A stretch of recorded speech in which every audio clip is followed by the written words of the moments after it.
afternoon. Mic check, mic check. Let's do a quick. Woo! Yes, we are being heard through the YouTube, Kick, Twitch, all streams. We are being heard. Shout out to our guy, Jackety Jim, Jersey Dolphins pulling in. Appreciate you guys. What a day, what a day.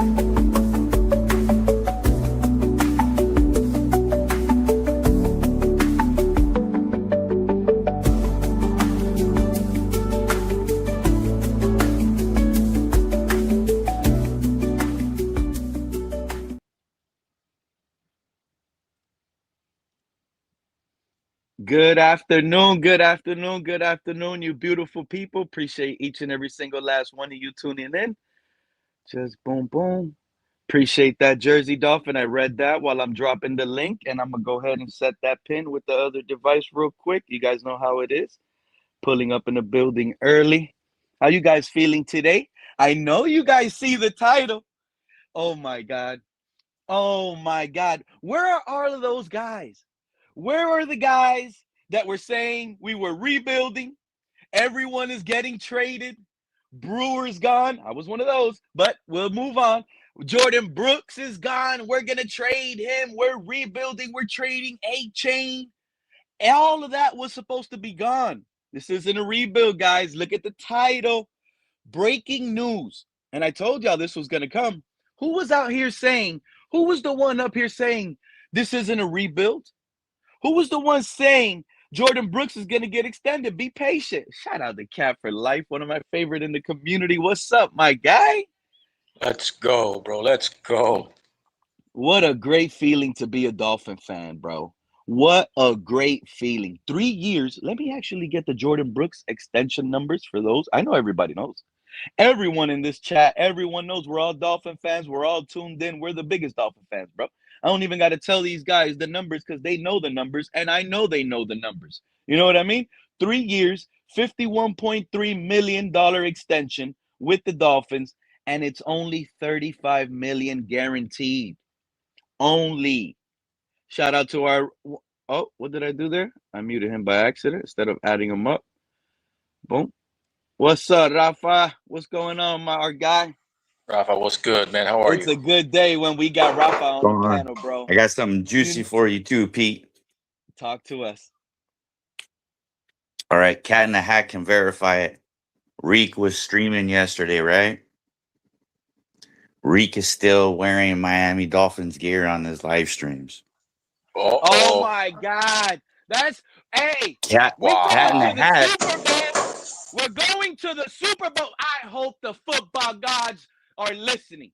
I hope Tyreek is back. I had a feeling he was gonna always come back, bro. I had a feeling he was always gonna come back. Where's my guy Cat? What's he up, was bro? trying to hit up Reek, and Reek was ignoring him in the chat. And Cat in the Hat had a different screen tag name, and he hit me up, and I was like, "Well, just keep on asking," because he was trying to ask him about the injury, and Reek didn't want to answer it, and he really sidestepped it really quick. You know what I mean?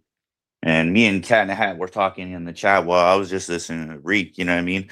And I was asking him questions, and he was answering some of them, but like anything about what team he wanted or what team he was going to, he wouldn't. He was zip tight, bro. But like I said, during his live stream, he was still repping Miami Dolphins gear. I wasn't sure if it was Cat in the Hat that told Reek to take off the gear or somebody else in the chat told Reek to take off the gear. And he's like, nah, bro. Mm-hmm. This is going to be the season. The rookies report today. Officially, you know how much itch Tyreek Hill has to want to come back to the Dolphins? Guarantee it, that guy wants to come back. He wants to be a Dolphin. He just, he's going to let the way it plays out. It plays out. If he becomes a Dolphin again, I'm going to sit here and say I knew my feeling was right. He was going to come back. They just had to deal with it. You know what you just reminded me, Ralph? Cat, you ready to hear this? This is some real breaking news right now. This is some real breaking news right now, and I am going to double check on Adam Schefter's account in case he reported it in the last couple seconds. Nope, and nope. You guys ready to hear some real breaking news right now? Chris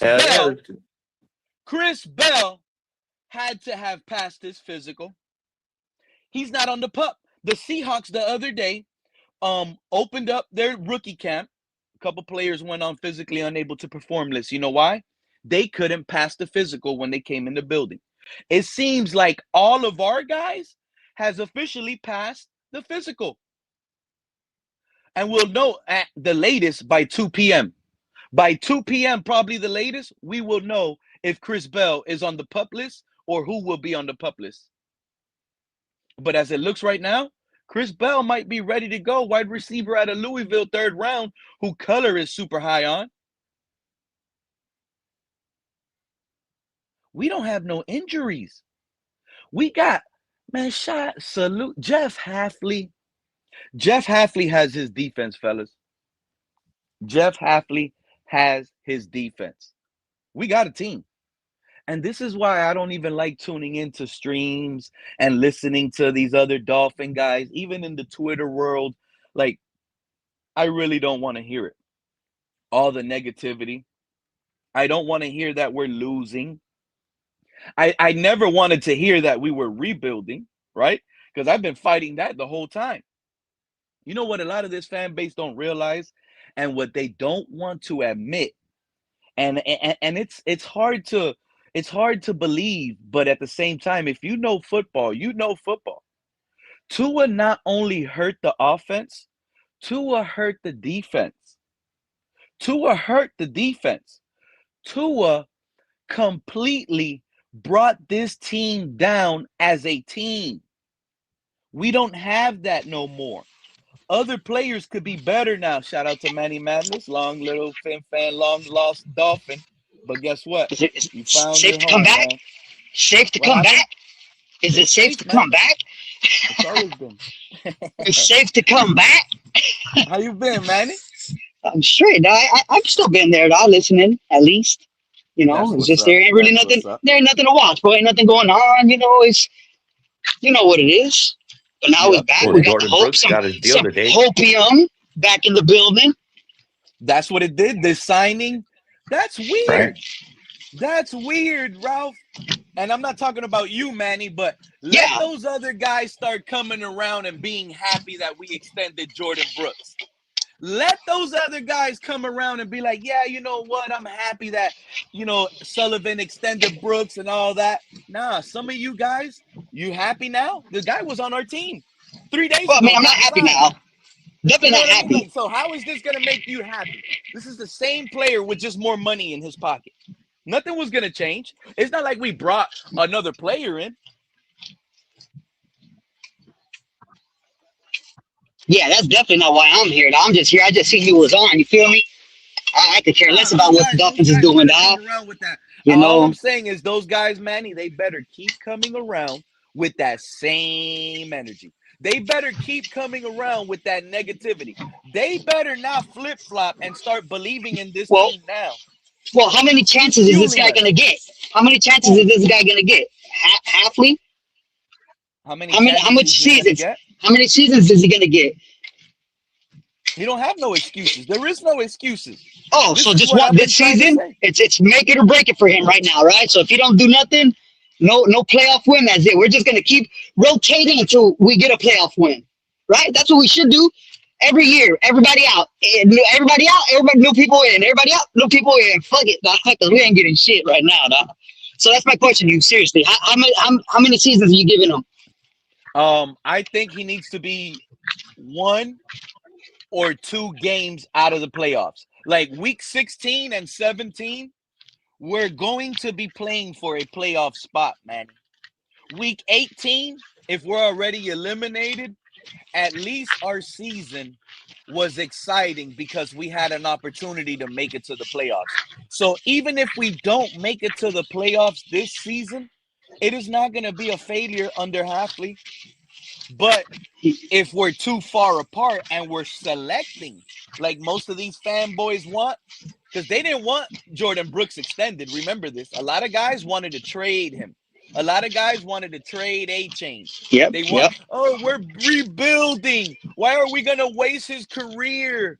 Why are we going to extend these guys? We need to get the most capital. Remember all those bad takes these guys that love I'm to here. click the link I'm started here. saying? You hear them. I'm glad you I'm, don't no, be out I'm here right now. I'm here right now. I still think we should trade them all. I'm still on get everybody the fuck out of here. You feel Oh, me? that's how you Everybody get feel? out of here. It Dog. all depends Yeah, on dog. his contract. We need to start If new. We need to start the new. contract is a good deal for us to make a Yeah, trade, then exactly. by all means, you know what I mean. We Boom. do have a rookie. We do have a foundation set already at linebacker. You know, it would be awesome if they would run three where Brooks, Rodriguez, and Dodson at the same time, or Gay in there too, depending on Yeah. what defense they're gonna run. We extended Jordyn Brooks, Aaron Brewer, and Devon A-Chain. Okay. Those are the building blocks. Then we Well, got high draft picks all across the team. Caden Proctor, Patrick Paul, Jonas Salvanea, Austin Jackson, Kenneth Grant, Jacob Rodriguez, who's already doing the peanut punch. Oh, remember what some of us said? Oh, yeah, it's easy to do the peanut punch in college, but is he going to do the peanut punch in the NFL? And what do we get in OTAs? A clip of him already performing a peanut punch, forcing a fumble in a Dolphin uniform. We're lit, bro. okay. We are It lit, bro. looks pretty. You remember Tua was throwing Johnson, deep Ty bombs, Johnson, dude. Like it. Zach This Sealer, is Kenneth Grant, Chop Robinson. how many of those guys was not playing last year? How many of those guys were hurt because of Tua? How I feel bad you. and how slow was their development because of Tua? But they still damaged goods though. They still damaged goods though. Like if who? You guys are gonna see, bro. You guys are gonna turn around and all of you guys that really believe this team is bad. I can't wait till y'all pom-poms get right back on. I'm telling y'all right now, because this season, a lot of y'all gonna see who the real dogs are. A lot of these guys don't have to be the turtle shell for Tua anymore. A lot of these guys now, did y'all not see the Patrick Paul and Teron Armstead on the set? When Teron Armstead was saying, oh, I came into camp when, remember, Teron Armstead wouldn't report on days like this. When the rookies reported, Teron Armstead wouldn't report on days like this. But Patrick Paul did. And Patrick Paul was being a leader, calling people out, and somehow, some way, when the veterans reported, we never got to see that. You know why? Because the veterans probably told him to let them take control. They have a different approach.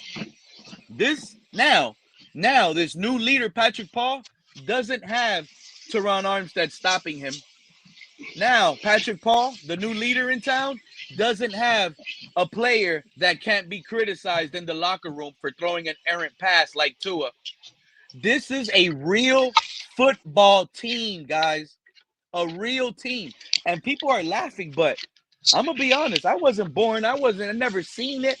But based on everything we hear, it feels like Sullivan and Hafley are picking no favorites, and we're building like the 1972 Dolphins.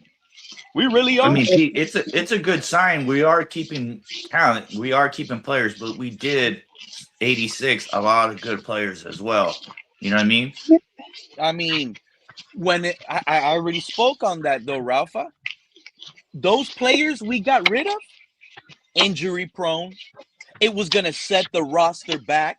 It was going to be like, I'd rather Trey Moore come in, our fourth rounder, and play edge and get opportunities growing early in the season and get those rookie bumps out the way. So by the time the end of the season comes, we see someone like Trey Moore become a Andrew Van Ginkel. See, because a lot of this fan base never knew who Andrew Van Ginkel was. When we drafted Van Ginkel, a lot of the fan base was sitting here saying we should have drafted a running back that season. I forget his name, but they said we should have drafted a running back in that draft. Then they fell in love with Van Ginkel. Why? He got his opportunities, he got to play, and he got to do his job and got coached by a great coach in Brian Flores. But Cat in the Hat, salute to you, my guy. How you doing? How you feeling? How's everything? Well, it's good, man. Oh, I'm good What now a that we day. got. I'm good now that we got our core locked down, right? So next year we're gonna take care of Patrick Paul. We're gonna match it with the rest of the guys we just signed. 100%. Remember what I told y'all, Cat. A lot of this fan base, they're already looking into next year, right? Because we got a lot of salary cap. Wink, wink. All that salary cap, the majority is going to be for bringing back our core pieces. And what people don't realize is, I'm going to give you guys a perfect example. You know who could be a core piece that we bring back to a big extension, Cat? Juju Brent. If Juju Brent, the cornerback, has a stellar season, stays healthy, helps Halfley and this defense become legitimate on the secondary, like I believe it could, he's only on a 1-year contract. We might have to give him a 3-year Jordyn Brooks type of extension next year. We have to keep our own. P, I want to say what on this 90-man roster that we have right now, half of them are like on 1-year deals. Prove it Yeah. years. You know? 43 to be exact. 43 to be exact. We're the cheapest fielded team in NFL history, bro. And you know what winning will do? Winning will bring a lot of those guys back on cheap deals to earn a contract. Hey, that's a Cheap dope and scheme, young. brother. What's up, bro? Cheap and young, but not My cheap and question young, is- but my not. question, What's though- up, guys? My I don't question think is, we're have we immature got- young, though. I'm sorry, Kat. I was just saying I don't think we're immature young per se. You know what I mean? We're just young. No, we're not. I don't feel like we're going to be immature either. Like that was one of the things like Sully had mentioned when he was like drafting. He's like, we drafted a bunch of smart players, and hopefully that translates to the football field and off the football field. But my question was going to be: is have we heard on who's actually reported to camp today? Because I know one thing that I'm looking forward to or looking for this week is not just our rookies reporting, but I want to see if everybody's reporting. Because if everybody reports when it's just the rookies required, like they have been so far this year, I think we're in a good spot, man. And just because we're rebuilding doesn't mean we can't win during a rebuild. And I know Pete hates that term, but you got to come to grips with it, right? It doesn't just because we're in a rebuild doesn't mean we still can't win while we're in a rebuild. Cat in the Hat. Well, winning is winning. The definition of winning is subjective. If you just say being competitive and being respectable, I'm with you on that. You know what I mean? No reason you shouldn't play respectable when you're down, because even whatever you want to call it, rebuild, retool, whatever, it is what it is. We're young, but if you're still competitive and you can see, hey, when you do clean up the mistakes, you have a real potential of winning. I get what you're saying there. If that's your definition of winning, you know what I mean? Like, I'm fine with that. That basically is. Like, I'm not necessarily. And if anybody that's been paying attention to my channel all off season, yes, I'm super high on the Dolphins. Real quick, I'm not trying to be a contrarian towards you either, Cat. Yeah, no, right. I wasn't trying to be contrarian. It doesn't necessarily mean that we're going to have W's. I just mean we're going to have better football to watch than what we've had. You know what I mean? Like, we're going to move forward. It's going to be we're going to play competitive. And I know. I'm sorry to tell you, Cat. We're going to have better football. People are going to hate this. We're going to have W's, bro.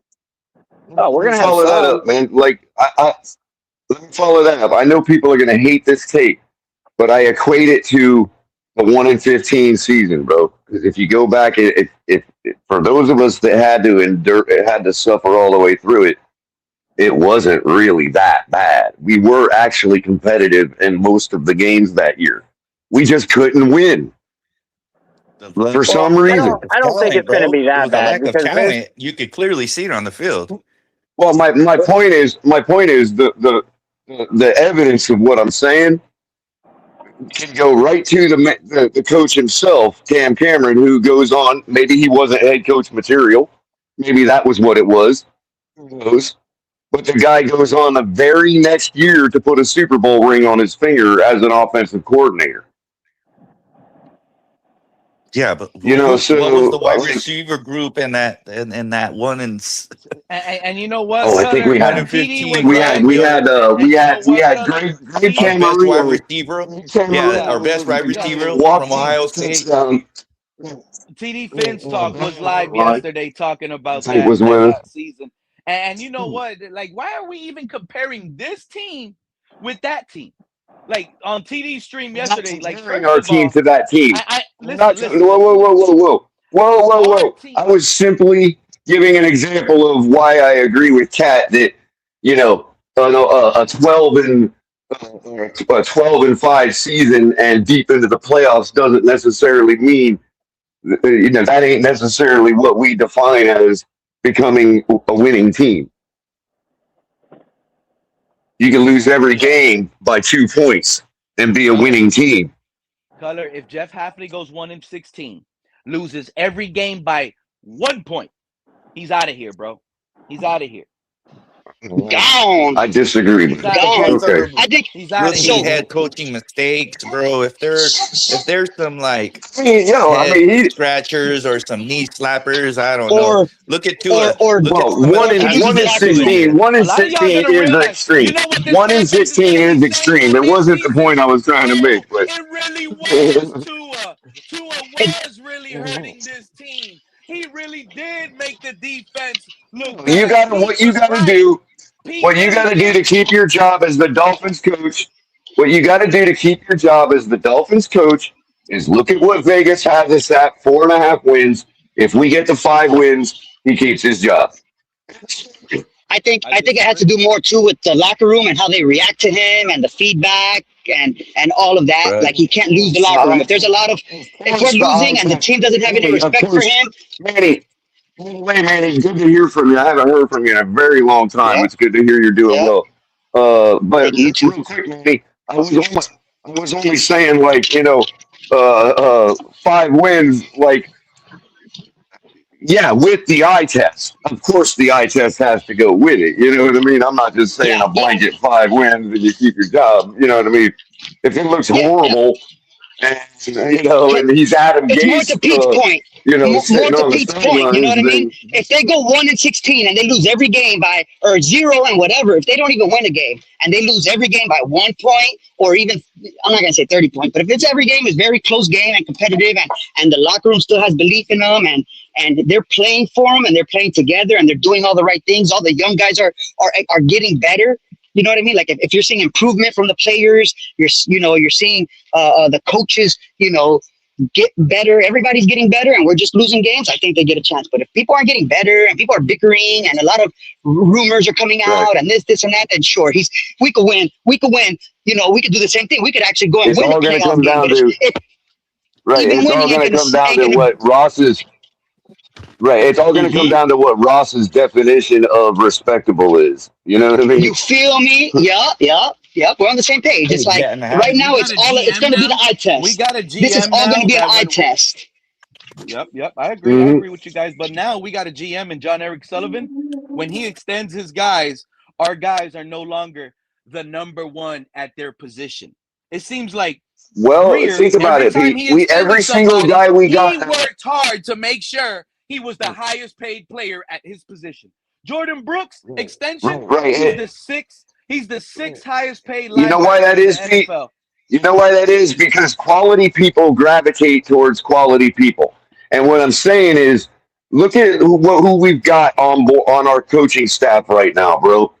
Okay, we're not dealing with amateurs. We're not dealing now with pieces of guys from different bad organizations. We've got a few Chris guys Greer from is the Green Bay. example of We you got can do we got something an for offensive 18 years coordinator and still not from learn. Houston. These are guys that are used to being successful every Sunday for the past few Yeah, but years. that's You see the what I'm story. But saying? hold on. If That you was the want to same take thing it, with hold on. everybody If you want else. to take a That was the step same back thing with and everybody else. Adam really Gase look was at winning it, in Denver. You remember? Flores was Flores was a well, Was for the Flores. Patriots. I thought about no. You're half right, Manny, because the thought was, hey, he's been with New England for 15 years. But We can at even least before count on him, him to remember bring well, Adam discipline. Gase? if you Adam take a step We Gase. can at back, least hold hold on. on. If you take a We step can at back and least look count at on this, him to bring discipline to the organization. Yeah, but what I mean is it doesn't matter the background. Staff It's not the background. Even Mike McDaniels had a good background of you know what I'm saying, and bringing in people Manny, that I had good said up and background. down the whole staff. I'm talking about up and Well, down the whole staff. Flores didn't and that's bring what in I and guys that's from what I'm Green trying to say. Bay, If you guys look from at Houston, and even guys from how Gates, they you know what I built mean. this staff, if you Adam look at Gates how brought they in built guys the up and staff, down that was good. Adam Gates was doing good. Because His he's making coaches a came point. from. Go ahead. yeah. So if you look No, at how they built let's. their staff, they've been basically interviewing these guys over the last couple of years.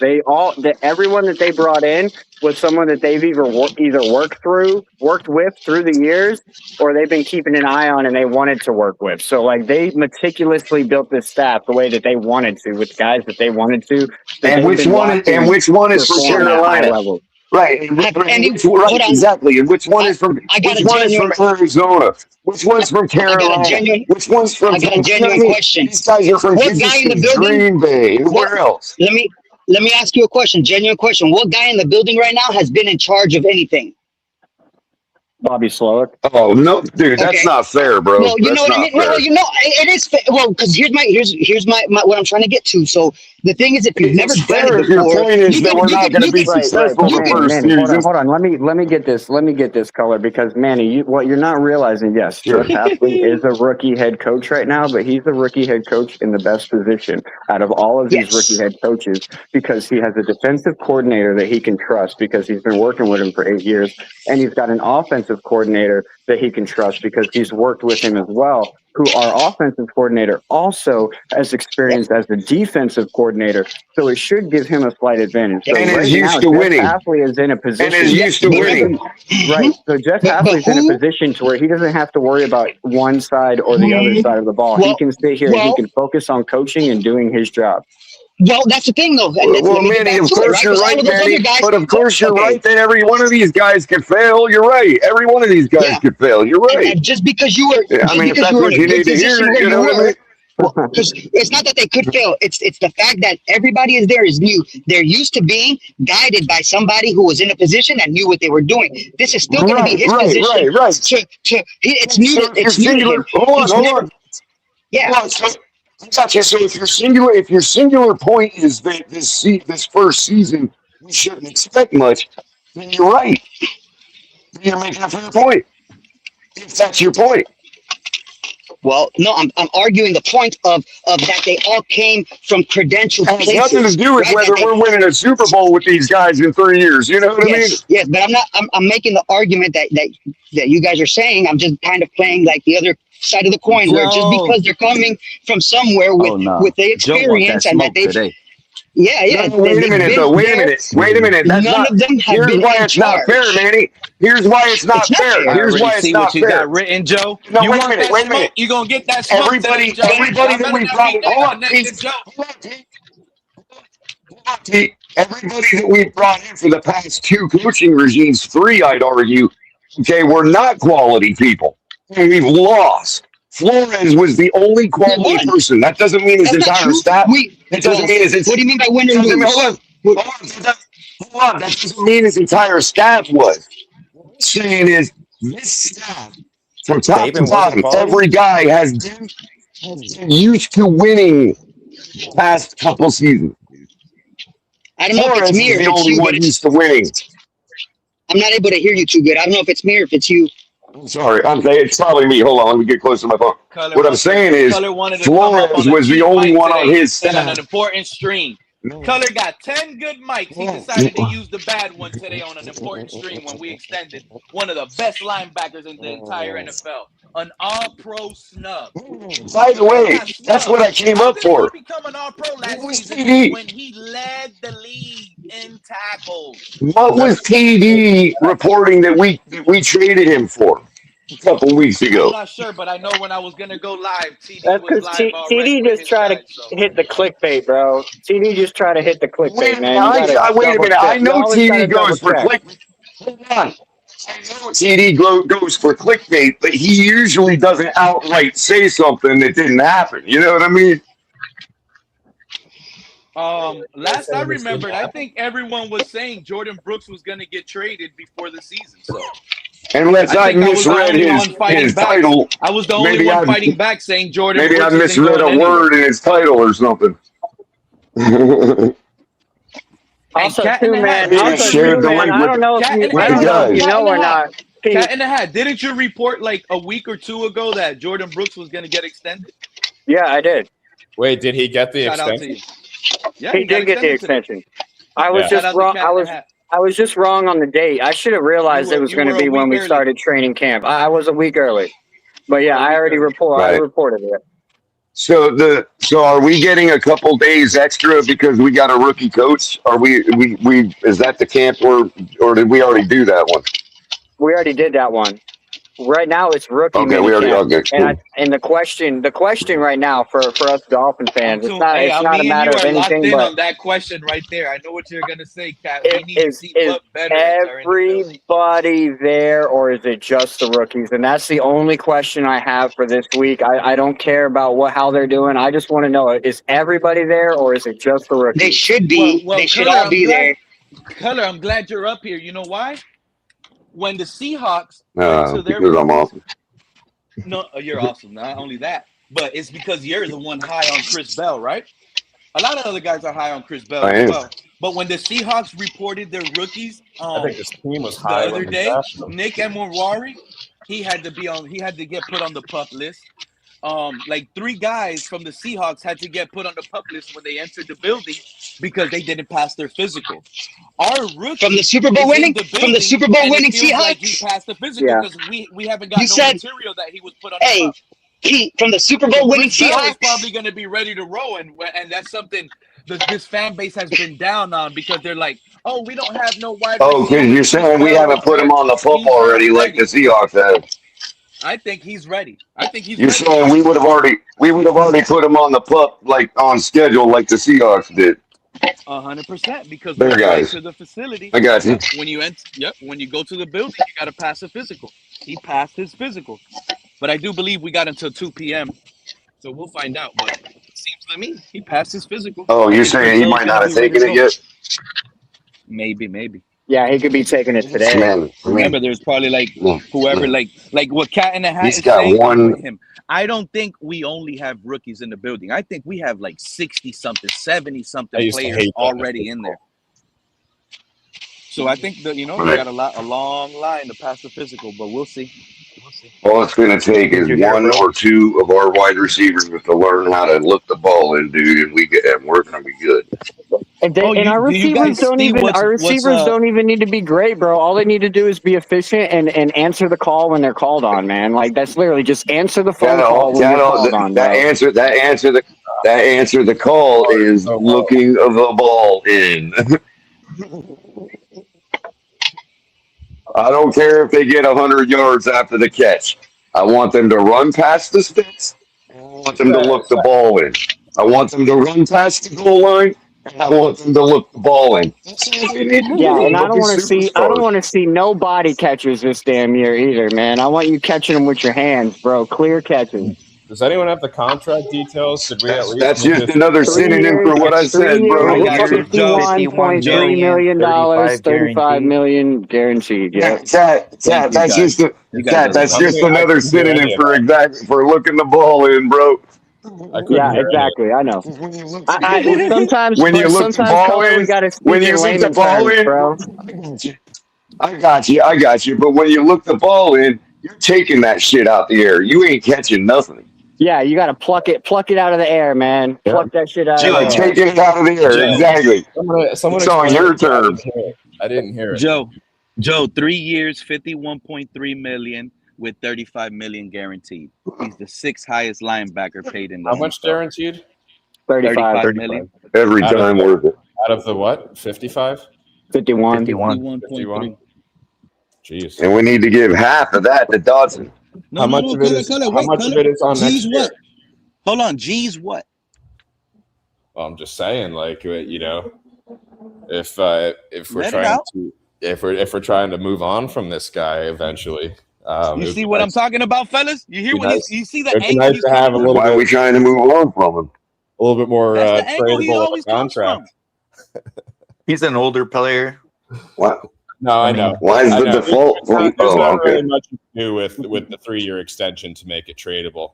But my question is, as soon as I saw TD go live with that title, I was on a work call. I knew I had to see Pete coming up here. My question is, how much is the fan base going to turn this extension into increasing what The they urgency of winning. Wins. no what they think Jordyn Brooks is?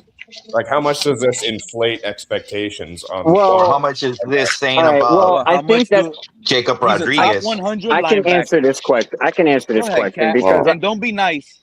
no, well, I mean, it just depends. It depends on you gotta understand what this team is trying to do, right? They're trying to build a dynasty for the future.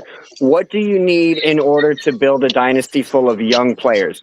You need solid veteran leaders in the building to help these young guys grow. You're not necessarily paying Jordyn Brooks to be the best linebacker out there. You're paying Jordyn Brooks to be a wonderful leader and teacher for these young guys for the future. And that's why you're paying. You're showing him how to tackle. He's the top paid. You're paying Jordyn Brooks to show him how to tackle. Well, I will agree that Jacob Rodriguez needs to learn how to tackle. Jacob Well, Rodriguez is going to be a that's there star. you go. Joe, I was Brooks telling got you, the deal, we have bro. the best linebacker room probably as a unit. No. the Well, entire yeah, NFL. but Joe makes a good point. Willie Joe makes a good Willie point. Gay. If Rodriguez was ready to go right now, we would not have signed Jordyn Brooks. I disagree. Ty Dotson is ready to go. Willie Gay is all ready to go. No, Dotson's probably. This is probably. Then why didn't Dotson get the money? Then why didn't Dotson get the money? Because he's just as good as Brooks. Last year with us. Yeah, I was going to say I don't think Dotson's due yet. He's not going to get a contract with us if we have Rodriguez and then Brooks locked up. They're going to be. And it's a shame because he's just as good as both of them. Unless he signs a friendly contract, I would say they're getting other backups in there eventually because Dotson could probably replace them. Right. You know what's hard to replace from Dotson, bro?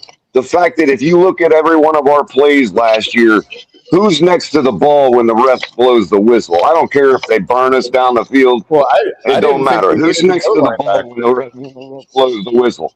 Dotson, every single play.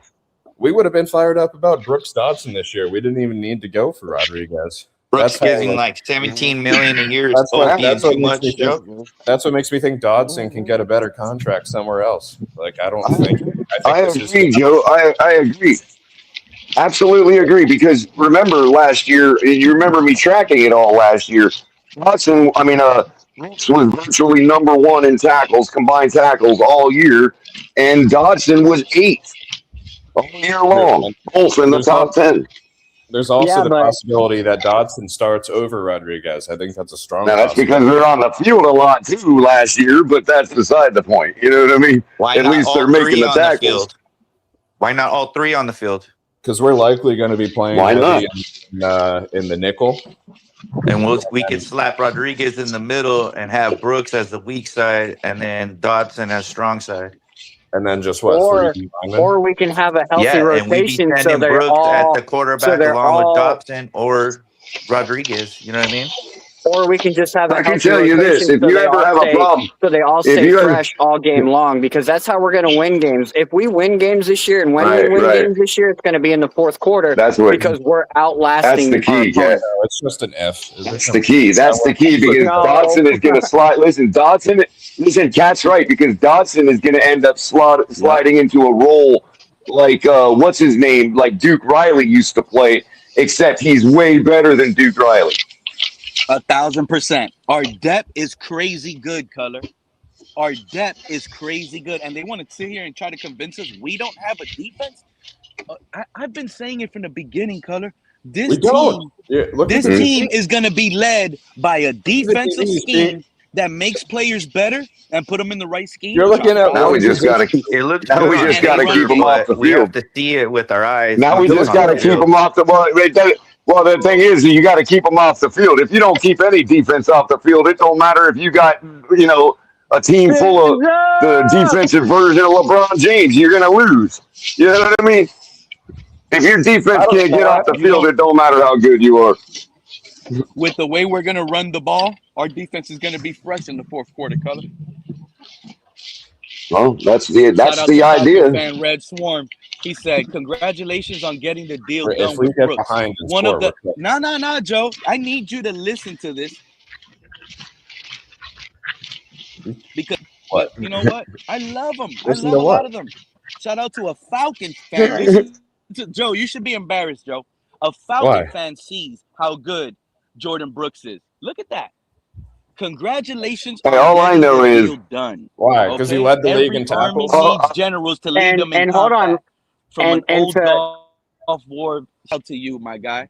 Shout out to and Red to Swarm, play man. Salute to to you. play devil's But go ahead, hey advocate Joe, if you want to for do it, like Joe, to play I get devil's hold on, advocate Joe. for Joe, we were doing a 20-0 challenge the other day and realized like 120 tackles, like really that's not that great, especially considering he didn't have forced fumbles, he didn't have a whole lot of sacks, he didn't have a Yeah, whole but lot of except for the fact interceptions. that 120 tackles for linebacker most of position. them, except for but hold on, except for Yeah, the you fact see, that this is why most of you them were shouldn't be nice solos. to Joe.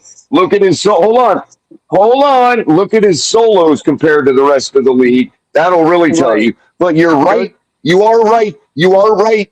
Listen, you are right because of the fact that our offense was so bad last year that yeah, you're gonna lead the league in tackle because if you look at the top 5, they're all from bad teams except for the guy from Washington, Brian Wagner. Bobby 20 Wagner, plus right? turnovers. Everybody else is Tua turned everybody else is from a bad team. LB Yeah, Wagner. it's like a Former Seahawks. consolation prize to have the highest tackler. Legion of Boom. Joe, here's where you can look a little deeper and kind of get a better story. Look at numbers like for his raw talent, for his personal talent. Look at numbers like tackle like with only one contact, like tackle on initial contact. Like, did the guy get by him and he had to like grab his legs, or did he really stuff guys when he tackled them? You know what I mean? Right. You could look at a lot of things. You see, stuff like that is where you'd have. But I'm just saying that stuff like that is what you'd have. Yes, you're right. You can look at a billion other things. I'm saying you would have to do that though to be fair to Brooks. You could look at passes defended. You could look at tackles for loss. You could look at sacks. There's a lot of different metrics you could look at. See, even tackles for loss, if you're on the field a lot, I'm talking about like little things, Joe. Like, how many times did you have to regroup and hit the guy again? You know what I mean? Tackle for loss is pretty telling, right? Because if you're racking up tackles, but they're for 4.5 yards a time, that means that the running back. I agree. I agree. That's a general way to say how nobody got by him. You know what I mean? Yeah, sure. Can I get one in? Can I get one in? It's like Is there a way we can look at? Is there a way that we can look at how many just solo tackles? Like I don't want to look at total. They have I want to look at you can look at anything, bro. Out of the 183, he was a league leader with 99 solo tackles. Solos? Okay. I told you. And who was number 2, Pete? How many did number 2 have? I'm not sure. I gotta have to look that up, but that's like 60 something. I can't even find my other like 60 something. So there's a huge disparity, Joe. Part of it is our offense was bad, but part of it is also he's good. Because there's a huge disparity between him and the second person on the list. You know what I mean? I just think you can't go by the tackle leading the league in tackles because agreed. Like Blake, it's just a rough thing, league in tackles a few years ago for the Giants. Like, who the fuck is he? But he was good.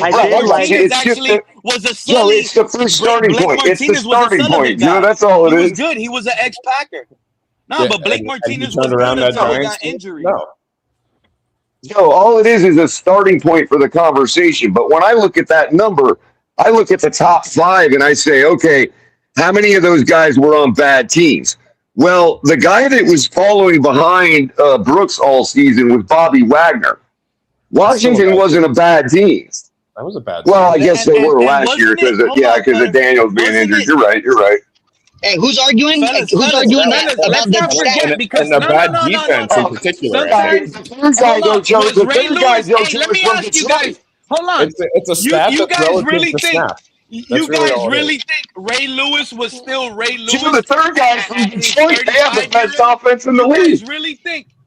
You guys really think these linebackers are still the way they were playing when they were 22 and 23? They're not. But you want me to tell you what's important that Jordyn Brooks brings into that locker room with these young linebackers? Wasn't Jordyn Brooks the one last season?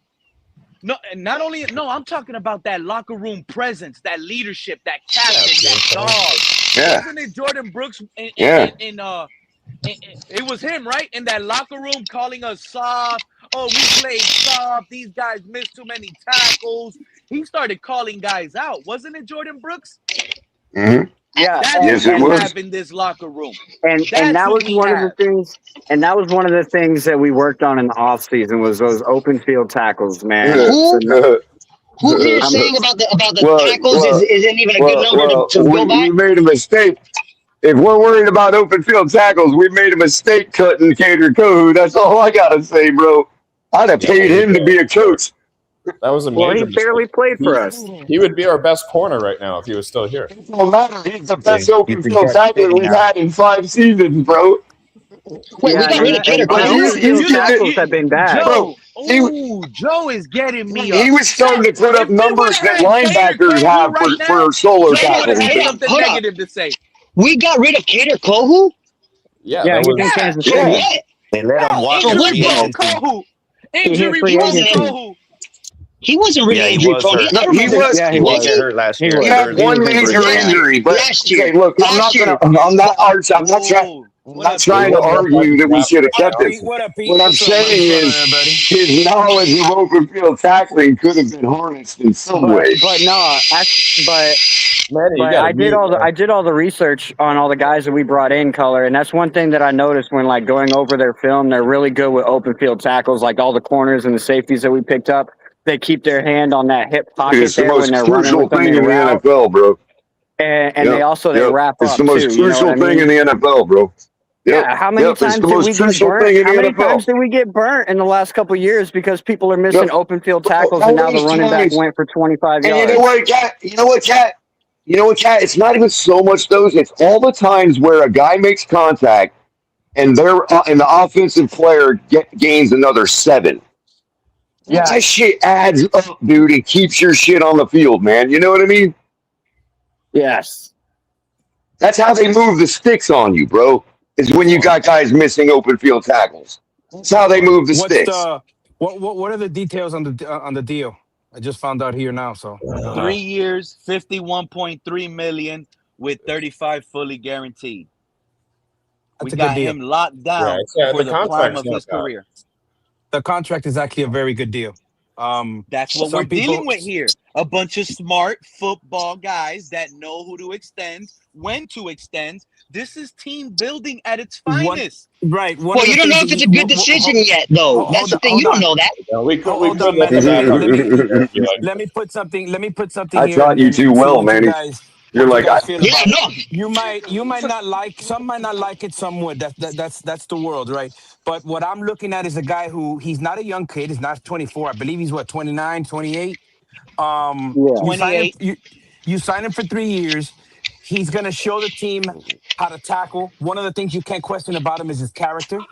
And you're not tied into him for 5-6 years. You know. When you say showing the team how to tackle, what do you mean by that? Can you break that down a little bit? What do you mean by showing the team how to tackle? That's what he's talking about. Lead by example. Just shut up and do your job. That's what he is. I don't think so. I don't think. If you want me to answer, I could answer for you before somebody else does. In my opinion, the reason why I say that is because last I checked, he was the leading tackler in the league last year. And the year before that, he was 3rd amongst tacklers, meaning he knows how to tackle. He's not the guy who's going to come and hit you with your shoulder and try to knock you down. You stay on your feet and you gain another 7 yards like Color was just explaining. So nobody else on more often than not, he's going to wrap his arms around you. And if you've watched the Dolphins play, which I'm pretty sure we all have, one of the things that we've hated plenty is how many missed tackles this team has gone through for the last several years. Yeah. And he's the total opposite. So if it increased exponentially when Cater got injured, bro. Yeah, Joe. But what did you mean by show the team? One Like at by a lead by time. example, then that's what He you was meant. asking what you meant by show the I'll team. ask you. Hold on. No. Okay, so I'll ask you this question: are we a young team or are we an old But team? don't answer a We're a question young with a team. question. First answer, then I'll Well, answer. Okay, so I'll explain it to you then slower. we're The not reason why I young, we're think not old. We're a hungry the team, reason True why I Fin fan. like the We are a the hungry reason. Let him team. talk. But Hold we're on, still hold a on. young team. I want to Let answer the man Manny. finish. I Let want you to answer Damn, finish. Manny. see, True Fin, they always Let me. blaming me for Yeah, interrupting people, bro. You yeah. see that? I didn't even That's say a fine. word. Okay, so what I'm trying That's to fine. say is, okay, when you got a young team that's coming into the NFL, a lot of players who haven't played a single day in the NFL, and you've got a guy on your team that has led the league, not played well, has led the league in something that in itself is something called great teaching. The guy's gonna come and get guys like Jake. Yes, get other guys who might not be as good as him, not only in the linebacker room, maybe even in the secondary, and say, "This is how you wrap up your guys. This is how you get there." He's You gonna cannot command dismiss. respect. But You could have said all that just by saying he's gonna what we command cannot do, respect. right? What we cannot do, whether you like it or not, but it would be ignorant to do so, is to pretend like the guy's performance on the field isn't a great example for the youth to follow. That's the point that I'm trying to make. Great, Whether we great like the answer. signing And or he's not. gonna command respect. I've been on teams with guys like him, bro. He's gonna command respect, man. This sounds a lot Now, like when we said, well, Tua has a really good completion percentage, so he must be a good QB.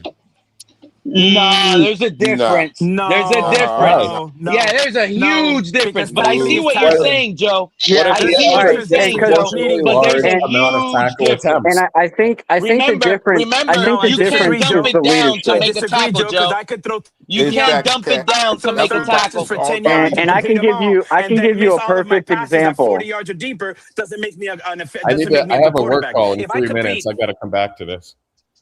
all right, if I Oh, But yeah, compete, I don't think run. the Hold difference. on, I hold on, think hold the on. Let difference True is Friends finish. leadership. Let True Friends finish, please. if I throw 35 passes in a game and 20 of them are between the 10 yards and the line of scrimmage, and I complete 80% of that, but I complete 20% of 30 plus, I'm not a good quarterback. So the stats are going to tell me, oh, great, we saw it with Tua.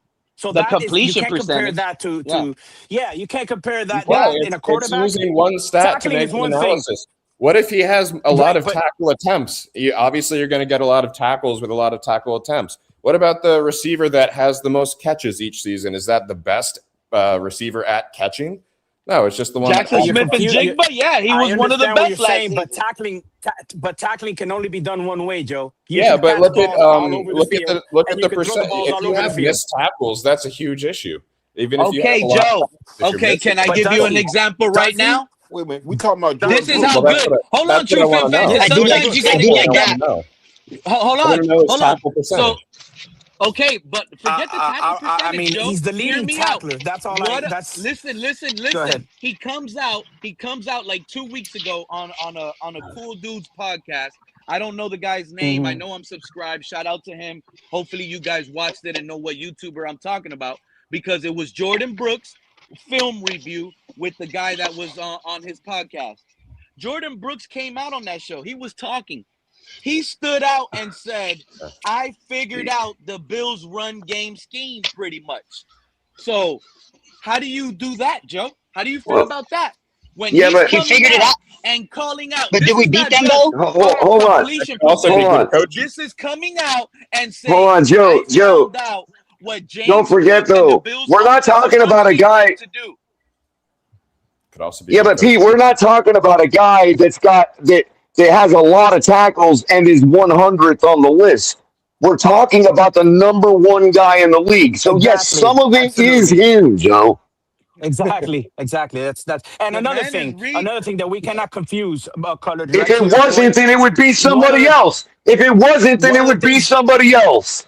I'm gonna go one of the with things that quantum we shouldn't mechanics. How compute about that? Neil's four, bro. one of the things that we shouldn't Just confuse is the If it fact that wasn't this him, is it a would good be signing for the somebody else. Dolphins One at a time. One or at a a great time. signing for the Dolphins, but that doesn't mean that we're talking about Jordyn Brooks being an Hall of Fame or he's great. No, we're talking about Him whoever on the because it team can't be does a nobody good else. sign. I don't disagree with the signing. The By the thing is, way, you don't know if it's a good Yeah. signing yet, though. You don't know if Wait a it's a minute. good anyway, signing Whoa, whoa, whoa, Right, Fat. right, but until he Wait, plays it whoa, out. whoa, whoa. Why it's a you word. He's asking? been a good You player. don't know if it's He's a good been a signing good yet. player, I want but to you hear the can't. answer to You can that, never think a signing Manny. is good until it's over, until it plays out.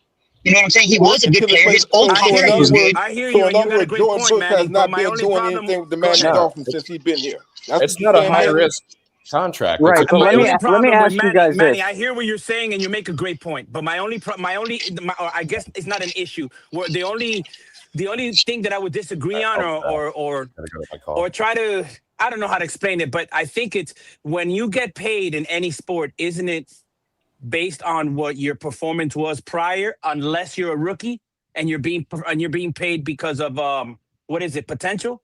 With Jordyn Brooks is 29 years old. He played at a high level. And what was he in Seattle? Somebody Yeah, he came from Seattle. was he in? Okay, so Yeah. he came from Seattle.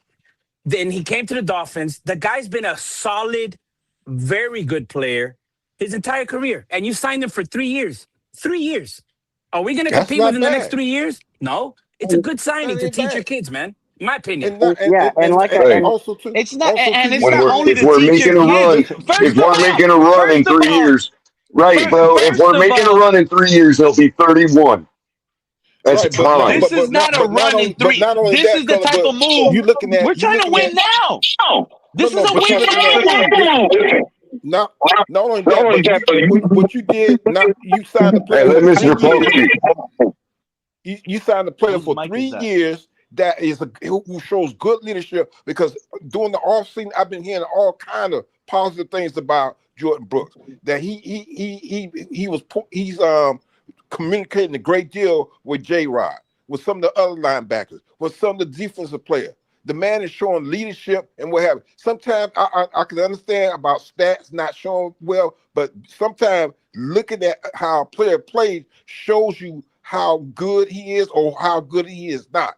Jordyn Brooks, to me, it seems to be a good player. I'm glad we signed him and what have you, because he's bringing leadership. He's going to mentor some of these guys. He's going to encourage some of these guys. He has a winning attitude. He don't have that lazy attitude where I'm going to just walk off the field. I'm going to run off the field. I'm going to and I'm going to run off the field.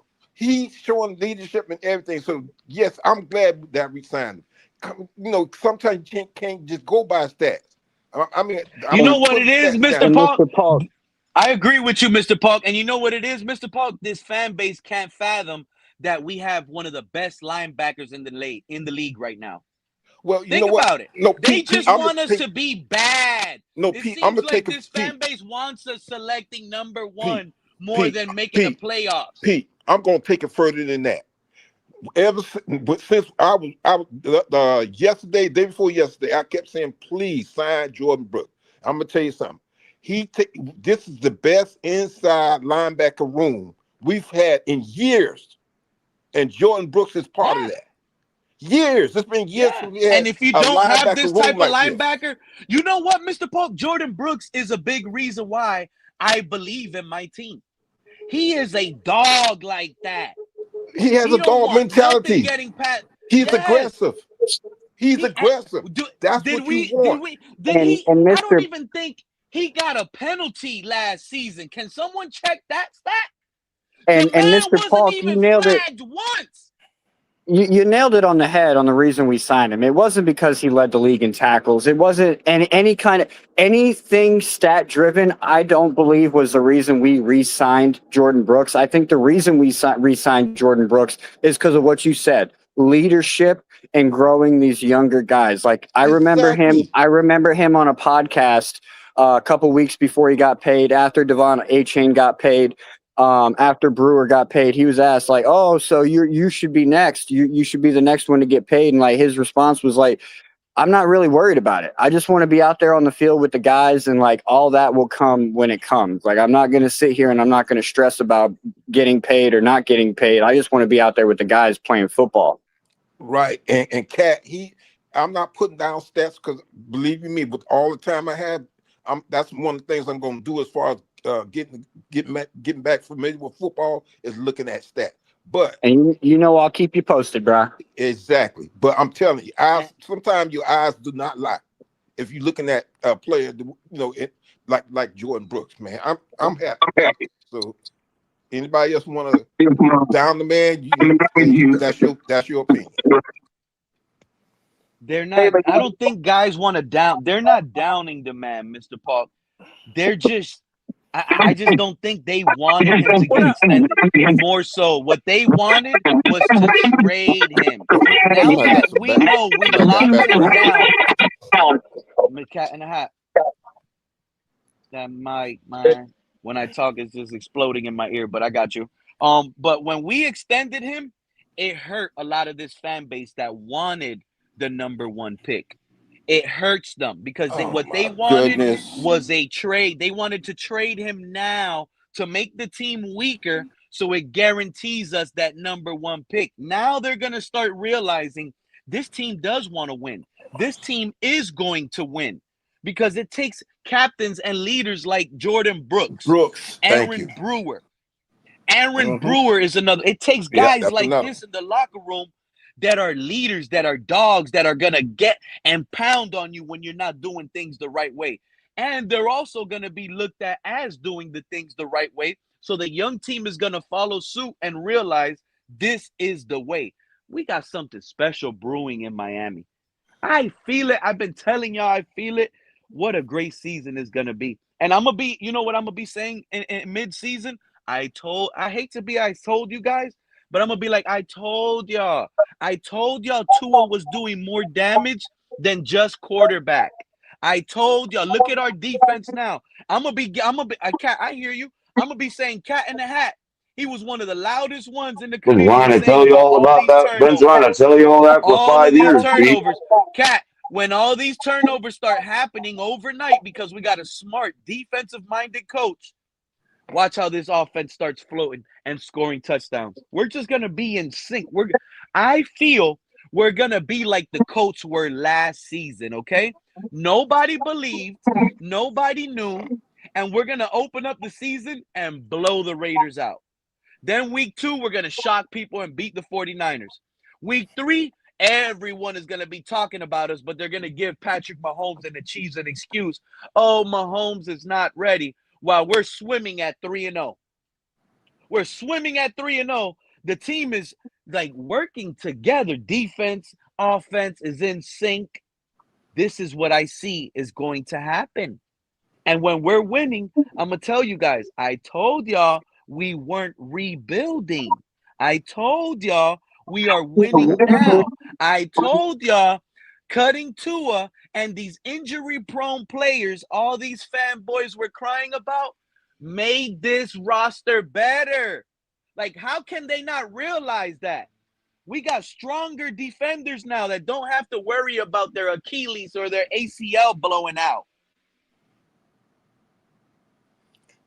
Well, I agree with some of the things you said, but I still think we are in a rebuild, or should I say a slight rebuild. I still think, no, go ahead, Kat, because that's all I wanted to say with that. Because what Pete just pointed out, I think, is going to be one of the factors that really helps us this season if it works out the way that Jeff Hafley is planning for it to work out with this new strength and conditioning coach and the new exercises that he's got the team do. Exactly. It's the durability and the injuries, because we've seen it happen to so many teams. It doesn't matter how great the team is. Injuries can ruin the best team's season, right? So you got to figure out ways to keep the team fresh and keep the team on the field. And I believe with our new strength and conditioning staff, we should be okay with that. And then another thing too is, like, again, I go back to the fourth quarter. Like, if you go back and watch how the Chicago Bears played football last year, you'll see in the first half how they were just gassing the defense. So when it came down to the fourth quarter, that's why Caleb Williams in the offense was able to usually light it up and have 24-plus point comebacks in the fourth quarter, because all throughout the first half and the third quarter, Caleb Williams is just throwing shots down the field, whether they connect or not, bro, making these cornerbacks and safeties chase these receivers. So that could be somewhere we have an advantage at as well. Yeah, because with his first season with the Bears, he couldn't do that because he was always on the run. I mean, first of all, being a rookie quarterback. Second, he didn't really have offensive line and what have you. So you're right about what you're saying with Caleb. But with our team, I mean, the potential is there and what have you. But we got a young team, and I know Pete, you don't like me saying it. We got a young team, and what have you. We just don't know how things are going to turn out. We just don't know. We just got to wait and see.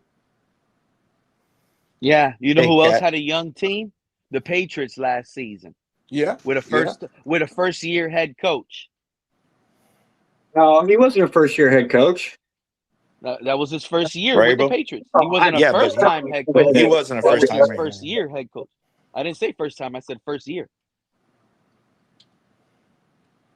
Hey, Cat, I was telling Pete about how you and I were in Reek's stream on Twitch. I know he didn't give me nothing, bro.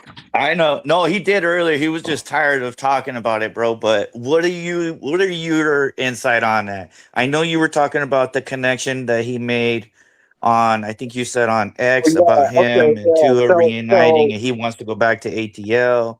I'm A couple curious, and then months I'm going to ago, give you my insight, what I read from it. Okay, yeah. So a couple months ago, he put out a little cryptic tweet talking about he wanted to go home. Well, that could mean one of two destinations because he's born in Georgia, Decatur, Georgia. So he could be talking about wanting to go to the Falcons. But this was before Tua showed up, right? So this was before Tua showed up. But it could also mean that he wanted to go back to Kansas City, right? Because I could easily see him calling Kansas City home as well, considering that's where he started his career and spent most of it. All right. Well, a couple months go on. 2 weeks ago or last week, he puts out that post on IG of a picture of him and Tua celebrating and says, "I miss you." So it's like, I'm just trying to connect the dots. It's like, and I remember before everybody got fired, Tyreek Hill had also, before he got released, he was on his Twitch and he was talking about if he gets released, that he's going to go on a podcast and he's going to talk shit about Mike McDaniel and Tua and Waddle. But he hasn't done that yet because I think that he still might be considering either hooking up with Tua or hooking up with Mike McDaniel in LA. So none of it's guaranteed. None of it's like reported accurate. Those are just what I'm reading between the lines, and that's what I think. So what do you got on it? Yeah, what you think, Raphael? I don't know if he has a PR team. I'm thinking he does because of the way it's set up. What was he doing in the game, bro? He was playing a police game. Yeah, he was GTA. He was the chief of police for that. So I'm thinking he's trying to be good. You know what I mean? If someone's watching a stream, and then him repping the Dolphins gear is just. I wonder if he was making all the criminals roll their windows down. Oh, bro, it's GTA, bro. They were just shooting people on sight, just arresting people.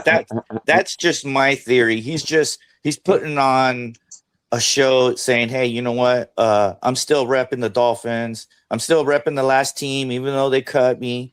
They're still paying his ass. You know what I mean? And then the whole being police chief, he's trying to say he's doing good. He's not doing the same. No off-field issues. Because normally we would hear some type of shit with them, right? You know what I mean? And before, when I get on the stream and ask, I'm gonna switch the topic for a second. He would pretty much answer anything I asked, bro. I remember asking him about. I asked him, bro. Slapped, and he told me straight up, bro. Yeah, he's mature. No, I asked him, bro. He says he's trying to heal right now. He's not worried about picking the team right now. That's what he said, and he gave no insight into what team he was going. But he said, "I am definitely going to play because I use my military Marine card." You know what I mean? Yeah. Well, because I feel like so he always. I feel like he's at that stage in his career where he should pull an OBJ, right? And if you know what I'm referring to like that, it's like you kind of wait until mid-season, and then you look at the teams that are going to be playing in the playoffs, and then you pick out of those teams to go to. So now you're not playing a full season. He can't play a full season anyways. So it's like you play half a season, you make $3 million, you maybe win a Super Bowl, and then you go on from there. And who do you think that team is, Kat? That's after losing Mike Evans. That's us. Oh my goodness! When we're sitting at like 7-2, I hope he comes back. When we're sitting at 7-2, and it looks like we the two games we lost. Let's say the two games we lost, we didn't have that receiver. We were missing that one little receiver. Tyreek healthy mid-season, December, November type, late in the season. He's gonna want to pick us sitting at 7-2. Because we're that winning team. We're we're missing a piece. He's already familiar with the area. He's gonna want to just come sign on a dot and finish the season off with us. And He'll if be he's in fully, Baltimore and by if the he's end of full, the season. That's my and if he's prediction. fully, Final prediction. healthy, oh my goodness. I don't know. Something like It's a that. possibility we might face him in the NFL season. All the teams that he's interested in and he's been talked to or linked to, we play them all.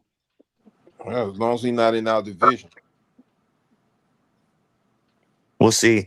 But all he kept on saying he was just Can you interested imagine in rehabbing his knee. You know, Can you imagine how he would I'm compliment the Ravens? no, the Ravens sound Like his that's skill crazy, set? color. Yeah, that would be. He'll make With Rashad out there Bateman with Lamar better. Jackson. He'll make Zay goodness. Flowers better. He'll help out Mark Andrews getting old because they lost Isaiah Likely. Well, keep in mind Poor that now. even though he's still Tyreek Hill, he still is a little bit like his armor has a little bit of dent in it because when it comes to that, because of that gruesome injury. So literally any team could afford to get him. We also need to slow down on the Ravens too, because I said a playoff caliber team. They're not a playoff team this year. They are not going to the playoffs. To get a little bit off topic, because I don't like what's going on right now, honestly. The internet, sometimes, I got to be honest with you guys. I mean, they went to the playoffs with Tyler Huntley, dude. The internet I don't know why you say that. They missed it last year, and Aaron Rodgers got a much better team around him. Just saying. Did you guys see Ryan Clark got fired? Maybe you guys can help me. Maybe you guys can help me mentally because my brain is like mentally bothered by things like this. So I don't know if you guys are aware. Tom Pelissero was fired. Ryan Clark was fired. Yeah, I heard about Ryan Cam Clark. Newton. You know, yeah, there was a lot of people Interesting. they're losing their jobs on ESPN right now. But what's bothering me? The whole company's going under. Yeah. Everyone wants to sit here and be like, oh, they feel bad for Tom Pelissero. All those bad takes that man has been giving throughout the years, they feel Wait a minute. Why? Hold on. Wait, Hold on, I'm not done, so they could get my point. So when these writers and these guys that work at ESPN, when they get fired, how come Adam Schefter doesn't report it? Tom Pelissero fired. The same way when these players get cut off of the team, they report it. Player reported. Nobody feels bad. Right. You don't ever see. Good you point. don't see Adam Schefter report. Oh, Tua Tagovailoa cut from the Dolphins. Pete, do you know what Tom Pelissero's bank? Do you know what Tom Pelissero's bank account looks like, dude? I don't know why anybody. I don't know why anybody that watches TV, football, any kind of entertainment gives two shits when one of these people lose their jobs. I don't. I just. It doesn't. Especially in today's. Like you don't think that guy. Like you don't think that guy. Right. You don't think that guy has done right with his money and put it in the right investments to where he already doesn't have to ever work again? The guy made hundreds of thousands of dollars a year. Hold on, Pete. Hold on. He made hundreds of thousands of dollars a year, I would estimate, writing opinions, dude, about football. I'm supposed to feel sympathy when he loses that job? That I'm so tired of that shit, dude. And I'm supposed to feel what I'm tired of, color. I'm supposed to feel sympathy for these guys losing their little ESPN jobs when it's these guys that are disrespectful, trying to be the first one. Because these guys, what they do, they want to be the first one to say someone. It's disrespectful that I'm supposed to give a shit about another man's fucking place when he's got way more money than I got. Color, they love reporting when someone loses their job. That's what they love. They want to be the first one. Breaking news, Brian Flores fired. Breaking news, Tua Tagovailoa cut. Breaking news, Kyler Murray traded or cut. These people are human beings just like the rest of us. They love it. Pete, let me ask you this, Pete. Shit about these guys. You're saying he didn't report Tom Pelissero getting fired, but he reported Ryan Clark getting fired. Well, not to make it like that. I'm not making it. I'm just using Adam Schefter as an example. Okay. Well, Ryan Clark getting fired would make it to like do it. Stephen A. Smith level news. You know what I mean? Yeah, You and know. plus So, but nobody cares. Nobody cares about Tom Pelissero. You know what I mean? Around Ryan Clark's firing. You know what I mean? It was because of Exactly. Peter Schrager. Exactly. Story there. Whereas Tom Pelissero, I remember that Peter Schrager crap when Ryan Clark called him a Nobody cares about Tom Pelissero. People talk. The national news probably reported Ryan Clark's firing. You know what I mean? So, and the fact that Adam Schefter didn't report it just kind of doubles down on what Color just said. That like, okay, maybe people just don't really care about Tom Pelissero like that. Like, yeah, like who's Tom Pelissero? Ryan Clark, but didn't report Pelissero. You know. All I'm saying is Tom Pelissero is one of those guys that will be breaking news. He would love it. He actually loves it when he gets that attention that somebody else is fired from their job. When he gets to be the first person to tweet it and report it and say, breaking news per me, first one to break the story, the Dolphins cut Tua Tagovailoa. When they say that, they don't sit here and say the Dolphins cut Tua Tagovailoa. Poor Tua. He led the league in passing yards. No, but you know what they do say? You know what you know what they do say, Pete? You know what they do say? Hold on. You know what they do say? That when a coach loses their job, right? And they start wanting us to have sympathy for like all of the staff and their family because they've got to move to another state and all this, and they got to sell their property and all this. Like, woe is them, dude. I've got the smallest freaking fiddle in the fucking world ready to play, dude. You know what I mean? So what you're saying, Pete, is like right down to that cheerleader. These people are making at least $100,000 a year, bro, for an organization like the Dolphins. What do I give a shit if every one of them gets fired? So, Pete, what you're saying is all of those reports that we've had so far for the Miami Dolphins should have said per cat in a hat when Mike McDaniel got fired, when Jalen Waddle got traded, when Jordyn Brooks got extended, when Brewer got extended. Cat in the Hat, you next up. I wouldn't be shocked if someone like Cat in the Hat ends up on ESPN soon. No, I don't. I'm not. I'm trying to do it all on my own. That's why I haven't contacted TD or any of these other bigger guys to come on my channel to help give me a boost, because I don't want him trying to take credit for my channel down the line. Like he's out there trying to take credit for all these Miami Dolphins streamers right now. Like, oh, I brought them up. Like, come on, bro. He's gonna do that anyway. I watched what you did to the Blitz pickup, bro. They came on your show. And they gained 20 followers. You didn't help them with shit, bro. Oh. Hey, Cat. Well, I didn't hear you. I wanted to just say real quick. I apologize to those who don't make 100,000. Big C. He talks about other streamers behind their backs and shit, and like always complaining about like other streamers and stuff. I'm not down with all that. Like he's literally talking shit about Pete the other day. Like I'm just not cool with that type of stuff. Like I'm not gonna sit here and let you put down someone else to try and make yourself look bigger. And that's what he does, man. I don't like that. Wait, somebody said my name? Who was it? I sent you it on fucking your Twitter, bro. No, I didn't see it, man. Well, I don't know TD to have a malicious bone in his body, but that's just me. No, I've met the man personally, so I can't speak. I know I got a clip. It was funny. I got a clip the other day of Finn Fan Posse calling me out on his stream. It was funny. Yeah, that's Big C. Yeah. But yeah, no, I did want to.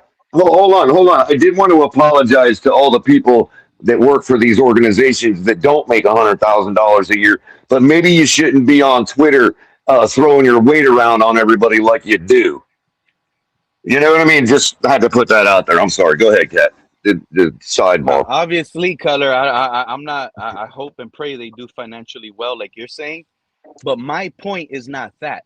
My point is literally, they love to talk about a player that loses his job, and no one under the comment section or in that circle turn around ever and say, I feel so bad for that guy. or go on. They don't make a show and say, "Oh man, I feel so bad. Tyreek Hill, he was so good, but his knee blew out." They don't never do that. They don't care. After they report Tyreek Hill was cut from the Dolphins, they don't talk about that no more. They're set in stone. So now when a Tom Pelissero gets fired, they got to sit here and make him feel bad, like, oh, poor Tom Pelissero. The man had bad takes. He was awful at his job. Why can't it wouldn't matter if he had the best takes in the world. I don't care about the man in his life, dude. Like his physical life, yeah, I value every life. But his financial life, I don't give a shit. Then they feel bad for what has he ever done for us, dude? Has this guy ever called any of you up and been like, "Hey, do you need $50?" I mean, give me a break, man. Has he ever called up Comcast? Has he ever called up Comcast? Hold on, has he ever called up Comcast and said, "Why the hell do you have rat's nests all over the freaking county"? Has he ever done any journalism like that? Wow, you threw my head. I forgot what I was gonna say with that one now, Color. I'm so sick of these people, dude. A bunch of smug elitists that aren't even elite. Color, roll down your window. Yeah, and what's up? Welcome up, KP. Becoming way more because you're getting actual normal Joes that can speak their voice now too. So you're really realizing, like, damn, these people don't really know as much as they should, considering they're getting paid so much money. You know what I mean? Like, bro, they came out their mama the same way we did, bro.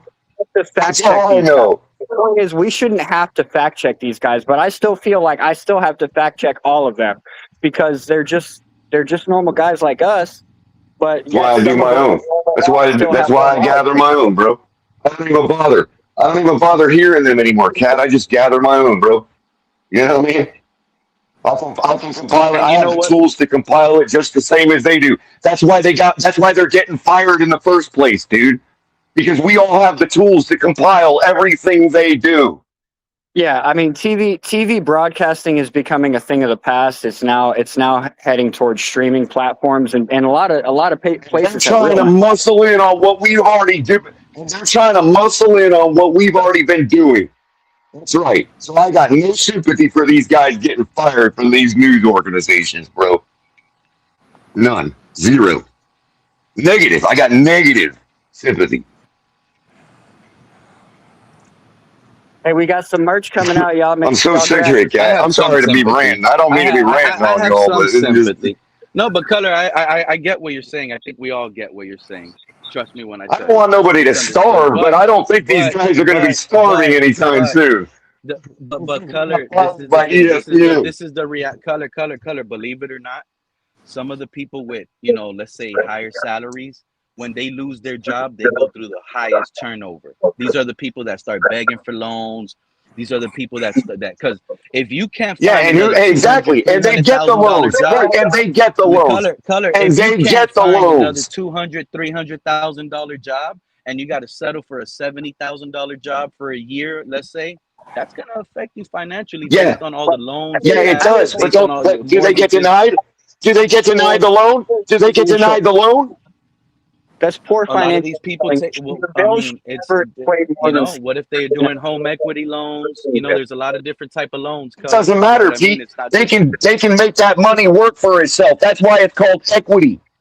Okay, they can make that money work for itself. That's true. While they're waiting to get another $200,000 job. Trust me when I tell you, Color. I believe every human should have access to loans like that without getting check like the TSA is running through you at the airport. You know what I'm saying? Well, London controls all that, dude. A lot of people. London controls who gets the money, bro. London controls who gets the money. They've always controlled who gets the money, and until we do something about it, they're going to continue to control who gets the money. This is why I love this show. It could go anywhere. This is why I love this show. It could go in any angle, anywhere, anyway. Hey KP, you muted on the mic, my guy. Latest one coming up. Type of stuff being talked about today. Yeah, no doubt. Yeah, as far as the layoffs, Ryan Clark, Pelissero, called Ravitch, etc. Part of a bigger move by the parent company as AI takes over a lot of I love functions. KP. And I love KP. Sorry, KP. there are hundreds of employees being laid off in media. It's part of a wider restructuring on underway by media. Up to 30% KP are gonna go. Up to 30% are gonna go, bro. Right. But KP, well, I bring that up, but Pete, I didn't really make my point. The point I'm trying to come up here to make, though, is that that's like the broad picture, right? But when you look at a guy like TD, right? TD is grassroots, homegrown, and is trying to make his way in, just as you are, Pete, and just as you are, Cat in the Hat, in a field that is evolving and changing and shifting away from human talent to more automated, AI-generated content, right? That's becoming more and more, and I think that's what you guys are talking about when we're talking about the standard across network lines that are promoted, that are promoted as the news, right? And then you have local grassroots people with opinions, right? And yeah, there's natural competition among those kinds of entities, and that's cool, right? We have different perspectives, so all that is great.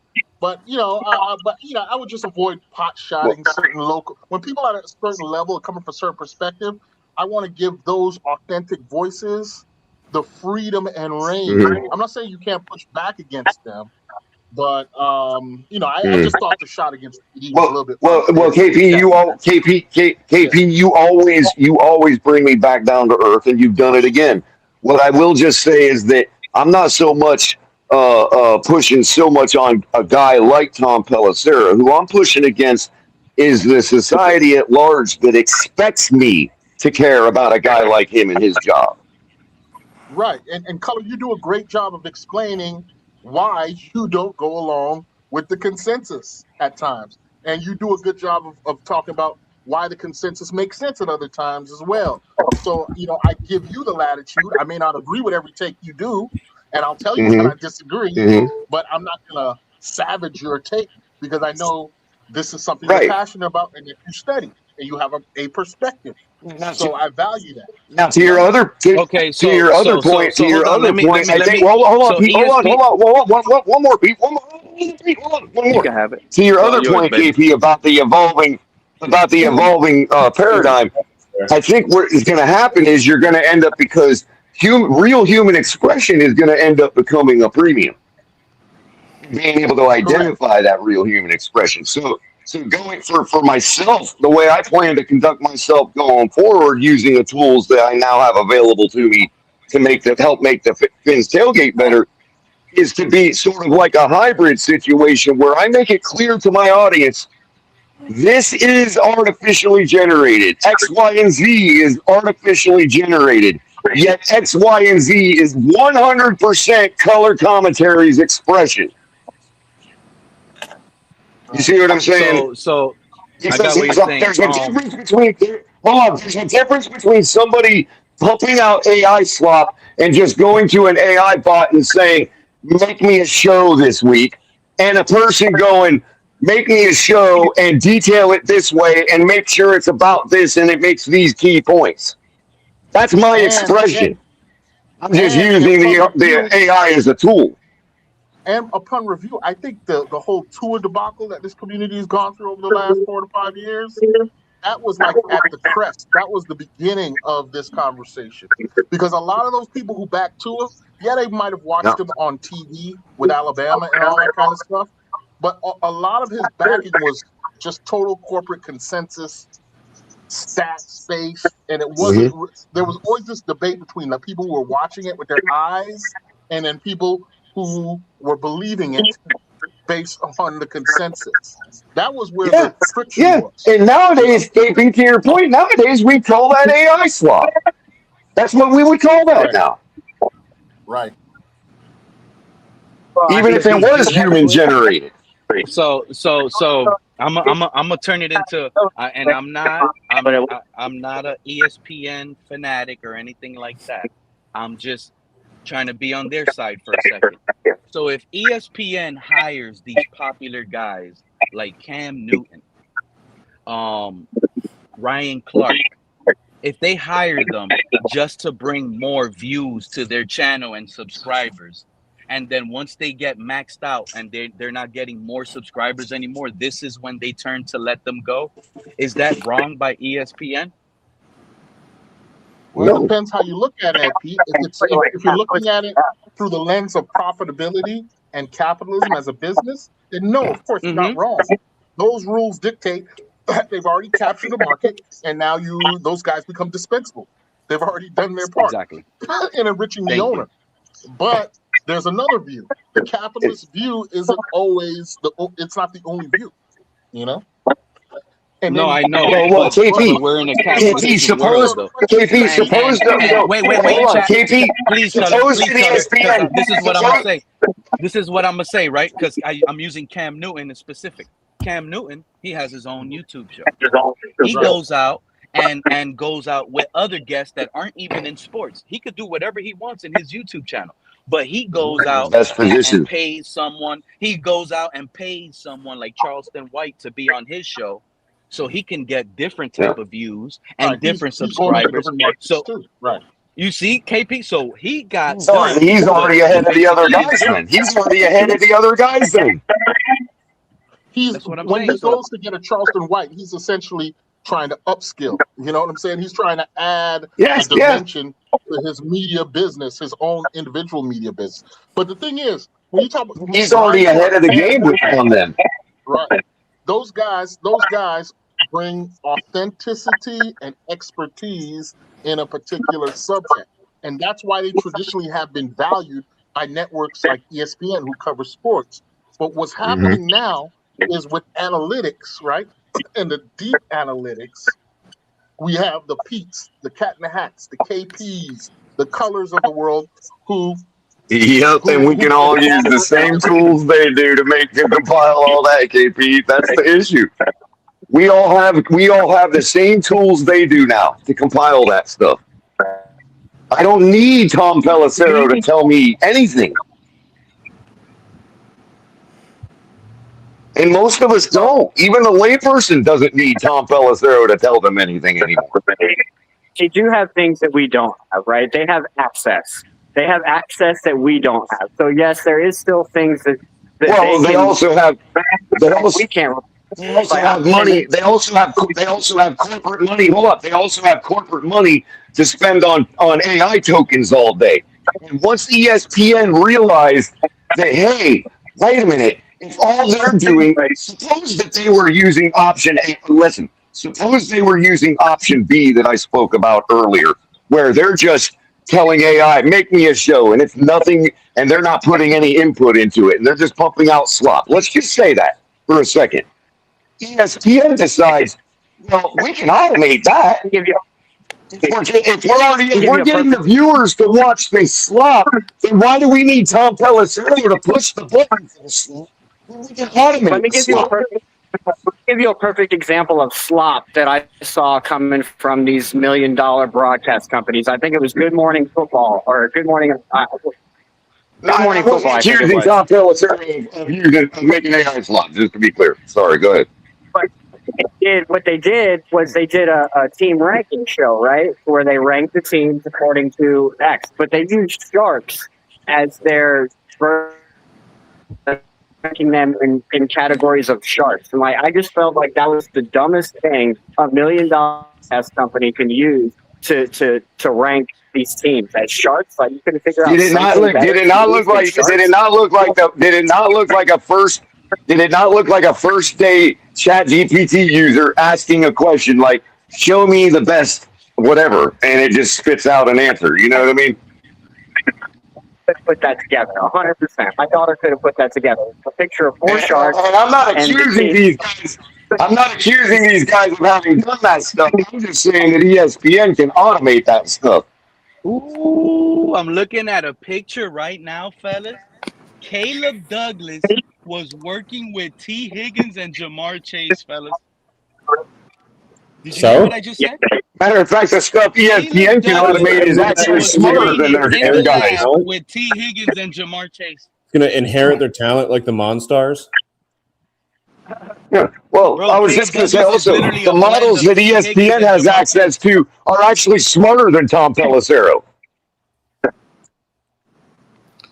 But I mean, Joe, if you want to think AI is not smart. AI is not smarter than humans. No, AI is not smarter than humans as a whole, but it is smarter than some humans.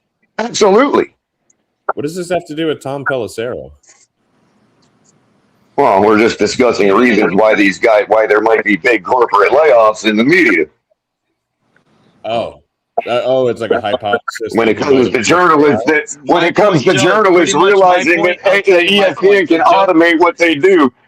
Oh, I see what you're saying. Oh. Remember, everybody has their thing. Color is coming from an AI point of view. My thing is, Joe, right? They want to give sympathy for these guys because they're fired. Tom Pelissero, Ryan Clark, right? Ryan Clark, Tom Pelissero. Everyone wants to feel bad that they're fired from ESPN. But these two guys in particular are the same type of. They're the same type of guys, Joe, that when a football player gets cut from their team, these guys report it, and they want to be the first to report it. They want to be known as they're the first to report someone else's job was lost. I thought Ryan Clark was doing like more podcasts and stuff like that. Like I didn't see him as a newsbreaker. But I mean, he's on ESPN. He got fired. Well, yeah, but if you look at ESPN, they've been doing this for years. I don't think this is a change in trends that's causing this. They've always done these big firing waves. Well, you know what? Not only ESPN, but the NFL Network. I've been watching them for years. They've been doing the same thing. They changed. But that's what that's going to be the indicator. At the end of the day, I'm sorry, Mr. Punk, Joe. That's going to be the indicator. If we got to watch to see just how many they bring in this round to replace as we get more and more into the new paradigm, which is happening. They could click that link if they want. None of us like to click watch that link and talk football AI for free like us. stuff, though. So it's going to plateau for the No. I'm not okay. I'm not. But Joe, that's not what I mean. That's not what I mean. What I was trying to say earlier was if ESPN realized that that's all these guys were doing anyway and not putting their own expression into it, they're going to hire fewer people that will use the AI tools but still put their own expression into it. So you should still see, and this is what I'm saying as an indicator, how many of these people and shows, let's say, do they replace? You know what I mean? How many of them, how much do they shift over to YouTube with more flash content? Yes, it could be produced by a real human expression, but it doesn't have to be Tom Pelissero is what I'm saying. It could be you and me. And that's what KP was saying. I think we're in the death of cable right now. I can't even believe it's still alive, to be honest. Yeah, that's it. You have media consolidation that is making a lot of redundant jobs eliminatable, and this is just what happens. Yep. When up to 30% in most sectors they're predicting, dude. Yeah, 30% in some sectors and like multiple sectors. You don't need Pelissero. If you got Schefter and you got Rappaport and they own the entire umbrella of serious reporting, people become redundant. Yeah. Yeah, and the Dolphin fans and the Dolphin fans are watching TD on YouTube, and the Packers fans are watching what's his name? I forget his name. And it's a shame because he's a really cool dude. The guy that does the Packers content. Yeah. And they know that, and they can tap into those advertising dollars. They don't need these guys anymore. KP, I sent you that application signed on the dot and everything. They're getting us to do the work for them. Better believe. I'm part of the MWAS. I'm part of the MWAS. Okay, we'll bring you in. You'll be the treasurer. So you take care of remind me what that is again. Malik Willis something. Malik Willis Appreciation Society.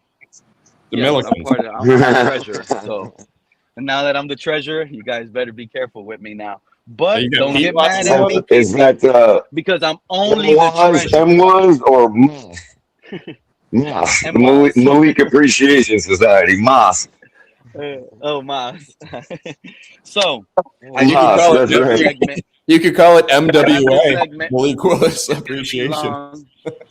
I have this little weird You segment that I hey, created on my own because you can't find. I don't know if you guys realize you're not going to acolytes, be able to find preseason, acolytes, Malik but I Willis found one. acolytes. And I realized something. I'm back on Quinn Ewers. I don't think because I'm on the MWAS with Yes. KP that I'm not Quinn Ewers guy either. And the pendulum Don't get swings. it twisted. Okay? I love Quinn Ewers. And this is what I want the fan base and everybody on the panel to realize. If this scenario happens, right, and it's not highly likely because things don't happen 2 years in a row identical, but let's say, hypothetically speaking, we get the same preseason as last season.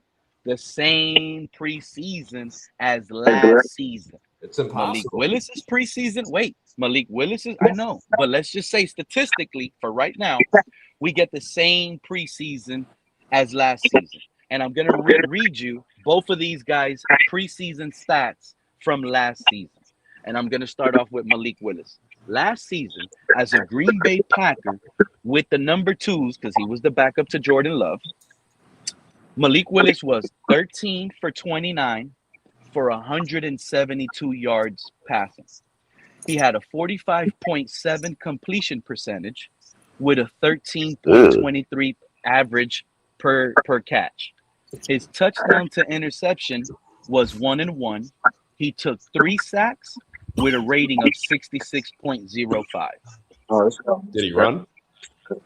What was his drop percentage? Good question. And what was his bad throw percentage? This is why I should have asked you guys because I didn't even think about looking at rushing stats. Because 45 is low. There better be some drops. There better be a high drop percentage for a 45% completion percentage, dude. Well, I'll tell you this, Color. To be fair, guys that right, don't know to the Malik play. Willis, to be fair to Malik Willis in preseason, he had 2 deep passes that were called back for holding, okay? So those people that don't Yeah, but those aren't counted as attempts. Those aren't counted as attempts either. They don't. But those aren't counted as attempts either. Those are. One was like a 30-yard completion that they got called back for holding. You see what I'm saying? I'm talking about if he had 45% completion rate. What I'm saying, Pete, is if he had 45% completion rate, that's likely because he didn't play a lot of games. It's not a huge sample size. But I would expect the drop percentage to also be right, but I would expect the drop percentage to be abnormally high as well if it's not all on him. If he's got a 5% drop rate and a 45% completion rate, he sucks. Exactly. Now let me read I mean, you sucks, I should say. Quinn Ewers was the number 3 quarterback. Who has that TV that I hear? I'm sorry about that. Is that Gunner? Shout out to Gunner for pulling up. No, that wasn't Gunner. Is it you, Pete? Yeah, see, that's not me. No, that's not me. That's probably probably Mr. Paul. Mr. Paul, I think. Yeah. Oh, that was Mr. Paul's got like people's court over or something. All right. So those stats weren't that impressive, as Color pointed out. But now let me tell you guys the third string. I remember. Think about what I'm telling you guys. Malik Willis, second string quarterback in a Green Bay team that was more loaded than the Dolphins. Quinn Ewers now as a third string rookie quarterback. He went 23 for 43. 273 yards passing, 59.9 completion percentage with an 11.8 average yards per completion.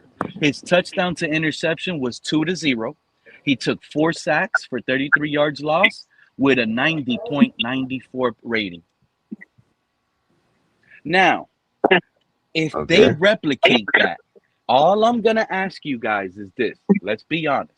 If the stats are similar, does this Nick Mullins make the quarterback position, like, does this make the coaching staff say this is the better quarterback?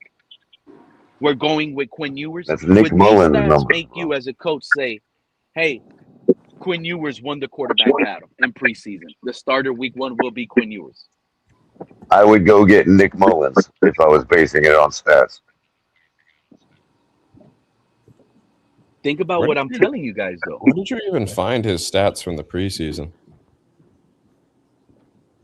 If you even are basing it, the decision, Pete, purely on stats, go get Nick Mullins. I had to dig 'cause in. He I had did to far do a lot better of than work. both of I them. found it. I think I found can it. tell you guys each game. Week 1, Malik Willis was found 4 for 9 for 39 yards, 44% I'm completion. in the Nick He had Mullins no fan show, touchdowns, by but the way. took 3 sacks. Malik Willis, week two, he was 6 for 14 for 83 yards Well, with a you left out a 42% stat. He completion had a fumble percentage. lost in But week week 1. 3, oh, you see, I didn't. I mean, I was just looking at passing numbers, to be 32-ish. quite honest. And then you brought up That's the why I was rushing, asking which I about the didn't rushing, get. right? Because he didn't rush much in the preseason. That's very Tua-ish, Joe. Okay, so I didn't even think about looking at the rushing numbers, which is kind of Yeah. my fault. But I didn't look at the rushing numbers for Quinn I'm looking Ewers at him either. right now. Did Quinn In Ewers week get any 1, it rushing was attempts? 1 attempt for 5 yards and a fumble lost. And maybe that was on the sack. It was probably a sack fumble. And the week against the Colts, he didn't run. That was week 2.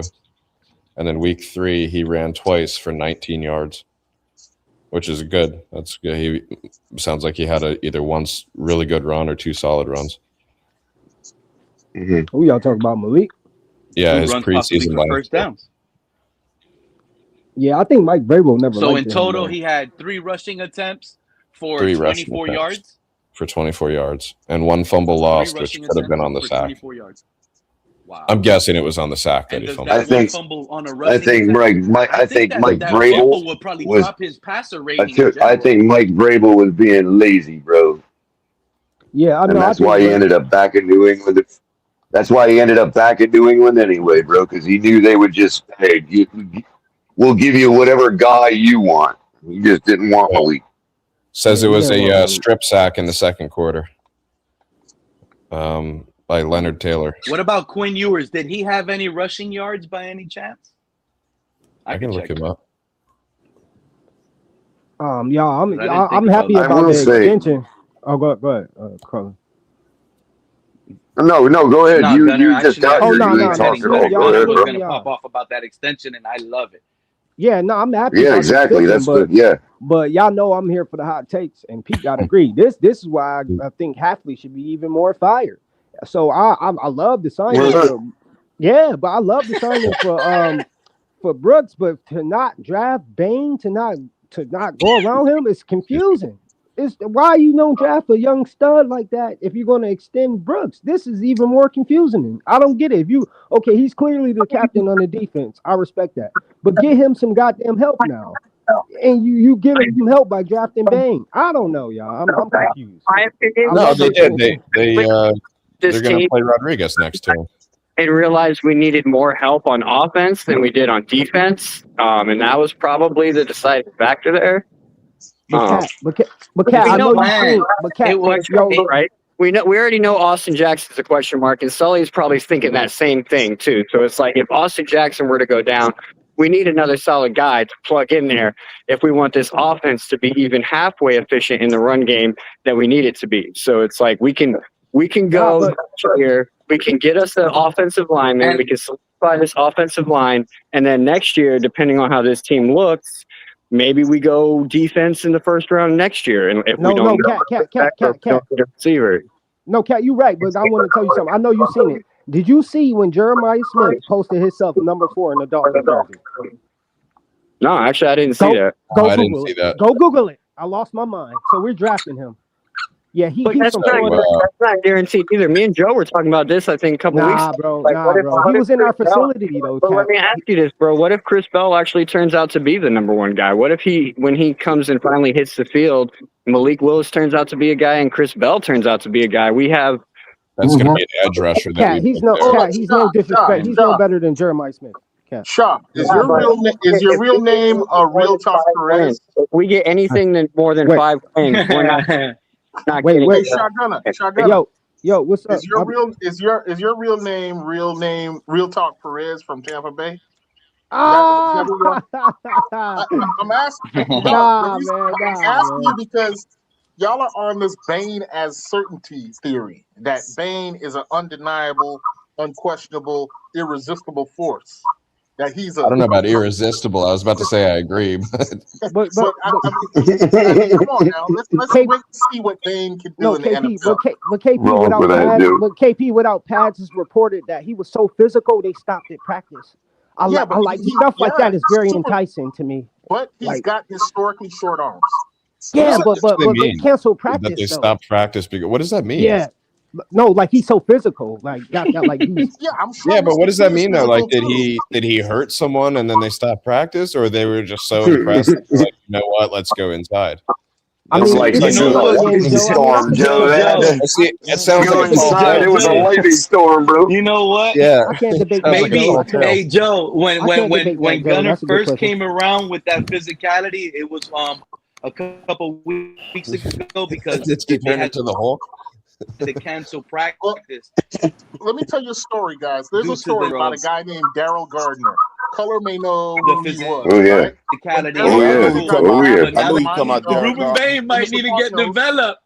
Listen, when Daryl Gardner was drafted to the Miami Dolphins, he was the most undeniable, dominant physical threat in his class. He was about 6'5", 300 pounds, Huge. ran a 4.6, was chiseled. He was a mountain of a man, but go check out his career statistics. They don't match the physical setup that people talk about Darryl Gardner. Well, that's why we can't get that combine mind that we always get in the preseason. I think the combine is bullshit, and I think we're better analysts than the NFL. I'm sorry, I come on here and my friends. You don't remember why y'all think I love this regime more? Remember what this? That's why when it comes to hold on. Remember when this regime came out and says they're going to pick film before anything else? Film is everything to them. Why'd they pick It's Caleb not what Butler? they do in shorts and in the combine. That's because you don't know. You're not a film watcher. Let these guys go to work. In the third round, our value. Watch. We're going to be saying, wow, the Browns really got David Boston over Caleb? Wow. I feel like that pick in particular was on traits. But that's the point, is that them guys can have all the traits in the world, but if they don't look the ball in, they ain't gonna be nothing. Yo, somebody look Cat Joe, look that up real quick. Jeremiah Smith in the number 4. Well, first I want to give Pete his data on Quinn Ewers' rushing stats in the preseason. Go ahead. That 4 yards. That Bears game where we tied, he didn't have any rushing attempts, but he had 2 sacks and 2 fumbles lost.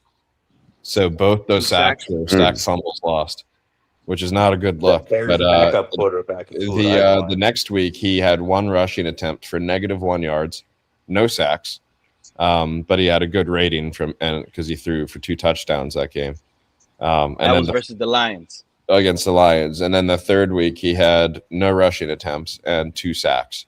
So he rushed for one time for -1 yards and had 2 fumbles lost. And 4 sacks. Was that the Chicago game where they came back in the fourth quarter and won? They tied. They tied 24-24 because there's no overtime. That comeback was in the playoffs. Never mind.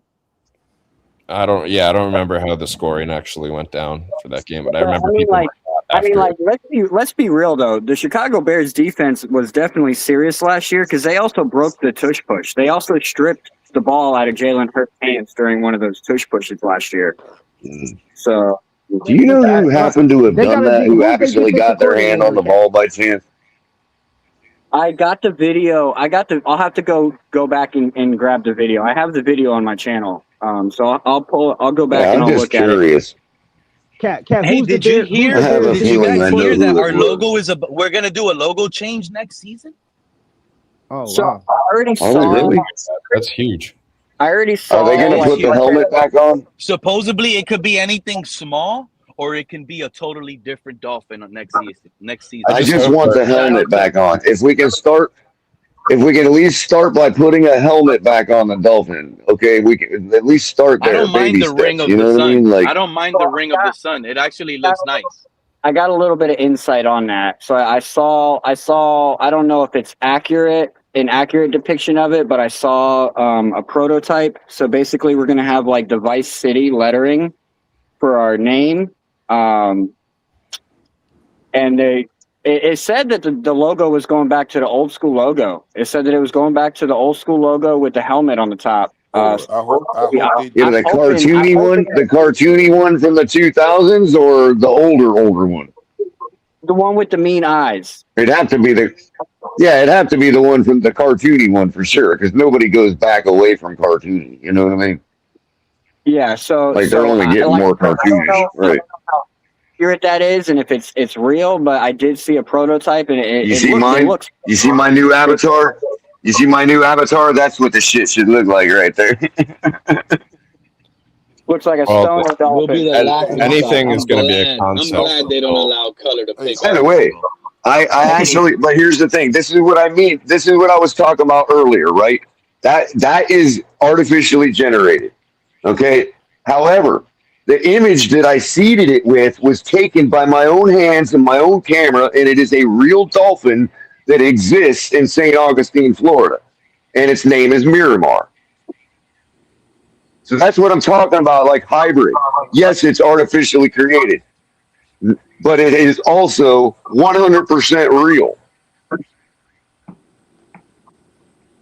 This season is all about playoffs. Next season is all about point, right in the Super Bowl. Hey, and shout out to Liz and Miss Fins down there in the chat room. Liz and Miss Fins. I can't even see the chat, but shout out with them. Liz and Miss Fins down there in the chat room. Shout out to them. I'm on Twitter right now. Yeah, don't ask me about the irony of a dolphin in St. Augustine named Miramar. I don't get it, but. So, listen to this. Right, the Dolphins. This is the Dolphins' recent extension, fellas. Devon Achane, 4 years, $68 million, 32 guaranteed. Aaron Brewer, 3 years, $52 million, 37.5 guaranteed. And Jordyn Brooks, 3 years, $51 million, with 35 guaranteed. You guys notice something there? They're all on similar contracts with the same time frame.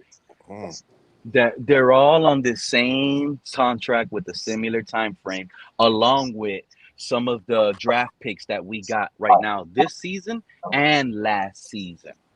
Jonas Salvanea. This is our team, guys. This is not a rebuild. I've been trying to tell y'all. This is not a rebuild. We got a team that we drafted. Some are getting developed. Some are going to make a year 3 jump, a year 2 jump. Salvanea? Y'all really think Salvanea is going to really be trash like he was last season? I don't. We don't know. Let me tell you what I feel about it. Rebuild I look at it by person. I look at it from two different ways, right? So it's like I look at it from the aspect, okay, we're aligning everybody with similar contracts. That's kind of giving us a time frame that Sully has in his mind, right? That's telling us like he has sort of a time frame for this build, this rebuild. That kind of tells you, okay, it seems like he has in his mind it's like a 3-year rebuild. It'll be about 3 years or so. But at the same time, I look at it on the other end of it. It's like, okay, now in that 4th year, if all of these guys work out, we're not going to be able to afford to bring all these guys back. They're all going to be on the same contracts, which means they're all going to need to be redone at the same time. So that's the bad part about it. But at the same time, like I said, you can kind of see what Sully has in his mind as far as the time frame goes for building this team and getting it where he wants it to be. Cat, that also serves as the reason why we pumped the brakes in the later parts of this draft, because it would have just got worse if we would have started drafting even more special players. Right. Well, I mean, that I think that's where the drafting comes in, right? Because if Jordyn Brooks in 3 years, like he's doing good, he does good all 3 of these years, he's past 30, right? But hopefully we have these other guys that we bring in that he trains. So we don't have to re-sign Brooks. We can let him go.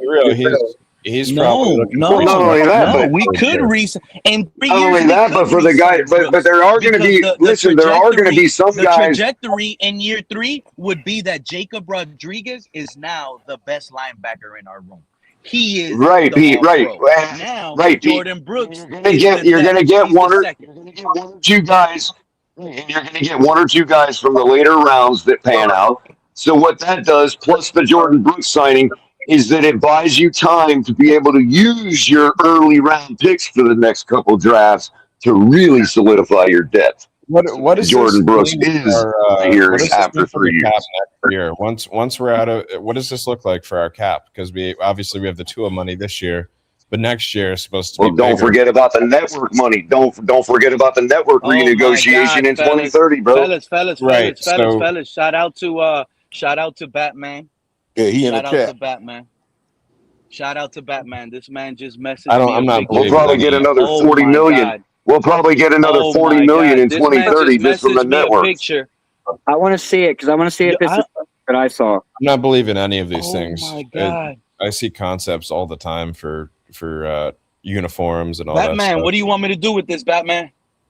I know everybody says they have the prototype. Everybody's gonna say it. Yeah, we're not going to see shit until If next it year. don't have a helmet on it, it sucks. This looks That's legit. It'll be very like right next off the bat. If it February. don't have a helmet on it, it sucks. Sorry, Batman. Can I It'll be copy No like this offense. picture and send it in the Discord? You can send it in my Discord. Yeah. I think the real one that'll And leak why will the be hell haven't we ever worn white jerseys on I orange don't know how to pants? do that though. And I don't mean the creamsicle. I don't mean the creamsicle orange. I mean the orange from the stripe down the side of Dan Marino's pants in 1983. That's the orange I'm talking about.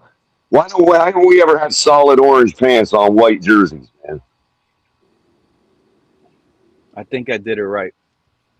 I think I did it right. Too much like the Cleveland Browns. And I like it. Bat, if that is it, I kind of like it. It's hard to see, but I'm telling you right now what the logo is going to be. Does it have a helmet on it? It says Dolphins. It just says the word Dolphins on the side of the helmet. Oh, right. I love it.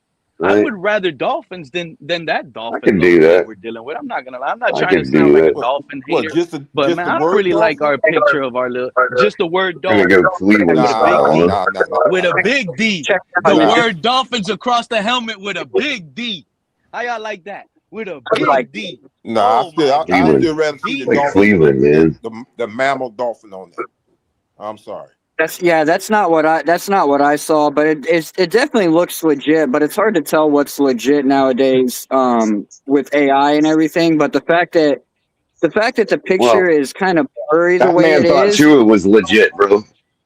Thought Tua was legit. Batman Okay, probably snuck into the let's be real facility here. and seen that. Y'all don't know Batman. That's what I'm saying. It looks like a photo that was definitely taken on the sly. Like it wasn't supposed to be taken. But it also looks like there's other team helmets there as well, and it looks like it's a helmet signing place. So that might not even be a real helmet. It might just be like helmets that they made to get signed. Because if you notice, there's other helmets in that picture that have signatures on them, like the little mini helmets and stuff. yeah. You got to look at the rest of the picture. Yeah, exactly. Yeah, the NBA ain't playing with the Harlem Globetrotters basketball anytime soon. Like Joe said, we're just going to have to wait till next year when Miami Dolphins start dropping the sneak peeks and stuff. They ain't changing. Oh, Steven Ross ain't changing nothing, bro.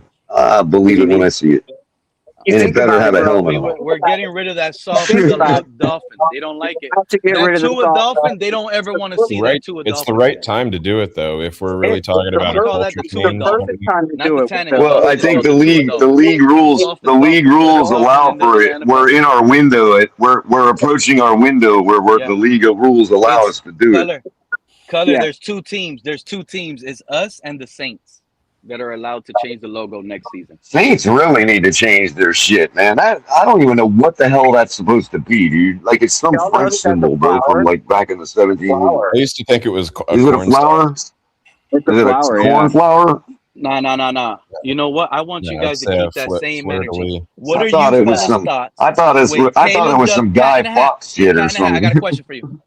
Because I know you're one of the smartest on the panel right now. Cat in a Hat, how do you feel? It's a French lily flower. How do you feel that I'm telling you, you might have not seen it, but I'm telling you, I seen it on Twitter. I just can't find it right now because once you refresh, things get lost quick.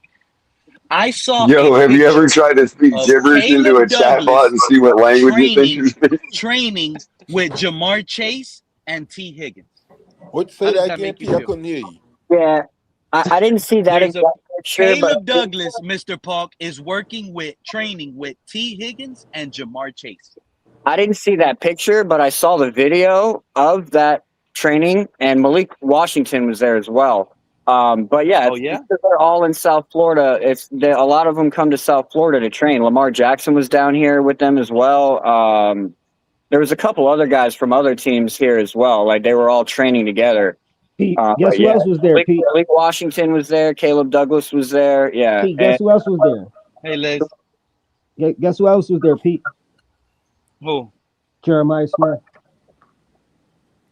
Ooh, you think? Hey! You think these guys, Caleb Douglas, is gonna get Florida, invited to somewhere like that if he's as bad as this fan base makes him seem to be? I didn't know Caleb Douglas. Think about that. Why, the fan base is making him seem good. What are you talking about? I mean, that's interesting. I didn't know he was there. The fan base loves the that pick. man was there learning from Jamar Chase and T. Higgins. But Shotgunner, you realize though, in order for us to get Jeremiah Smith, that means Malik Willis has to be the guy, and we still have to have a top 3 draft pick, which means we're winning 4 or 5 games like Vegas predicts us to. Oh yeah, that's going to happen. Malik Willis is the guy. You want me to tell you? You want me to tell you how we look? Yeah, Malik. One at a time, please. This is my sad take right for the day. Okay. If we're going to be in position to draft someone like a quarterback in the top 3 or a Jeremiah Smith in the top 5, the reality is going to be Malik Willis is going to stink for most of the season. We're going to have like the Saints season as last season. And hear me out. Spencer Rattler started. He couldn't beat out Tyler Show and quarterback camp. Spencer Rattler started. He didn't win games. He played 10 games, 11 games, whatever the Saints quarterback started. Then they put in Tyler Shuck. No, actually, they came in. Yeah, I'm about to say Cat. Yeah, I'm about to say Cat can clear that up. Quarterback. Yeah, Cat can clear that up because and Shuck only won 4 or 5 games. But go ahead, Pete. Yeah, but then they put in Tyler Shuck, and he played the remaining schedule of like 10 games, right? And he did pretty deep. It was like 6 games. He 9 games, and that was 9. He was 4 and 5. 9 games, and he did pretty decent. He had highlight-worthy plays. He brought in moments. I forgot who the Saints beat that shocked everybody last season that I can't really remember. The Panthers. But I remember No, it was a better team. I actually checked. I'm telling you, Pete. The Saints were one of the teams that burned one of my parlays last season on that. But Cat I thought it was an easy win. Look it up. Okay, but hear me out. Tyler Shuck, the rest of the season, didn't win all his games, but he looked good. He looked great. Now, what happened? The Saints had a top pick. They were able to draft Jordan Tyson in the draft with the 7th or 8th draft pick. Now they build upon Tyler Shuck because he impressed. This is the route I see the Dolphins going. Malik Willis doesn't impress. Hear me out. Malik Willis just completely is a 45% completion percentage, and he sucks. He's overthrowing. I'm not saying that's going to happen. I'm just saying that what then his 10 games he blows it. Then here comes Quinn Ewers. Quinn Ewers comes in. Now the offense, the receivers, everyone looks alive. The offense picks up, and we got a hard 6 end of game season stretch. He goes 3-3 in that last 6. Now we're selecting number 5. Quinn Ewers looked great in those performances. Now we can sit here and say we're drafting Jeremiah Smith with Caleb Douglas. We're building around Quinn Ewers, new head coach, new general manager, and new again all over again. But that's the way I think it'll probably happen. I agree. I really believe that. I agree. I'm not passing up the top 5 for a 3-3 Quinn Ewers. That's not enough for me to say, okay, I've seen my guy. Let's miss out. I said he would play 10 games, right? And I said in the last 6 that are tough, he would go 3-3. So let's say he went. Let's say he 3-3. That's 6 games. I'm telling you, 10 games. Let's say he goes 3-1 in the first 4. 3-1, and then he ends 3-3 in the last tough. No, I thought you were saying Malik Willis was going to play the 6th part. I thought you said Malik Willis is going to play the first. That's the thing. It's a long season. It's 18-week season. Yeah, Willis would have to be done early for me to see enough from Ewers to want to pass up on a by top week 5. 9. Week 9, Willis goes down. He's 3. Truthfully, I'm not judging him by week 9. He's 1-8. The reason why I'm not judging him this year is just because, I don't feel like he don't have enough targets to evaluate. But I think we want to be a top 10 pick. I don't think we're trying to win. I don't think you. I'm gonna be honest with you guys. I think a lot of you guys are viewing Malik Willis as a rookie. Y'all got to stop viewing him as a rookie and more so as a quarterback that developed, crafted his stuff, and he is ready to go. Like, he's going to pick up the pieces around him with all the abilities he bring. I keep telling you guys, Malik Willis could actually, and I heard it on TD Stream a couple days ago when he was saying the same thing I'm spewing over here, right?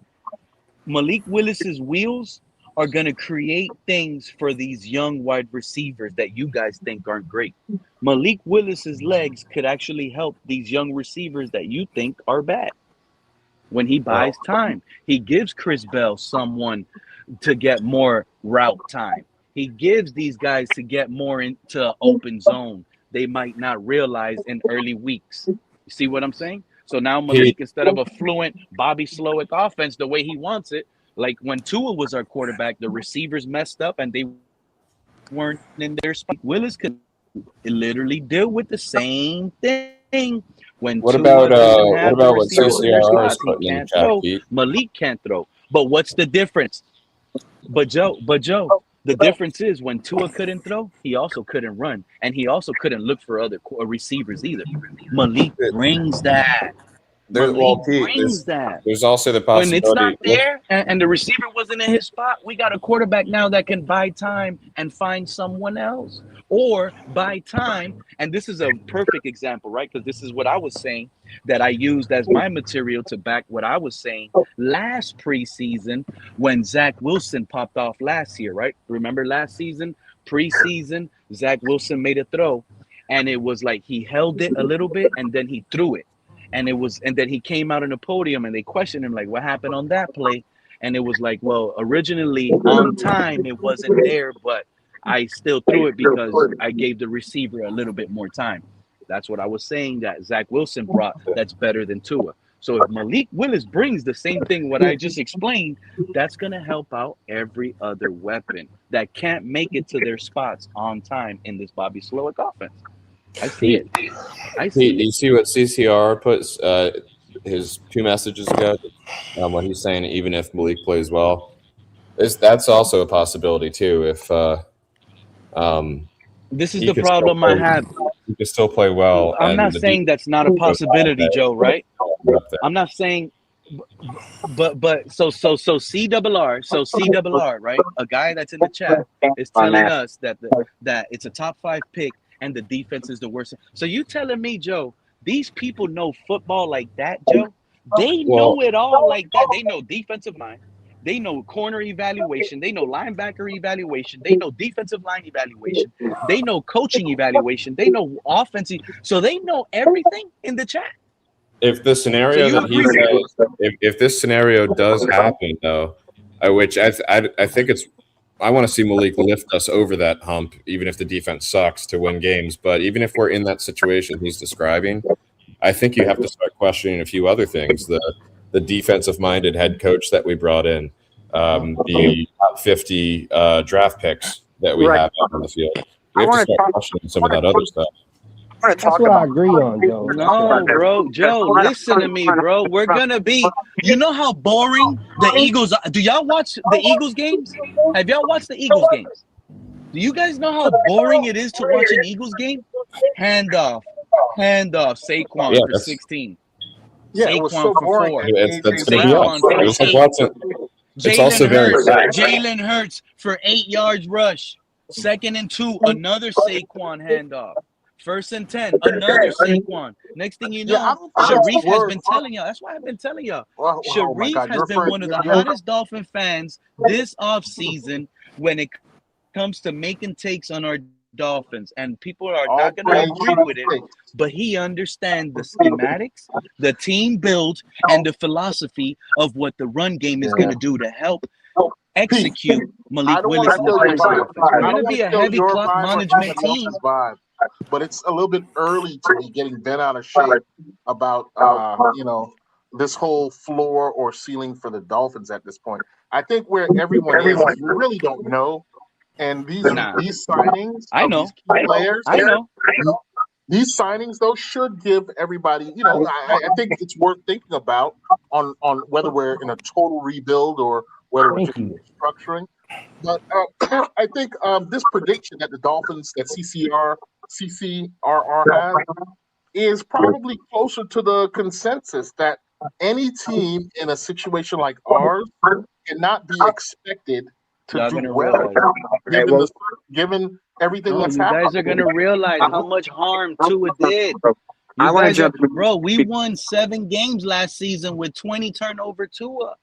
Well, That's hold not on. happening this That's season. because I'm of Mike sorry. McDaniel. You I can't just just don't pick off a understand floating how you can be so football. certain That's. Let me of jump in anything in this exactly past. from I'm because certain. I'm positive. I know a what lot. I'm thinking. I know my brain is telling me to say the right things on what I believe, and it's just Hold on. my belief, KP. So it is what it is. But I just don't forecast this team being bad with the run game, the way that it is, the upgrade at offensive line. I think we would all want Another thing, a lot to of be people right harping on about Jonas Salvanea. it's just Go back that to the it would tape. be Go back kind to of the tape. dreamy to Go take back that to the tape. position at this point. Let me Go jump back in to the tape and look at for the last quick. 4 games of the season. No, because this is a fraudulent fan base. For all you Malik Willis hype boys, right, that want to sit here and say, look at the film on his last couple games. How come we don't go back to the film on the last couple games on Jonas Salvanaya too? Because he looked good. So for Jeff Hafley, in this I defense, poured the water on there. He's just laying there like, oh, that smells good. for Jeff Hafley in the defense, a lot of fans like to look at last year and look at the stats Y'all that buying into what Mark got defense to say. put up last year with Micah Parsons, right? And they were very underwhelming. But if you go and you look at the defense from the year before, they had double digit in both interceptions and forced fumbles. They had 30 plus turnovers altogether in Jeff Hafley's first year in Green Bay, when they had barely 15 turnovers the year before. The sacks were in the 50s. The tackles for loss was in the 70s. Like, it was ridiculous numbers his first year with Green Bay. His second year with Green Bay, they bring in Micah Parsons. And here's what I think happens. Here's what I feel like happens. I feel like because Micah Parsons was he was the blockbuster trade of the offseason, right? So now Jeff Hafley is being forced to kind of build his defense around this one guy. And it didn't work out, and it showed. But if you notice, and if you go and you look at the defense from pre-Micah Parsons injury to post-Micah Parsons injury, it's completely different. The Green Bay defense got better after Micah Parsons got off of the field. So a lot of people look at last year and want to say that Jeff Hafley's defense is weak or easily overcame. But I think it was because he was trying to build it around one guy instead of using the whole team as a whole. Isn't that his fault, though? I mean, he had input on Parsons coming in? And yeah, I mean, at the end of the day, yeah, it's your fault for trying to make him the focal point. But at the same time, what if that was what Matt LaFleur and the upper office were telling him to do? You know what I mean? We went out and That's got what this you guy. do to the best players, Cat in the Hat. Don't let Joe steer you off, bro. Isn't that when the Heat signed LeBron a couple years ago? You think they were gonna let LeBron just sit on the bench and not be a star in Miami? But that's why I don't look at last year. That's why I don't look at last year and put too much quit weight on steering it. people off, That's how you know Joe. he thinks there's a motive behind everything. That's how you know the season is underway. Hey, Pete, look who's on board. Ken is up here. Man, good. Yeah, Kenna's been missing for a while. What's up, Kenna? Hold down all the cooking with the reel without That's what him. I just said. Shout out to You didn't Kenna miss for pulling nothing, up. dog. The season is here. The conversation The is season is still here. where it Guys, was after the draft. there's breaking news. No new takes. Yo, KP, I got a question breaking though, news. bro. How do you what feel you bringing about in? Chris Bell? How do you feel about Chris Bell now? How do you feel about Chris Bell gonna be ready now? How do you guys feel about Chris Bell? Is that He's ready to official? go. Can I He didn't start on the pup list. Can He's not on I say IR. something about that 2:30. first? How long is this gonna take, Joe? Can I make a How long comment is on it gonna that? take? If as far as Go Chris ahead. Bell's situation go, I will wait till about He's ready to go. halfway through the season. See if he's really ready to go, because you don't want to rush him back. I'm sorry, you don't want to rush a man like that back. They're gonna find. He's gonna be. He's gonna be making catches for Malik Willis in training camp. Let me finish, Pete. Let me finish. Please let me finish. You don't want to rush that man back because if he's healthy and strong, he can be a weapon. I mean, it's unproven, but he can be a weapon. So you got to let that man heal up until about halfway through the season, put it in and see what you got. Or if necessary, let him sit the whole season. That's how I feel If he about passes his physical, Mr. Park, Pete, but still, he's he good can to pass the go. physical. But that man, He's ready to go. no, that's Put part him of on the problem. team. We didn't No, sign that's you to part of sit here problem and the man be pamper going you. through. You got to come in and make some catches. We rush You see, these that's players the back Mr. on the Park field I be because we disagreeing want to with see. right there. We You want want we everything to want be this slow player to step. take us to You the want Super Bowl. everything to be No, wait and see. you got You to want to make sure pamper that some man. of these guys. No, But by him playing proves he ain't Pete, you injury prone. want Sitting to on the end that bench, man's making him career. wait a whole season, he's still And going to Pete, be you want to end labeled. his career by bringing him back too He's only fast. 22 years old. You gonna bring that? He passed his physical. And a Get on career the could field. be ended by bringing that man back too fast. Let that man come If back Tyreek Hill passes his about physical, halfway through I'm the saying season. bring him on the field. Am I trying to end Tyreek Hill's career? If Tyreek Hill can That's walk not in this Tyreek. building right Chris now and Bell and pass the Tyreek Hill physical, are two I'm different telling people. him, let's go. Chris So Bell what's the and difference? No, Tyreek they're are not. two different They people. both play the same position. They're two Exactly. different No, people. you know what? You're right. They They're are two two different different people. people. One is 30, and his leg gets back together a lot slower than a 20-year-old. The 22-year-old should be ready to go right now. No, he And shouldn't. past his No, he physical, shouldn't. I expect him to start making passes. If He I'm Coach is Pat, going to be. I will wait till You know what? halfway through the season before I put him on the field. You know what? Training camp this season, when you got guys like Cat in the Hat and everyone else that's going to be going, they're going to be seeing, guess what? Chris Bell make catches this training camp. Y'all going to get bought in. The Dolphins do this to y'all all the time. And if The that Dolphins man, know how to get buy hurt, you guys if that in. man It's get hurt, happening then right y'all now. gonna be crying. And Chris Bell is that guy. Why did they put him in so too soon? Come on now. Yeah, I'm with Mr. I'm with We could say Mr. the same thing about A-Chain. We could say the We- same thing about A-Chain. He's just coming off a shoulder surgery. Y'all going to You be can't compare him to A-Chain. What? They two different people, man. Why You not? talking about a running back / receiver, and A-Chain is been injured, is injury prone anyway. Come on now, you can't do that comparison, man. Chris Brooks is a rookie wide receiver, who we picked. Chris Bell. Chris Bell. I'm sorry. Let the man sit. Let the man sit out till about halfway through the season and see what we got. Bell should hurt. have been a first-round draft pick if he was healthy. Now we find out he's healthy. He hasn't failed his physical. He's ready to go. We got our A.J. Brown. Yeah, but I think we got our Larry Fitzgerald. I think we have enough wide receivers. We got our exactly right now. I got enough wide receivers to let him sit. Think about it, right? If you think about the direction that they want to go and what this year's about, it's all about evaluating, right? So you don't want to rush Chris Bell out there. Evaluate the receivers you have in the first couple games. Allow him to really recover and become healthy. So that way, when he gets out there on the field, for one, you don't risk him getting re-injured. And for two, you can get a good evaluation of him because he'll be at 100% instead of 90%. Exactly. That's what I'm talking about. You use Tutu Atwell, you use Jalen Tolbert, you use Theo Weiss, you use freaking Malik Washington. All that's just 4 of the guys we got. You use them through the beginning, and then towards the later half, that's when you bring in Malik Washington. I keep telling you guys, Malik Washington is going to be the sub package guy. He's going to be our little first down guy. But he's not going to be a heavy contributor. Our heavy contributors are going to be Jalen Tolbert, Chris Bell, and Caleb Douglas. Jalen Tolbert, Chris Bell, and Caleb Douglas. And that's the big 3. We're not going to count on short, smart receivers. Nah, I don't think we got rid of Waddle. Ricky got to pick this up. And see, Pete, now you mentioned Kevin Coleman Jr., who also could have got. He might be the reason why Malik Washington is on the trade block right now. We're not so let that man guys sit out. Starting and let playing that man huge sit roles. out, man. Don't bring that man back so quick. It's going to be Jalen Tolbert, Chris Bell, and Caleb Douglas. That's the big 3. And guess what? That's going to kick our offense up in training camp.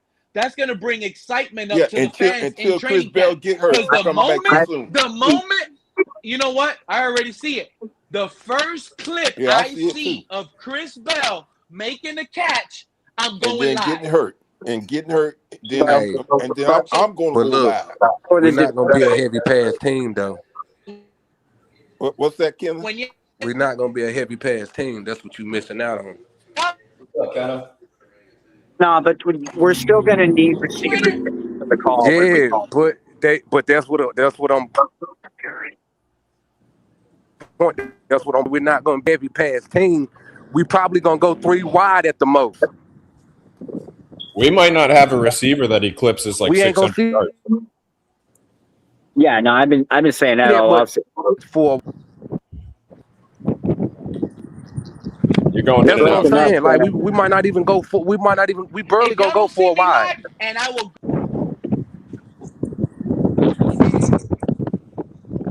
Say it again, Kenna. But as far as Malik Willis and Malik Washington goes, like I think that they're going to try and make that a thing, Pete, because like they're already working on figuring out branding for that because you have M squared. Like they're already trying to figure out how they can brand that and make money off of it. The Malik Willis, the Malik to Malik connection in the end zone. They've already talked about it in different podcasts. Both Malik and Willis and Washington have both talked about like they're figuring out what to call themselves for when they connect on touchdowns, like to be able to use it for branding.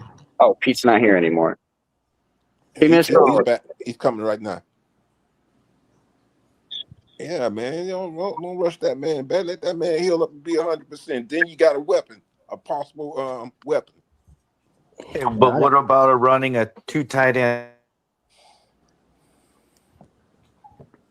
That's not bad, Raphael, because my bad, my internet crashed. Sharif, welcome up, my guy. You've been one of the hottest of the hot lately. Shout out to our guy Sharif. Hottest the last 2 months. Sharif, We're gonna you've been start spot talking about on, the bro. Knicks again. Ain't no Knicks. It's clock management, run game with this elite offensive line. Like, bro. Like first of all, I told and I fan base sometimes. Tua really did a number on y'all. 1,350 rushing yards last season just with Devon Achane. And that's with, right? PFF telling us we got the worst offensive line rookie in the entire NFL, Salvanea. So you telling me a second-year jump by Salvanea, a prospect so big and dominant like Caden Proctor, best draft pick we could have ever had at pick 12, by the way, and people don't want to acknowledge how the trade back was made it even elite. The trade back gave us more. And guess what? That right there makes our run game automatically better. So we're only going to judge this offensive line by the way they pass when we also love the way they run. There's 2 levels to this. So, how you guys doing today? Sharif, man, I'm excited. The season is underway. We got guys like Kenna coming back. He left. I know I didn't even get to hear Kenna's voice, but now I know the season is underway when you get Kenna's and the Manny messing back. up. So he'll probably be back. His sound was messing up. I was listening to everybody, and I love how everyone. I think everyone is more careful about making predictions without even staying in scrimmage. But they're scared now. No, don't do that. There's an echo. There is an echo. Yeah, someone might. But what I want to let people know, okay, last year's team with receivers on the field in a running play were midgets. If you just trade those 2 receivers off the field, put Kakmarek there and Ben Sims, and then you put any 6'2" receiver on Y, receiver X, anyone we have now. Caleb Douglas and Jalen Tolbert. You take the midgets out of the play and you run the same exact thing with Kakmarek and Benz and but now you have Proctor. You have the best left side in the NFL.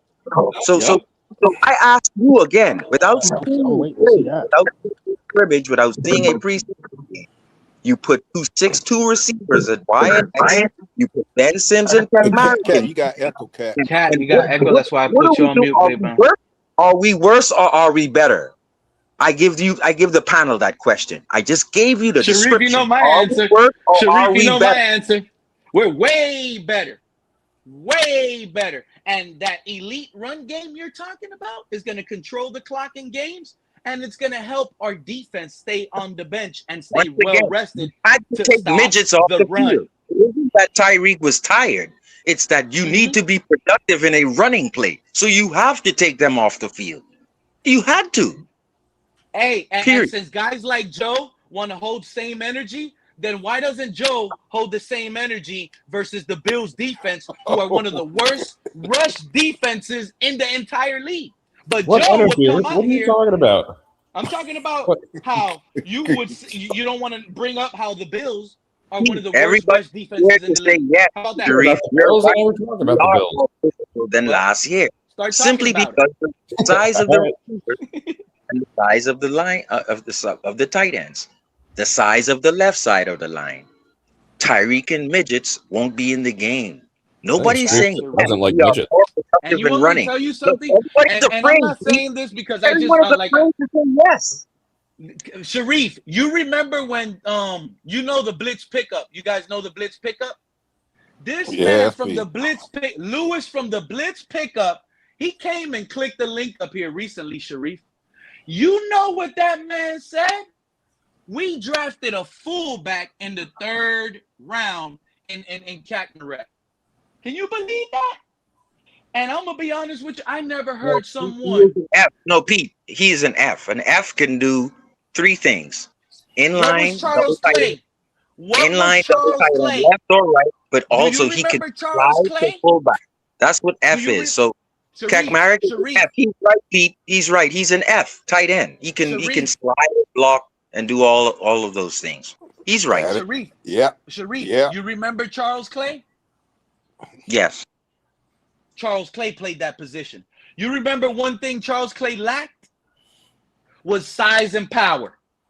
Right. Now But we have fires the out of the Charles backfield. Clay role. Now we have the Charles Clay role. Call it a fullback if you want. I don't care. That's a universal position. That's a position where you can remove that fullback and make blocks for A-Chain. You can go in motion, be at tight end, and block in the running game. Or And you that's can move and catch 70. passes like Charles Clay, all in that offensive line, fullback role, tight end role. I'm telling you right now, Will is going to That's be 6, someone that 7, this fan base is going to actually be like, wow, that's a great draft pick. He might give us 70 catches. What you guys think Dolchich is going to bring, Will might beat him out in the roster. Let's just be honest. It's open competition. This is an open competition, and the season is officially underway. Nothing is guaranteed in statue. I don't care that the regime told us Caden Proctor is our left guard. If they go out there versus the Giants in joint practice and that offensive line is looking bad, they're going to shuffle it like a deck of cards. They will shuffle it like a deck of cards until they find the right combination. And if at the end of preseason, if they realize, holy crap, Patrick Paul is better at right tackle, Caden Proctor, we need him at left guard tackle, and Austin Jackson will serve us better at left guard, and they're going to do what it takes. Ain't nothing about this roster set in stone. That's another thing this fan base needs to realize. Now that you said that real quick, don't everybody, like, we finally found out how you are punished. And it's kind of the same thing I've been saying. When you do something or you make a mistake, Halfley pulls you quickly, right? And then once again, he asks you, what did you see? And why did you do what you did? It is documented now. So there's no running to the wall and takes no talent. He doesn't make you do 50 push-ups, but you're immediately pulled from the game. So we have that documented now. Halfley doesn't play around, you're pulled. Sullivan doesn't play around either. He meant everything he said, Sharif. He said we were going to extend Jordyn Brooks. He said we were going to extend Devon A-Chain. He said we were going to extend Aaron Brewer. Guess what these fanboys were saying, Sharif? We're not extending them. We're trading them. We're rebuilding. They wanted the 2027 draft. This is incredible, man. I can't wait till we just beat the Raiders. Week 1, 31. I can see it, 31-12. 31-12.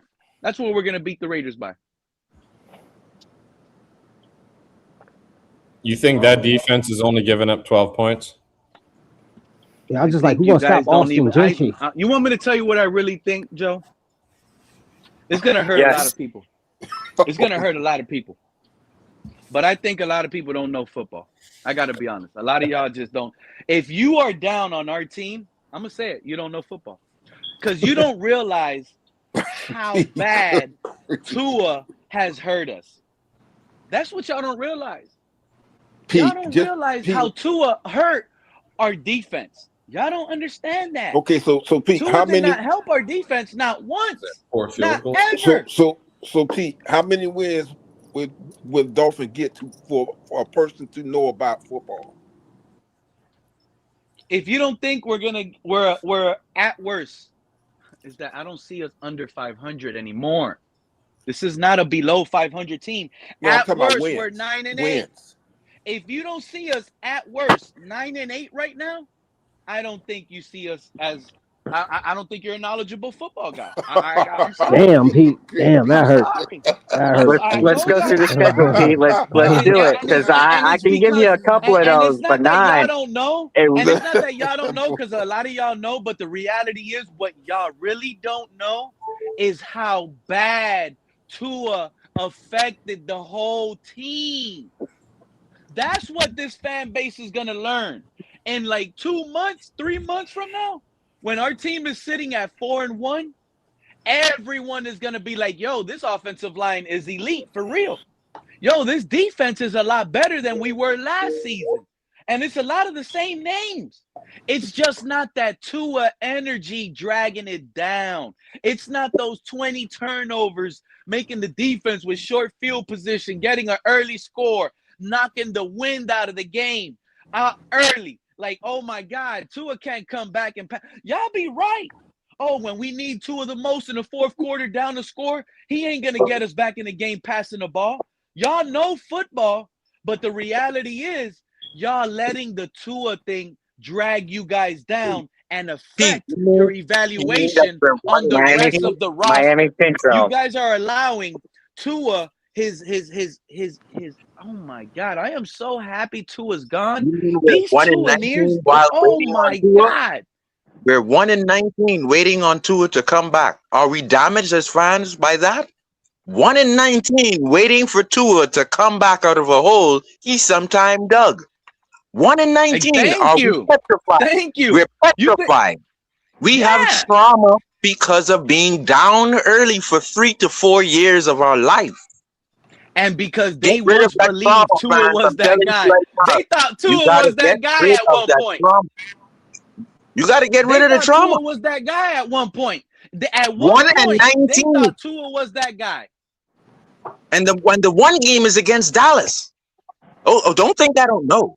The one game is against Dallas. Then he had another one too against the Ravens. Hey, that's what. Hey, so shout out to Star. Higher than that. Hey, that 2023 season, I was asking, right? I was like, what team is closer to beating the Rams? Y'all had guys up here talking about, yeah, that 2023 team will be close. It'll be a shootout.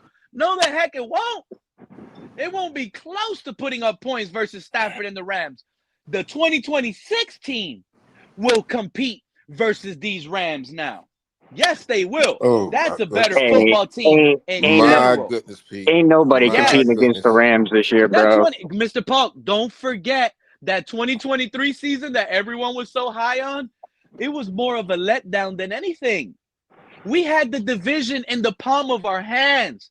We were walking on water with the division in our hands. Okay? Tua. It's not the injuries. It was Tua. But Pete, everybody to the Bills, to you and Sheree, everybody is not judging the season just because of what Tua did to our team. Okay, I'm gonna say it again. Bills, we had the third youngest roster in the NFL. We have a whole bunch of players who are unproven because they are young. So that's why that's what. And we got a lot of players that we had to put in a wrong scheme because of Tua. We put a lot of players in bad positions because bad coaching and bad Tua.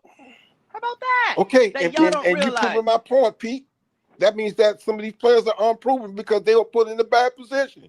Ollie So we got Gordon. to see what they're gonna do. We got to see Now they're what they're ready gonna to do unlock. this season because we still have a young team that's unproven. That's what some Mr. people are Park. looking at. It's not just Mr. the Park. tour effect. I Mr. understand Park, what I you're saying. already, you know what? Some You know people what my are favorite looking at the team? tour effect. You know what I'm calling my favorite team? You know what I'm calling my favorite team now? This team should be called the fourth quarter guys, because we got players that are going to play to the fourth quarter and that last whistle. I have That's no what we problem got. with that, Pete. But it's And when still you're fighting unproven. to that last, when you're fighting for that last breath, to that last second, you win games. We didn't have that in our regime before. We All right, never but do we had know? that. But do we know? Do we got have that now? Is there proof that we so. have that now? Where's the Yeah, proof that we have it right I now? think Want me to so. tell you something, Mr. I Park? Want me think to tell you so, something, Mr. Mr. Park? Paul. I think Chop Robinson No, is going to y'all. be top Hold 4. on, hold on, I hold on, think hold on, Chop hold on. Robinson. Hold You know up, what? hold up, Chop hold up. Robinson is going to have more Hold up. sacks than Myles Garrett Listen, this season. now listen. I'm not gonna lie. Cat, I know you got good football knowledge along some of the other ones up here, but it's still not proven yet. Okay, Right, these like, guys as- have not. Okay, Hold but up, putting hold up. Let me Chop go now. Robinson Hold up, in let a me go. scheme, These Garrett guys ain't are going to do not what he did last proven year. He yet. broke the record. Okay, That's it. you It can was y'all over. can It's sit over for here him. and you can tell me that we talk to people on ESPN, we listen to coaches, we listen to former players. It's still not proven yet until these guys get on the field when the season starts. Right, 100%, 100%. You're right, Mr. Paul. But hold on, Pete. Hold on, Pete. Hold on, Pete. Hold on, Pete. Let me finish. Proven. If you see It's somebody unproven, shooting threes and but making there's threes, you no. know he's ready to shoot threes in It's a real game. unproven, and the potential could be there or it could not be there. We just don't know. Nobody knows. All right. Well, let me tell We you. can Let sit me tell here you this. and Let me. predict. That's what some people are doing, predicting. Tua. Hold on, Pete. So yeah, you're right that it technically hasn't been proven with a lot of these guys on our team right now. But if we're taking into account what Sully and Halfley have told us so far, right, which they haven't really lied to us. They haven't really lied to us yet. So and one of the things that they said they're looking at when they're evaluating these players, right, is how they play in the fourth quarter. If they're still going all in the fourth quarter. We can go back to last year and look at some games in the fourth quarter with the Miami Dolphins where Jordyn Brooks was literally putting his body on the line in the fourth quarter in games that didn't even matter, trying to get interceptions and stuff. So it's like some of these players, we've already seen that fourth quarter presence and that fourth quarter mindset there, right? So we just have to trust that Halfley and Sully have done their evaluating of the players of grabbing and bringing those types of guys in, because that's the types of guys they said they were looking for. So you're right, it hasn't been proven because we haven't seen it on the field yet, but that's the way that they're building the team. So we just got to trust that that's what it's going to look like. Right, and that's kind of what I'm saying also too. Listen, I want our team to do it. Listen, if we go to the playoffs of the Super Bowl, I'm happy. I'm happy with that. But we still have to look at the fact that everything is still unproven. You know, we got a couple pieces on our team. We just mentioned Jordyn Brooks, Patrick Paul, A-Chain. You know, we got who else? a You know couple what else is pieces on the unproven? team, but You know what else, Mr. Park? Mr. Park, you want to talk about unproven? You want to talk about unproven? Let's talk about those Bills being unproven. The rest of the team that has to prove that they are going to play football. Let's talk about those Buffalo NFL Bills level. being unproven. Let's talk about those Buffalo Bills being unproven. How about that? Oh, we can talk about that all day long, bro. That's who's unproven. Joe Brady and the coach. How is that guy gonna react in that locker room when the pressure and the media and everyone, and he's sitting there on a 2-game losing streak? Huh? How is he gonna be a coach for those players? That's not gonna look out well. The Bills got more problems than us. Okay? Let's not forget that. And you want to talk about the Patriots? You don't think the Patriots got more problems than us? All teams got problems. Oh, all some teams more got and some now more than all others. teams got All problems. teams have problems. Some Now, more than others. are you aware? The Chargers, they drafted a center from Florida as a rookie. And you know what they're doing? They're starting Jake Slaughter, who played center in college at Florida, who I wanted over here in Miami. Guess what? He's the left guard over there. How come y'all don't complain about that? Unproven stuff. All I hear is Chargers and Mike McDaniel, they're going to lead the league in rushing. But that's unproven too, right? You they took away the lineman that was trash over here, and he's going to start over there. What's his name? Cole Strange. Mike McDaniel brought that over there. We upgraded. We don't need Cole Strange. See what I'm saying? Problems. You want to talk about problems? Players that need to prove it. What about the Chargers in their wide receiver room? What about the Chargers? Quinshawn Johnston. Pete, I asked Mr. You want to talk about other wide receivers? What about who the heck are the wide receivers for these other teams? Pete, but I want someone to answer this. With 6'2" wide receivers replacing midgets, you have the best left side with the addition of Proctor, Aaron Brewer, and Paul.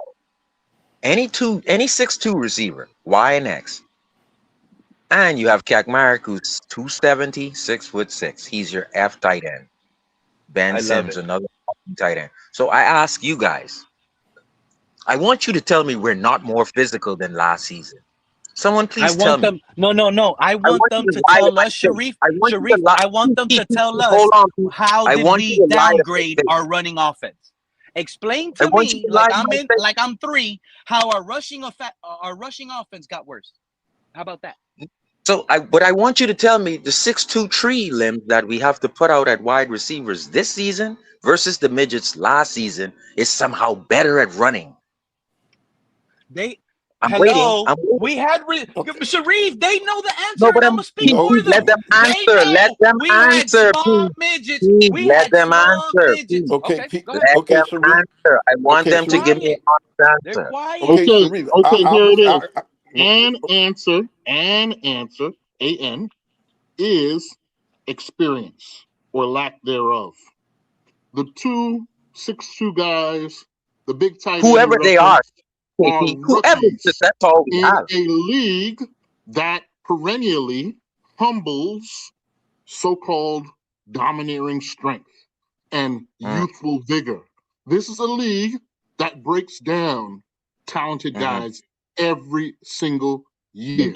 So to bet on inexperienced rookies based on their out alone is folly. I think Tolbert is one. Let's wait and see. Let's wait and see. No, we're not depending on 11 rookies, KP. Come on. Tell them again. No. They think Sharif, they think we're depending on 48 rookies or something, bro. No, listen, but the so-called guard, that's it. You're just thicker, bigger, and more physical. Well, tell me that the midget, Darren Waller and Dulcich is more physical than this season. I want you to tell me last season's tight ends is more physical with the midgets and Waddle and Tyree than this team. I want them to go into the film session and show us Jalen Waddle and Tyreek Hill mauling someone in the block like we got now. The potential for them to be better is there. But I can't tell you that they are going to be better because they have. How big was Waller and Dulcich? Waller was like 235. Dulcich is like 240. So you're telling me Dulcich so you said, experience you need to see. I need to see a 270 guy who's 6'6". I need to see Proctor. Dulcich plays like he's 270. I need to see. What do I need to see, Mr. Paul? What do I get more physical, Mr. Paul? What do I need to see? These guys do not. But let me ask you. Hold up. Does Dulcich? Does say their name, Sharif. Don't say you guys. You're not including me on that. Does H all these so-called let's call them veterans in a way. It's not 48 rookies. It's 2 rookies, Paul. It's not 48 rookies. It's 2 rookies. Up the whole team. What I'm saying is that all these guys that I have got to be on the same level, not level, but they got to be on the same. Without the turnover, hold on, Sharif. The potential. I'm gonna say this. I'm gonna go this far. The potential is there. Okay, I understand what y'all saying. Concussion boy no more. Is there with these players, with the rookies, and we already know we have the players that already have some experience. We know what they have with them. But the rookies are still unproven. But they have potential. 2 rookies on offense, Polk. 11 players, 2 rookies. It's not the entire team is inexperienced and we're waiting. No, don't do me like that. If you want my opinion, I personally don't feel like I love Sharif. I personally don't feel like Kazmarek is going to get like the starts that you're expecting. If we want this run game to run properly, you need to have Ollie Gordon in there for those plays, so that you have Ollie Gordon on the field more often, so that you can, when you're ready to use him, it's not a dead giveaway for the defense to know that it's a run play going to Ollie Gordon the way that he was getting used last year. So in my opinion, you're going to have Ben Sims and Dulcich as your number one tight ends get usage in this scheme this year. I do believe Kazmarek will have plays, but I don't think he's going to have as big as a role as you think. I don't think he's going to be the catch guy. I think he's going to be the F type to move people out of the way. Now, this is how you do things. You don't insult people because they disagree with you. You actually give the chance to answer, and then we have a discussion. That's how you do things. This morning.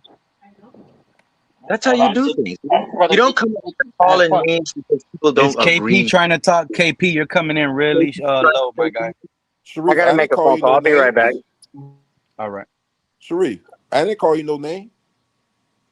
No, I'm just saying this is how we normally do things. But then you have people who would sometimes want to be offended because I'm so Yeah, but you know excited. what, Sharif? I'm getting to the point where sometimes these guys with these weird bad takes, they need to get offended at some point because they're offending. They're starting to offend us.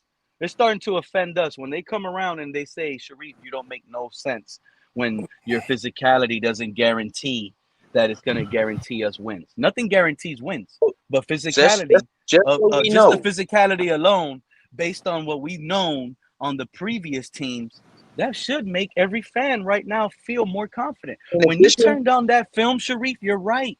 Those two midgets on the outside, they weren't physical. They cried when they didn't get the ball. They went on the bench when it was a run play. They gave a tail to our offense. This is why Tua got figured out even faster. What do Green Bay wide receivers do? And how big are they normally? They just do their job. If a pass play is called, Sharif, if a pass play is called, they run their route and make the best out of it. When a run play is called, they run their run block and they make the best out of it because they're good at both, not just one. Did John Eric Sullivan's father taught them that? No, John Eric Sullivan's father told John Eric Sullivan, don't get one-dimensional guys. Don't get a wide receiver that's only good at catching. They need to be good, just as good at blocking. Yep. Hello. Yep. So what again? Yep. Get rid of so our receivers, Sharif, that they call Sharif, our receivers that they're not 10s. They're not 10s, but if you want to call them 7 and 8s, we got a bunch of 7 and 8s, but they're 7 and 8 across the board.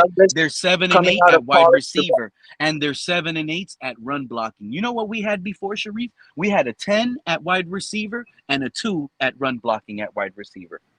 Terrible. And what is Caleb Douglas known for coming out of college? Better than his speed and catching? He's known for blocking. Just look at his scouting report. Yes. Did you see that one play that he drugged the cornerback out of bounds with one arm and he was like kind of choking him? He was like choking him. He has pride in doing it. He said that.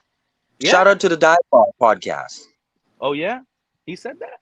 Yeah, he was on that. That's how I know. Yeah, that's how I know. Y'all don't really watch it. Y'all haven't really been watching it. I watched it. Because when y'all would have seen that blocking play that I was talking about, because he threw that corner, and it should have been a flag. He didn't get flagged. I like that. I want to tell him that the midgets are gone. You don't have Dulcich and you don't have Waller. Well, you have Dulcich, but you don't have Waller. Both skinny tight ends, right? You have Kazmarek and Ben Sims. You have the best left side of the O-line, and you have Tolbert and Caleb Douglas, who will push you into the atmosphere. So you're going to sit there and tell me that we're not more physical with Malik Willis, who will cause the left defensive end to have to either commit or not commit. We have a big advantage. Sharif, who said that? You guys have to embrace. Who said that, Sharif? You guys just have to embrace it, bro. No. You know what? They're down. Tua brought them so down. You know what? With all due respect, the way I embrace certain things is when I see it on the field and I'm seeing it played out. That's how I That's embrace things. understandable, Mr. Polk. I Okay, because respect. I until would then, yes, until then, it's unproven. yep. But I will be sitting there like, I don't think what Sharif is saying is unproven. How I'm about not that? saying it Sharif, is. I'm Sharif, not you saying think it what is. you're saying is unproven? I'm not Stand saying on it that, is. bro. What you're no, saying is no, no, actual No, fact. Pete, don't no. start But that, see, the It's Pete. thing is, Don't fact. the start. difference is, Don't They're start, Pete. Pete. The facts, difference is when Sharif. Mr. They're Polk, facts. Mr. They're Polk sees it, measurables. They're combine numbers. Their film when shows Mr. it. Polk sees it, he'll be realizing it. When I see it, I'll be clapping, saying I expected Yeah, this. and I would That's the I would difference. get up here and tell Sharif, man, you were right. I'm not. Hey, I'm a man that stand on his 10 toes. If I say something I'm wrong, I would go back and correct myself, and I would come back and say, Sharif, you know what? You were right. I did it with Pete already. I think we're winning the division It's not this year, about guys. saying, I "Oh, think Sharif, you I'm were right." telling this fan base, You'll be if you realizing put it at now. least, if you put like, if you put I'll be happy if for you you put to realize. 1,000 on the over, if you put 1,000 on the over, you're gonna get your playoff tickets, your Airbnb, your rental car, all paid for by your favorite team. The home playoff game should be free to this fan base. Nah, that bitch gonna cost like $600. Hey, what's going on here? I was I listening. love the physicality. Who was ganging up on? Who was ganging up on my brother, Mr. Park? Huh? Oh no. Oh yeah, we ganging up on here. We ganging up on here, True Fin fan. Hey, what's up, man? Don't start no shit with my brother. I've got a set of skills, and I will find you.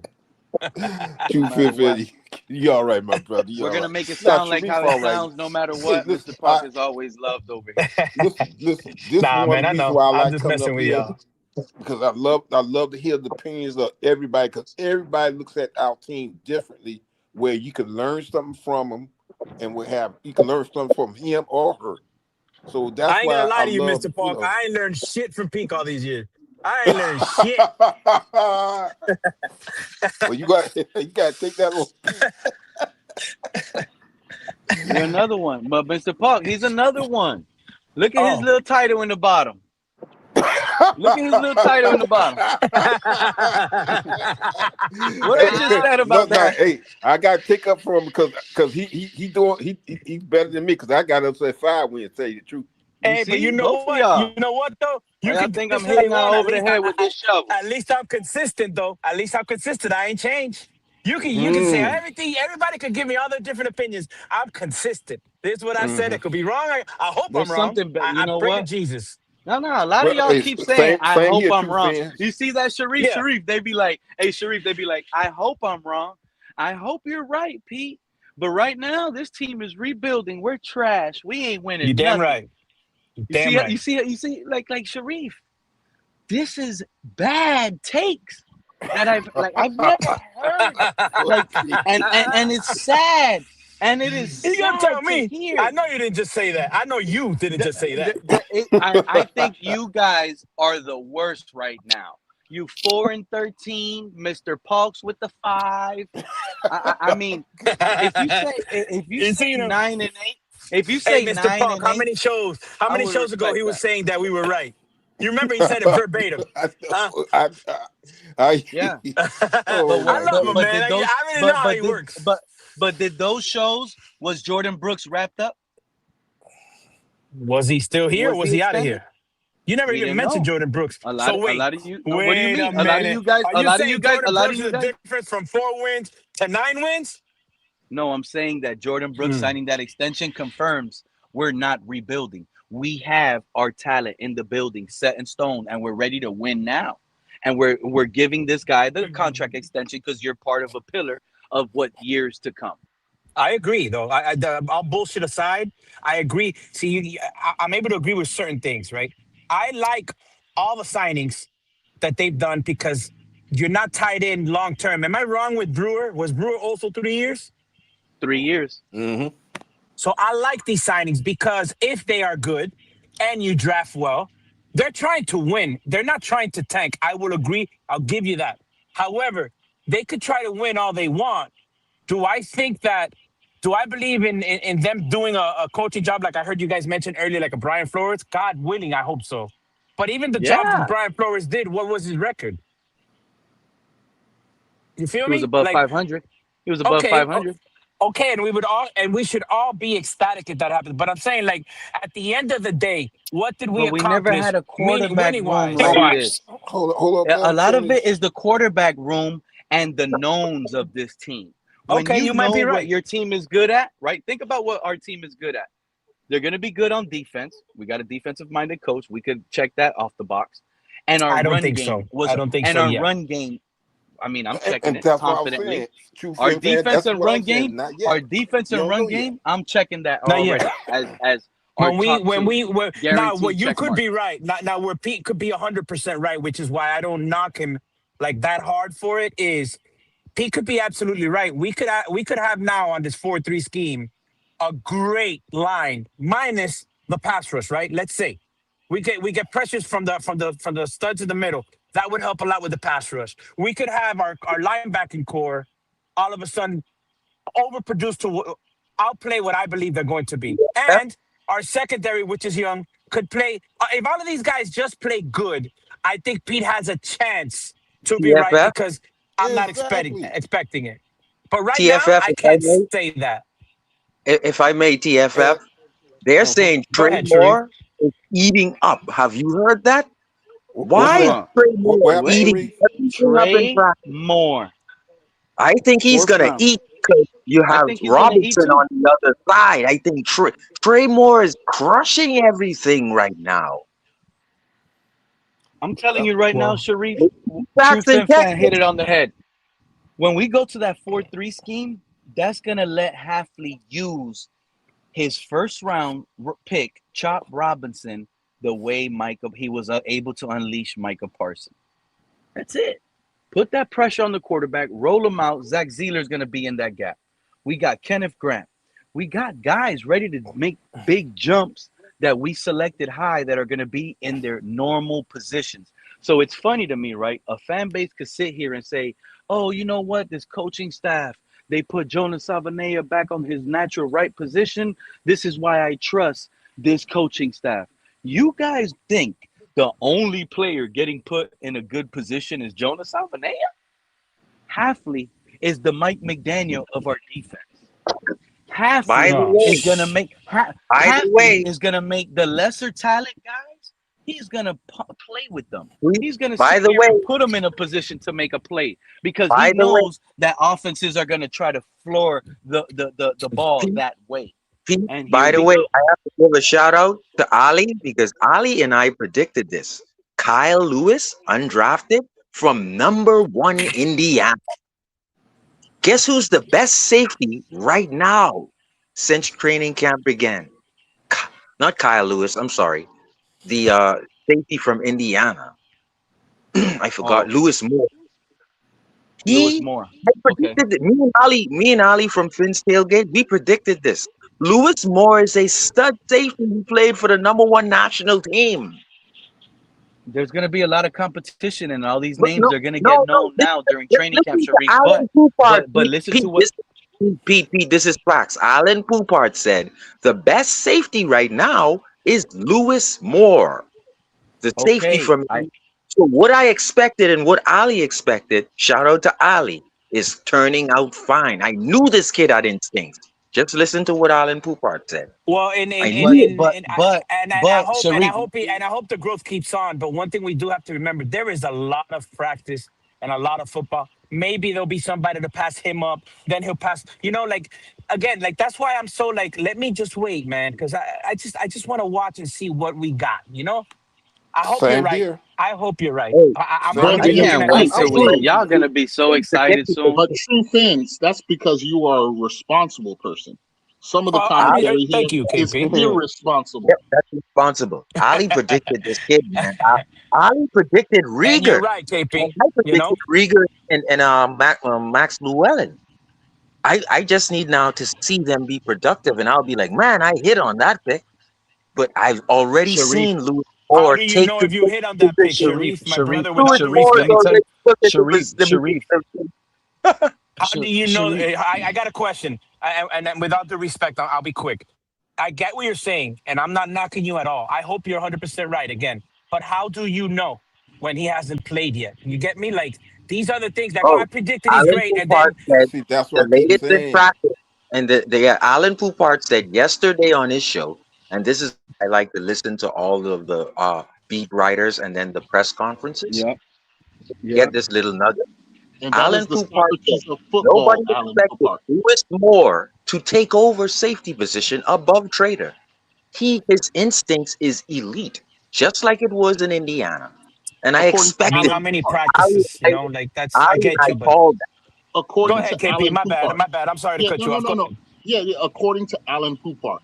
But anyway, the only thing I want to add is that prediction markets have become, pretty much legal throughout the United States and in other places, precisely for one reason and one reason only. Fools are born every day, and they rely on these prediction markets to throw away their monies, right?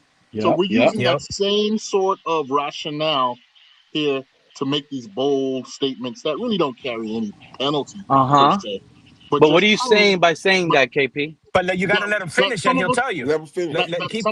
some of us are being a little bit foolish in predicting hardcore how successful this Dolphins team is going to be. And I get it. We're Nobody's made a fans. But prediction. remember, KP. But remember, KP. I understand you This think is some thing, of us are we positive more fans that see physical we're in gonna the win 11 9 of games, the offense? then it's easy to bet That's the all I over. ask. Are we more physical in the Remember, 11 of the Vegas. offense than Hold on, last week? Sharif. Yes or no?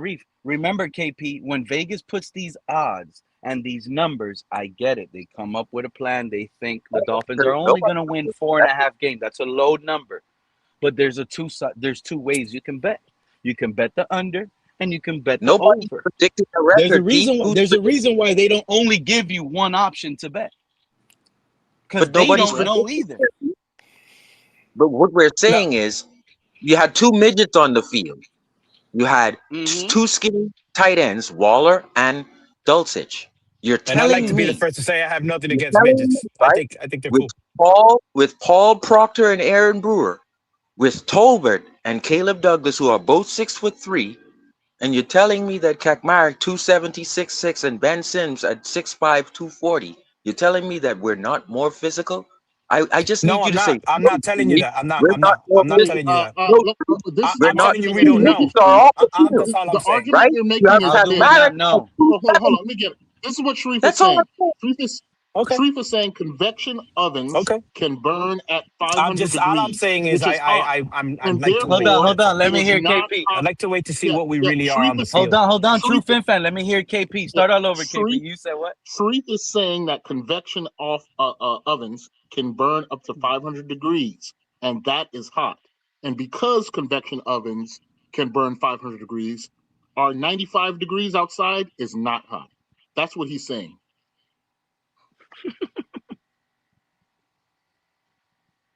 In other words, he's trying to say that because the Dolphins have gotten bigger and stronger in certain positions, that they will be successful. Yes, Sharif, you're right. They have gotten bigger and stronger at certain positions, but that is no guarantee of greater success, especially since we haven't seen this manifest on the the field Okay, yet. only so thing so I so so so can KP. for So my KP. fans So can is this be. the measure? That's Is the this the only thing I measuring can point? hang At my least hat for on me, without seeing the Sharif. Hold on one preseason. You second. understand that? Sharif, hold on. KP, this is the measuring point, right? Because when he's talking physicality, I think we agree it's on the run blocking, it's the blocking, whatever the case may be. So if our running back gives us more rushing yardages than last season, can we sit here and say Sharif was spot on? If A-Chain gets one more rushing yard than last season. Hey, every time I play a lotto ticket, I'm predicting that I will become a millionaire. And if I hit, then I am right. If I hit, then I'm correct. Right? But So is that the measuring? Is all that a measuring point? The rushing I won't yards know. when I it comes won't to know physics? until my numbers hit. Is what I'm saying. I Right? I think he got you, but agrees with us. He And the agrees that last we're more 8,000 times physical, that I've but he played, has I've to. lost. Mhm. So why do I think 8,001 is going to be successful? And how can Yeah. I on attempt 8,001 be so certain that I'm going to win? I get it though. That kind of thinking because KP prevalent. Because KP, when it comes to football, running the ball and picking up yardage is probably like the safest thing to do when it comes to passing and running. With a new team, So if the Dolphins are getting now 1,600 rushing yards from Devon Achane, I know it might not seem to you like, 1,600 yards doesn't guarantee victories. Technically, to me, it does. So if we were able to win 7 games last season, we were able to win 7 games last season. Forget the metaphors. Forget the similes. Let's talk real. So let's talk real. I don't care about the passing. All I'm saying, KP, is I don't care about the passing. Let me give you a real example then. No more metaphors, no more analogies.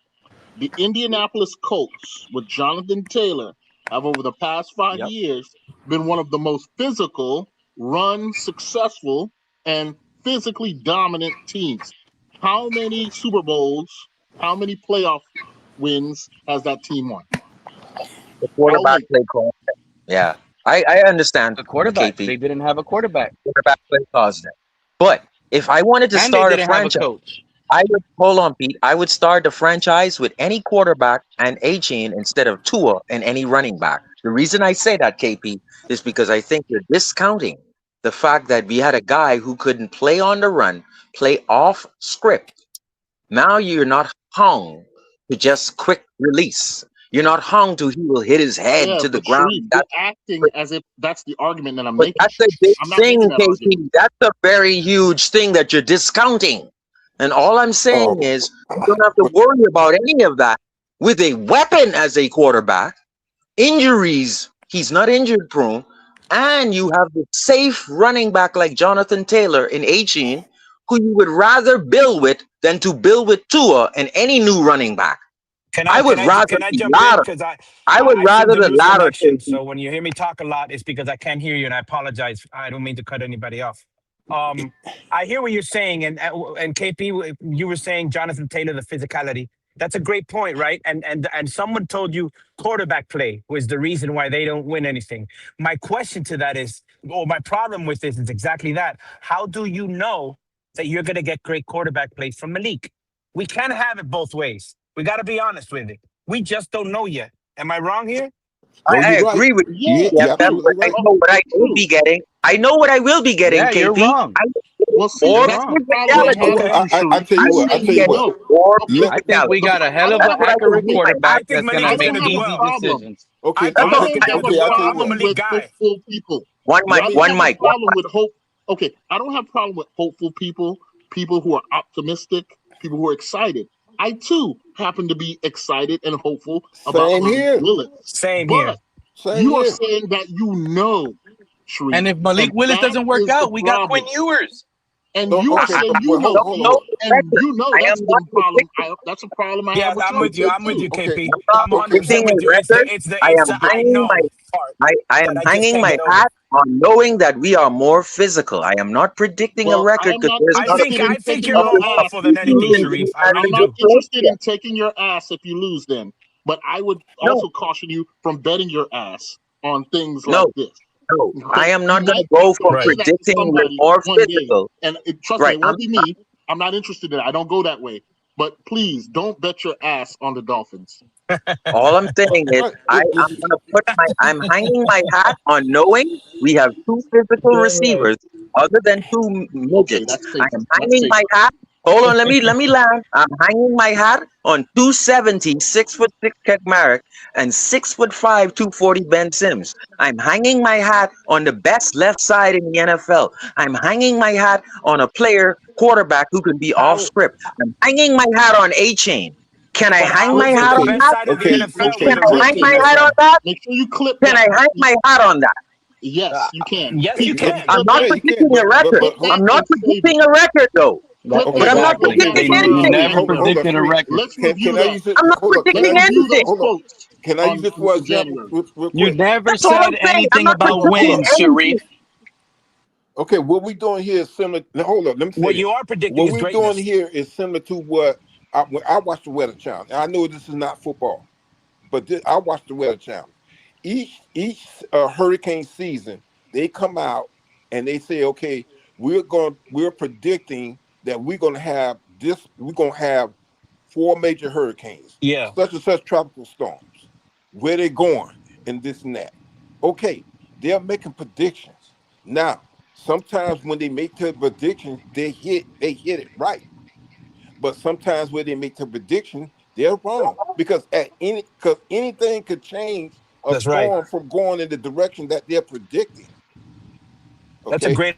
Yeah, I mean, because easily we can make the it's argument that they start Patrick Mahomes in week 1 and he's not ready, re-aggravates his injury and now out for the season. Now week 3, that game against Kansas City looks a lot more easier for the Dolphins, right?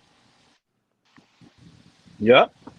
Yep. No, he won't be starting until That's week not how 4. we want the victories. That's not how we want the victories because they're gonna hold that against us. By the Mahomes way, won't Cat. be Oh, starting, by y'all the only way. beat the Chiefs because Mahomes wasn't there. Right. That's not our problem. But I get what he's saying. But I'm hanging my hat on the physicality of the projection of a better run. and Sharif, you entitled to doing Yep. that, and that's you. I mean, listen. And I'm saying again, Sharif, hold on, Pete, hold up. Listen, Sharif, I'm not disrespecting you. What I'm saying to you is that you entitled to do that. But what I'm saying is that everybody else. Hold up, Sharif, let me go, Sharif. Let me go. Everybody else looks at the Miami Dolphins different. Everybody doesn't look at the Miami Dolphins like I do. Everybody don't look at the Miami Dolphins like you do, Sharif, or Cat, or KP, or No, I Raphael. Everybody and see or True Finfin. Everybody looks at the Dolphins in their own way. I think And that they're missing right, and I think the part that some of you are missing, what KP is talking about, what I'm talking about, what Mr. Parker talking about. You guys are walking around and acting like these are for sure things, and what we're trying to tell you is nothing in life is for sure. No, Nothing. We I don't agree. know yet. That's all. No, I'm not arguing. And Sharif, we don't. I hear We you. don't. I hear you, and wow. I love You your know when y'all optimism. didn't know? Y'all didn't I'm not know when y'all condescending you. thought y'all had a All good I'm just team under saying, McDaniel I and have a Tua. different view. But what about True fan? What about when I use an instance that has already happened and I use that as my statement or my hat to my hanger to hang my hat on, right? So it's like Okay. I look at how this team is built and I go back and I look at that 2023 team of that Houston Texans and how that team is built. And I look at how Bobby Slowick used that offense and was able to take those no-name players and take them to Great. the playoffs. One problem, Right? Cat is Mr. smart today. Cat. One problem I have with that, Cat. The reality. I get what you're using. You're using examples, but the reality is Cat's none of bringing the depth that. today. Hold on. hold up, let True None of Fins that has finish. happened here. None of that. I get Exactly. what you're saying, and great, and you have your points. What you're basically saying is why can't it happen? And I'm not Right. knocking you for it. My issue is, and I respect you for it. My only issue that I have with this conversation that we've had is we're using analogies and comparisons to pretty much say this is what we're going to do. And I think that that's where you, as fans, or us as fans, sometimes shoot ourselves in the foot. Yes. I By don't want to. making I don't. I mean, because this Yeah, I this don't is want to this, compare. Like, and I use the sport that I love and know, boxing. There's fighters that beat the shit out of one fighter. That fighter beats the shit out of a guy that beat the shit out of the other guy. It's there you go. styles and it's differences. All I'm saying is we can't hang our hats. And again, I'm not knocking you guys for it. I respect you for it. Because at the end of the day, Same these are here. feelings and opinions, and we should all be allowed to have them. Now, if we're gonna have conversation, that's the purpose of this conversation, right? Of the ability to people to have a dialogue and conversate. We all have different views. Some of us agree, some of us don't.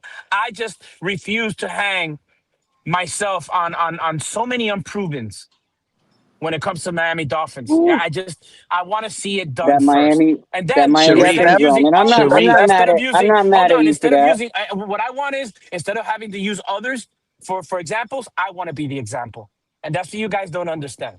I want to A be the lot of you example. I don't know, Sharif. A lot So of these now I don't we know don't have hey, guys should just be TFF, in the chat with CRR, right? TFF. Let me Because just let him know.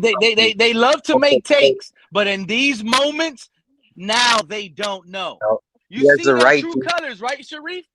They'll be like, He has a "Oh, right. Malik Willis ain't good." TFF. No, no, no, No no, matter no. what They you do, can't my say. brother, you're And not now gonna they try to make me feel any type of way by this now stupid little they comment. don't You know know. that, right? You You see should how know it me is, better. right? That's what Yeah. that's what it This is. doesn't These work. TFF. guys That's just middle Pete, don't school. I know. had to, And it's not Pete, only Okay. True Pete, Fit Pete, fan. Oh I my love God, True you're Fit right, Pete, fans. Pete. I'm sorry. You're right. There, And I'm gonna better. be right again Good. because I know Pete. this is what. And True hey fit Sharif, don't get Don't the talk this is like the point. that to thing. me, man. You're Sharif, hurting me. You're Sharif, hurting me. Sharif. You know what I'm looking at Pete. right now, I Sharif. You know what I'm I looking at told right now Mr. that the Falk, Dolphins right? just dropped. Guess what, Sharif? Michael I'm Taft so and done. Lewis Moore arriving at the You don't training like me. facility at the same time. Two safeties arriving at the Those same are your time, my man. starters. Those are your starters. Michael Taft, strong safety, and Lewis Moore, free safety. By the way, Michael Ooh. Taft, And you know they're what? saying very elite at Earlier being when you in place. began, hold on, Sharif, when you began your take on the safeties, I know you were trying to mention Lewis Moore, but you messed up and said Kyle Lewis. Let me tell you something about Kyle Lewis, Sharif. He Uh-oh. might be the third He can get safety. you Oh, 5-5. Sharif, he might because he's like that star role player where he Yeah, could he be a can give you five linebacker, and five. he could Five be a sacks, five picks. Okay, y'all exactly, forgetting all Sharif. about Trader. He could be that star. He could be that joker because he is versatile. If y'all talking about He's a safeties. little bit too But I wanted light to to be a but Pete, real linebacker, quick, if but I he's a may, little I bit just too wanted to big to tell be a TFF, safety. And he has the TFF, measurables, so you can kind of like utilize his skill set in both areas to confuse an offense. He can make Joe Burrow look like Kyle Lewis is blitzing. Oh, Kyle Lewis is I blitzing. just, He drops back and gets in the middle. Cover three. that's what it is, the switchblade. But Pete, if I could just tell TFF, Ooh. when I was They explaining it don't to know. Mr. They Polk, see. You Mr. see, Polk was Sharif. saying that What it's we're based. talking about, Hold the up, hold fan up, base hold don't up, Pete. see that yet. Hold They up, don't Pete. Hold realize up, what Pete. I we want to got hear what there. Sharif got to say, Hold up, Pete. please. Hold up. Mr. Polk was trying to say that it was our inexperience with the 46 players and the 11 players on offense. When I was How many comparing New last York year, Knicks were unexperienced, Sharif? hold up, Pete. Last year's roster was skinnier than this year's roster, which is the point I was trying to make. I'm hanging my And you're hat on right. being. And you're right. Okay. No, and you're And, right and, on and, that. Hold up, and Exactly. Sharif, I'll give and you. Sharif, it, I'm and, hanging my hat on being okay. more physical. So Mr. Polk said he can't depend on the inexperience. I then said it's two rookies, Proctor and Kakmarek. Who am I? Where's the inexperience? You're talking about two Caleb midgets Douglas. that are off the Caleb field, right? Douglas. If Caleb we Douglas. still Tolbert, listen, Tolbert is 6'3", and Caleb Douglas is 6'3". You're You're right. They are replacing bigger. skinny I'll tight give you that. ends. You're replacing skinny tight ends, right? Waller and Dulcich with Ben Sims and Kagmaric. You have the best left side on the NFL O line. You got A-Chain, You and you got don't an know offensive that, my quarterback. brother. You're counting on a rookie. You You don't don't know know I that, said Sharif. what? You don't know A-Chain. what? You're talking about a guy who Okay, hasn't played a okay. single I'm preseason gonna finish game, up man. right now, That's all TFF, I'm saying. because Let's be for reasonable TFF, here. Okay. not Sharif, 11 rookies I'll like wait. I was telling Mr. Polk. It's only two. Mm-hmm. Stop pushing the inexperience to me. Oh Okay, my Stop okay, giving me okay. God. that Hold up, excuse. Okay. hold up, True You're You Fit. talking can about hold one. Let me You're talking two about respond. one rookies. Hold up, third. hold You're up. Let talking me about You one respond to third cannot of a Sharif. give left me that side. Hold excuse. up. A Let me third of a It let left was hold side, up. and Let less me it's not big respond. rookies enough. on offense. You Hold up. can Let me. give me that excuse. I will Okay. say Let me. yes, Mr. It's Polk. a Give me third. an Okay. A excuse. third. I Hold up. A can't Let me hang third. my respond. hat on Do you physicalness. know I how much cannot Hold hang up. my percentage Hold hat up. on wise? Do you know Let how me. much it's percentage not. wise a third is? Do you know? Do you have any So, idea how much and this is percentage wise a so third is? Okay. Come on, man. you're not Okay. Now, now it's a now, Sharif, conversation. can I respond, Sharif? The Hold up. Hold up, cat. Cat. Cat. Hold up, conversation, cat. Hold up, right? cat. But Let me respond to but Sharif. I understand what TFF yeah, I was want to saying. get into whenever y'all give me a chance. Just let me know. I just had to let TFF know there's no inexperience when you're talking about veterans and two rookies in Proctor and Kekmar. Where's the inexperience that I'm hanging my hat on? I'm Okay. hanging my hat on players being bigger. That's all. Okay. Right. No Okay. record. And Sharif, Go ahead. there's nothing wrong with that. Okay. I'm hanging my hat on. I have not seen. Okay. Let me give you an example. Okay. With the players that have experience. Okay. We got some players on Can't this use team. that though. That's what I'm saying. You can't use that. Why I You can't can't use use it? that as an excuse. Okay. So It's two rookies. I can't use Jalen Tolbert, even though he's Oh, experienced. This 7 is touchdowns. hold on. When you compete, guys, I can Sharif, prove you how you to cut get me off, 7 Sharif. touchdowns. I I got didn't 7 Sharif, you touchdowns. cut me off. You Come cut me on, off. man. That's what we're gonna do. We're gonna discount guys. Jalen Tolbert. Come on, Tutu man. Atwell. Okay, those are guys who have experience in the NFL. But guess what? This is but no, you're saying where's the inexperience coming from that you can't hang your hat on? Where's the inexperience that you can't hang your hat on? That's what I'm saying. You're making that up somehow because it's only two rookies. But where they are, Jalen Tolbert are. Oh my God, these are veterans. They're veterans, but guess what? When was the last time they played for the man? When was the last time? Hold up. When was the last time they played for the? It's crazy. Hold on, let me go. The dude has 7 touchdowns. It's not crazy. The man is telling y'all the positions he's talking about. Me off. Yeah, don't cut Mr. Park off. Come on, man. Me off. When was the last time Tutu Atwell and Jalen Tolbert played with the Miami Dolphins? Bingo. That's when you're good. So you need them playing with the Miami Dolphins to determine who they are? No, Pete. When was the last time they played with the Miami Dolphins?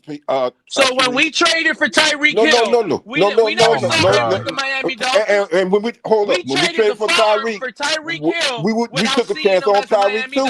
We took a chance on Tyreek Hill also when we traded for him. We took a chance with that too. We are taking a chance with Jalen Tolbert and Tutu Atwell and any other guys that we brought in to play with the Miami Dolphins. Experienced guys. Well, I got homework. No, hold up, Cat. I'm not saying that they are not going to do well. I can't say if they're going to do well. So what are you I have saying, to wait Mr. and Paul? see. Saying the truth. I have to That's wait what he's and saying. see. I have to wait and see what Jalen Tolbert's going to do on this team, what Tutu Atwell's going to do on this team. I got to wait and see. Because this is their first time as a Miami Dolphin. And for all of y'all that ain't quite sure, like I have homework because I've already put videos out for both the offense and the defense and what we should expect in 2026. My homework for y'all is to go check those out, and trust me, you'll have a different viewpoint on how you viewed it. When Michael Vick got out of prison, who was he throwing to as an Eagle? Who was he throwing to as a Philly Eagle? You got great film work. That could be Tutu Atwell. What you just said is really the same thing I'm saying. The potential is there, but we have to still see it. Yeah. Even though I listen, I watch your film work. So me, you, and Kenneth sat down and watched film work on Malik. But it still comes down to this. We have to wait and see when these guys get on the field. I agree with you 100%. Let me give you an example. Let me give you an example, though. When I say we gotta wait and see they are more. Well, let me give you an example that I'm sure. Let me give you an example that I'm sure neither one of y'all are thinking about. Hold up. You're not letting me finish. When I say we gotta wait and see when they get on the field, that means that they can. Some of these players are going to ball out. Some of these players are not going to ball out. We don't know. I know they're bigger today. They get on the field. We're making predictions, regardless of where you're getting your resources from. That's not a prediction. We're bigger today. And that's another thing. And that's another thing. That's right. But hold on. We don't need Tyreek Hill receiver stats to be winning now. I know we're physical. 125 catches, 8 yards to prove that we got a weapon. Chris Bell, if when Chris Bell get healthy, he can have a season way better than Tyreek Hill. We just don't know. Healthy. That's a dog. He's a rookie that reported, and I think he is a dog. I agree with Shareek. I think he is a dog, but we still don't know. Oh, wait. So you think he is a dog? Until he's a dog player from what I've seen playing college, but we don't know. But listen to what I just said. We don't know until he gets on the field. If he's going to be that dog, he has to make the jump from college football to the NFL. So I think Deion Jordan from Oregon was a dog. So I think let me give you hold on, Street. Hold on. Prototype. Because let me give you guys when we got him as a first round draft pick. What happened to Deion Jordan? Tell me what happened to Deion Jordan. I agree. You shouldn't predict right now. I agree, Mr. Paul, but I'm just hanging my hat on being bigger and physical. Okay, and you hang your hat on. It's nothing wrong with that. But I'm not hanging my That's hat on better. the same I thing. feel better. I feel better because of that. Don't put me down. We're not soft Right. anymore. And, All and right. let me We're let not me give soft you anymore. let me give you some let me We're give not you feel something soft better else. anymore. with We the could direction actually that we're block and going be in. physical now. We I can run Let me the give ball you better better something else now. to going think in, about. but Let I'm me not give you gonna make something it else to think We're a about run that I know first you're not team. thinking about We're a because run first team. if you look at how this team has been built and the defensive players that Hafley and Sully have put onto this field, a lot of them, especially with the free agents that we have, a lot of them specialize in turnovers, whether it's interceptions or forced fumbles. And if we go back and we look at what Jeff Hafley did with the Green Bay Packers, his first year in Green Bay, he brought the Green Bay Packers to having less than 15 turnovers to over 30 turnovers in the first season. So this team, I feel like, is going to be a turnover machine. I feel like, and what's that going to do? That's going to flip the field. So now our offense is getting out on the field from 30-yard line, 20-yard line, already in field goal range without even having to do anything. So it's going to be a complementary football on We're a both sides. team Can I now. respond to this? We're a Can team I now. get in here? Can I get in And here? It's not top loaded. No, go All ahead, right, let KP. me respond. No, I respect what Cat in the Hat does because he attempts to go beyond just the talk and find actual quantitative evidence to support his positions, right? well, this And is all he does a research good I job. actually did. Right. It's not like I'm making these That's what I'm numbers saying. up. That's what I'm saying. Thank you very much. Let me finish my point. But thank you. That's exactly what I'm saying. You at least point to evidence to back up your points, and that is admirable. But my point is that despite as the research you do, right, it still is no guarantee of future success. Let me tell you Exactly. why. I agree. Those statistics that you cite were being created, there was We a don't have people different call place. us. There was a different place, an entirely different roster, an entirely different context in which those statistics were established. Now, can you use that record to get an idea of what the guy is going to currently do? Yes. Yes. That's Well, let me fair. ask you And this. that's fine. Since And I we'd don't like mean to to. use Let me Tyreek just Hill, explain because it sounds like I'm attacking your position, Cat, and that's not what I'm trying to do here. What I'm Same trying here. to say is that I we all understand have what. different bases for forming our opinions, and that is Yeah. fine as right? But long as what you we guys, frame it as an opinion. But but to right, but speak with certainty what you guys is are what also saying is though, the what you argument. what you guys There's are no also saying certainty indirectly is that we can't take past performance and because you can't. use it in the You next year. can't. So it's like if we You take can't. Tyreek Hill, for example, right? So if we But it's use, still an since we opinion. hold It's on, let still me an finish. opinion, Cat.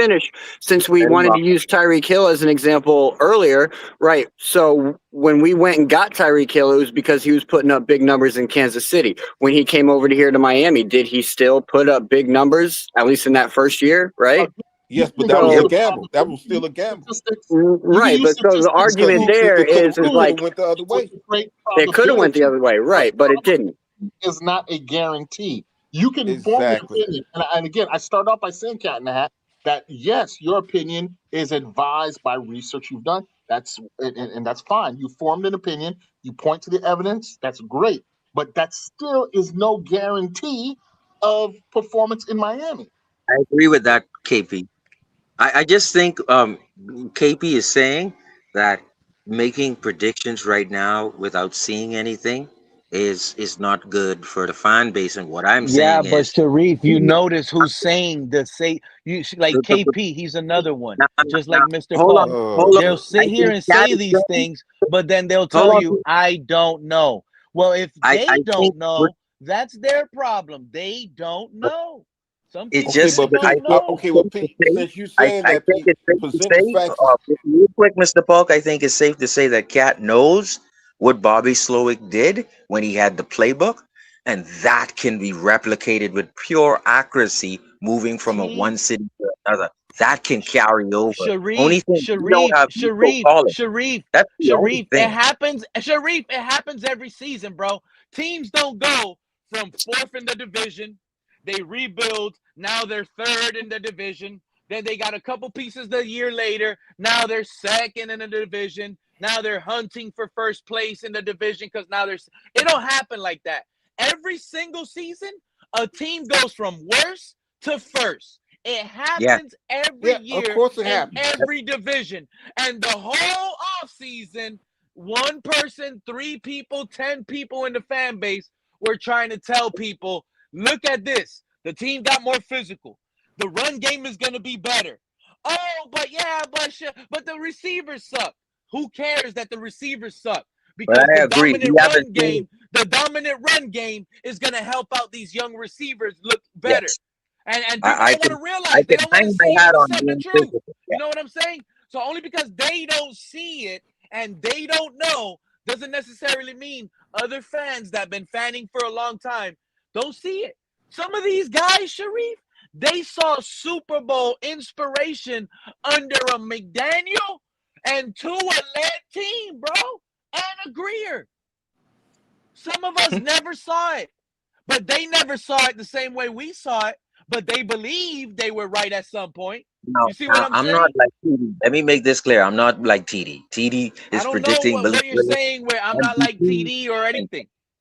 No. Let's make this clear. TD's predicting Malik Willis to do very, very well. I am predicting a better physical. And this is not. But first of all, Sharif, let me make this clear. That's all I'm predicting. We got a 2 better quarterbacks now team that are better than the last one. Malik and Quinn give us a better chance of winning than Tua ever have. Let's make that very clear. Okay, and I agree with that chance. Just saying we're physical. That's on you. I'm saying we're physical today than 2 midgets, 2 skinny tight ends, and we were not sure about Cole Strange and the other kid. We are better on the left side. I am depending on that. Am I wrong for that? I'm depending on that. But but Sharif, it still goes back to it has to be proven on the field. But it's clear. It's very clear that is a bigger physical unit in the 11. That's what Heffley want. I agree with that. But I am hanging my hat on that. Before a game is played, I'm hanging my hat on that. Okay. That's what I hang my hat on today. And you know what, Sharif? You could be correct. Sharif, that hat, I'm putting it on as well because that coincides with what I'm trying to tell these people that's going to make – peace out, Rafa. I appreciate you up here. That's going to make our run game better. What you're saying is what's making our run game even better. We're a run team first with a successful run game averaging 4 to 5 yards per carry and an upgraded defense. Explain to me how we're not winning games. I don't care if we're going against Buffalo.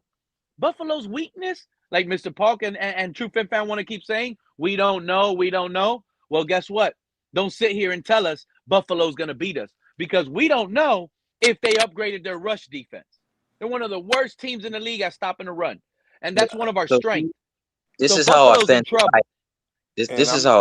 I am. I don't know what the defense is going to do. I know that Lewis Moore and the kid Michael Taft have stepped up to the starting role. They're taking on the starting role. That's all I know. I'm sorry I got to cut you off, Sharif. I'm sorry I'm cutting you off, Sharif. That's all I know. I'm not predicting a damn thing about what the defense will do.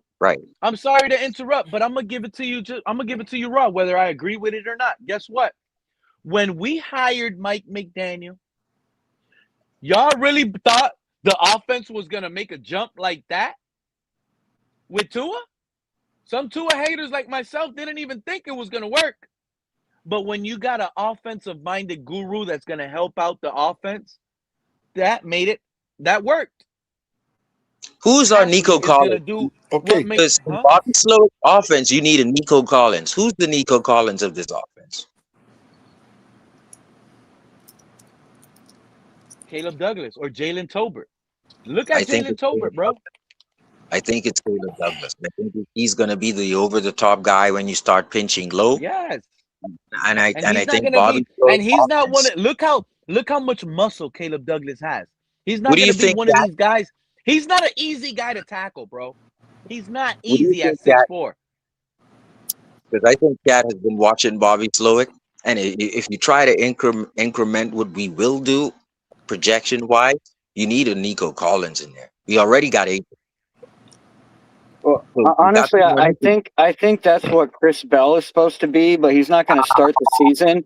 And I don't think it's necessarily. I don't think he's going to run it the same to where like you have a Nico Collins, because Nico Collins had 1,200 yards that year. I think it's going to be the area of spreading the ball out, not so much having a big body that can get open downfield. He's going to spread the ball out, and that's why our receivers aren't going to have. We're not going to have any receivers over 1,000 yards. They're all going to have around 800. Nico Collins of the past 2 seasons was not Nico Collins of his first 3 seasons. It took him some time, experience, and development to become the borderline Pro Bowl player he's become as a top X receiver in this league. So we are expecting a Chris Bell and Caleb Douglas to immediately become Caleb Douglas in year 1. That's where the unreasonableness. Well, no, we're using the correlation because Bobby Slowick was the offensive coordinator for Houston in 2023 when he led C.J. Stroud, the rookie C.J. Stroud, and Nico Collins to the championship. Okay, I get that again, but see, that goes back to the critique I just made of your evidence, because we're citing Bobby Slowick in another place at another time as a reason to expect Douglas or Bell to do it this year or not. That things don't work like that. Maybe on video games, but not in real life. But no, but he's done it before. Because if you look at everyone else that's on that team, if you look at everyone else that was on that team, there was no big names, bro. They had guys like Robert Woods and Dare Agumbawale in the backfield, no big names. And how he did it was running the ball efficiently. They had 9 different people that ran the ball that year. Yes, correct. I'm not questioning your recall of the history. I am questioning your transfer of that history to replicable success in Miami. That is yet to be seen. Well, KP, hold on. Remember, you were coming from. Hold on, because KP was talking about Chris Bell and Caleb Douglas. When Sharif was saying, I said Jalen Tolbert.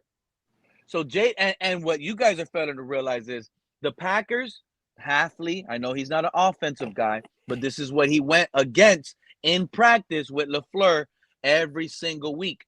LaFleur is a big 2 to 3 tight end set guy with 2 receivers on the field. So it's not like we're going to be like a spread offense. It's going to be run first, heavy, 2 tight end sets, 3 tight ends a lot, because they were top 3 with the 3 tight end sets as well, counting on only 2 receivers, which will be Jalen Tolbert is going to be one of them. And that's one of the guys that I think has already veteran. Hold on, KP. Because just like Malik Willis, he was a backup. Yeah, because I still got to get to learn. He got time to learn and develop, and he also has some good highlight words. Hold on, let's not move off the Bobby Slowick correlation, because like there's still more to that, right? So it's like, okay, I get where you're coming from, KP. So now let me add in a little bit more details behind what Bobby Slowick brings to the table, and maybe it'll all come together for you, right? So Bobby Slowick also has experience on the defensive side of the ball. He was a defensive coach. He has experience on the defensive side of the ball. Not a lot of other offensive coordinators can say that they have that, right? So that gives him an advantage as an offensive coordinator, because he understands how defenses line up. He understands how they audible. He understands the things they're looking for. So it should give him an advantage at being able to have the upper hand and being able to call plays against defenses, right?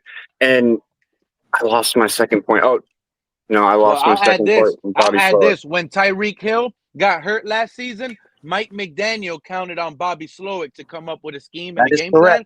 And what was that? The 6 linemen. He went with the 6 offensive linemen. Okay? So that's what I would add to Cat in the Hat's point. How the physicality and the run game turned up. That ain't going nowhere. Plus an upgraded defense with a defensive mind. I don't understand how this team. You don't have to do that because you have Kekmarek, 270. So basically, you have a pass catcher on the field who can truck people. You don't. And the way I see it, Sharif, the way I see it, it's going to be a balance of guys, right?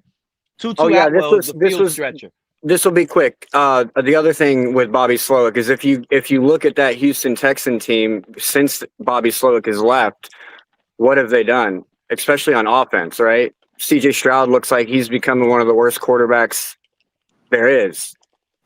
He didn't get extended yet. That's because he threw 4 interceptions to freaking the Patriots defenders last year. Like he literally lost them the game. You know what I mean? And the only reason they came off of Bobby Slowick. That was a 16 to what? 6 game or something? No, it was higher than that. I think it was like 21 to 12. Or I don't even remember. It was bad. It was in a divisional round. It was bad. But it's like I look at how the Texans fell off after Bobby Slowick left, and like that's also other like indicators that Bobby Slowick was kind of a difference maker over there, whether people want to believe it or not. A lot of people like to look at it like, oh, why did they fire him? Well, whenever you have a quarterback and an offensive coordinator, especially a young quarterback that you think is your franchise guy, who are you going to side with? You're going to side with the quarterback because you can go get an offensive coordinator, right? But it's tough coming across the quarterback that could be a franchise guy.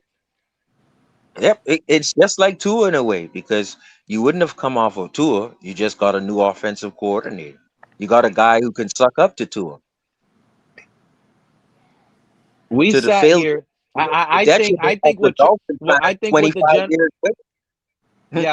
the regime did, Sharif, they said, what side of the ball needs the most help? And it was clearly the defense. Because it's so easy to fix the offense and replace Tua. That's what people aren't looking at. A lot of people ain't noticed. Yeah. The problem here is the defense and the offense. Because when you cut Tua, you just threw away a high turnover prone quarterback. And not only that, now the offensive line is going back to blocking to the right side instead to the left side, right? Small, minute detail, but it matters. Yeah, all those details are great details and make for excellent conversation. They really do. And again, I agree with a lot, especially the point that taking away Tua is a net positive for the Dolphins, right? But the rest of the roster is radically different than the rosters Tua played with, right? And so that has to be factored in as well. You can't expect the quarterback. The O-line is the same. Okay, correct. Yeah, I agree. I agree with boosted talent, like you pointed out, Sharif. The big Caden Proctor, some other guys drafted. So all of that adds to us being hopeful. Right. I get that. Again, my position relative to yours, Sharif, and yours, Kat, and yours, Pete, and Mr. Paul are not that different, Doug. But I'm just saying they're not. We're all right there in the same wheelhouse. Yeah, it's just we're in different corners. We're different. Some of y'all saying 4 to 5, especially true Fin fan, 4-win season. Right. We need to see it, but we all agree we're more physical. And we have data from Bobby Slowick to show the translation. We're all on the same page. We're not on the same page. At least not me, Sharif. They're on the same page with you, Sharif, because you are not putting wins behind what you believe is the truth, that I believe is the truth, that as I believe is going to amount to winning football games this season, right now, in the few months to come. Our dominant run offense is going to be so good. Bro, it's incredible. We can have the Michael Vick and LaShawn McCoy show. Put up the disclosure, we can have the Phillip Rivers and LaDainian Tomlinson role if Quinn Ewers takes that measure. Put up the disclosure. I don't see us losing. We got a hype. I think we're going to win like 10 to 13 games. Pete, put up the disclosure. Let's go through the schedule. All of you guys are awesome, but man, takes have been bad lately this offseason. No, Pete, you know that you're the only one that doesn't agree with anything that anyone's saying. At least we're agreeing with some things we say to one another. I know. I don't want to agree with that losing mentality. I'm not agreeing with that losing mentality. I'm not. You live in a dream world. You live in a dream world. I live in reality. I'm not saying 4-13 forever. Am I saying that? And I'm not saying you guys have bad takes. You guys are wording it perfectly. You guys should be hired by ESPN. But even though you're wording it great and saying the right things, That doesn't Right mean you after guys Ryan are right. Clark, You guys are wrong. right after Ryan Clark's fired, you should be working for ESPN. Nah. Can we agree on one thing at least? Because this is the problem I think that me, KP, Mr. Puck, what we've had problems with. Can we just agree on one thing that we just don't know? That's all. Y'all That's don't all I'm know. saying. Y'all don't know. We just don't know. That's You it. y'all Listen, think Vegas? Remember what listen, KP was saying? listen, Vegas came up with these odds and everything. So Vegas listen, knows. I mean, The only one that gets to know is in all Vegas. disclosure, in all of my videos, I say the same thing. It's like I do have confidence that this team is going to win games, but at the same time, I don't know. I don't know. Right there, what you just said right there, Pat, right there. Now What you're you on the just said, you I don't think know is the list too. perfect I've way to always express been people there, who Pete. are I've your always side. been there, Now you Pete. welcome to the you don't know list too. Now all of you No, I don't know. no. Oh my Sharif, goodness. you hear that? Listen, Pete, I don't know, let me say guys. Somebody didn't take their medicine. Pete, let me say this, Pete. Let me say this. Listen, I You guys are good sports, man. I tell you guys, I can tell you guys are some real good guys in real life, man. Shout out to each individual on this panel. when Cat Same, and Kenny my did brother. when Cat and Kenny did film work on Malik Willis, I had my doubts about it until I watched the film. And what Cat showed me is Malik Willis' potential. Because he showed, I think Cat showed when he played in high school. The potential then there. when he went, right, and also how he progressed from high school, how he progressed to college, and then he showed some of the NFL film on him. You saw progression. Now, that made me feel good because I said, he has a potential. He has the potential to be a good quarterback in the NFL, but he just has to prove himself. Okay, so that I feel that way with pretty much any player that's on the team. The potential is there, the greatness is there. If everybody is executing and clicking on time, man, we can go to the Super Bowl this season. But the thing is, it has to be done on the field. And Pete, and you remember what I was asking earlier about today's training camp? I'm waiting for my answer on that before I can give an all-in prediction. You know what I'm saying? When I asked if we had veterans reporting to camp today or if it was just the rookies, that's what I'm waiting to find out. If our veterans also reported today, if that's the case, yeah, I'm 100% all in that this team can go nine wins. You want me to easily. tell you something, Cat?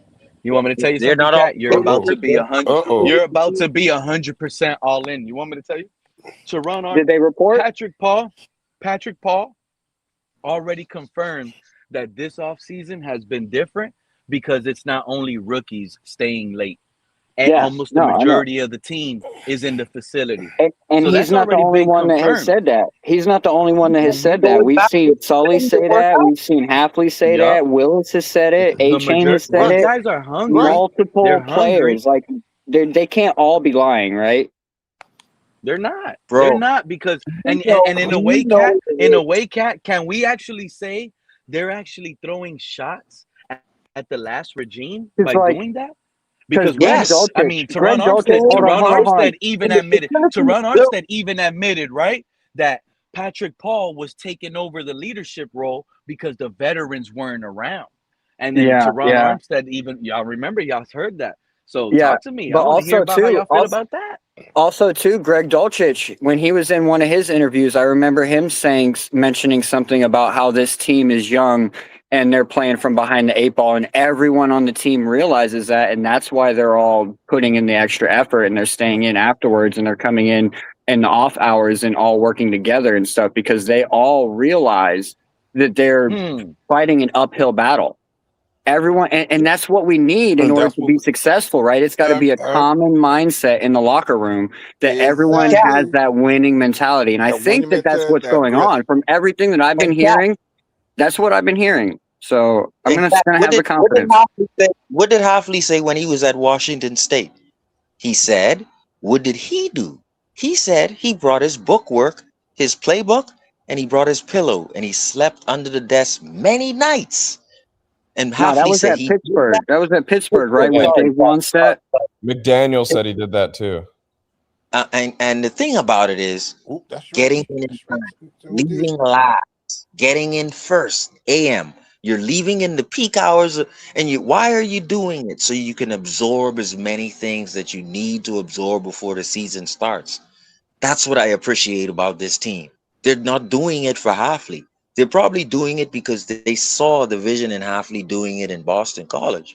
But the point being that they know the outcome of doing it. They're going to create, or maybe they're just keeping up with appearances. And not just that too. Like Sully likes to say it. Sully likes to say that they're chasing a carrot, right? Because a lot of these 1-year deal guys that we brought in, 43 of them to be exact, it's prove-it deals, bro. Like, this is the end of their career. They either do something now or they don't get to do something later. You know what I mean? So it's like they have to come out here and perform. Cat, best way to say it is they're gonna either barbecue or they're gonna mildew. Season or no season. There you go. That's why for me, I agree. I cannot say anything about this defense. It's in fact the defense are small. My linebackers. When you get a chance, go check out that video I made on defense. I'm still worried about our safeties. You'll change your mind. We're lacking at safety. But I can say I can hang my hat on our offensive 11 being more physical across the board. I have too much rookies on defense to be confident to go outrageous on my defense. That's Sharif saying this. No, and this is another thing because Mr. Negative wants to come up here. Okay, Joe, I welcome you back. But you know what? Hold on, because Joe's already going to talk about the defense. Our we lost a bad secondary. How are we going to sit here and we got worse? We were one of the worst. No. Mika Fitzpatrick allowed 100+ rating. Rasul Douglas allowed 100+ rating when throwing to him. All these guys allowed 100+ rating when throwing to them, especially this on is not a similar repetition. And let's not forget about all the extra. Let's not forget about all the extra yardage that got put on us from missed tackles too. Y'all gotta let Joe talk now. Let Joe talk. We didn't just because we lost guys that it's the same thing I was been arguing about Tua. Just because he's gone doesn't mean the new guy is better. The new guy is better. You don't think Quinn Ewers is already better than Tua, my guy? I'm talking about our. Well, first of all, I want to go back to the DBs because that's what I'm talking about with the safeties. Okay. With the safeties, who are our safeties? Zane Anderson. We got a bunch of safeties. Lewis Moore and Taft right now lead the room. Lonnie Johnson Jr. Lonnie Johnson Jr. Zane Anderson. Don't forget Trader. Yeah, I'm not getting excited about those names. That's what I'm saying. Like it's a concern. It's their rookies. That's a good and what Sharif is saying too. Yeah, like I don't think. First of all, Kyle Lewis is not a traditional safety, right? So we're limited in where and how we can use them. I think there's creative ways we can use them, but there's limits as well. Because Halfley said it's not a 5-2, it's not a wide 9, it's not a 4-3, neither 3-4.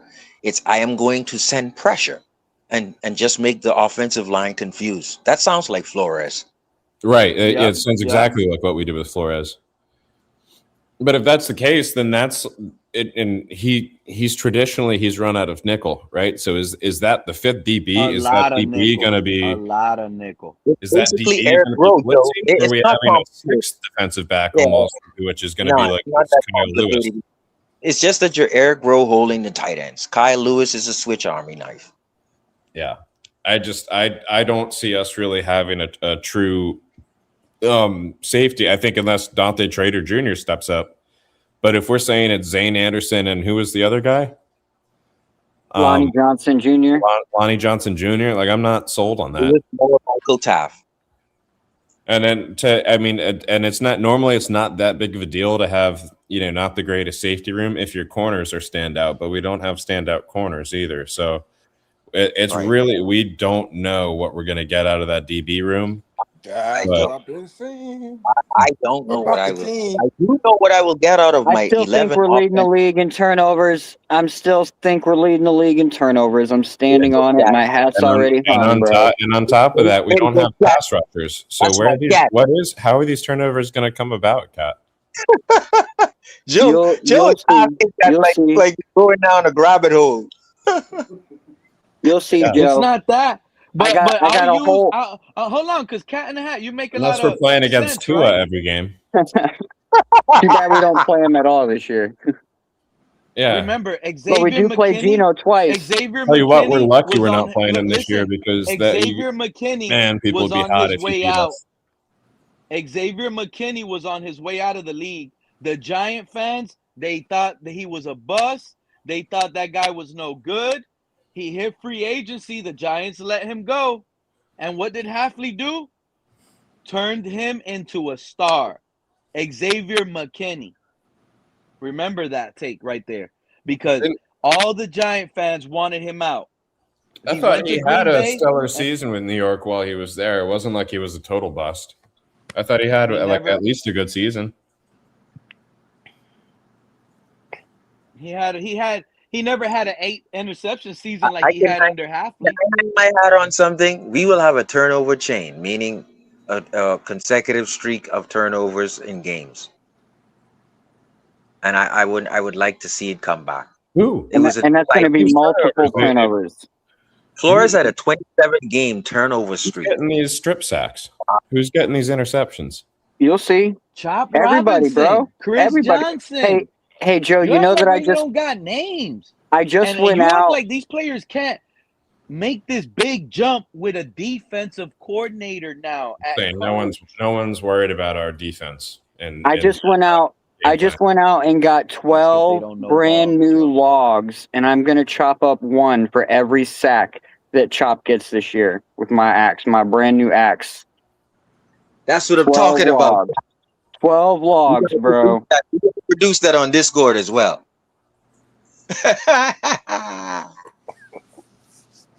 We're going to produce that. That's right. That is confident. See, you can be confident and not be outrageous. Yeah, we're gonna have turnovers, all right, on the other end. So, Mr. Negative Joe, what is your biggest concern on this roster and this team? My biggest concern, Chris Johnson. Yeah.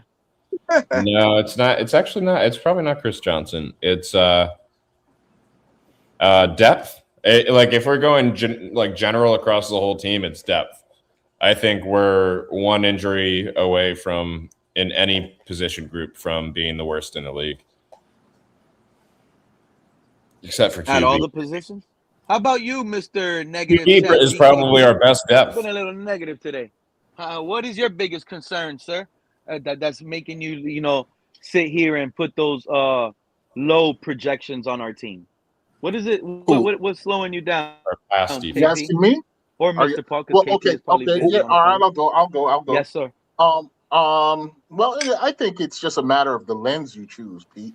I don't think my take or my prediction of 5 to 7 wins is negative, given the context of where this team is, the stage of where this team is. I don't think it's realistic. The point I'm making, I don't think it's realistic to put playoff expectations on this bunch. I do see the potential and the opportunity for us to improve upon my prediction, right? But there are a lot of things that would have to go right, including an overperformance, an almost unexpected overperformance from a lot of the people that you guys are betting on, including some of the more talented guys. Like for a Douglas or a Bell to come in and overperform to the standard that's been discussed, I think it's unrealistic. Even for Caden Proctor, as big and as dominant as he is, to come in and just naturally become dominant at the guard position, I think even that is a risk, although that's probably the least risky of any of the projections. Wait, can I go? Can I explain mine? Also, Hold on, Sharif, because you're not part of the negative crowd. Let's give the negative guys their shot right now. Right. Similarly, I think we're ignoring the way that draft position projects to probability of success. We're taking guys like Kyle Lewis and Kaz Marek and others and looking at them as great players. Now, I get the optimism and the hopefulness, and you have the right to be, but I just think it's a bit of a stretch, right? Yes. But that doesn't mean I'm against those guys by saying that. That just means that I want to see if they can build on the talents that they have and learn how to be successful with those talents in the NFL. And I think, and final point, I think we discount the record of the NFL as a league, as an industry, and every team is doing this, by the way, of taking talented guys, young, strong, fast, etc., and humbling them. It happens every season. And so I want to avoid just rejecting the best. That's the beauty of the league. Exactly. That's what this league does. It's a grinder. That's So why any it given Sunday. lasts 4 years on average. Hold on, who was that in the back? Somebody in the back got a crazy sound. I want to ask Joe and KP if they think the rookies and the young players and the inexperienced new free agents, if they Hold all on, just Sharif. Hold on, Sharif. I got to go around the table because Mr. hold Pug on. thinks he's going to get away with it, and he thinks he ain't no Hold on, negative I'm fan. next. Talk to it, Hold on, Gunner. I know you ready, but Mr. Pug been yeah, quiet. I go want to ahead. hear Mr. Pug. You up next, Gunner. Mr. Pug, tell us what Salute, Mr. Pug. concerns you the most that has you believing, this team is only going to win 4 or 5 games like you love to say. Right. Yeah, I think that's Mr. Pope. Maybe he's not there. Mr. Pug is busy. I'll catch him when he gets back. Go ahead, Gunner. Same for you. All right, salute to everybody, man. Salute to everybody. I don't think KP was done making his point, but I basically gonna make it short. I agree with everything KP said. You know what I'm saying? And just my point, the reason why I think we're gonna be a 4 or 5 win team is for the simple fact that I think it's strategized to select a high top receiver, not even if it's Jeremiah Smith, but the same token of not understanding of why we're gonna be bad is in the first round. Why you don't draft the best player? Because this team, you can't say like realistically this team can compete to even be a 10-7 team. I think that's an asinine thing. I'm not hating on the rookies that we pick. I'm just hating on the fact that why we didn't take the best player to have him on a 4-year contract. I think that's a smarter strategy. And not even like I think the point of y'all making is to KP point. If y'all saying Bain, if y'all saying because he don't agree with the Bain point, but even to Caleb Downs or even to Mekhi Lemon, if y'all saying those players not going to hit, then what makes the Bell hit and the Douglas hit then? So hold on. Breaking news. Dolphins have placed wide receiver Chris Bell on the active non-football injury list. That means we Pete early said that though, Cat. I don't think he was here. Yeah, Pete. Yeah, I think he comes back after week 10. No, they're saying he's saying he's active, right? Or did you say inactive? No, he's on the pup. Oh, he's on. Yeah, I think they should have done that. He's on the active non-injured or non-football injury report. Oh, that's where they put people to like do roster moves, right? That doesn't necessarily mean anything, right? That's not the pup. No. The breaking news, yeah, for sure. The Dolphins have placed rookie wide receiver Chris Bell, who is recovering from a torn ACL last December, on the active/NFI list. Right. Non-football injury list. So they're stashing them. They're not putting them on the PUP, and they're not putting them on the IR, but they're putting them in this holding state. That way they don't have to go through the whole return process to where you have to like wait 3 weeks or something. Once you get put on the PUP list, it's like a whole process you have to go through in order to come back. Well, they're making it to where they're making it to where it's or that too, or they're just making it to where whenever he's ready, they can just bring him back and plug him in. Yeah. So I think that means he's ready to hit the field pretty much. Less than IR. So that's at least in the first 4 weeks or whatever he'll be starting. Yeah. No, because if it was the first 4 weeks, they would have put him on PUP. That's why I'm saying this actually probably gets him ready for what, week 2? They get any time with that off the player inactive. Can they still put him on the PUP after this? If it doesn't progress, right? If it doesn't progress, If he doesn't look like he's gonna make it, then you would have to put him on the PUP. So this is basically just declaring that he's not on the IR. Right. But I want to ask you, Joe, and Mr. KP, if the rookies and the inexperienced guys and the new free agents, 43 1 year. Sharif, I'm not even done with the negative guys. Hold up, Pete, because this makes sense. If the 43 1 year contract guys that are on this team just work for A-Chain because they are all inexperienced.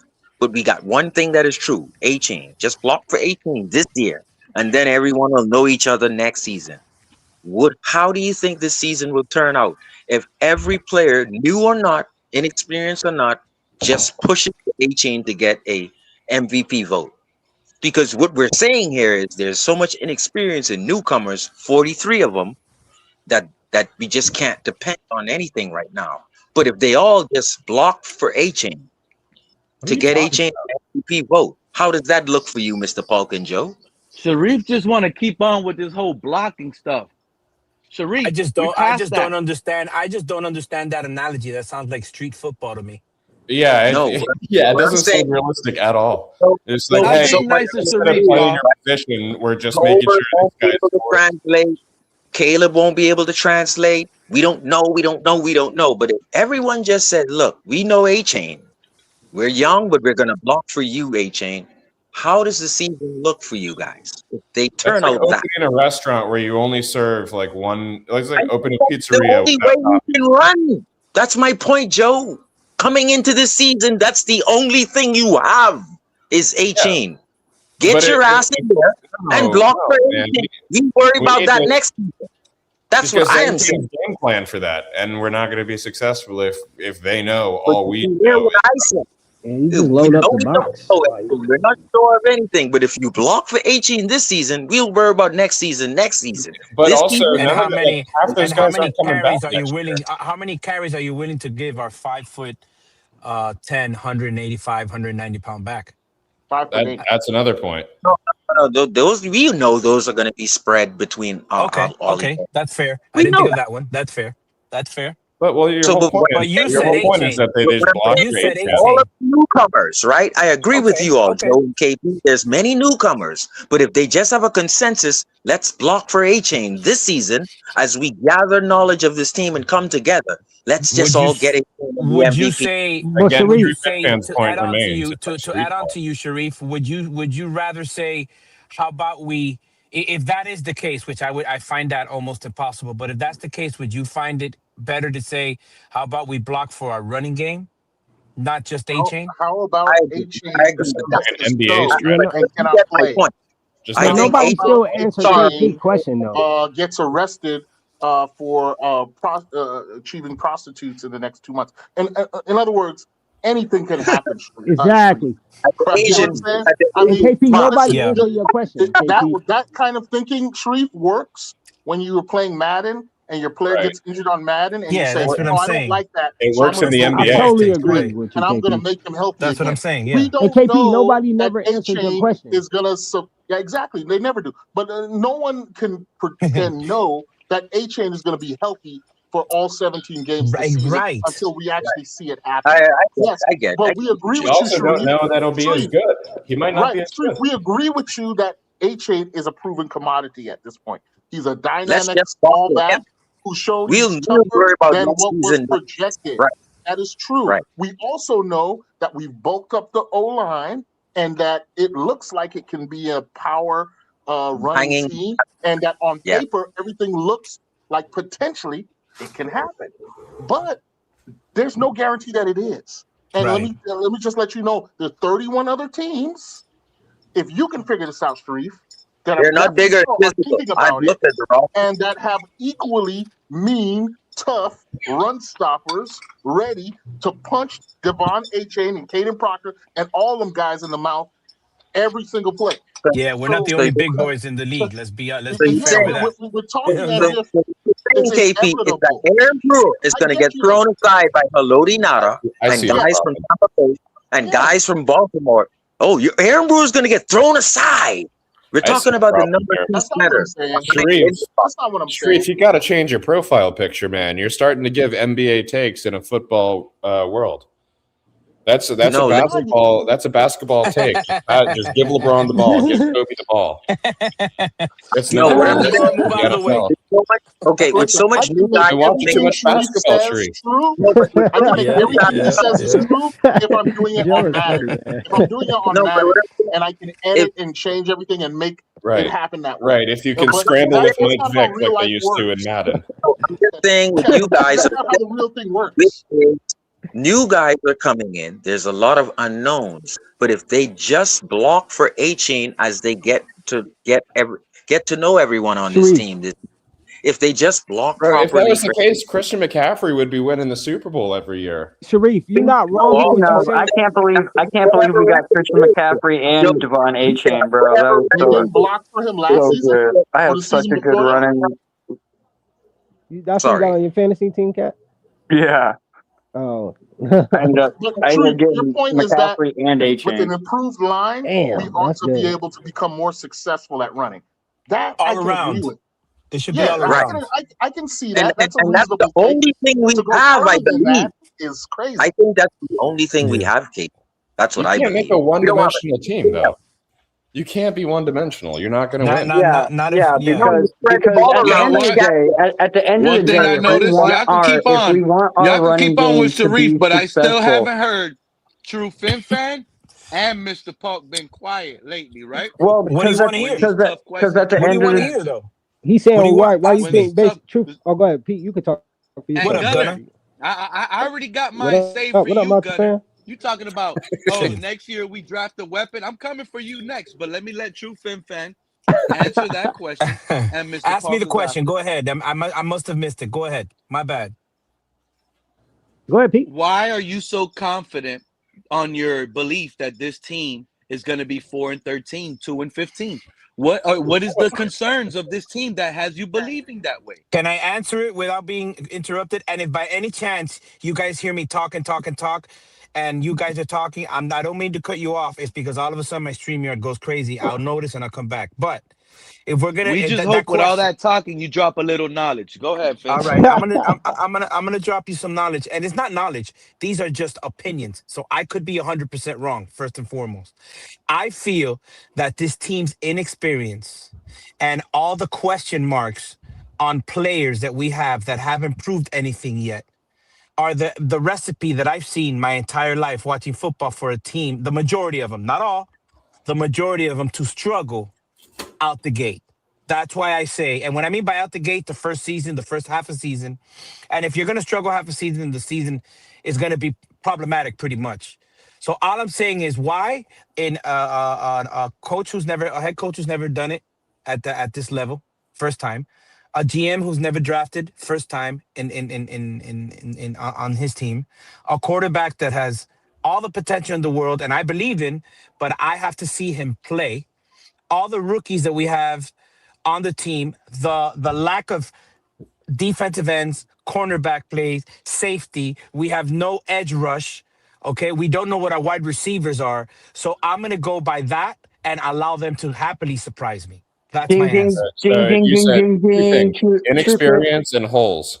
Exactly. Yeah. And that's what I say is going to lose us games this year. If we lose games, it's going to be the inexperience that this team has, because That's right. it's going to be a false That's the start that main costs key. us a first down, a stupid pass interference call, Ineligible player bad down the field. bad Right. time management, bad challenges, timeouts at the wrong time, things like that. Like Where that's the people get inexperience emotional, that Cat. hurts us. Where people get emotional with my take, Cat, is that they think people seem to forget. People walk around here thinking that this is going to be the only season we play. Right. People walk around unhappy with the draft that I understand them 100%. Like, this is the only draft that we're ever going to have. Like, it's like a this is it mentality. And that's just the wrong way to address and look forward to this new regime. No, that was what you said was the perfect argument to it, because like that's the only thing that I can't really argue against when I'm talking about this team's going to be a good team is the inexperience, because we've all seen it. Players that are just coming into the league, they're going to make mistakes. None of these players are going to go out there and be perfect this season. Right. Some of them, they're going to have false starts. They're going to have pass interferences that they probably a veteran might not have gotten. You know what I'm saying? There's going to be moments where Jeff Hafley's put in a very tough situation deciding, should I take a timeout here? Should I save the timeout? Should we go through 2-minute drills? Like, what do we do? Like, there's going to be instances where the inexperience could cost us the game, and it's not because we weren't the better team. It's just because we didn't know what to do in that moment because we hadn't been there yet. That's a great point. And the other thing I'm going to end with is name me a great team. I'm talking about a Super Bowl winning team or a dynasty, any of them that when they started off the jump, they were great. With this 72 many, Dolphins. Who the with this hell many, thought the Sam 73 Darnold Dolphins. and the Hold on a second. The Seahawks Wait, were 73 wasn't it? gonna go to Dolphins, the that's a Super Bowl, terrible guys? analogy, Cat. The I know. 73 Dolphins. Stop, because I know. I just want You to. know what I'm saying? They just came off an undefeated season here. You know what I mean? But I'm saying, like, I want anybody here to give me, and I'm going to act like I don't remember.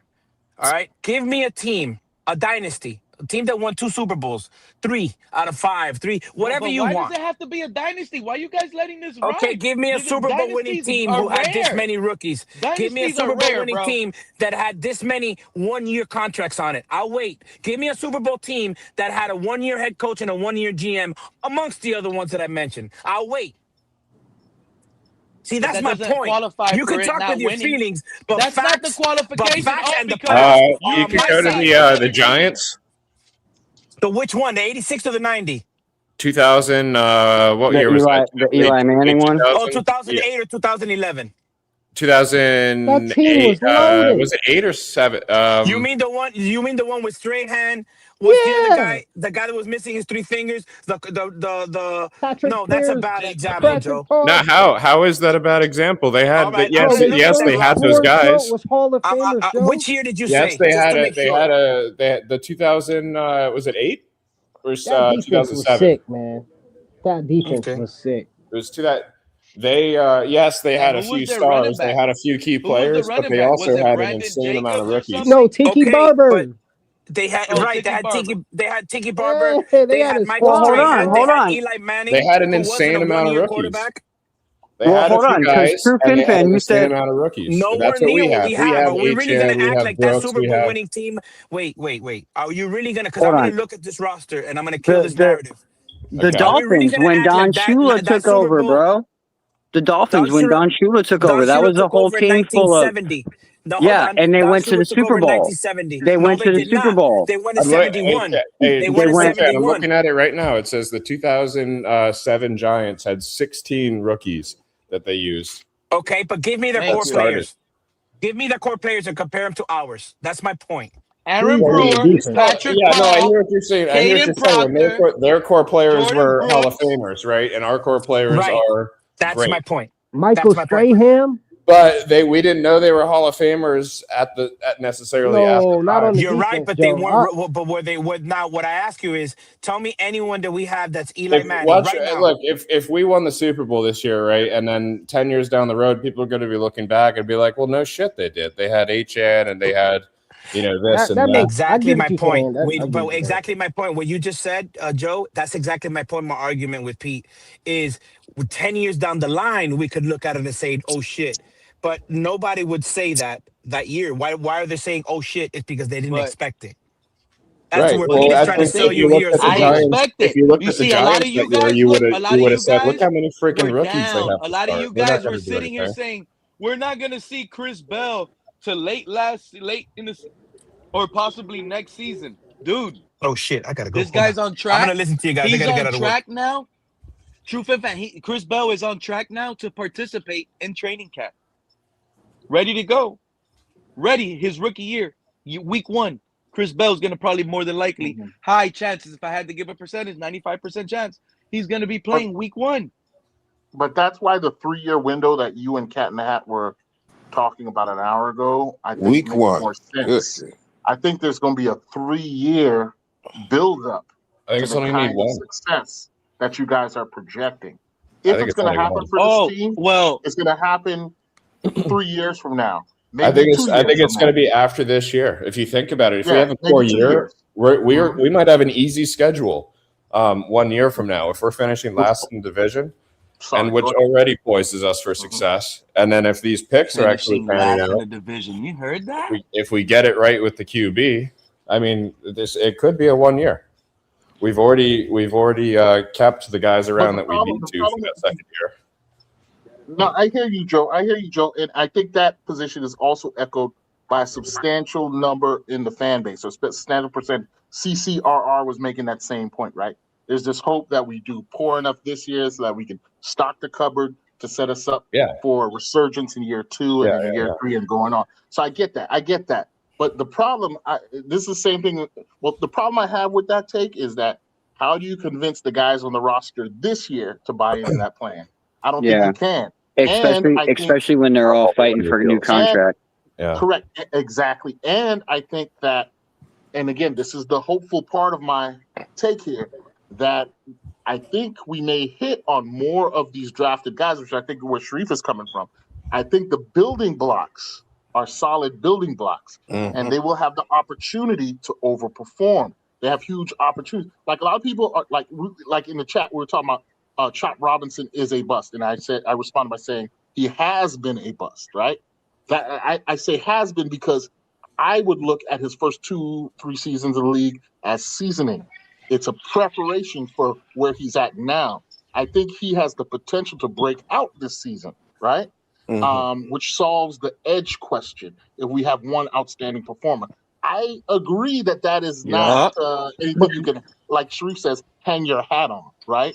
Or no, that's perfect to hang your hat on, KP. Well, that's exactly the expectations where we need to be with Chop. I'm not going to hang my hat on that. And are you going to place bets on that happening? You were cooking right? with Like, are you going to stuff, and now are you going to take your hard-earned money and place a bet on that? Probably not. No, Joe, you can't say that you have to. Because people say that you don't know football like me. But KP, I got a question for you. Why not just take a? Why not? I know you don't want Bane. So why not just take a Lemon or a Downs? I just don't understand that. And Gunner, I told you I was coming back for you, right? No, to KP. No, I'm just saying, like, Gunner, we dealt with this on the draft day. Maybe not with you, but with other people. We could throw Vega into that conversation. Vega, Downs, these guys who are more polished, ready to go as solid NFL pros, right?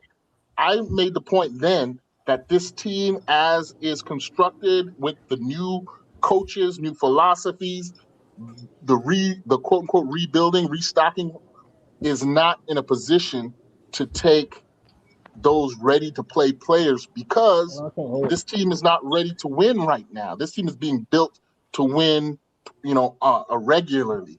And that's not the kind of player that you go for the more high talent player that still needs to develop than the lower ceiling player who may be more ready to be a contributor right now. I think I also think versatility too. Versatility would be important for that because as well. We might find that he needs to be a guard his whole time, or we might lose Jackson and he needs to slide over. He's over the top, and so a guy like Proctor gave us more versatility at a more valued position than, let's say, Downs the safety, or Sadiq the tight end, or any of these guys who are considered more polished, playing right now players. Now, hey, Shaw, you brought up Bane, right? I agree. Bane plays a premium position. I agree. Bane was dominant in college. I agree that Bane's physicality and his approach to the game, all that, he's got a lot of positives. I agree with all of that, right? And I agree that he will probably be very successful, and particularly early on, a lot earlier than a lot of other guys. But like I argued then, I think long term, once people figure out how to handle Bane, they're gonna be more. Yeah, he's going to plateau a lot quicker, and people will know how to handle him precisely because he doesn't have the physical, the long-term, the overall frame to sustain that kind of dominance that you project on him. Right. I agree. I could be wrong. I could be totally wrong, but he can't fix short arms. No, I just want to respond to that. No, you right for. That's why I wanted to ask you because you're right for everything you're saying. But here's my rebuttal. It's just an opinion. No. But like that's why I wanted to ask you because that makes sense. You kind of helped me out clearing it. But still, my piggyback to that or my rebuttal to that would be why not just judge it in 4 years and you got a rookie contract? That's where it stands on. Because no matter hold on, but Tampa Bay took the chance. You look at Caden Proctor. He has all of the tools to become physically dominant for 10, 12 years in this league. He is, I forget the name of that guy in 49ers. Now, I'm not saying he's that right now. Trent Williams? He's definitely not that right now. Yeah, Trent Williams. But if you want to project a Trent Williams type bookmark left tackle or right tackle, if you want to draw that up, if you want to go to Madden and construct that player, Caden Proctor pops out, right? Now, I'm not saying that that Caden Proctor, as is rookie right now, is ready to be Trent Williams. He's not. He has to be seasoned. He has to be mature. He has to survive. He has to avoid injury. He has to work on his technique. All those are big things that can sink any player in this league, right? So he has he has that growth to go through. But in terms of filling out the chart of talent, there's no limitations to him on just a talent evaluation level. With Bain, you got the question of the arms. But truthfully, you don't think he falls the two, right? Because I'm hearing Baltimore offensive lineman was better. All I'm saying, I don't have any problem with 2. I don't have any problem with 2 through 7. Out of nowhere, is a better guard than Proctor is at this stage. That is true. Man, I got a question, man. I got a question. Can I come in a second? Go ahead, Fred. Here we go. Yeah, so say Austin Jackson gets hurt, right? Let's say mid-season. Here we go. Fred just well, came in and already came in with negativity. Go ahead, listen, Fred. I'm gonna let you go. Nah, man, this is real shit, bro. This real shit. Ain't nothing negative about this. So, okay, halfway through the season, week 10, let's say Austin Jackson gets hurt. Now, Caden Proctor. Now, do we swing Caden Proctor out the right tackle? So. Okay, so what about left guard then? Savannah is so terrible at left guard, bro. I think the guy that we had before the plan before the draft, like in case we hadn't drafted, we got Brian from the Chargers. And we that was drafted going to be Sawyer. Sawyer and Campbell were drafted. Sawyer's right guard. If I'm not mistaken, that's all I've heard. Well, then you move the one you're more comfortable moving between Saturday and Sunday. I'm glad you guys asked me, man. We predict. And if Sawyer is restricted to the right side only, then Sawyer didn't deserve that contract. He's coming in. We got depth on offensive line now. We got depth now. From what I heard about Sawyer, they said Sawyer plays different positions. We got good depth on that offensive line now. And Sawyer actually played with Malik Willis before. See, okay. Let me see. This is my idea of how you handle all that shit. We need another right tackle. Right now, if you sign a guy or whatever, man. But definitely in the draft next year, you draft your right tackle. I like the fact that Caden Proctor would stay there from now on at left guard, bro. That's how we stay strong. Jackson might be our right tackle next season, Fred. I'd rather see Caden Proctor as the permanent left guard. Austin Jackson could easily get an extension next season, and we're good. I hear what you're saying, Fred, because if it works out between both Paul and Proctor, that blind side is going to be stout. Exactly. And Brewer. Throw Brewer in there too. So you mean to tell me we took a high round offensive lineman and we still might need work on the lineman? Yes. Yeah. Amazing. We still need work at right guard. We don't know what's solid at right guard or right tackle right now, bro. Yeah, I want because Fred and Joe saying the same thing. I want Mike back. We got to get more depth. We need more depth because that's Mr. Park. Did I ever ask you? Did you ever answer the question, Mr. Park? What's that? No, he hasn't had his chance to answer it yet. But let me just explain this real quick, then it's on you, Mr. Paul. Okay. Yeah, go ahead, KP.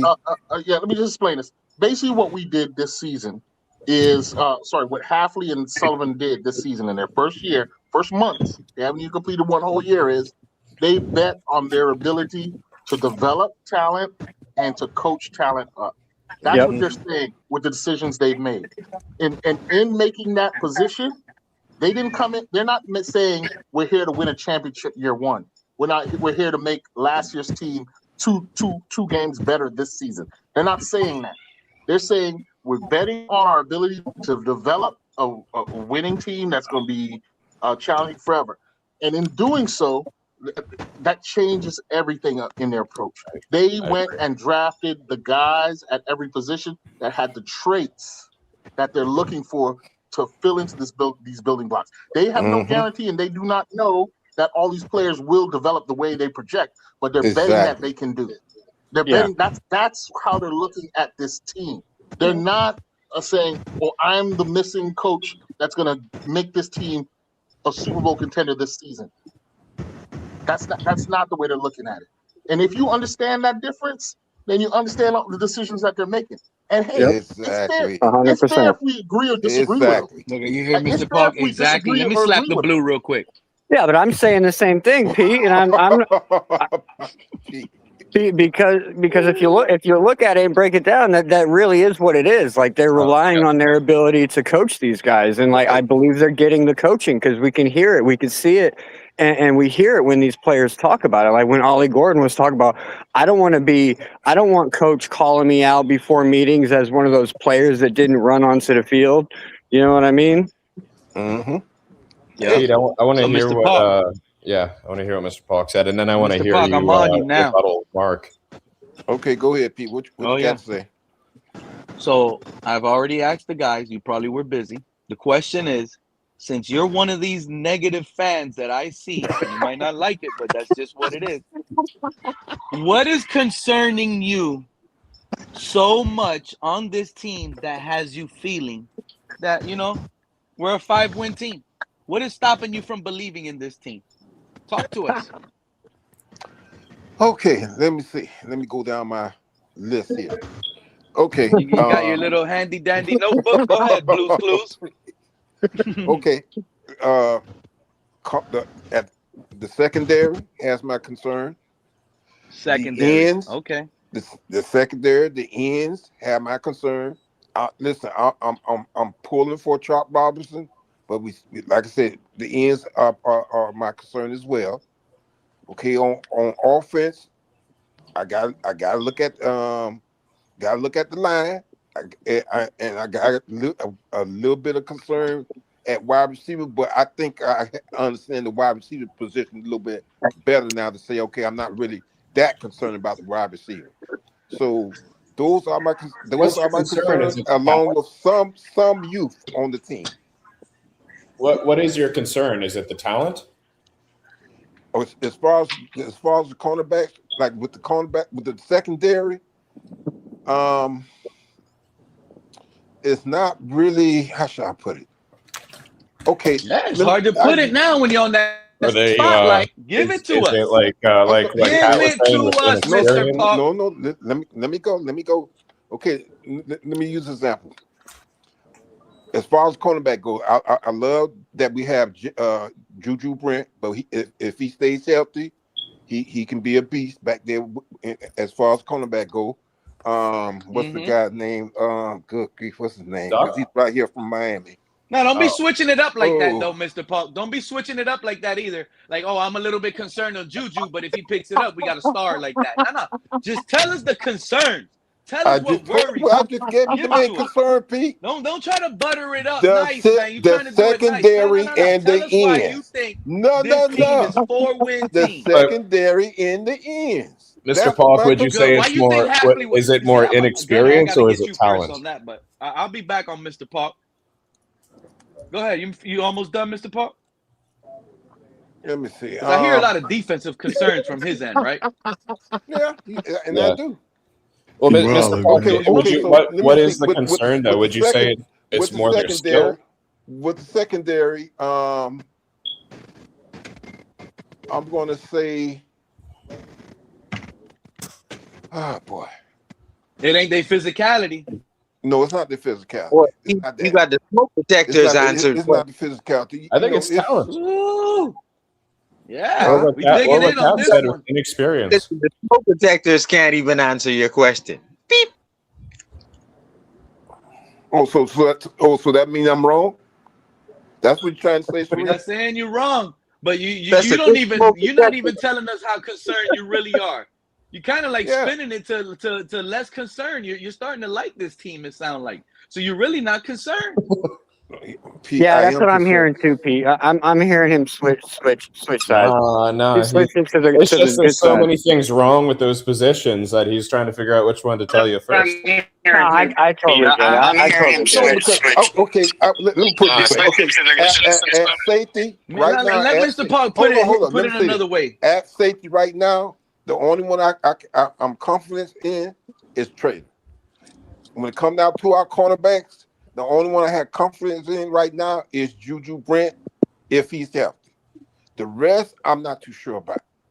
Okay, when it comes down to our ends, right now, my concern with the ends is we don't know what we have with Chop.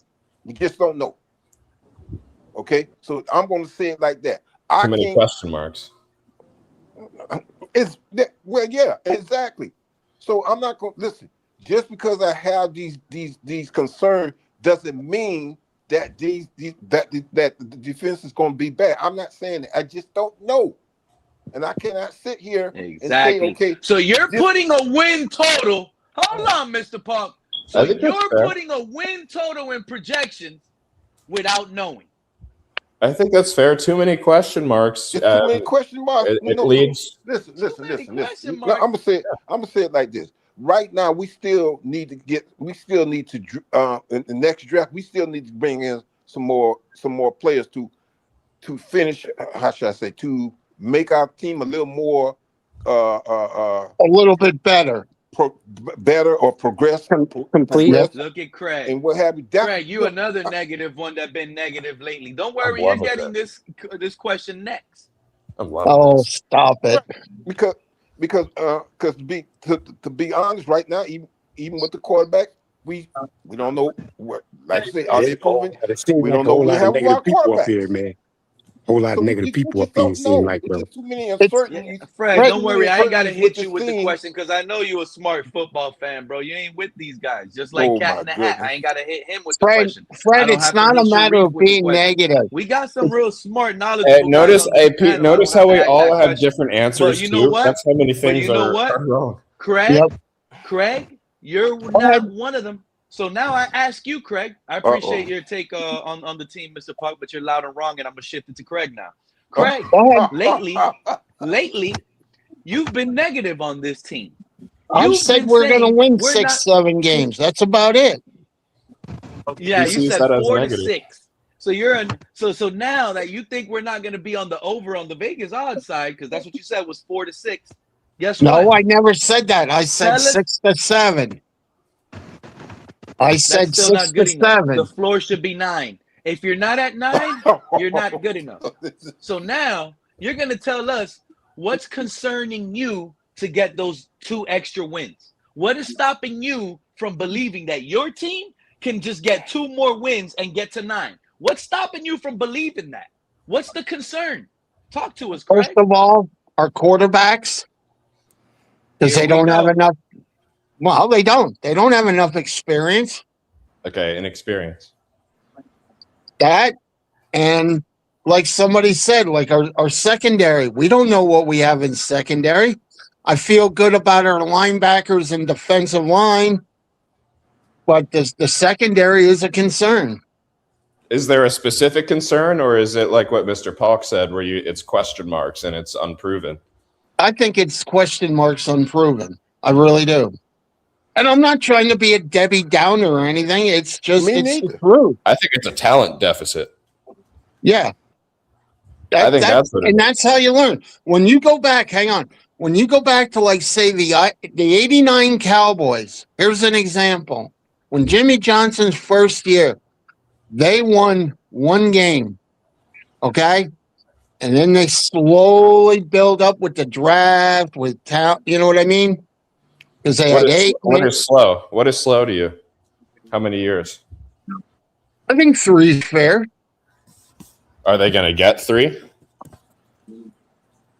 We just went 3 years, 3 years, 3 years, 3 years, then 4 years with the last 3 coaches.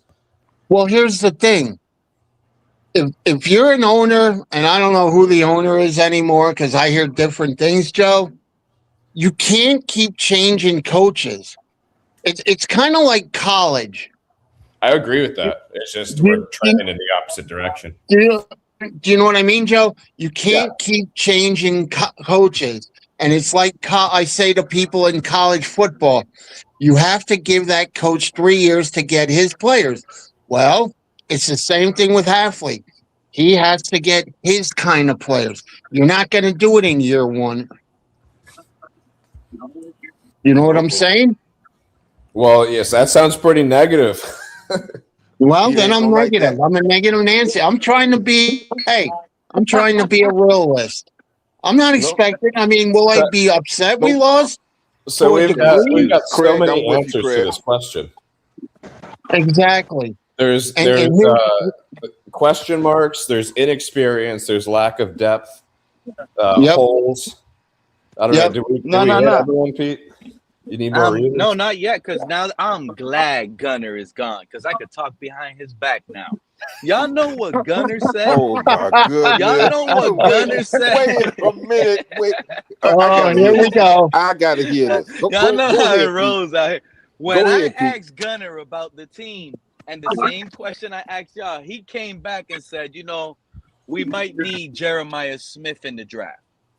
Oh yeah, So he y'all did say that.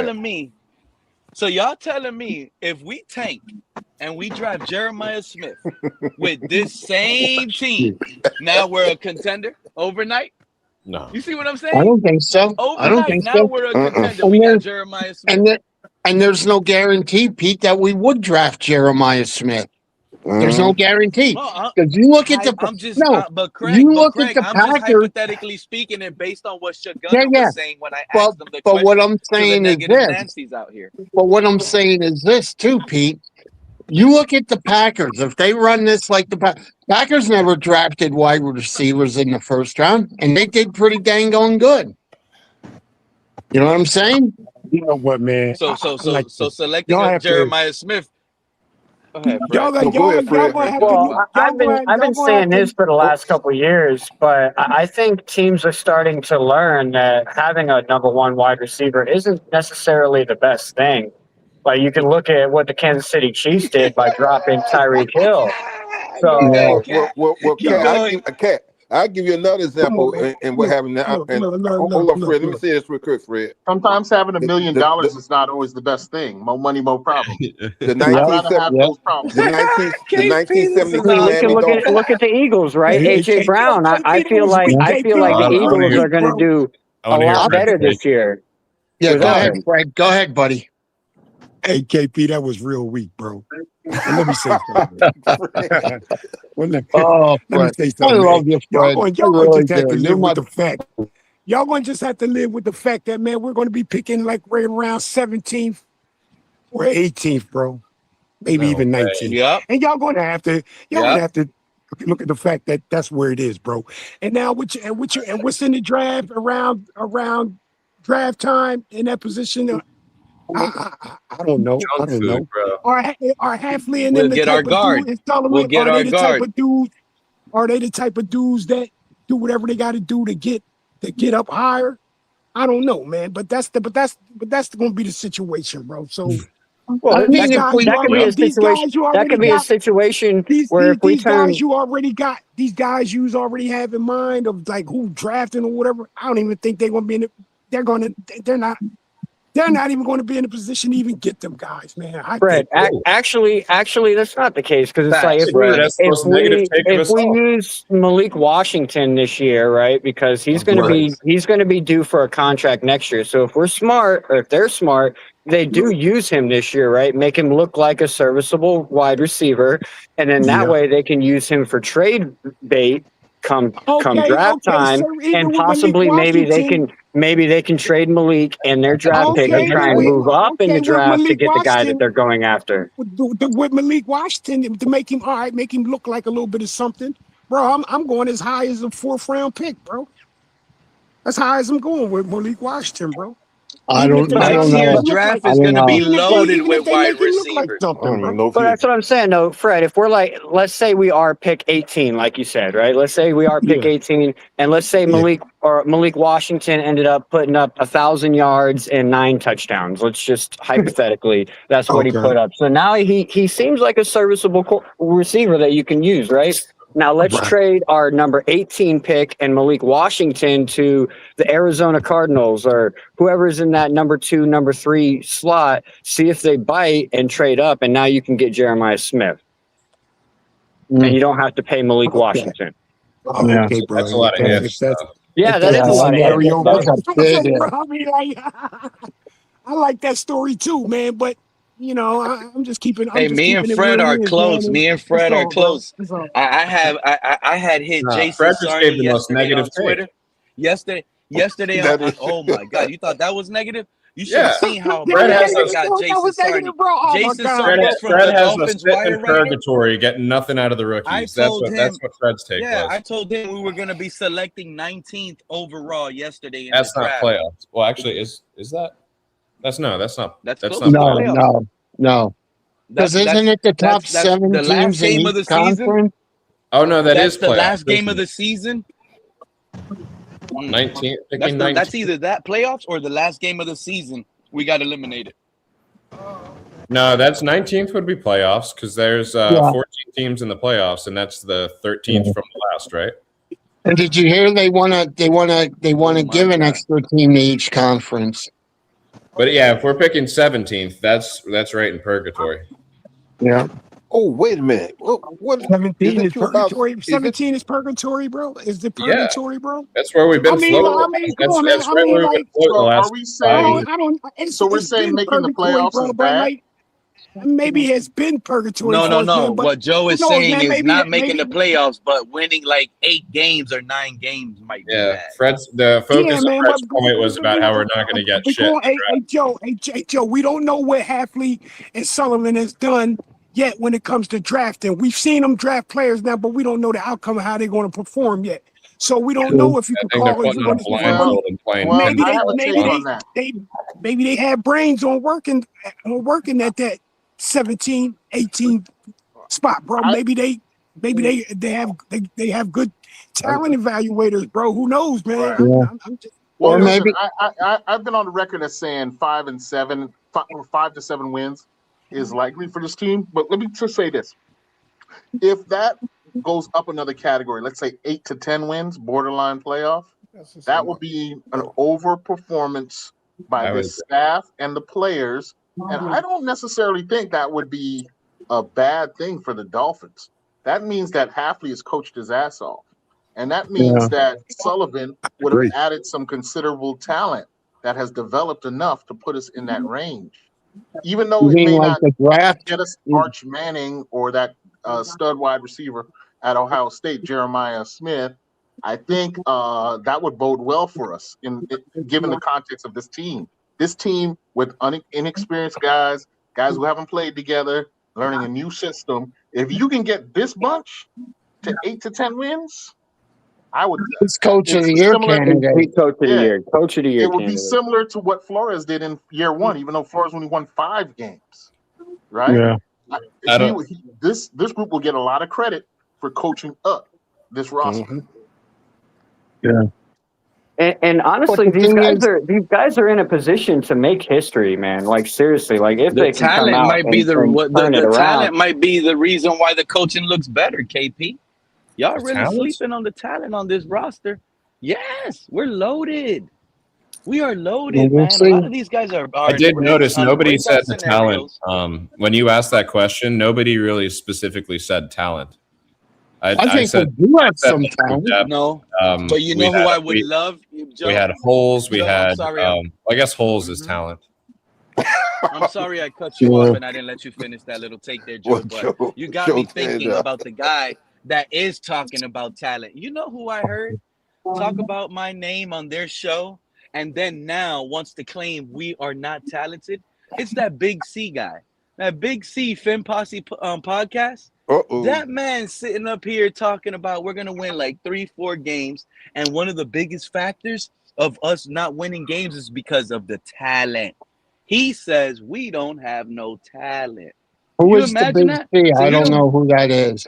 Forgive me. I he don't swims know. around I here think the sometimes. He team might be is very listening in. talented. Hopefully he could say He's hi got out of the chat. He usually does. He usually does team is shout a very lot. talented, and I think Sharif has done a good job of pointing to some of the physical talent that has been rostered this season. The problem is, though, that talent is unproven and undeveloped at this point. Yep. It's going to take seasoning to make this talent into game-winning talent. But that's what I've been trying Sharif to was say. pointing out, and big up to Sharif, the athletic profile, the physical profile of the team has definitely been. We definitely moved away from small ball, and we need to see if that is going to be an effective move or not. I mean, it's Big and just like aggressive. I You hear said, that, like with the Sharif? Jimmy Johnson Yeah, I thing. hear shouting It's Sharif out. Sharif has had some of the hottest takes this No, offseason. he Shout has out to Well, not. Sharif. Go people ahead, go always ahead, say go that ahead. I'm like negative on Sharif's takes, but that's why I want to say it that way. I want to give him credit because he does introduce a lot of good ideas and he does make good arguments for it. But I What think do he they goes say too about a far. broken clock? Yeah. Right, twice a He- day. Look at Mark in the chat. Hey, Sharif, you weren't up here. So Mark came up the last stream, clicked the link, and he wanted to talk behind your back. And I'm going to be the friend to tell you right in your face, Sharif. Yeah, Mark was talking behind your back the other day when he clicked on stream. Oh, And he that's was right. bringing up your name. He was bringing up your name, Sharif. He was up here saying how bad your takes were. Like, you should, like, Mark, come up here. Is I'm Sharif not letting there? that one slide. Mark, you remember? Yeah, Yeah, come with Sharif that here. smoke, Mark. Sharif is still here. He's been Well, muted. let me tell Come you on, Mark. something. I'm not a fan of Mark, and that's why a lot of times I leave. Oh. He tries. No, he tries to think he knows everything. Then why isn't he a GM of a team? Let him know, Craig. Let him know, Craig. Mark's getting Craig, cooked. Mark thinks we're not talented. Okay? Mind you, you heard what Joe just pointed out, right? I asked that question to everybody. Everyone had their own opinion on it, which was a I valid think we have opinions, some but none of talent. them said it was because of the players not being talented. So that's why you could respect these guys. But Mark thinks is the talent. Guys like Big C on Fin Posse Podcast, the Dolphin guy, he thinks is talent. You see the difference? Well, Mark needs to That's worry about the Buffalo Bills because they're going down this year. And He Mark just wouldn't said know that. talent if it 100%. hit him in the head. Because He listen, just Buffalo Bills are almost unilaterally dependent on Josh Allen. Otherwise, their roster is deficient of talent. Look, they drafted who was that wide receiver they drafted last year? He sucks. Keon Coleman, whatever his name is. No talent. They barely a 5-win team without Josh Allen. Exactly. Now, They have no now, talent, and they've had no talent. And their lead, No and you talent, know, no one hey, can go KP, there. Mark came up here talking about we don't have no wide receivers. Their leading wide receiver last year was Khalil Shakir with like 700 yards, bro. And no talent can I even wants say to this? go there.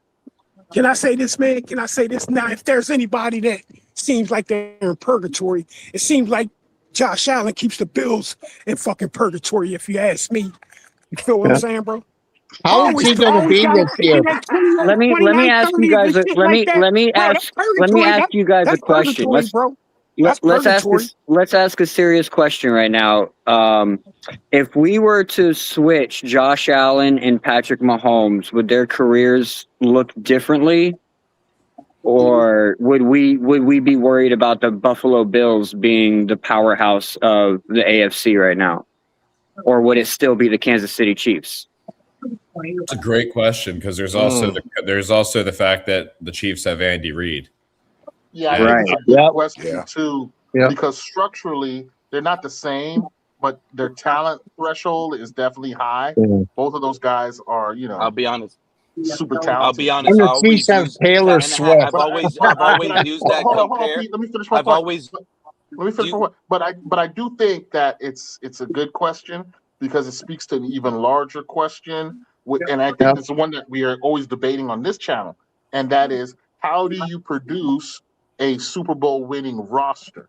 Do you go top heavy with supreme talented guys who, and then pay those guys those big ass salaries? Or do you spread the talent around? I think we are always having that discussion in a lot of our, a lot of Pete's regular episodes. Do you want a Josh Allen? Do you want a Mahomes as a quarterback, or do you prefer to make your roster spread that talent around more evenly? So it's a good question. I wanted to bring that up. Spread the talent around. I really do. I think. Well, Sorry, I wanted to bring that up because when you were talking earlier about like the draft picks coming out and like not being able to perform, but it's like it also kind of matters where they go, right? Where you get drafted to could determine how your career turns out. So it's like if Jeff Hafley turns out to be a good coaching guy, some of these late round picks that we got could be busts for other teams, but could end up working out for us. But it could also be the other way around. Yeah. Yep. It's So just to that point where this is why a lot of people always call me crazy and they think think I'm trying to be Pete, look at Cap for Life in the chat. Hey Cap, come on up, Cap for Life. Shout out to Cap. But Mr. Pug, this is why I always this is one of the the comparisons I've done and why I never rated Patrick Mahomes as the best quarterback in the league. Because I always said, if you put Lamar Jackson on the Chiefs, I believe they do the three-peat. If you put Josh Allen on the Chiefs, I believe they actually do the three-peat. Mahomes wasn't able to do the three-peat, and the reason why he wasn't able to do the three-peat was because they used the excuse that he was missing both of his starting tackles. I mean, it is what it is. It is what it is. I just believe those two names right there that I just gave you are better than Patrick Mahomes, regardless that they haven't won a Super Bowl. And they might never win a Super Bowl. And they'll always go with the rest of the time of life and say Patrick Mahomes is the best. But in today's football right now, the two best quarterbacks we get to watch on Sundays is literally Lamar Jackson and Josh Allen. Those are the best two. The other guys are going to win games. The other guys probably have better teams. The other guys probably don't have to do as much as these two quarterbacks. Pete, I want to ask you this, buddy. Here's some more secret sauce. And the reality is, and it sounds crazy, but these two guys could literally go down as the greatest quarterbacks the history of the NFL has ever got to see. And it's Josh Allen and Lamar Jackson. Since we mentioned Lamar Jackson, let me give you guys a little secret sauce for your fantasy leagues this year, so you can get you guys a sleeper that's going to come out and be pretty good. So if we look at Lamar Jackson, when he came into the league, he was getting coached by John Harbaugh. He wasn't exactly the greatest quarterback. He liked to use his legs first and he passed second. But John Harbaugh recognized that. He coached him. He used a tight end by the name of Mark Andrews to be Lamar Jackson's crutch through his first couple years so that he can become more comfortable as a passer. Now we fast forward to this year, John Harbaugh goes to the Giants. Right, so you have Jackson Dart, who we saw last year, Brian Daboll pretty much almost kill the kid by having him go out there and run, and he got 3 concussions last year. It was pretty bad, or at least 3 scares. But basically running him, Jackson Dart.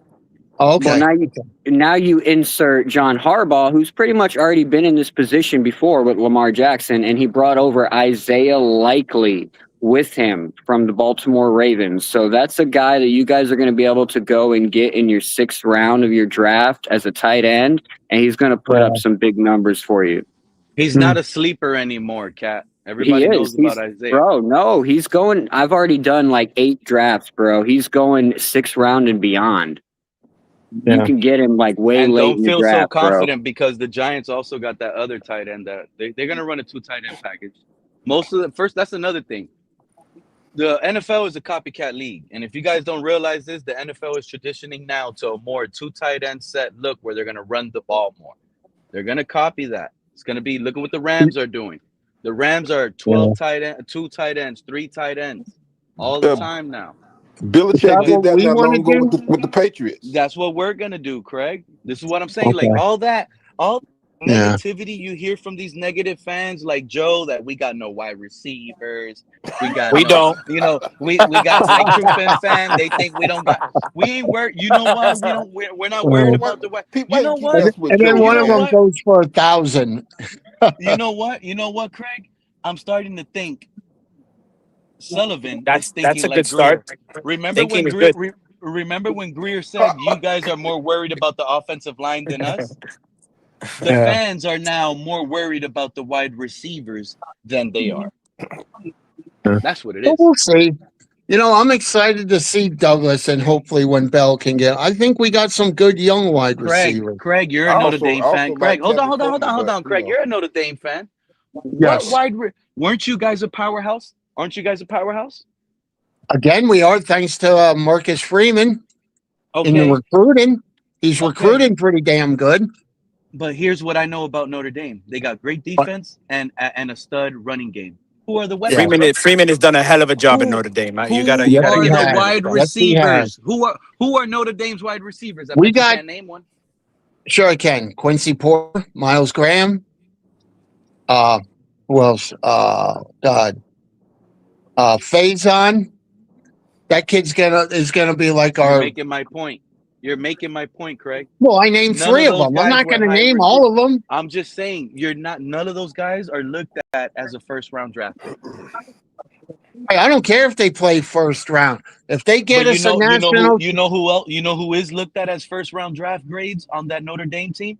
Guys on that offensive line, guys the on that quarterback, defensive line, the but I CJ think he'll Carr, stay. I think CJ he'll Carr, stay. he's a rookie. The quarterback, right? I think he's going to stay an the extra secondary. year. I really do. Because there's too many good quarterbacks coming out. I think he'll stay an extra year. I really do. The Dolphins are like the Notre Dame.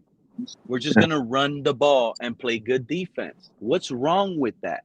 Why can't? Oh, I don't have a problem. Hey, we won 11 games with the Wildcat. Hey, Pete, there's plenty wrong with that. Just run the ball and play defense. There's plenty wrong with that. Yeah. And what's wrong with that is become predictable. Sure. Yeah. Yes, exactly. Yeah. Well, Exactly. I think the biggest thing that would be wrong with that is we wouldn't find out what we have in Malik Willis. So we need to find out what we have in Malik Willis. So if we're just running the ball, we're not going to know. So we're not going to have any direction of where we need to go in the draft next year. I think he's going to throw the ball more than what Halfley's telling us. I really do. So that's all it is, man. It's quite simple, man. The down that you're in puts you in your play calling. You feel what I'm saying, bro? The way of the game, how the game is going, puts you in your play calling. And if you have to throw more, okay, so be it. If you're in control of the game, you're trying to do, okay, let's try to run the ball some, bro. So the game's going to dictate what our play calling should be, and that's how it should go, man. You don't babysit these rookies, man. You bring them in, man. You introduce them. What are you talking about, shit, babysitting these rookies? Like, where do you get this, Fred? Where you getting this babysitting? Like, where did you get that from? Bro, you know what I mean, man. By that run the ball, control the ball by running and shit like that. But obviously, it's going to be a lot of rookies on the team, man. You know what I'm saying? Wide receiver. I mean, look at Shula's teams from 70 to 74, Fred. From 70 to 74. I don't know what you mean. I you know what I mean? I think we're a run first team, whether y'all like it or not. No, I think we're not big enough to be a run first team, bro. And the fact of the matter is, you're pretending like we're not going to have to throw the ball in certain situations. Exactly, like, I'm not. That's just First crazy. of all, me saying we're a run first team. First of all, under Mike McDaniel, we were a run first team. No, we were not. What are y'all saying? Yes, we No, were. we were not. Yes, we were. No, we were not. Say that. The pass set up the run. 1,800 yards by Tyreek Hill tells us otherwise. You want to go put up the film right now? You want to go put up the film right now? Yeah, but I mean, that same year, Raheem Mostert also had 20 touchdowns. Let me explain what a run first offense is. When we snapped that ball all those times and Tyreek Hill caught those passes for 1,800 yards, go look at the play from the beginning. All of them were play action. Come on, was that 2023? He did that. Our identity was Tyreek Hill and Jalen Waddle. Now, Devon A. Chain happened to evolve into what he's evolved. Fine, but the Mike McDaniel offense, the run guru who couldn't run the ball. All right, this was a quick pass offense to start. Period.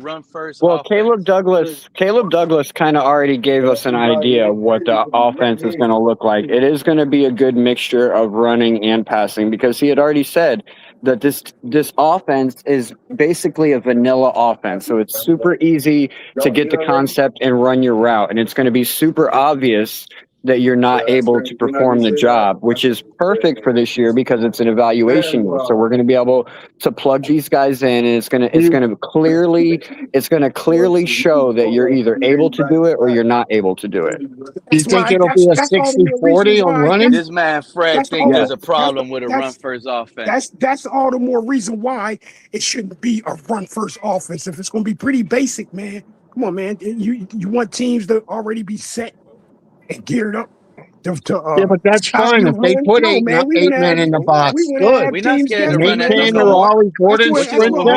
run Come on, man. That's what a good offensive. That's what a good offensive coordinator does. Keep teams guessing. They gotta when they come into our stadium, they better learn how to stop that run first. This is what our season's going to look like. The first like 3 shit, games. I agree. The Definitely. first 3 games, they're going to stack the box against us, right? They're going to stack the box against the run. Hopefully, Bobby Slowick has passing games planned for those first 3 games, right? Because they're going to come in planning to stop Devon A-Chain from the start of the season. That's going to be everybody's goal at the beginning.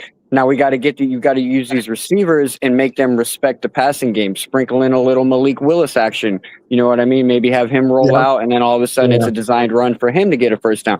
So now you have to respect not only the pass, but the threat of Malik Willis. And now, come week 4, week 5, now you can start going run heavy because the defense again, have to spread hypotheticals and themselves out more. hopefuls. Nothing. All I hear is Well, hypotheticals. no, I mean that's and not a hopefuls. hypothetical, bro. We already know. It is, bro. We You already don't. know. No, But you that, don't, no, Cat. bro. You No, already you know don't, that, bro. You're bro. talking You here like already you know that like all these you don't even have defenses in the a beginning of the single game season, film as to the talent that we have on now. bro. All right, True Fin. Look at it like this, True Fin fan. Look You at it don't like even this. have If one you game were, film hold on. of this team If you're, together.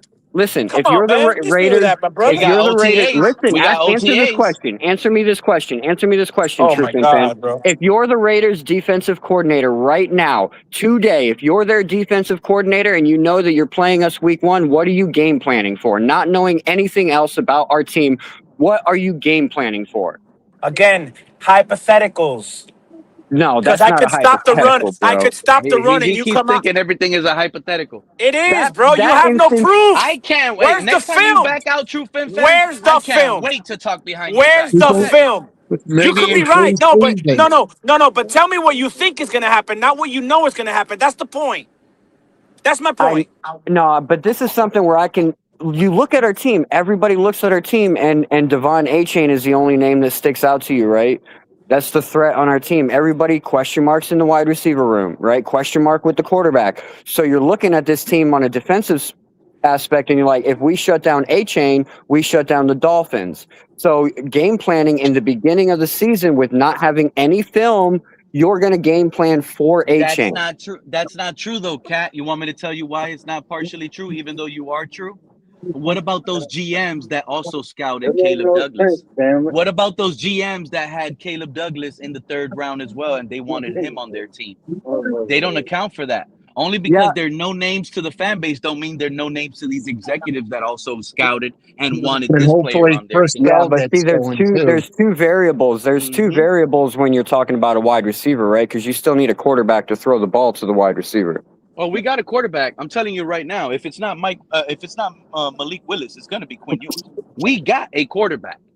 If it's not Malik Willis, it's going to end up being Quinn Ewers. I guess we'll find out. But what I'm saying is, like, everyone's looking at our team like the only one that they're really game planning for is Devon A-Chain. It's like when you played the Tennessee Titans when Derrick Henry was still there. You didn't worry about Ryan Tannehill. You game planned to stop Derrick Henry and you shut down the Titans, and that's how it was. And yet they still went to 2 AFC title games with that? Yeah, because they used that to an advantage, right? They used it to an advantage.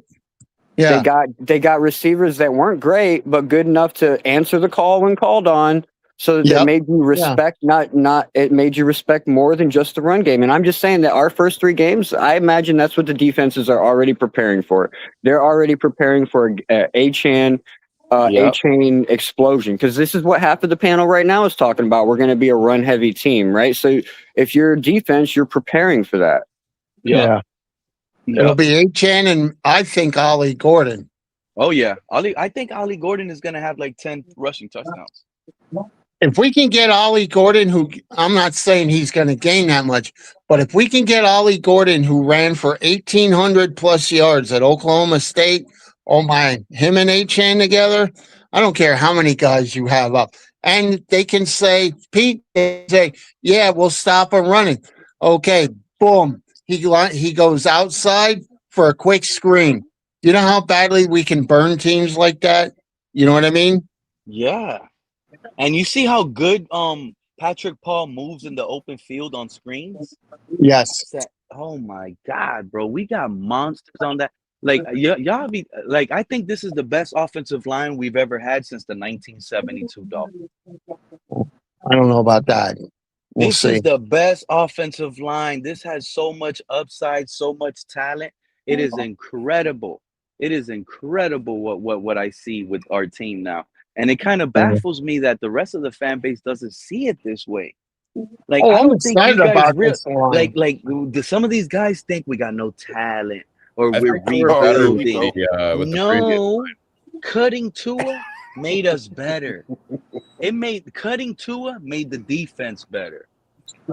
I think we were better with Connor Williams. Getting rid of Mike McDaniel, getting Hafley made us better.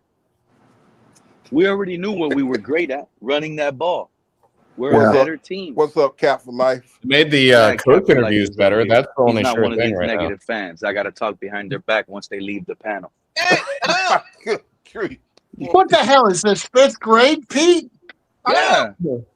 I don't even want to argue no more. When they leave and I talk behind their back, I just get to say what I want to say from now on. Y'all should do the same. You should see how good it feels.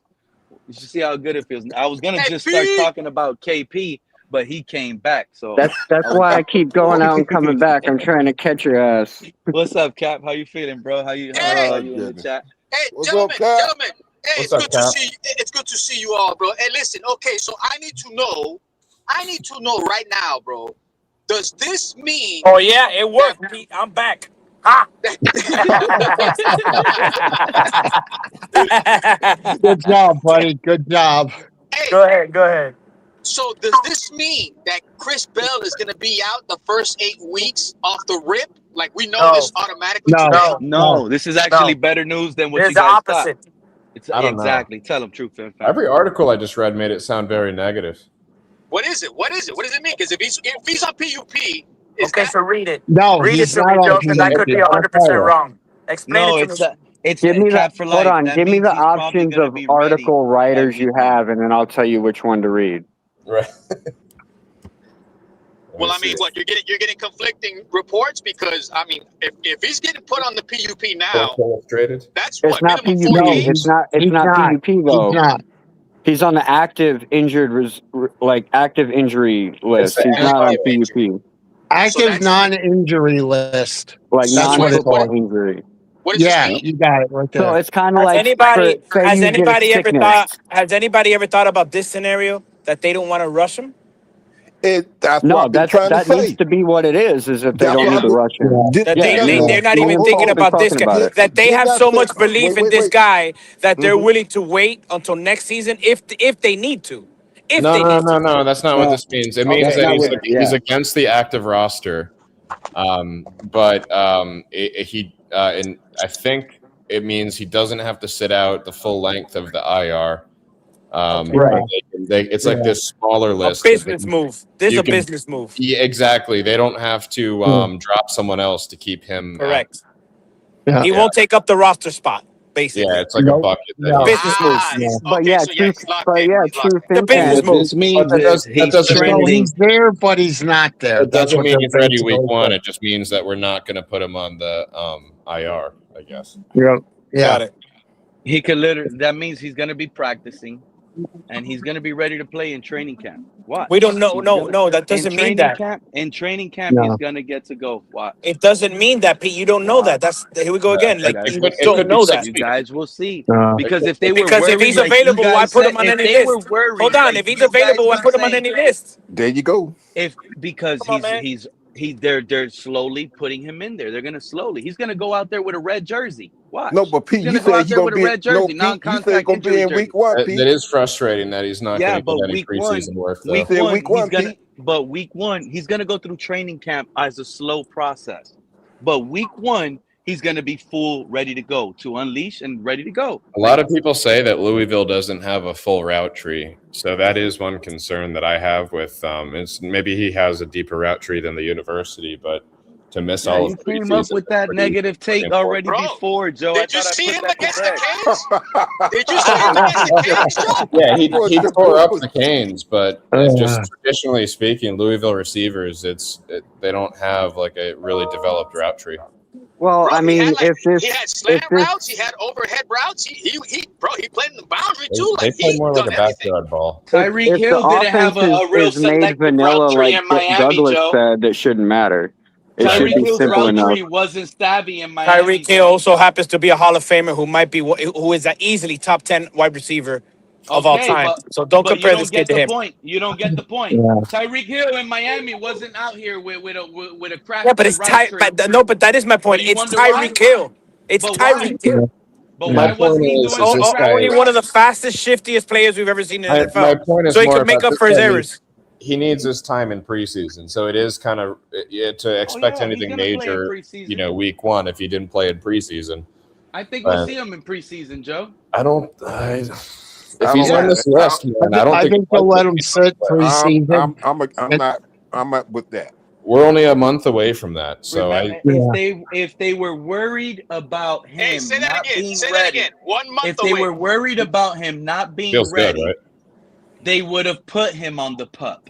Yeah, it feels good. This has been He one of would the have missed a shittiest off minimum seasons ever. of 4 games. Hey, I get to They go start seeing it avoided. August They 2nd, are man. I can't wait. avoiding Chris Bell from What having a minimum the option camp? of missed Yeah. games. Oh, Meaning, cool. As if Chris Bell is fully recovered. Pete, if he was able to go in less than a month, then why even put him on this list That's today? my point. Exactly. Yep.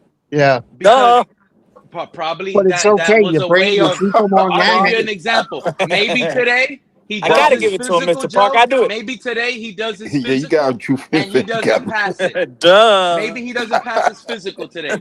But in a month, when training camp officially starts and everything is popping, and he's already ready to go, based on the timing of his injury. You're gonna make me give you my aunt and my uncle analogy again, and you know that's very disrespectful. But Don't that's do what it. it. Bro. That's what it is. Okay, then come back when Chris Bell ain't playing week 1. Come back at me, because as of right now, all I know is you guys are the ones that love to say There's gonna be a lot I of don't know. quotes on this You see, stream to come y'all back don't to. know. Isn't he up to like 19 or 20 miles per hour now? Let's just go According to 0 them? Exactly, Craig. This man is running 20 I miles mean, per I'm just hour, and they think asking. He he's was not at ready. 18. I thought he was up to 19 or 20.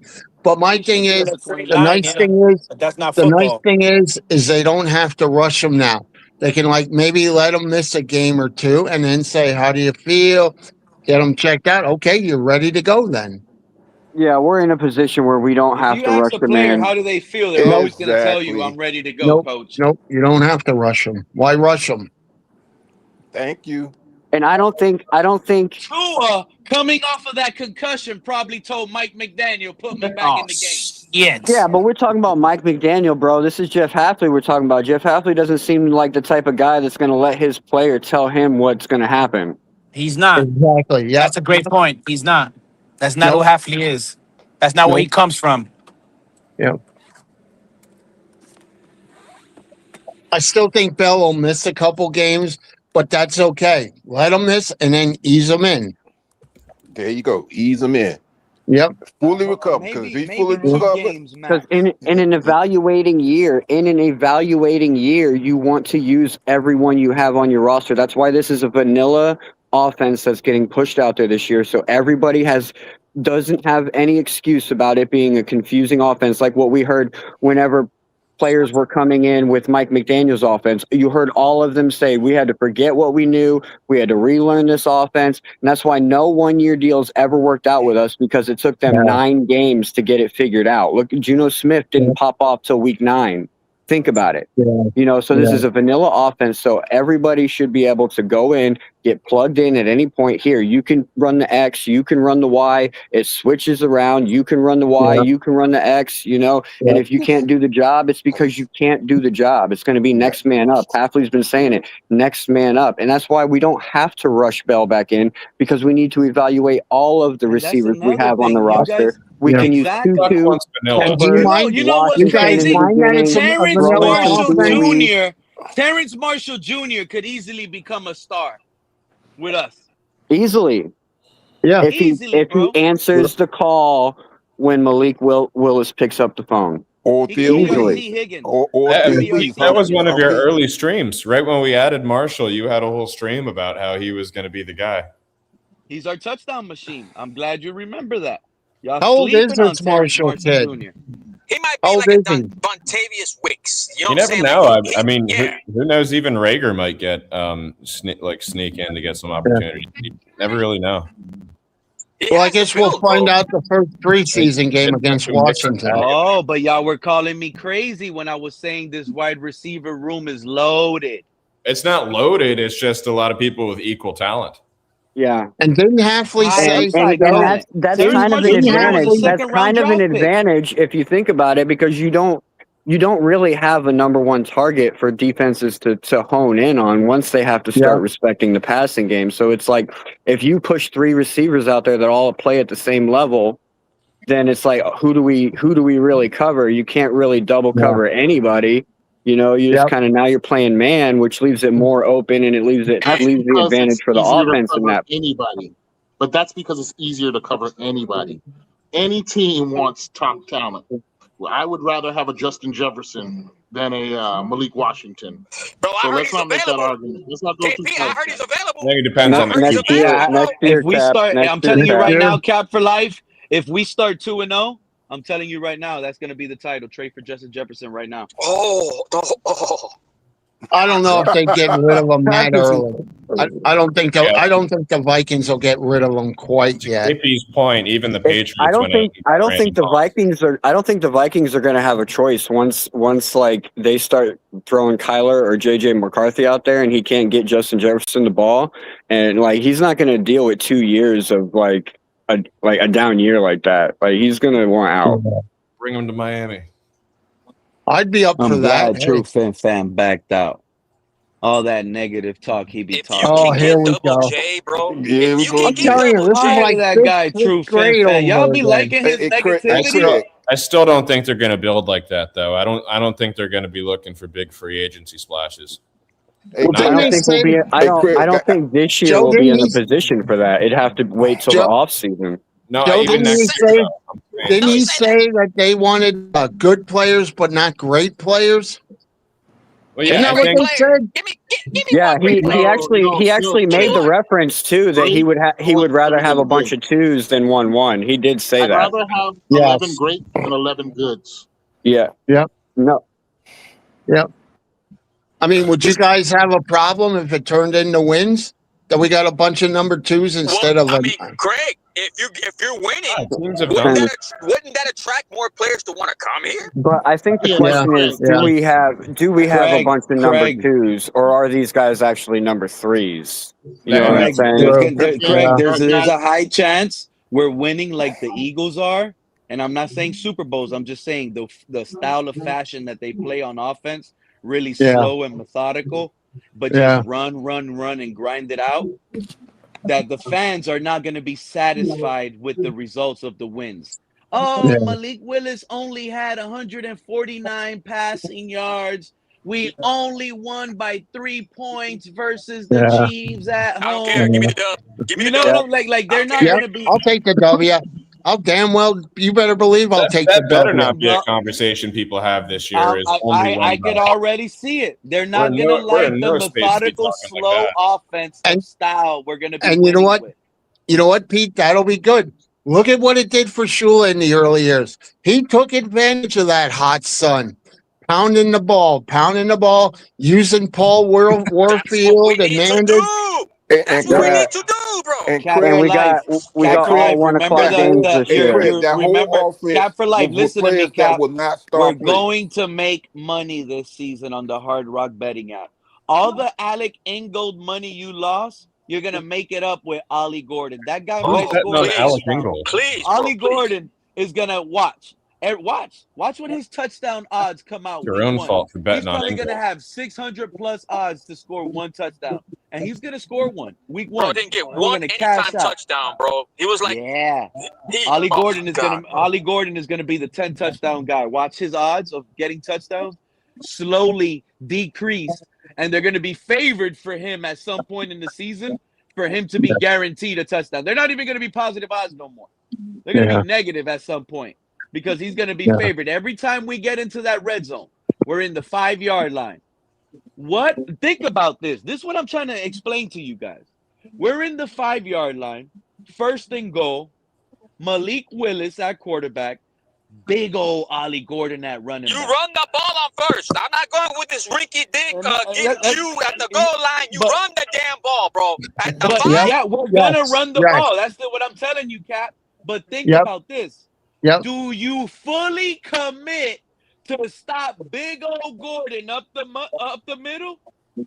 or do you have to play the edges and contain because you're scared Malik Willis could also keep it? Dual threat, bro. Dual threat. Yep. So now, Kinda Ollie like pull it Gordon, when you back. do hand it off, you're handing it off to a defensive line that's not fully committed to killing that guy because they're concerned about Malik Willis, his wheels on how he can stretch it and run it himself. Or I'll tell you what, on a 2nd and goal with a guy like how big is Douglas? 6'4" and Bell's 6'2", right? Yep. Okay. So on a 2nd and 2 from the 3, instead of maybe pounding it, if it's 1-on-1 with any one of those guys, toss it up and say, go get Size it. advantage. 100%. Yep. Size advantage. Well, what was the little Patriots corner? Marcus Jones? That guy's short. That guy is short. If the Patriots dare put Marcus Jones in the red zone in that scenario, Pop Douglas was doing it. Freaking Michael K's talking Boutte that was shit. doing it. the Bills, Or even the kid Cole from you know the kid Bills from are Ohio bringing back State. Cole Bishop like he's some sort of hot shot. Bro, that guy cannot tackle. Who's that? For the Patriots? For the Bills. Oh, for the Bills. Okay. Yeah, they're But I mean, safety. even the rookie tight end. What is he? 6'6", 6'7"? He's a monster. Oh yeah, Steve Hoffel in the chat just put his You name. can even stick him at fullback and block for whoever. Kaczmarek. Man, you put Kaczmarek on a freaking 11. What is it, like a 6-man line? Yeah. Yeah. But He's I was versatile. also just I also think he's just gonna play thinking of that put him in the Charles Clay backfield role, and Cap. let him I block. heard everybody talking about yesterday. They were all like living up the past with what's his name, Fasano. Fasano, if you can get a blocking tight end like Fasano that can be utilized too on offense, bro, that's another weapon that we haven't had. Bro, you remember the year before last in 2023, we didn't throw to a tight end for a touchdown in almost 2 years, bro. If it I'm wasn't not for gonna that lie. year, bro. I got a feeling this fan base is gonna be buying the Will Kaczmarek jerseys pretty soon. No. Yep. Why Big not? body, bro. Every If time you're he gonna catches, you know gamble how on the hard it was 5-yard gonna line, be. It's gonna be hard to bring him down. He's the most physical tight end we've had here in the last since when? We've had a bunch of soft tight ends. Remember, Julius Durham Thomas. Smite. Julius No. Thomas was You were soft. very, you were Mike very Gesicki. pro. You were Mike very pro Gesicki was Julian soft. Hill. Yeah. Huh? No, You I'm not love gonna lie. Julian Hey, I Hill. like the Smite. I like the Darren Smite, Waller but was soft. I don't know what happened, bro. He was just I love Julian Hill. Julian Hill was good, No but cap with Durham Smite. we lost They him. brought Durham Smite in to compliment Mike Gesicki. Mr. Pope, we got the Gesicki. We ended up paying Gesicki on a franchise tag, and then we cut him the year after, bro. Mm-hmm. Like, I don't understand why we're so infatuated with paying guys and then they haul ass. But on a tight end, bro, you're gonna franchise tag a tight end? Come on, man. Yeah.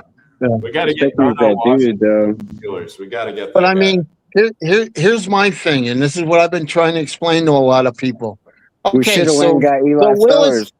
Willis doesn't throw for whatever yards and whatever touchdown, but say he gets to 20 and runs in for 5 or 6, but yet our backfield gets a ton of touchdowns, like A-Chain and Ollie Gordon.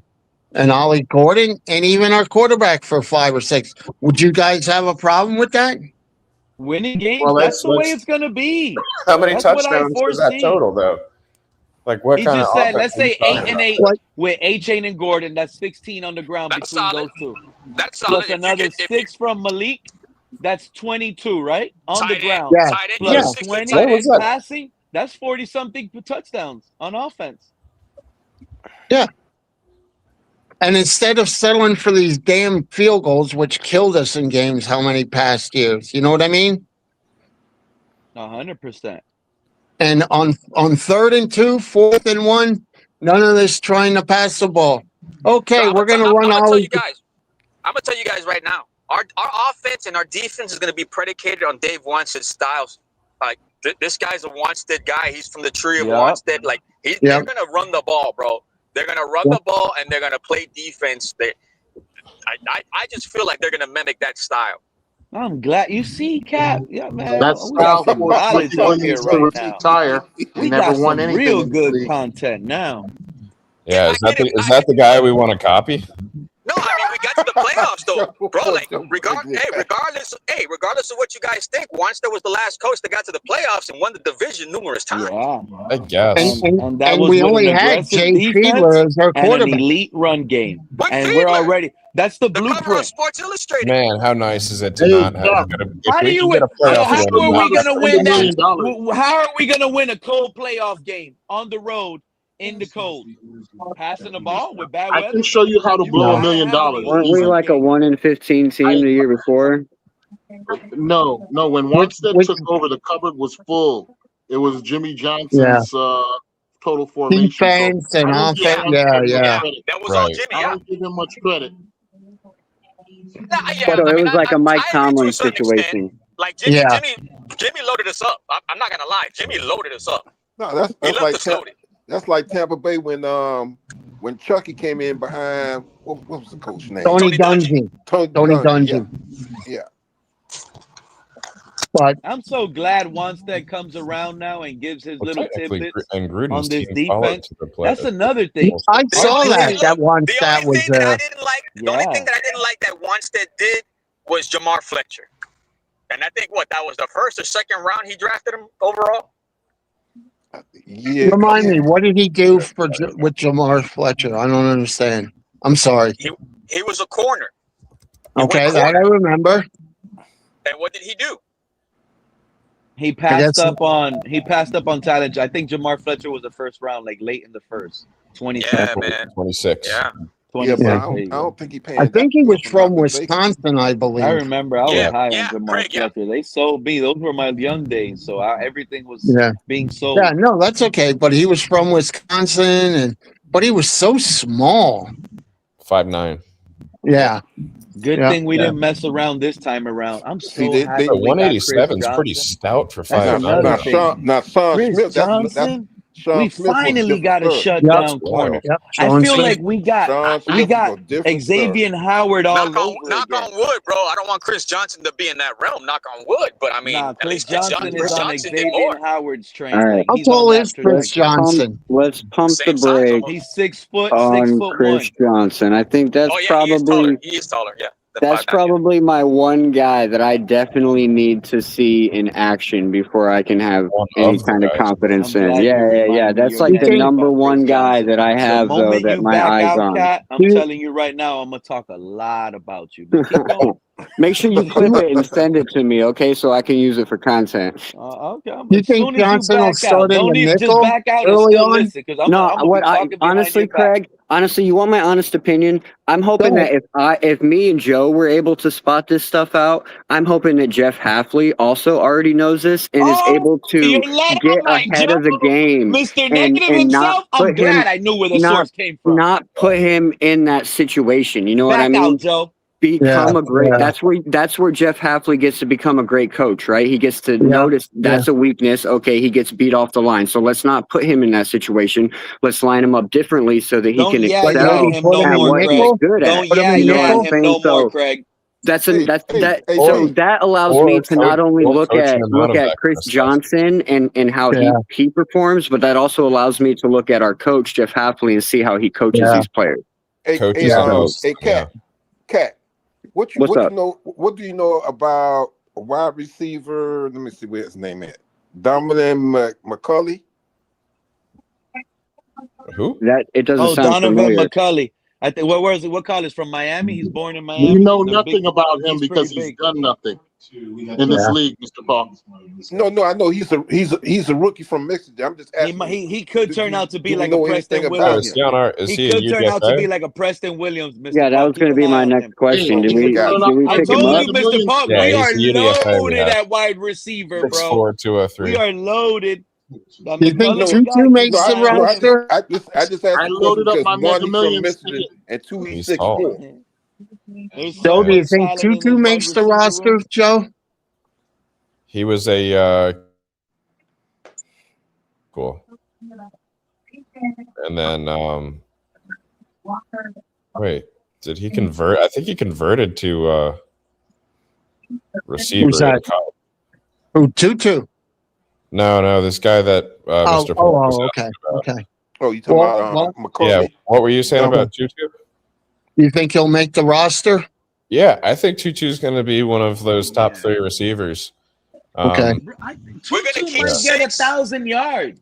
I think we're keeping 6 receivers, 4 tight ends, 4 running backs. You guys are sleeping on Tutu. Especially if Bell misses like a significant chunk of time or like several games. I think that you know, he's not going to be taking snaps away from other guys, and I think Tutu is going to be in there a lot more than. I'm kind of excited about the guy we got from the whole city Cowboys. behind him. That guy's going to be over. Yeah, that's here that's feeling Jalen. like a Actually, they You're talking probably about wouldn't be Jalen playing the Tobin, same position, but we'd probably have different formations with and bunchings with. I want to see what we have with the rookie Kevin Coleman.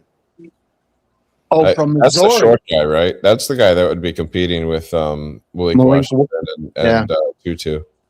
Tell you what, I saw that kid Coleman. Tell you what, he's shifty. Yes, he is. Yes, He's a very shifty young man. He made some of the better players in the SEC look kind of bad on plays. Yeah, and I don't know. Some of these guys might make the roster for kick returns too. Well, Coleman can do that, I believe. And I think it might be Chris Johnson too. He returned kicks. Did he? In fact, I think that was some of his better highlights, if anything, was his kick returns. Okay. Oh, hey, we still got Taj Washington. I don't think he's going to make the roster. No, He's no, not I don't making think the he is roster. neither. I said he's still listed on You our think? roster. Well, maybe. I'm looking at. The I think roster. most of these guys from the previous team are coached. Hopefully we trade Taj Washington to the Chargers and Mike McDaniel can take him. Yeah, I don't think Theo makes it. I don't think a lot of these guys make it. And Malik is probably Theo Weeks.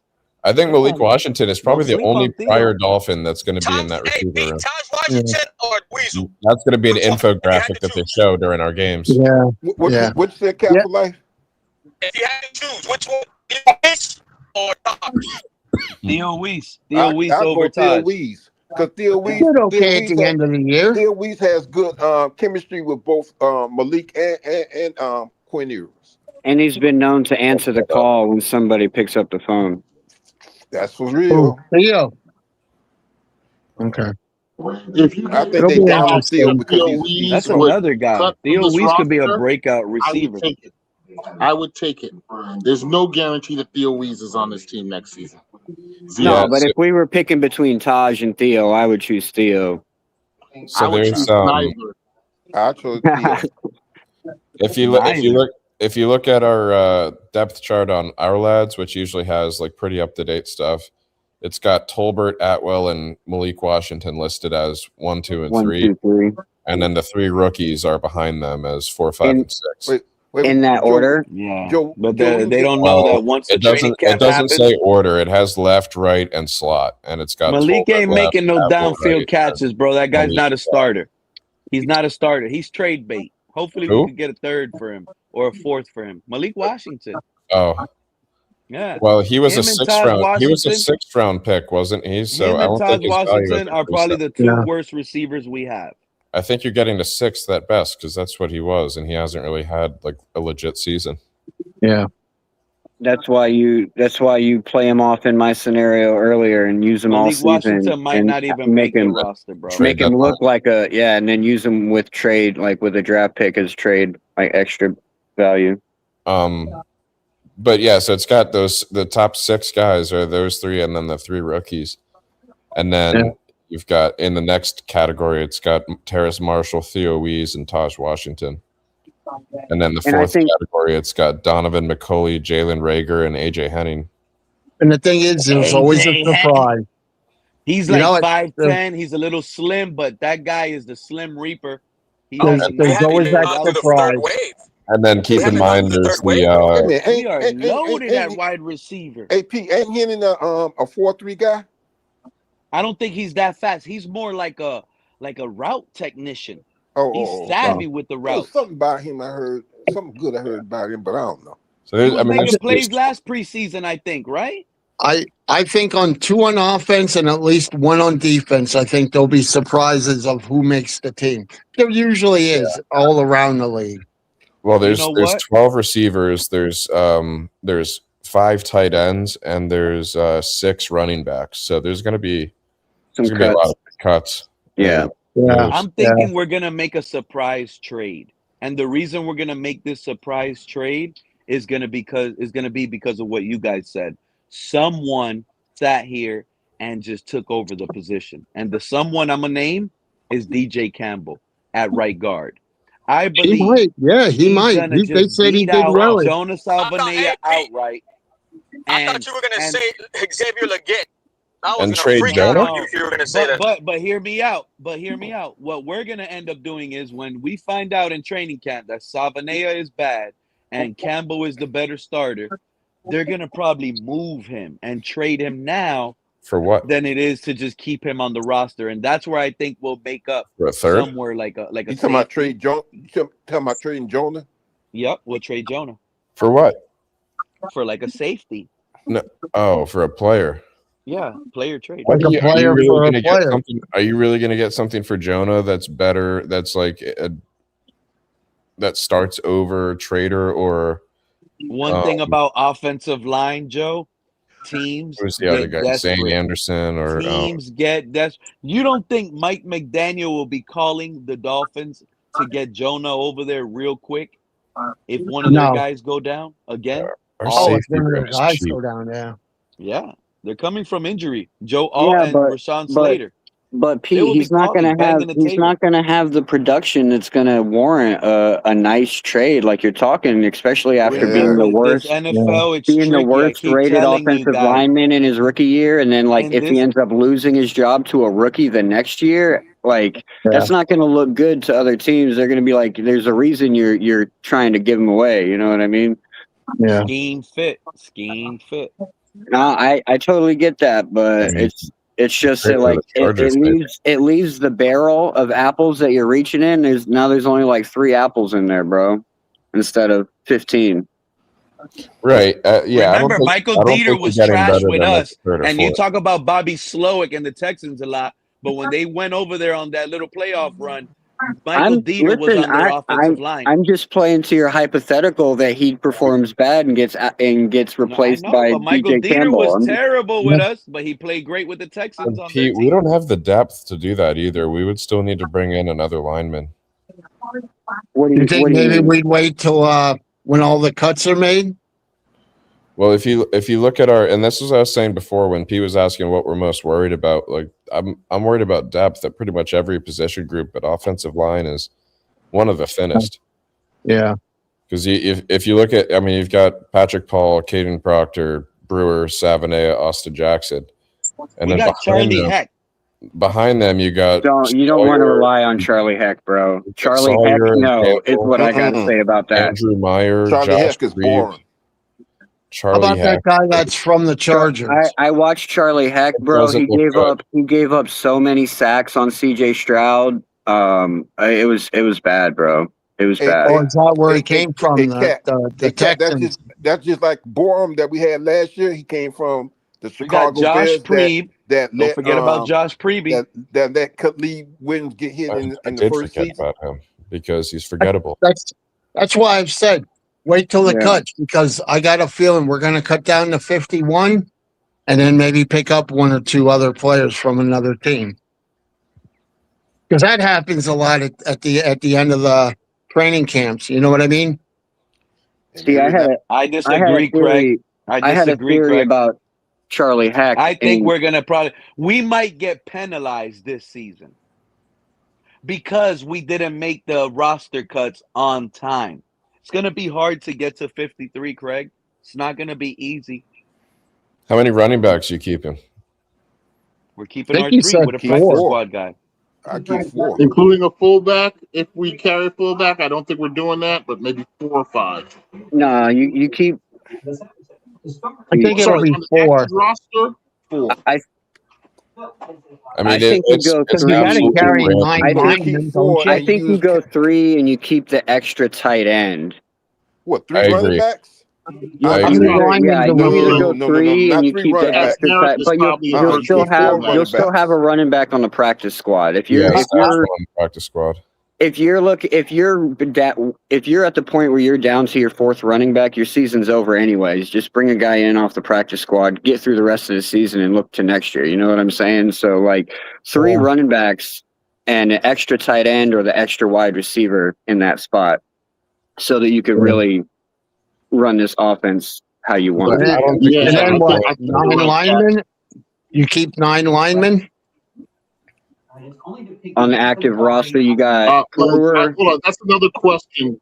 I want to revise. Yeah, I think we keep 3 running backs on the in the 55 or in the 52, with 1 or 2 in on the practice squad. And as far as linemen go, yeah, I think we got to get 9, maybe even 10 linemen. I mean, well, that's where a lot of these guys being versatile, and I'm using the air quotes here, it probably lets you go 9 comfortably. You know what I'm saying? Because it's like, okay, you have a guy that can play guard and center.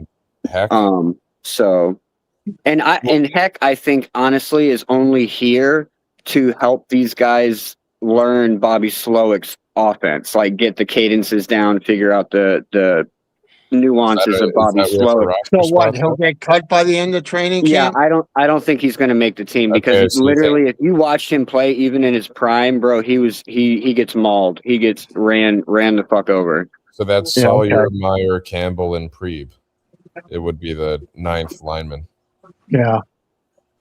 I like that. I think on our lads that we're going to keep 6 wide receivers and. So I don't know who this other guy is. Marquez Cox. And that's why I keep thinking we're going to get somebody from like we're going to cut down to 52 and 50 or 51. I liked Salyer's tape when watching it. He was good in the run game. He was real good in the run game and in pass blocking. He was actually really good. If Jackson goes down, is that who you put at right tackle? That's Sawyer. 100%. And he might even he even has the opportunity. He's the versatile guy too. You know that, right? And he even has the opportunity to fight for a start. Like he probably could put up a fight to get the start. Okay. What, over Jackson? Over That's what I was Jackson, saying. yeah. I don't think like the depth chart. None of that thing is official. And I don't even think it's official on the offensive line. No, but you could see all the names on it though, and no matter how way you dice it up, it's not deep. Because if you think about it with Austin Jackson, Jeff Hafley doesn't have anything really to go off of except what he's going to see in training camp. Because Austin Jackson hasn't really been on the field for the last couple of years, right? Yeah. So there's really Jackson. There's really no film Jackson for has him to been go on back. the field, dude. When? He ended the season at the end of last season. year. At the end of last year. Yeah, but remember what happened? He should be pretty low his toe mileage went for his bad age, because though. his own player stepped on his toe. You think maybe they get rid of Austin Jackson? Hell no! If he stays healthy, we're extending him. It's part of the pillar. I mean, okay, I'm just asking a legitimate question. I think he would have to have a stellar year where not only is he great, but he also proves to be like the anchor of the line. That would be the only way that we spend money to retain him. Yeah. Keep him. Yeah. He's one of the leaders on this offensive line. Caden Proctor even said it. Right. Who, Austin Jackson? Yep. Yeah. I mean, he could already be working heavily with him to help develop him. So I think that's more of a respect thing than a look at, true assessment of the talent. Yeah. I think we're just going to have to come into fruition that our offensive he might be line rusty too. Like he's going to be great. Either way, I still stand on the Jeremy Salyer take. But cat in the hat, it's just riding so loosely. Oh, Austin Jackson is injury prone. We're going to get rid of him next year anyway. Good grief, That's not true. No, I agree with you, Pete. Or when people say he's automatically going to get injured just based on his history. Yeah. That man might stay healthy the whole season. Wasn't that why we wanted to get rid of Jalen Phillips? We have to extend him next season. Wasn't that why we wanted to get rid of Jalen Phillips? Because he was injured. That was the same argument we were making with him. We never wanted to get rid of Jalen Phillips. We got shocked. That's what they did. I was shocked when we got rid of him. And what's the other guy that I would have preferred to trade Chop Robinson at that time before Jalen Phillips? What was the other guy that got hurt the same season that Jalen Phillips got hurt? We got rid of him too. Chubb? Wasn't it Bradley Chubb? Right, Chubb. Yeah. I couldn't believe when Buffalo signed him to all that money. I couldn't believe we didn't replace the lost edges at all. Yeah. That's one of my concerns. I ain't gonna Well, lie.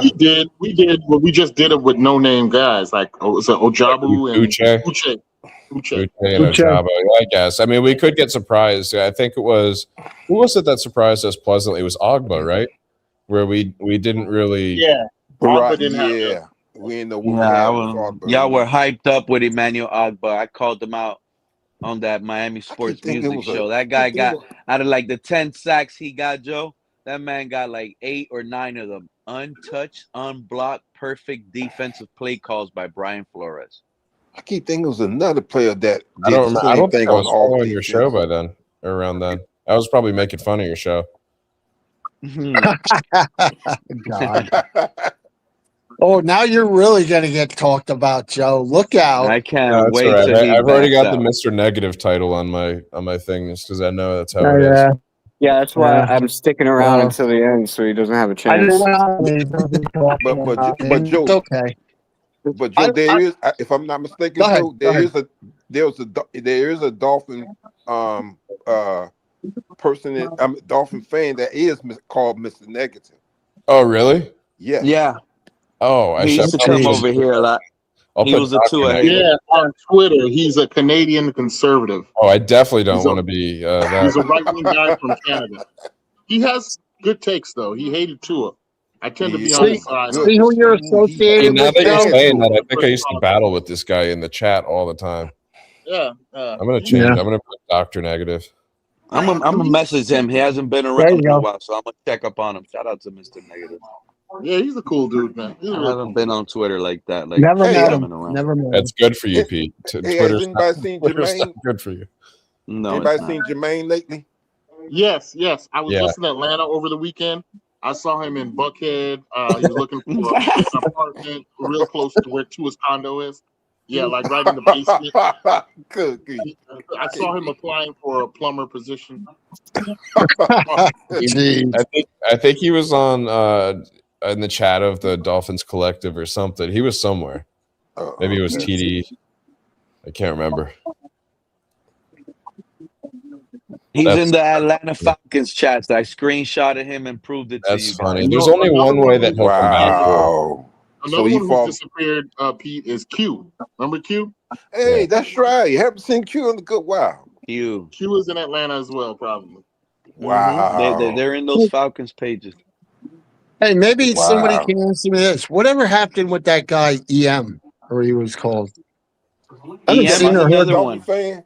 EM is another one. He's gone. He noticed he was wrong on Tua. He's too embarrassed, and he doesn't want to be out in these streets no more. He That's shadow gonna- watches. That's going to be me if this offense falls on its face and Slowick looks like a jackass. Uh-oh, you'll be indicted? Kind of, Cat, but I don't think you've gone as far as those other guys went for Tua. But you have hooked on to Bobby Slowick.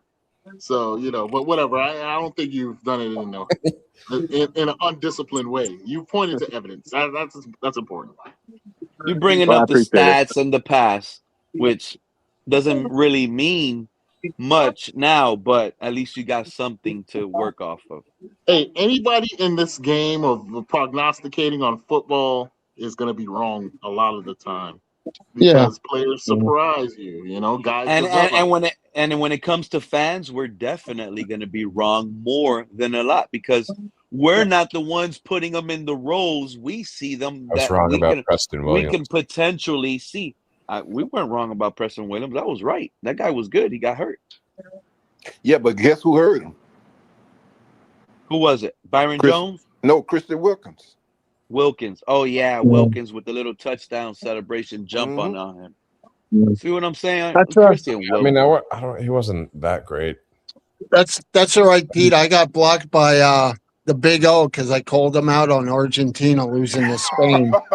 Big O blocked you. You got blocked? Welcome to the got Block blocked. Show. You know what? I take it back. You do know Good football. grief. Once you get blocked by Big O, you know football. Yep.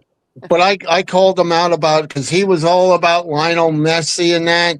And Lionel Messi and that World Cup champion, he looked like he didn't even want to be there.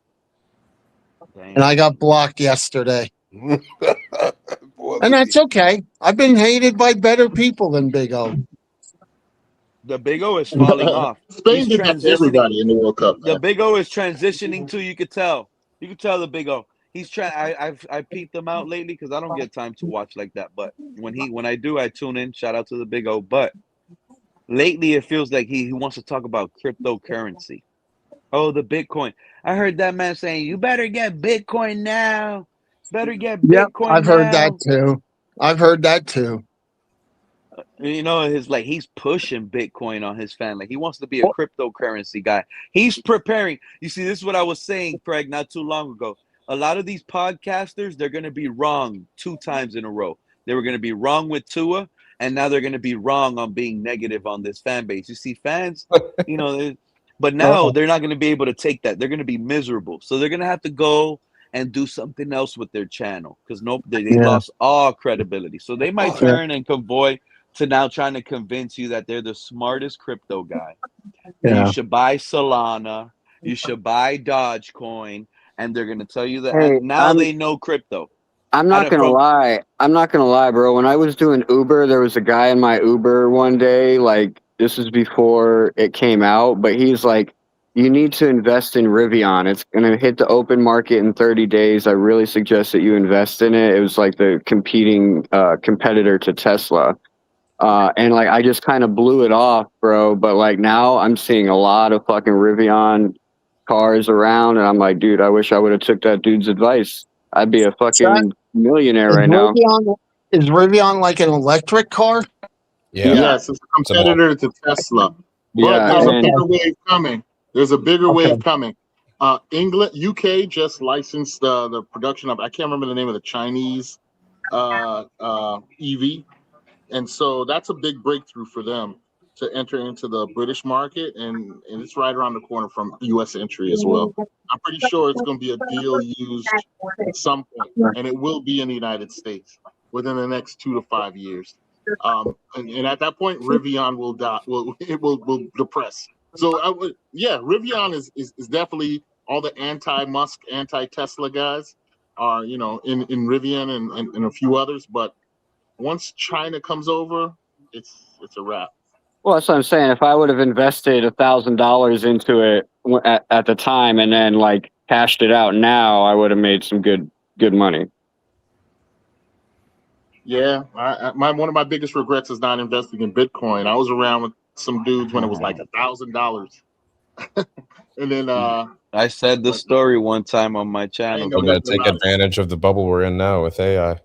I said the story one time, but in like 2000, it's like 2008, 2009 when I first started the business and stuff. I met this one young Haitian dude. He was younger than me. I said it on the stream before. He told me straight up, "Oh man, I know what you're doing. Everything is great, but you should buy Bitcoin." I said, "What the hell is that?" He started telling me it's internet money. I ain't gonna lie, I left laughing at that young dude. You know where I met him up at? KP in Weston, Florida. The man was dry. He was young. He was like 18, 19 years old, by the way, guys. His car was nicer than mine. He had a Mercedes, red Mercedes convertible. I said, man, this man's over here talking about internet money, this and that. And it was funny. I made fun of the guy. There was a group over at FIU of Cubans from Westchester who were really gung-ho on everybody getting into Bitcoin. I tell you, I don't even remember the date, but I remember that even went on TV talking about it. And I was like, man, I had the same actual response, Pete. I was like, what the hell is it? Crap? Isn't it just a different? Isn't it just a different type of? Dude, I'm like, so you telling me I get $500 into Bitcoin right now, and what am I gonna do with that money? Oh no, you just got to be able to accept that loss. He told me if it doesn't work out.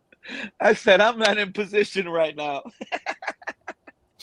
It was crazy, but yeah, that's one of the biggest regrets. I mean, I know everybody has that, but that is one of the biggest regrets because that guy, literally young dude, sharp mind. I couldn't believe it. That was probably Isn't that it was just another literally form of like a the pyramid scheme best though? advice, financial advice I ever gotten in my entire life that would have easily changed the direction of, like, I would not be doing half of the stuff I do now business wise if I would have hit from that Yeah, much it's just on Bitcoin. yes, it's just advanced speculation on nothing, right? People make money off of speculation all the time, though, and that's most people think they can get in and get out on, but you're right. There's nothing behind anything in crypto. It's all, there's no substantive wealth. Like if you invest in a house, at least you have a place to live. You know what I'm saying? Right, but You like doesn't keep the paying the more bill. people, That's the more real people you value. get to invest in, it makes it more valuable, right? It's a Ponzi scheme. Yeah. Yeah. Right. So 100%. essentially, yeah, that would be like a pyramid scheme then, because the first guy that got into it got it at super cheap, and now you get more people into it. It's raising the value of it. Robert Kawasaki, I think is his name. Well, recently, Pete, not I too got to long get ago. going so you can talk about me now. Oh, I've been waiting on I got to Craig get to going. get back So out. See you, Go, Craig. get going. All right, take care, Craig. We'll let you know what Pete said about you. Shout out to Craig. But in truth, all currency is buoyed by confidence, and I mean, well, at least since we went off the gold standard, right? I was just about to say, yeah, there's not really anything backing it anymore anyway, and this is Yeah. also more secure. Just paper and yeah. If you believe in the And recently, they're trying to get rid of that too. I don't know if That's you why they guys got saw, rid of but the penny, man. recently, It's the first. a It's the couple. first step to them getting rid of currency altogether, man. They're trying to go. Mainland China does the Alipay for everything. Right, and all the Western all governments really globally are going to cryptocurrency. Yeah, but my question is, can we trust our government with that type of control? That's the problem. The thing with our government is Exactly. that it potentially Like they're switch every 4 to 6 years, depending on, the terms in Congress, the terms of president and stuff like that. So that makes it a little bit, risky. But in general, if you have confidence that the United States government is going to be there, then, there's some confidence in the U.S. in various U.S. I thought the currencies. point of Bitcoin was to get the government out of our money. That's It was. But What I was told. but now, over the last 5 years, what I'm saying is governments have adopted cryptocurrency or blockchain as an underlying principle girding their management of their reserves. And it's not just the United States. So that gives it haven't some retailers also started accepting it as payment? And I mean, you got to think about something, KP. What these I have to people look that are, up. KP, Hold let me on. tell y'all something real serious. What these people think, oh, I don't want the government watching over the money. Without the government watching, a lot of these people will be in trouble. And what I mean by that, right, KP, is this. You could go ahead and there's people that are literally getting kidnapped and they just want the person's phone. If criminals find out, oh, this is a Bitcoin guy, this guy has money in Bitcoin, you will get your cell phone robbed and you will get kidnapped because they're going to transfer your wealth through Bitcoin that's untraceable. These cases are happening on a daily basis, and not only out of the country. No, there's people in the United States. Human trafficking and drug dealing is largely backed on the dark web by cryptocurrency, untrackable transactions. So absolutely. So now when you get kidnapped, KP, and you say, "Oh, I got kidnapped, officer. They took my phone and drained my bank account." Oh, what bank account? My crypto account. Well, you don't want the government overseeing it, so that's your problem. That's definitely the argument against deregulation. It's the Wild Wild West right now. You know what I mean? Well, it can get a lot wilder still, but yeah, we're headed in that direction for sure. So everybody that thinks, oh, Bitcoin is so it's not safe as it sounds. But to those that what's funny, everybody makes it seem like, oh, so many people made people made so much money off Bitcoins. The data shows more people lost money gambling on Bitcoin than they'd actually made money. It's like FanDuel and all this kind of stuff. Look, if you're in it to make a profit and you study, profits can be made. But what if your goal is to get a place to live? You know what I'm saying? To pass down generational wealth. That changes your, it depends on what you're in it for. Like for I'm instance, not in it. AMC, Period. I don't even like cryptocurrency. I think it's fraud. AMC, So I which just is one looked of it up had too. one of the most There are famous REITs some. big bubbles, right? They just had a profitable second quarter report, right? They got more money than expected through revenue, right?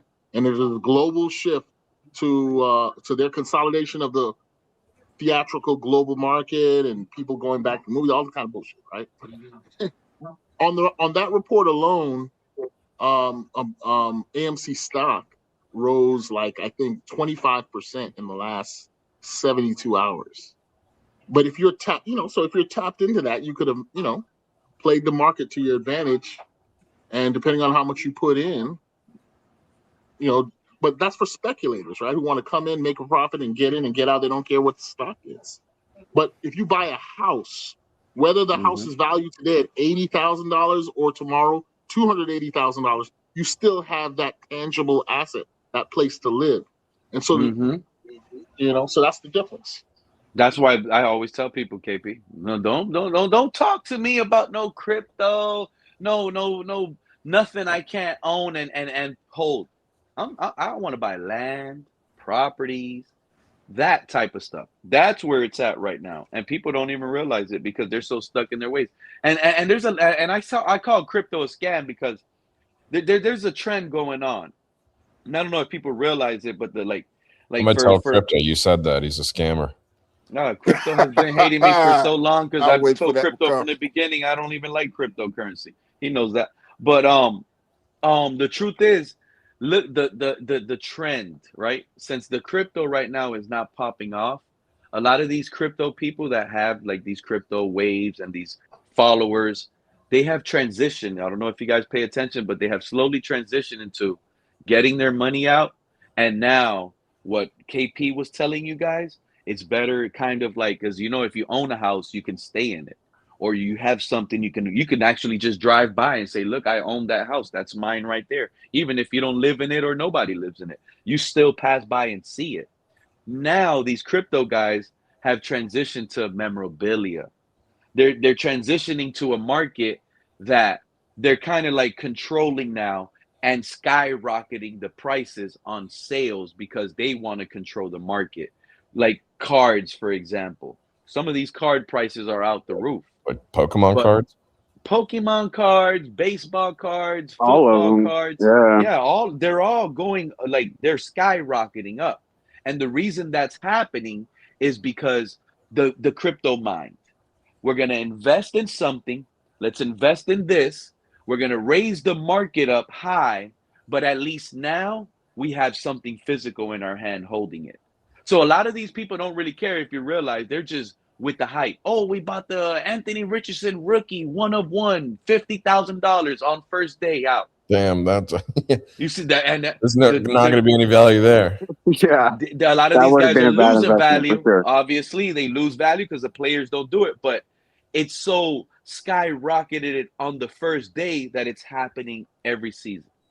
You see what I'm saying? Whether some of these guys are making bad investments, good investments, because when the player has a good rookie season, now he bought that card for 50 grand. Now the market is 100 grand. Now he sold it to somebody else that wants it. That's an ex-crypto guy willing to spend crypto money on a card that he's going to try to value and put more high on it. Jayden Daniels. The owner of the Commanders even fell for this whole little thing that's going on with the trend. He bought the Jayden Daniels 1/1 for $1 million or whatever he paid to that card buyer.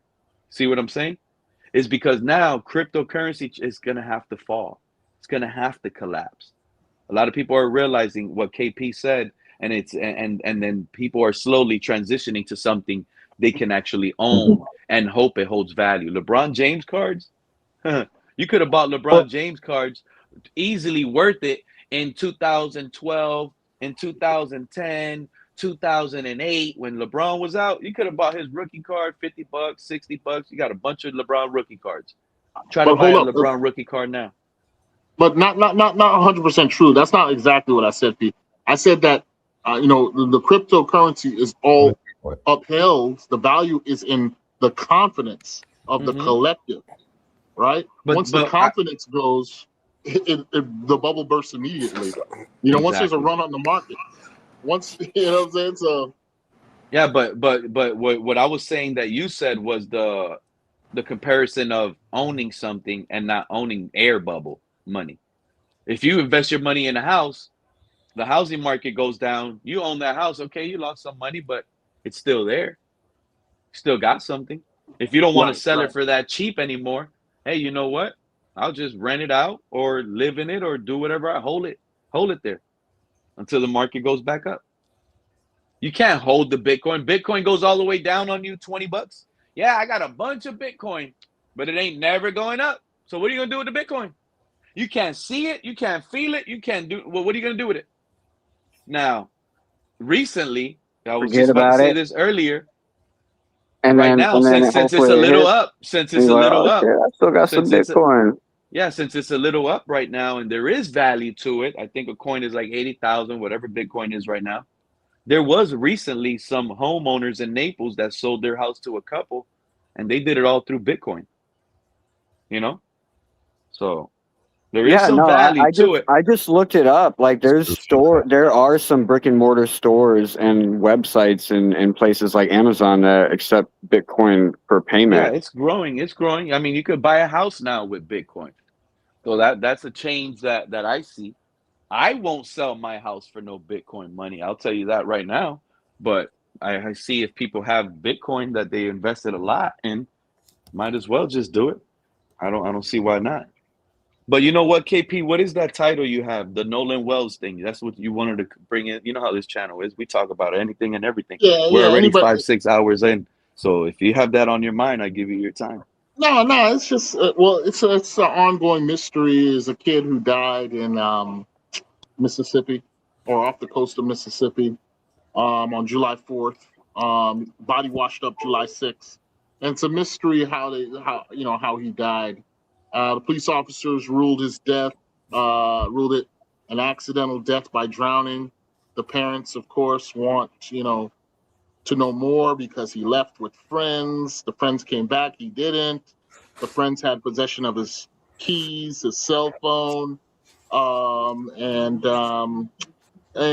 apparently, based on what's been reported, were a little bit evasive in answering questions. They've also eliminated their social media. These are affluential people. I'm talking about the friends and their families, including one who's a judge who made some statement on social media. So it happened in a particular place where suspicion has been earned over a long period of time against the police and against people with money sweeping things under the rug versus the family, of the deceased who have questions. And so, there's lots of or not, maybe not lots, but there's attention there as reports. But how did he die? How did he die? You said he drowned Well, it and they that's the found thing. him Well, 2 days later? yeah, the forensic report. There's been a state forensic report, right?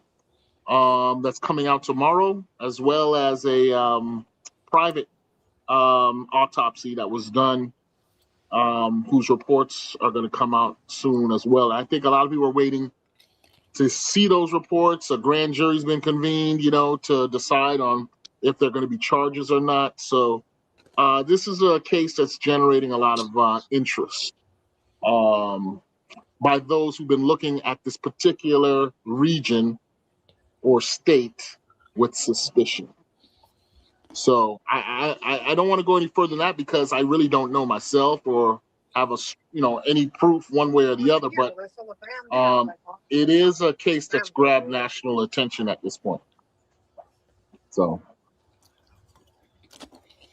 I just kind of searched it up. I think I remember this coming out on the news. Yeah, this is a weird story. It's a weird okay. story. How did that? How does he go? How does he go missing and nobody saw him drown? Exactly. If he drowned in a place where there were hundreds of people. How come nobody saw that? Exactly. So what they're saying is that they left him on an island with a girl he met. Yeah, that is that's one of the why they're reports. saying like it wasn't like they're saying he just like fell off the boat. It was Oh, I searched it up. I already got off the screen now. I was gonna let you guys pop off on that. Yeah, But I saw the first picture I just searched up on Google. It was him on a boat. Yeah, but she's the girl in question has identified herself and come out that he told her he was returning to the boat, and she got on the boat that she arrived on and left. And so there's a discrepancy between the account of the friends that he came out there with, and then her account. And so that discrepancy is really what's motivated the parents. Right. Yeah, exactly. And then law enforcement in the area seemingly, I say seemingly because, they seemingly ruled it an accidental death. And the family is not satisfied with that and is looking for. He looks like the only black person in all the pictures I'm looking at now, too. Right. They're saying why are you injecting race into this? No. I mean, I'm just saying, like, there has to be. Yeah, and it's in Mississippi. I'm saying it this way on purpose, Pete, because remember, I'm the guy who was like, Jackson Dart. I'm the guy who's always saying, I don't trust players from Ole Miss. And the reason why I say these things is related to a lot of the energy generating interest in this particular case. And so I really don't want to, necessarily. You think it has to do something with race? Well, remember, Pete, I'm the guy who sees that in a lot of things that other people don't. I that know. Aggravates people. I'm not so. I and you need to stop worried, KP. Now. You cannot be yourself if you're worried about people being aggravated based on your thought process. Because then we will never know the thought process of everybody's point of view. I get you. And Pete, I'm not worried at all. Actually, I'm just trying to word it in a way that's not going to make people turn their ears off, per se. But But the reality is what the reality is. If they can't take it, they can't accept the reality. It looks foul. That's why I brought that up. Like y'all talking about it, I'm looking at him like this man is not even hanging around. Like he probably felt he probably got attacked over there by himself. Where his people at? Yeah, and it's part of a larger conversation because, as you know, the current governmental position is that race cannot be used in a determinant of any governmental evaluation. So that means a racial motive, according to the the removal of DEI and all this other kind of stuff. I know DEI is not directly, but this idea that you cannot look at things through a racial angle in official business anymore. This has been the push from the federal leadership we currently have at this point, which is another interesting issue here. So, like I said, after tomorrow when the autopsies come out, I think that'll give a lot of people a bit more but I mean, substance to stand on. After tomorrow when the autopsies come out, what is the autopsy's going to say? He drowned? Not necessarily. I mean, the autopsies could show signs of. When I tell you, when someone drowns, you can tell they drowned. They purple, they're nasty, they're bloated. Or they could discover that he was strangled to death and then put in the water. Mm-hmm. If you're strangled, you don't have liquids inside your body. When you drown, you engulf all of that because your final breath. They could have held they could have held him underwater as well. They could see signs of trauma. Right, rather than just like passing out in the water and drowning. Right, and again, I think the first question you asked, Pete, is the main question here, right? Which is, if he did drown, and why are there no witnesses to him drowning? So what if? What if he has What if he has? Were any of the other people wet when they came back? Let's say the autopsy comes out. Be out there trying to save him. 1 second, Cap. Let's say the autopsy comes out and we find out he has a fractured skull. Right. What is right about that? What is right about that, KP? If I think that would be pretty evident, though, right? How? You wouldn't need an autopsy to figure that out because he would have a head abrasion. He would it would have to be pretty evident. Like something in the throat. They're gonna be looking for like internal muscle damage and tissue damage for like signs of struggles and shit like that. Like they grabbed him and threw him overboard, or like held him down and strangled him around the neck. They're gonna be looking for that type of stuff in the autopsy. Well, if the reports reveal that, then yes, there's going to be it's going to be very loud in the media on this I didn't issue. hear Everybody's all the waiting on this. I didn't hear all the story, but my because you biggest said tell, 4th of July. like I hear this story, right? And you're saying that he went out with some friends out on boats and That stuff. We man don't know if probably they're got friends ran or over by a whatever. boat, bro. But like, if he drowned, were any of these people wet when they came back? Like, they didn't see it happen. They didn't go out and try and save him or nothing. Like, Right. Well, you know, this like is the issue that's produced the suspicion. Because even if he accidentally drowned, people drown all the time. How come the friends, when they came back, did not say, "Hey, Mrs. Wells, hey, father of the dead kid, he drowned. You know, why didn't they call him right away? Why didn't Because they?" it's 4th of July weekend. He probably went. They probably were like, "Yo, this guy went with that girl. He probably come back later." Let's say where there was no foul play at all. Let's say the 4 guys are on the boat going back, and he fell off the side. Nobody noticed. They would have noticed when they got back to the Ocean Springs, Mississippi. At that point, how come they didn't alert anybody? You know? You don't know that. They probably did wait for him in the parking lot. They probably were trying to call his phone. He wasn't answering. They were probably ready to go.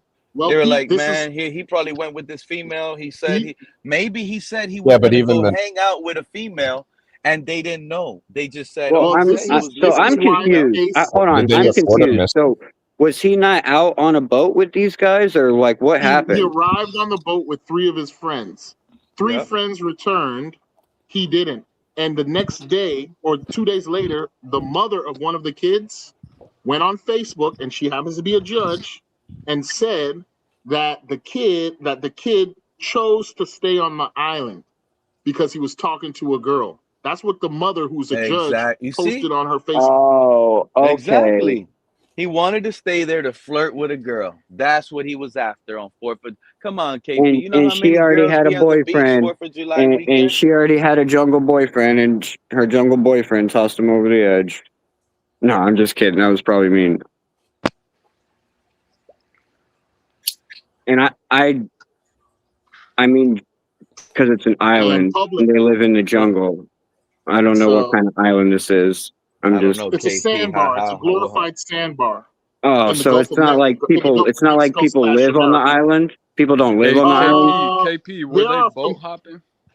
I heard. Well, there was a lot of boat hopping going on, Viking. There were a lot of there were like several dozen boats, and this is a regular thing. Where on the holiday, people anchor their boats up against the sandbar. I got a lake. I be on the lake all the time. Yeah, exactly. We be boat hop all this, bro.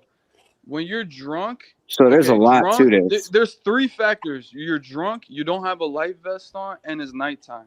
That's 3 recipes. Well, it wasn't nighttime in this case. In this case, it wasn't at night. No, it was in the early afternoon. It was like something happened. Well, he went missing around 4 p.m. on July 4th. Okay. Now, were they another drunk? factor. They're probably drinking though. But then there's underage drinking. Who gave them the alcohol? Who owned the boat that they were driving? Because these are underage people. Right. So these are all. They can't hold their liquor. So right. They get fucked up. You might fucking drown or some shit, bro. I've seen. Correct. So it's a huge mystery at this point. I think that's the safest thing to say, because really we're all speculating on what has been reported. Because you got to prove a motive to why would they drown their friend like that? Is it like a ritual? You know what I could see? I could see. You know what I could see? Now that y'all talking like that, I could see. I know you said it's race based off race. No, I didn't. No, I don't think it's race. He didn't say that. That's tough to prove that in a court of law. That would be tough. But listen, I think now that you guys are bringing up underage, and now that you guys are bringing up drinking, I could see now panic where it would still be messed up. Let's say, I'm gonna give an example. Let's say the young, and rest in peace to that young man, and I pray his family gets back. I hate that we've been talking about this, to be honest with you. But KP, just to talk about it, Nolan Wells could have been drunk with his friends, right? Gotten a fight. Nolan Wells, no, not even a fight. You don't. Nolan Wells could have easily been drunk with his friends, all of them drunk, all of them underage, not even allowed to drink or even drive a boat. One of these idiots, they're young. So imagine young kids already drive regular cars, reckless. So I can see them driving the little boat or the little jet ski. They did a hard turn.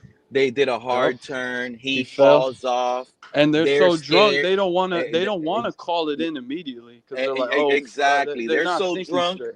Exactly. They're They don't trying even to think. cover They their think, ass. and they don't even think right. Now they try to get close to him with the boat to save him. They run him over by accident. That's when the, you know what I mean? Now it gets even worse. And now they're like, holy crap, let's just leave him there and leave. And then they left. And it sounds bad, but all of those are possibilities. Yeah.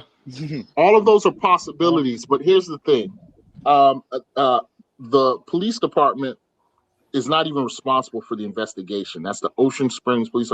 This happened at a national park, right? Those islands are part of a national park. So this should have gone to federal authorities immediately.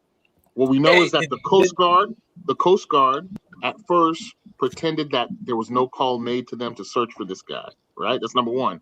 Number two, the FBI. Oh, it was the Coast Guard. It took 2 weeks for the FBI to get involved in doing the investigation. Did they find him? Number three. Yeah, have they recovered him? Number three, the Ocean Springs Police Department, the Jackson City Police took the investigation, and they immediately ruled it an accidental death. So, well, all KP, of these you got things to are think adding to the intrigue. Got to think Jackson is one of the poorest cities in America. They probably don't have the police funding. They don't have shit. They're probably those are terrible definitely cops. They probably just write the shit up. That's no excuse, because bro. they don't 2 have weeks? the money. That's no Those excuse, are bro. issues, but not excuses. 100%. Corrupt. Those are No, not that's what I'm saying. excuses. It's corrupt. It's not an excuse. It's corruption. It's a blatant corruption. And then you add into that these are affluent friends, one of whose mother is a judge, and who was almost the first to provide a version of events vis-a-vis Facebook, also advising that her son and the other kids involved have deleted all of their social media. And they never made any attempt to contact the family of the dead kid and, say, hey, here's what we think happened. They just have because honestly, there's some cover up. There has to be some cover up because one thing about drowning, you got to picture it almost like a firefighter and fire in a house, right? You only have certain amount of time before these people are dead. Yeah, it's not there's a time limit. So when you find out Nolan Wells is missing, the first thing these kids should have done, even if you're drunk, even if you're whatever the case is call authority. They should have called the cops, put lights in the sky, put eyes in the sky to try to look for a body or see if maybe he's floating in the water out there because what do they call it? The rift, whatever they take, the drift could have been taken away. So that's what they would have done but remember their alibi. The mother's stated alibi is that they left him on the island. If they told, the mother has said that the kids left him on the island. So that's was that nighttime or daytime, KP? No, at 4 p.m. Around 4 p.m. they said they left him and that the kid told them that he was going to get a ride back with somebody else. Now, when he told them that, with the girl, they had possession of himself? His car keys and they had possession of his cell phone. So he probably left it on the boat because he didn't. Because if you fall in, you don't want to get your shit wet. Well, that's legit. That's legit. I live in South Florida. I know boating culture.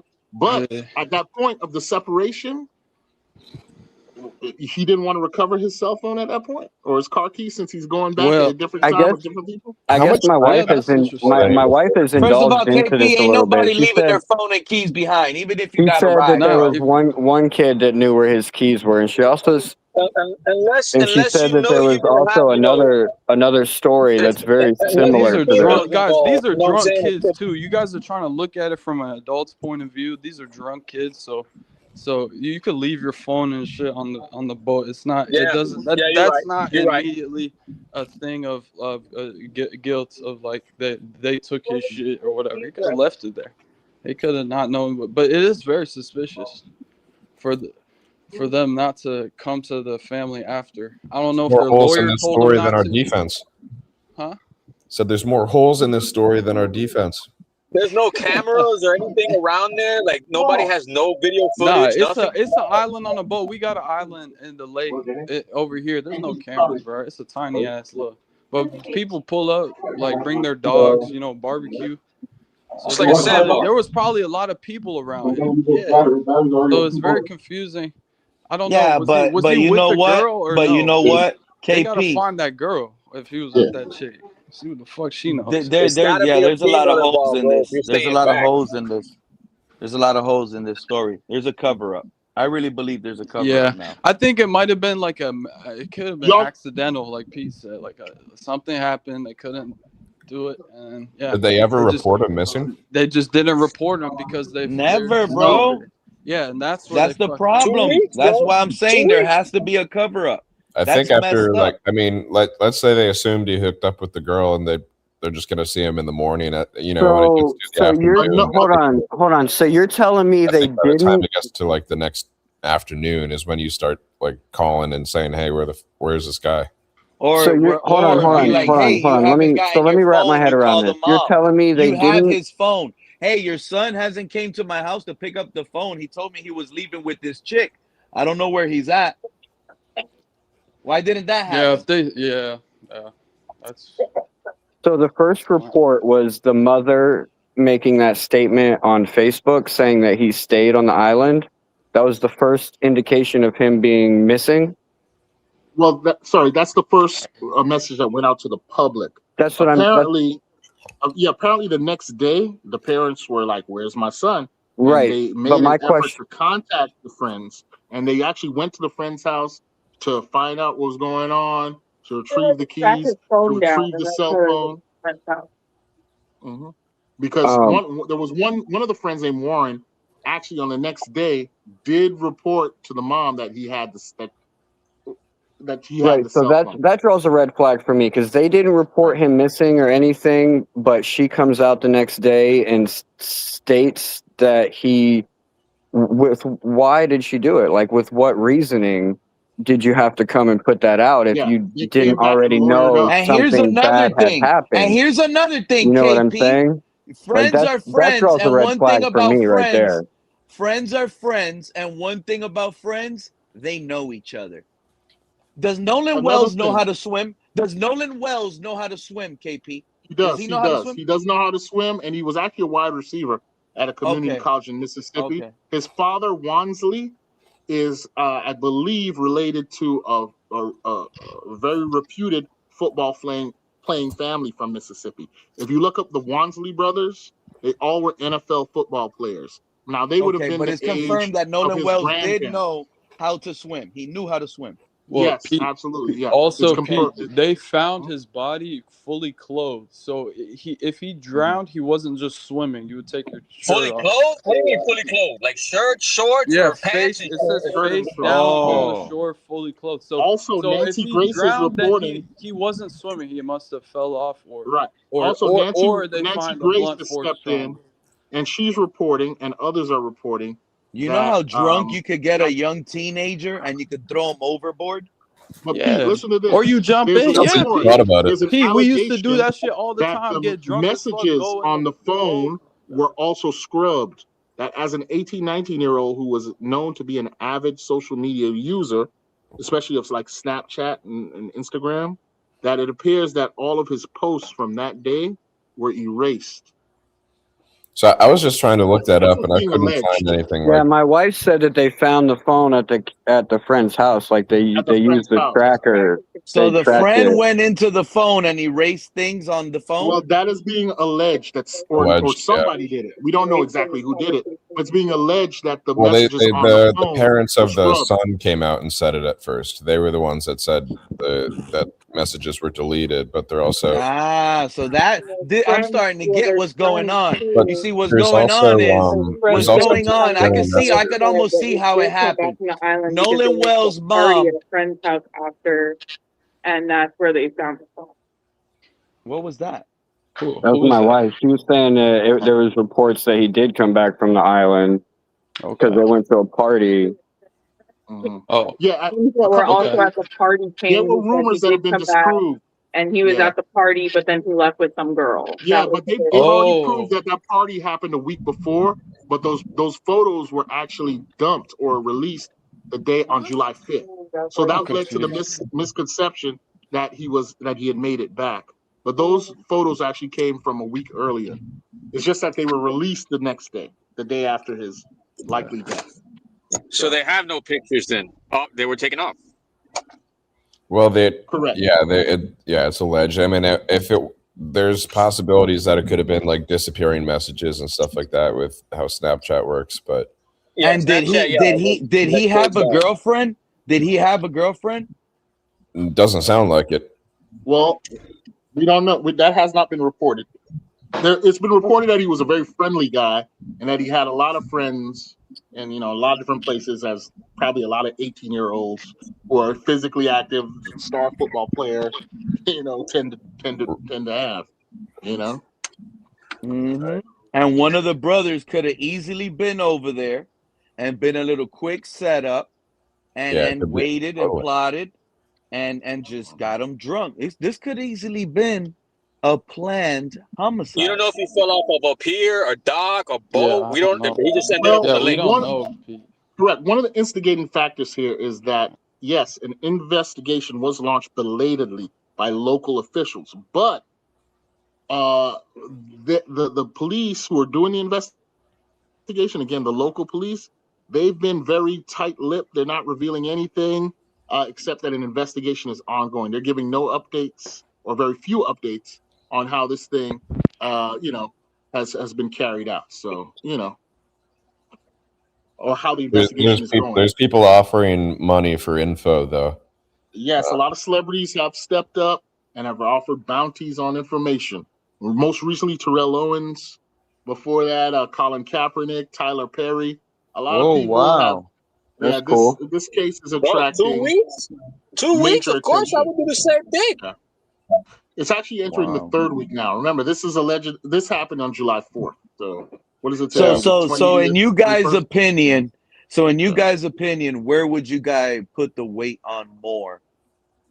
Do you guys think it was just a regular accident, or is this something being covered up? Oh, they're gonna find out when he was with everybody. They're gonna have all the video footage of where he was. I'm telling you right now, you gotta cross-examine the kids. You gotta do the. I think the autopsy is gonna give a lot. The autopsy will show blood force trauma. It could show choking. It could show signs of falling down, or just drowning. So it'll answer a lot of questions. And those things will be released tomorrow. So. That's what I'm saying. If he came back, he had to go somewhere with somebody at some point, and he had to go by a stop sign, a red light, something, It could have been drugs too. Like there could have been drugs where he could have been mixing pills with liquor, and you pass out and you fall in the water, or you get in a fight, or the kids planned it. I mean, there's so many different. I think a fight can be ruled out, right? Because they would already wouldn't there be signs of a fight? Like I think that's why we ruled out the blunt head trauma. Yeah. It depends. It depends. There's definitely 4th of July weekend where they're doing drugs and liquor and fireworks, and that's where the actions of the parents are coming to of the mom here, who's released that Facebook statement, because she may be thinking, as somebody with a legal background, that she's going to ultimately be liable, especially if she's the owner of the boat. Especially if she's the all one the who parents are liable because the kids are drinking underage, driving a boat. Exactly. And it's like I've seen people crash their boats. You can lose your life. My thing is my thing with that mother. The Marlins guy, Manny Fernandez. My thing with that mother is that she has to know something, because if they didn't report him missing or anything, and it's just a normal thing, and you come out and just out of the blue say that on your social media, you're covering something up because you know something, because you're trying to cover your own tracks later. You know what? You know what? There's a saying that goes, "Mothers know everything." KP, do you know what the mother of Nolan Wells is saying? Yeah, well, what is she saying too? She is actually, of course, as the mother, one of the initiators of wanting to find out what happened to her son. But she's actually being criticized by the dignity in which she's carrying this out, and the way she is not being aggressive in making allegations. She and her husband are basically saying they just want to know what happened and how their son died, and that they're not satisfied with the answer that's been given. They're not pushing this as they know this person murdered their son or anything like that.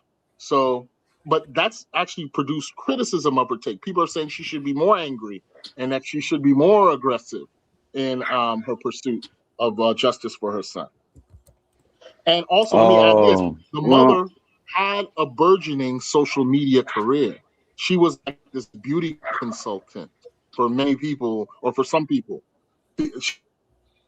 So people are like saying, how come, she's being so cool with it and not so poised. So that's a question that's been posed. So this is an interesting case for a lot of reasons. So if she's not out there like making claims, then I'm gonna just think, she knows like it could have easily been an accident. She knows her son was probably out there popping pills. The victim of, so you're talking about the victim's mother or the mother of the kids in question? Well, yeah, there's a lot of interesting unresolved questions in this case. And so that's why I'm reticent. I'm not eager to just. I'm glad this guy popped up.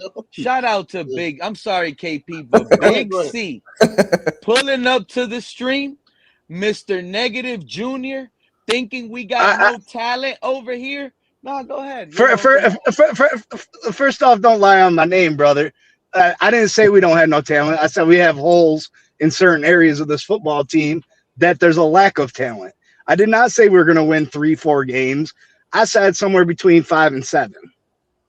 So, I mean, if you're going to say something, make sure you get it right. You know what I mean? We lack talent at the wide receiver position.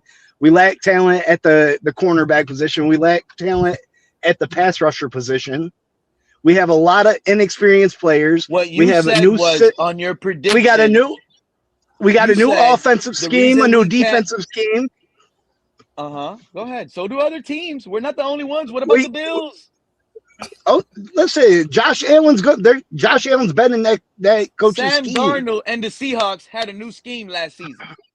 They're a more talented club, brother. Our offensive scheme and defensive scheme have shown success before in other areas. Houston Texans in 2023 with our offensive scheme, and the Green Bay Packers in 2024 with our defensive scheme.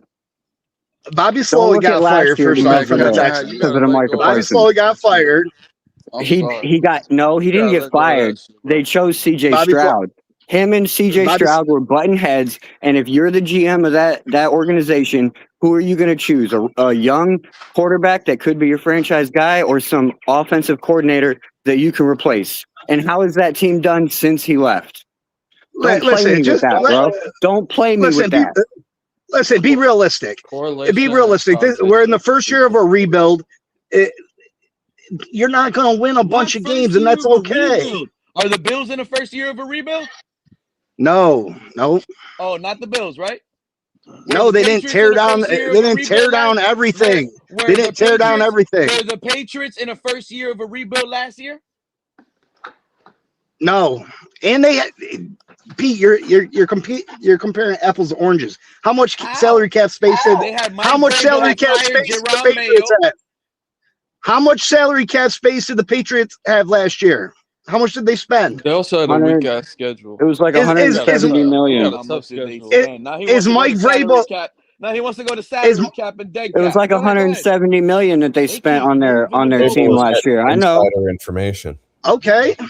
It's information that's important to the subject.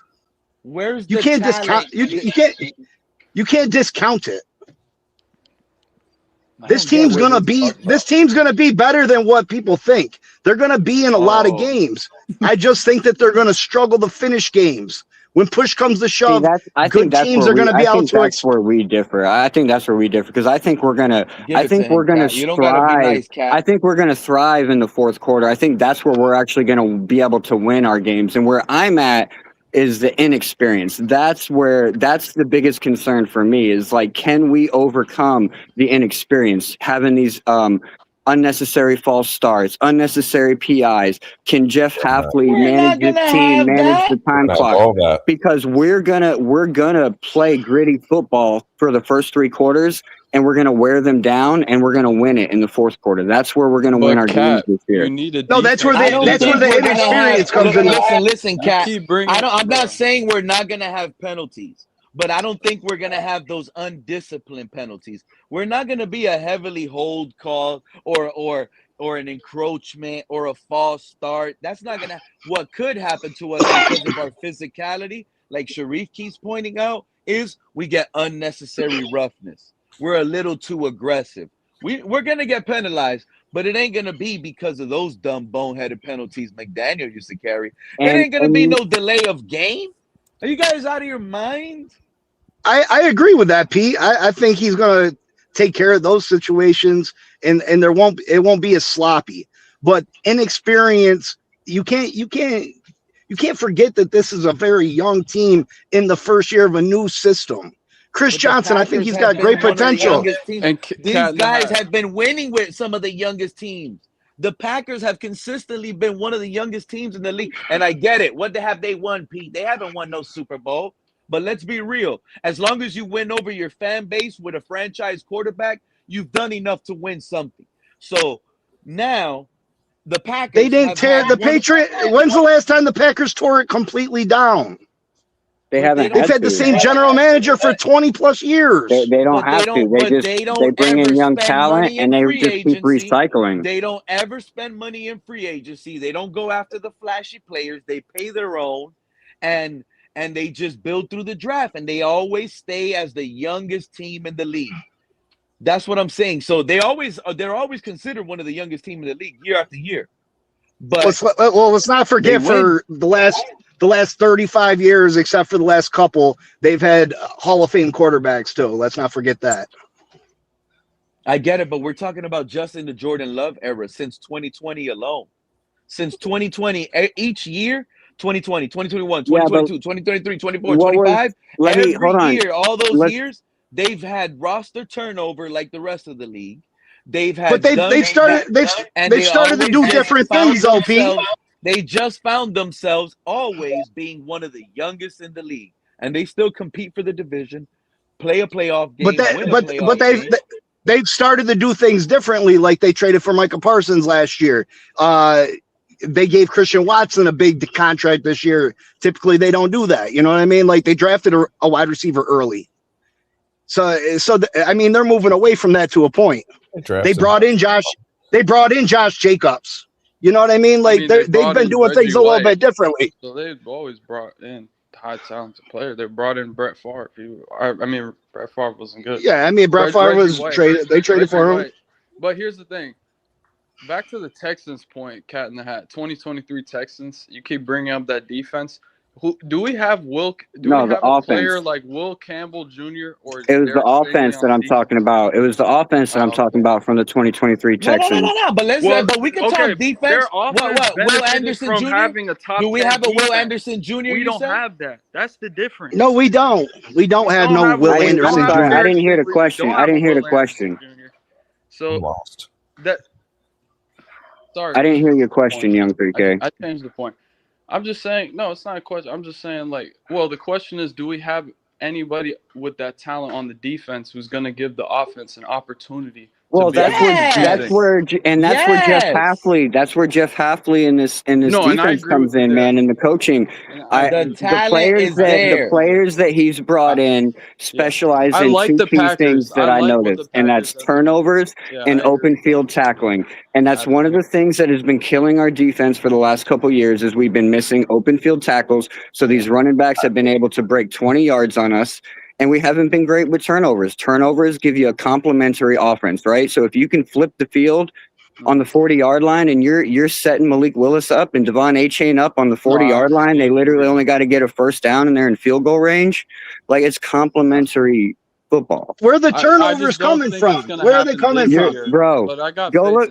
A lot of people like to look at last year's Green Bay defense and kind of gauge Jeff Hafley's coaching on that, but you need to look at 2024 Parsons, though. because we don't have Parsons. Listen though, if you go back and look at 2024, he took Green Bay's defense and put them in double digits, and I'm talking 30 plus turnovers. in 2024. Who did? Jeff Hafley and the Green Bay defense. Go back and look at 2024. You don't think And that's I partly think because Micah Parsons is no, they didn't have Micah Parsons till 2025. They didn't have They didn't have Micah. Micah Parsons, and in 2025, their performance took a dip, a dive in 2025, and I feel like that was because Jeff Hafley had to kind of work his defense around a star player in Micah Parsons instead of using it like he likes to. Because if you look, if you go and you their look defense at the was good until Parsons on. got hurt. Absolutely, their defense was phenomenal until Parsons got hurt. Yeah, No, then they were about it. Then they were about no, they were good until he got hurt. Check it out. And then they were a bottom 5 defensive team after he got hurt. Yeah, thank you. So he didn't have a good plan in lieu of his absence. Well, Joe. Every team needs an edge rusher if you want a good defense. It's not just I agree. cornerbacks. And where's our edge rusher? Where is he? Where's the edge rusher now? We don't have him. That's now. where he Chop is. Robinson. But He's in Tampa Y'all don't know who Chop Robinson is. Chop Robinson got 10 total. His name's Ruben, and he lives in Tampa now. Between the NFL and college, Chop Robinson got 10 sacks. Like, come on. He was put in a bad scheme under Weaver and this other guy. Yeah, he can't set the edge. He can't cover. Why are we judging him? Oh, we're mad at him because he can't cover a running back. Yeah, that's bullshit. Why was he even asked to cover a running back? That goes to the no, he can't stop the run. He can't set the edge. It's not about covering a running back. He can't set the edge in the run game. And see, this is where it comes into Jeff Hafley, right? And his ability to coach these players. He's got to be able to look at these players and see where their weaknesses are and just be able to not put them in those situations. Same concept I was talking about with Chris Johnson, what I'm going to be looking for this year, right? He gets beat off the line and he has to rely on his recovery speed in order to make the play on receivers. So I'm going to be paying attention for that, whether he either gets better at that or Jeff Hafley just notices that and doesn't put him in those types of situations. So now we look at Chop Robinson. Jeff Hafley has to notice where he's weak at. Oh, he's weak in the run game. All right, so we're not going to really scheme for him to be a run threat. We're going to scheme for him to be a QB threat. We're going to use him elsewhere. And that's where it comes down to the coaching, right? This is how we can judge our coach, whether he's a great coach or not. Make sure he's making these types of decisions for these players to put us in a winning situation. So Kat, what elite receivers did Chris Johnson face in college? None, bro. None. Trust me, I'm not high on Chris Johnson. Trust me. I'm not high on Chris Johnson. This when you lose me. No, bro, you already know I'm not high. He's the one player that I'm looking at this year because you already know how I feel. Like he gets beat off the line and he relies on his catch-up speed. By not elite receivers. In college, that's okay because your quarterback and your receiver are not in sync. So the receiver has to slow down or turn around to catch that ball, and it allows Chris Johnson to catch up. In the NFL, he's not going to have that moment, bro. These receivers and quarterbacks are going to hit it in stride, and he's not going to have any chance to catch up. He's just going to get burnt. I think you guys are loud and wrong on Chris Johnson. I got to go be watch honest. the tape. Go watch the tape, man. I got to be honest. The tape shows a disciplined corner that stays on his leverage and owns technique on most routes. Even when you think elite receiver did he face? What elite receiver did he face? When you think he's getting beat off the line, look at the plays he got beat at. Pay attention to how those are comeback routes. It's like the guy. No, it was a lot of it was straight up routes, and it was a lot, bro. They're more. Joe, you were there, right? Guru. Yeah, they were film guru. You can even see it in his highlights. Even his highlights. That's where I know you're. Anything negative, the receiver standing still jump on, by the way. Because the pass was tough. They've gotten Tua-style throws in that conference, and that it showed. He relied on the fact that his receiver had to stop or slow down to catch the ball, and that's how he was able to make a play. Yeah, I mean it is good that he turned it into a play, but he's not going to have Joe and Big C are going to get along just fine on this panel. Why? Because we're realistic. We're realistic about the situation the team's in right now. Big C. If you see my tagline, it says Dr. Negative because that's what I am. First of all, how are we all doing today? Cool. And then secondly, I have a question. I have a question. Hey, Mark, the Bills, since the Bills got a new head coach, and maybe it's just my opinion, you guys are rebuilding now.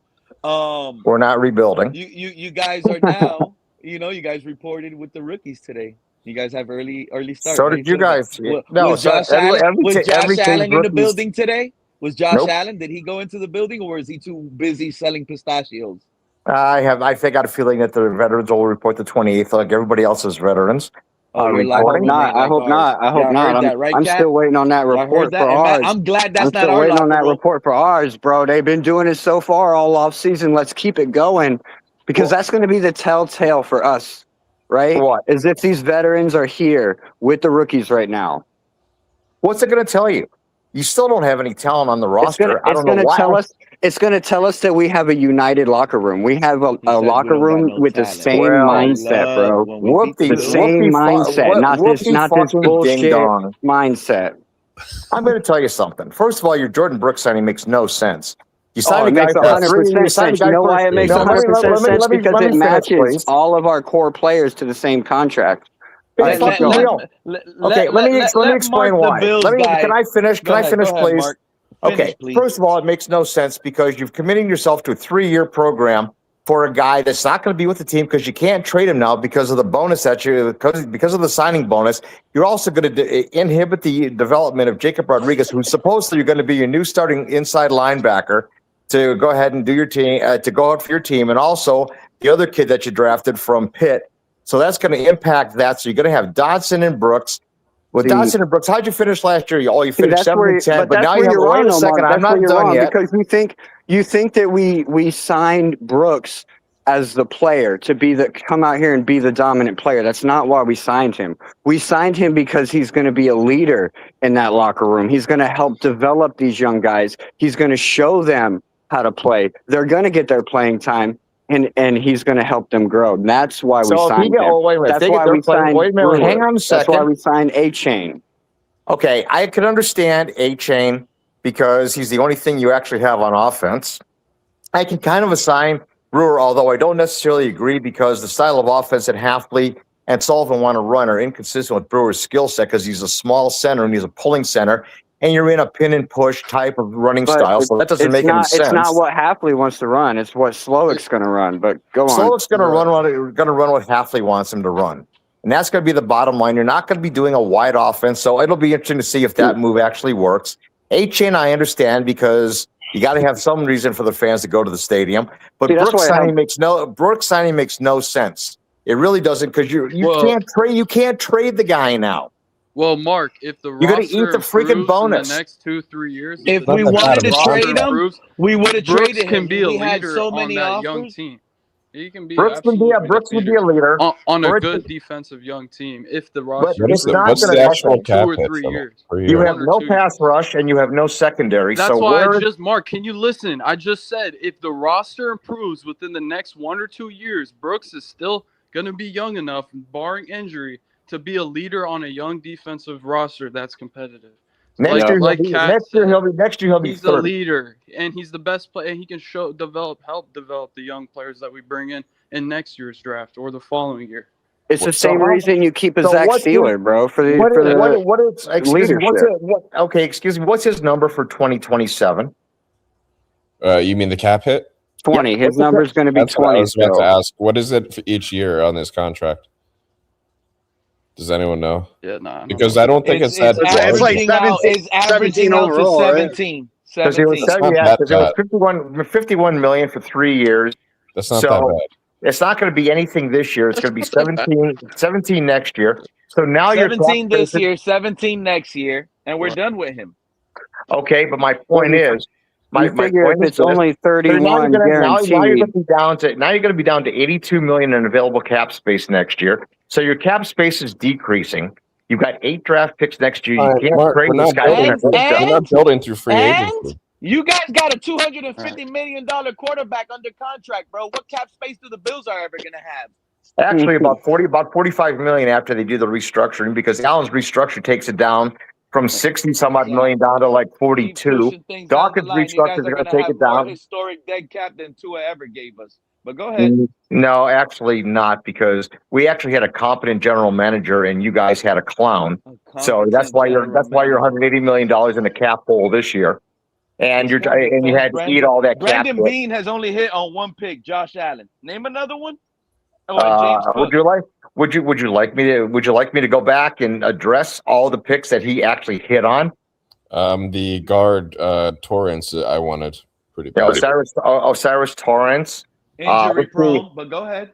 Okay, no, never missed a game, actually. Christian Benford, who's a top 5 safety in the league. Trinell Bernard, who was close to a Pro Bowl player, but got some injuries last year, admittedly so. Khalil Shakir, Dalton Kincaid, Dalton Knox, I'll give you Kincaid. I'm going to be honest with you. I'm not giving you Shakir. Khalil Shakir does not even start on our team right now. I'm not giving you Shakir. I'll give you Kincaid, but I'm not giving you Shakir.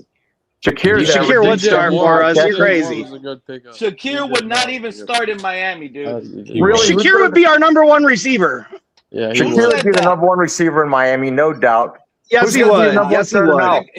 Jalen Tolbert, who's done nothing. He'll be competing with Malik Washington. Let's be honest here. No, he wouldn't. Shakir would be the number 1 receiver in Miami if he was here. Hands down. One of the rookies sounds like Big C. What is Big C? C? We traded a 2nd-round choice for but DJ the point is he wouldn't be a number 1 receiver anywhere else. So let's move on. Let's talk about Phillips versus Rousseau. Phillips is gone, and he's in Carolina. Rousseau's still in Buffalo. So I would say that of the choices that Bean has made, how many of them have really failed? Wyatt Teller was a good player in Cleveland that we cut and we shouldn't have. Milano was there for a lot of years and was really, really good. So you take a look at that whole roster and everything that they've done with that roster, and you look at Bean and you compare. You can't compare. Greer was a clown. You guys had the luckiest time in the division. In a division where you caught the Patriots rebuilding, the Dolphins rebuilding, the Jets rebuilding, and all you can amass for is single division banners. And divisional playoff wins. An AFC championship, dude. You don't even have an AFC. You don't even have a playoff win in 26 fucking years. Dolphins understood where we're coming from. But Greer's gone now, bro. The curse is lifted. Greer is gone. The curse is gone. And I agree with the Greer decision to let him go. But at the same, you know, Greer was with us for 26 years, right? I mean, it's not a coincidence. Was brought in year 2000, and actually, Greer started your whole reign of playoff disasters over that time frame because he was the fucked up player personnel. Remember Deion Jordan by any chance? Remember Charles Harris by any chance? I do. Yeah. Man, I got Big C on here, and I got to listen. You got to be careful. You got to be careful with me, Pete, because I'm way too smart. And I remember. You got to ask him the question now, Pete. Go ask Big C. Yeah, Mark, give us some time, man. We got a special guest up here today, Mark. Give us a second. I'm trying to dig in on Big C a little bit, Mark, because he's a Dolphin fan that's been negative on this team. And I just don't agree with it. I don't like his takes. But go ahead, Kat. You can have it. Let the negative energy flow. No, you were asking all the negative fans the question earlier. Oh yeah, ask him the question. Cat in the Hat. What was responding? It's your question, bro. What was the question? Oh no, is that I already know his answer. He's gonna come back and say we don't have. He already said it. That's the thing. He said holes. I think he said holes. And we don't have talent. He says when it comes to it, talent is a big reason why we're not going to win these games because there's a thing with talent deficiency. Oh, okay. I must have been. Yeah, I must have been away from the phone. At certain positions. Oh, I think we got a nice base right now. Let me tell, because if y'all look at his stream, he ain't say that part. In certain Yes, I did. Yes, I did. Go back and watch it. No, go back and watch it. Go and watch it. I know what my ears heard, bro. I listen to Dolphins content, even if you're live. Don't forget. Don't think because I can't catch you live, I don't catch the show. I can watch it. This is saved on YouTube. I hope you do. I say all the time that I think the Dolphins are better than what the media is giving them credit for. Yeah, I say we do have a you say at it all certain the time, but it's like you're positions. trying to dance on both tunes, and you don't even like the other tune, and you're trying to find the rhythm. You know what the problem is? No, I'm not. You're negative, And then out of nowhere, you'll say one little nice thing to end that long negative whole paragraph you said. I'm dropping my record. No, because I'm constantly battling people that like you that want to just believe in something that's not there. It's not there. Joe, can you as much evidence that keeps smacking you in the face to show you that this is not a formula for a winning season? You just keep denying it. I slap back with just as much evidence that says it the other way. You can't. I literally made a whole video. I literally made a whole video pointing out everything, the good and the bad and the ugly. I literally made a whole video pointing out all of the scenarios of everything that we've all said. So, Kat, don't want to watch that. Let them know what you were saying, Kat. Can you give us some positive examples then? Like some. Give us break down how it would go good. I mean, you want the positives on the defense? I mean, I've already told you how. Give us examples. You just said we had examples. Like examples of first year unexperienced team coming out, and don't say the Texans. Oh, you don't have Will Campbell and Derek Stingley.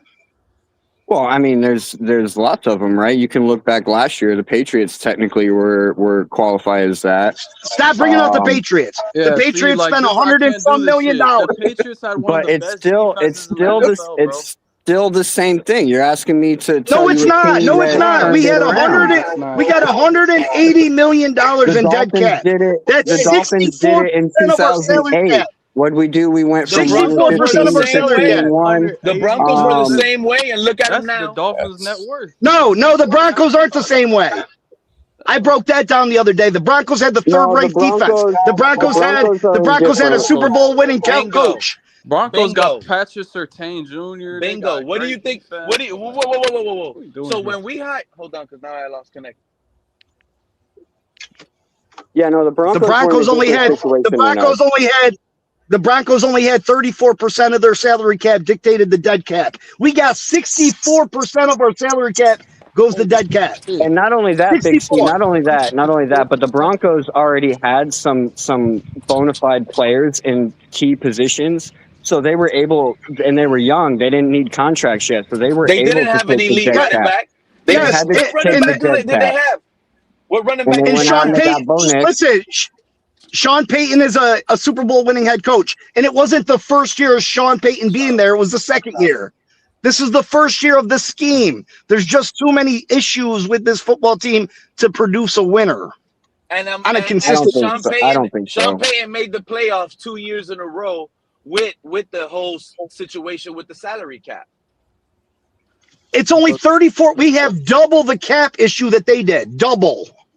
And look I don't think cap issue matters when you're talking about performance on the field. Cap matters when that's how much talent you can bring in the building. When you're talking about performance on the field. Now you're crazy. How does it not? How does it not? Guys out there chasing carrots, bro. Realize the talent was already in the building.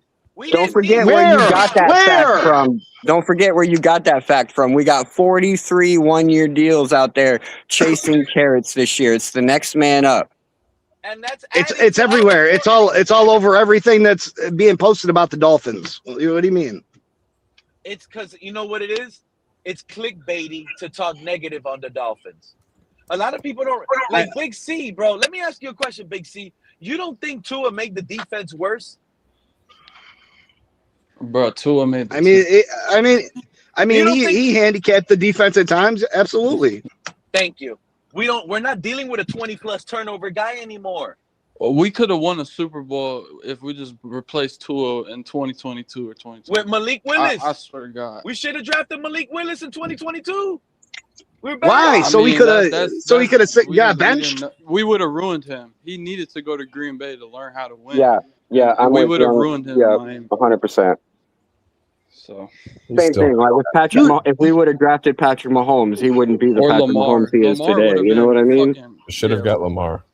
Yeah, but Joe, we would have ruined him too. We would have put him in fucking Wildcat. Yeah, because he didn't know. He didn't. Remember, he came into the league. He didn't really know how to throw the ball, bro. He had to get developed. He had to get developed. Yeah, he had to develop. When we were What are looking the at Bills getting doing Lamar, for Josh Allen? Lamar was already Lamar when we were looking at trying to get him. Yeah, but he developed his pocket passing later. Like, Yeah, if he came to Miami, he wasn't maybe a good wasn't going to pocket be passer when he disciplined first enough came into the to do league. it. Because in Miami, there's no expectation.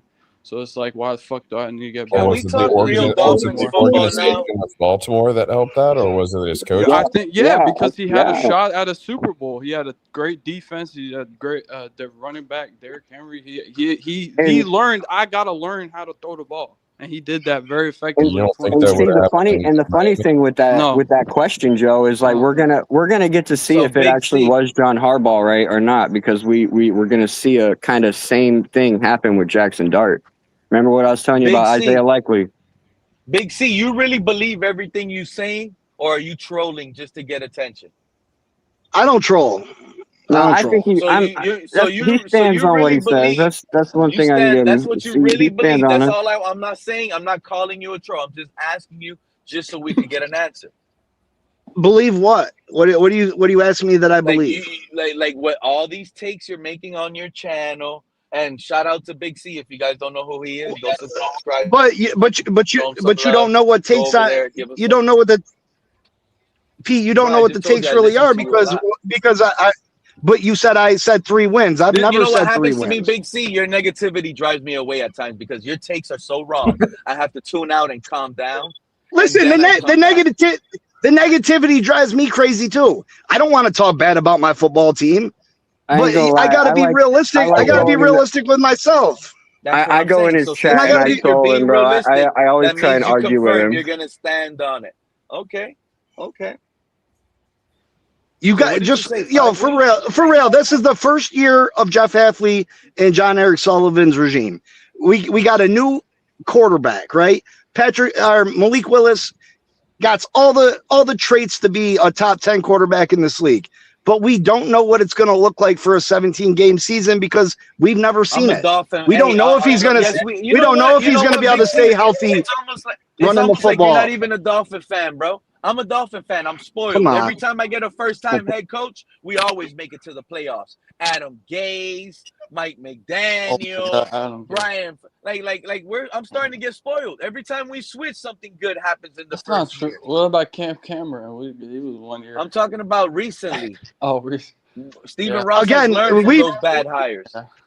No team has ever been in the situation that this football team has been in. That's why I said if we win 10 games somehow, some way, that's one of the greatest coaching jobs ever in NFL history. He should 100% win Coach of the Year without question. No team has ever had so much of their salary cap. No team has ever had so much of their salary cap ate up by a dead cap. Big C, 70% of your salary cap. That's crazy. Big C, what do you I think didn't hear about not one person ever say, the Seattle Seahawks are going to go to the Super Bowl. I didn't hear anybody talk about Seattle's going to special team. They signed Sam Darnold. So now they're going to go to these big places. No, where was that at? Seattle had a way better team than what we have. Yeah, I gotta agree with that. Like their defense was nasty. JSN was clutch. I think they don't have a good offensive line. But like us. If you want my opinion, it was kind of coordinator. It kind of reminded me of the 2023 Houston Texans, but I won't go any further into that. Let's keep going. Like I think we're making positive moves, you know what I mean? And I think we're going to be able to run the ball well. But I think the good teams will be able to exploit our weaknesses when push comes to shove. In the fourth quarter, when teams will be able to pick on Chris Johnson because he's inexperienced. Teams will be able to pick on whatever corner starting because Juju Brents is on the injured reserve again. You know what I mean? Our lack of safety, with our good safeties. If you look at our schedule, we're going to have Chris Johnson's going to have to guard Jamar Chase, DJ Moore, AJ Brown, multiple times. He's going to get tested. He's definitely going to get tested for sure. When they stack the box and they make us throw the football, like that's, you know what I mean? Like We don't have talented receivers. We don't. You weren't here. You weren't here earlier when I was talking about it, but like in my opinion, that's honestly how we should start the season. Anyways, I feel like Bobby Slowick should game plan the first couple games to be more pass-centric because we already heard Caleb Douglas talk about how vanilla this offense is supposed to be. So it's like any receiver should be able to go in and just run these plays. Who's calling the plays? Bobby Slowick. When Hafley got the job, didn't he say he was going to call plays? He said that he wanted to try his hand, but he's going to let Bobby Slowick do it. Same with Sean Duggan. But it could change. You know, it could change He's not going to call either play?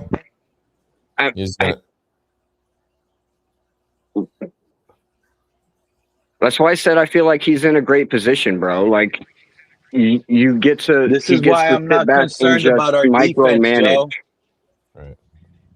Why do you think I'm not worried about Sean our Duggan, defense? right? Sean Duggan's been with him for 8 years, so he's already said that he trusts Sean Duggan. So Sean Duggan knows his defense like the back of his hand. They can literally probably talk through sign language. You know what I'm saying? He's dug in. Say again. I said he's dug in.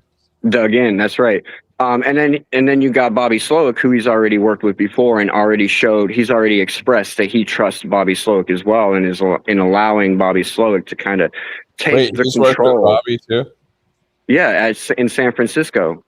When Bobby Slowick was on the defensive, when Bobby Slowick was on, that's why I said earlier, these guys have been researching these coaches. These guys have been researching these coaches throughout the years and putting together a winning team, bro. I'm just saying, man. Like you gotta look. Sometimes you gotta look in between the lines. You gotta dig a little bit. You gotta do some back research, and you find out some things, and you start putting it all together. They don't do that. Form, you bro. think these guys do that? And it's starting to look like a lot of these guys don't do that. Geez, stop! You're just if you want me to keep going? If you label this roster, if you label this roster and put the New York Jets above it, nobody in this community would think that was a winning football team. Right, but I mean, let's be honest, Big C. We can easily sit here and name 5 teams that have a worse wide receiving core than us. Easily. No, I can't. I can't. Not even close. Enlighten us. The New York Giants, the Cleveland Browns. Are you crazy? No, not the Browns. No, Cleveland Browns. The Browns, yeah. Who do the Browns have? They have rookies. Same thing we're saying about our rookies, right? You know what I'm saying? Way better than what we're doing. Yeah. Jerry Jeudy. The Giants got a worse receiving core than us. Yeah, they have Malik Neighbors. Injured Malik Neighbors, who's not going to be starting for half the season, so that takes his value way down. And then they have OBJ. You know who the Giants have? A bunch of old guys. Darius Slayton and Calvin Austin. The Raiders have a worse receiving core than us. Guys. The Giants got a better receiving But Raiders have Brock Bowers, so that's like a receiver. Yeah, but I mean, we don't have a Brock Bowers. We don't have nothing like that. We got an A-chain though that tops Brock Bowers. No, we're talking about receiving threats. I mean, but A-chain is a receiving threat. A-chain is a receiving threat. When did I think Calvin Austin would start on this team too. Greg Dolchis didn't start playing in the games until late last season. And if you look at his stats, Greg he has like 300 yards receiving. How many receivers? Yeah, there's not 5 worse wide receiver rooms than the Miami Dolphins. I'm still going through them. Hold on, that was what, 3? You're not right though. You're not right. But though. I am though. Like you're not. You're not. Name how their offense is better, bro. Jerry Judy's a better receiver than anybody we got. Yeah, Jerry Judy. And Boston's going to be nasty. I disagree. They're gonna have a very good receiver. Well, you're wrong. Jerry Judy's best season is better than any season that any of these Dolphins have had. Yep. Let me see what Jerry Jeudy's best season. That's proof. That's proof. That's not my opinion. That's proof. Yeah, Jerry Jeudy had 1,200 yards in his season. Nobody. Yeah, that's facts. That's facts. Yeah, can't argue with the numbers. How long ago was that? That was 2 years ago. Not for it doesn't long. NFL, not for long. And we got a Deshaun Watson. And we got a Deshaun Watson throwing the ball to them that hasn't thrown the ball in 2 years. Our guys when's the last? Come on, bro. We got 3. Yeah, when's our receivers ever had 1,200 yards? Never. Never. How long ago? Never. I don't care.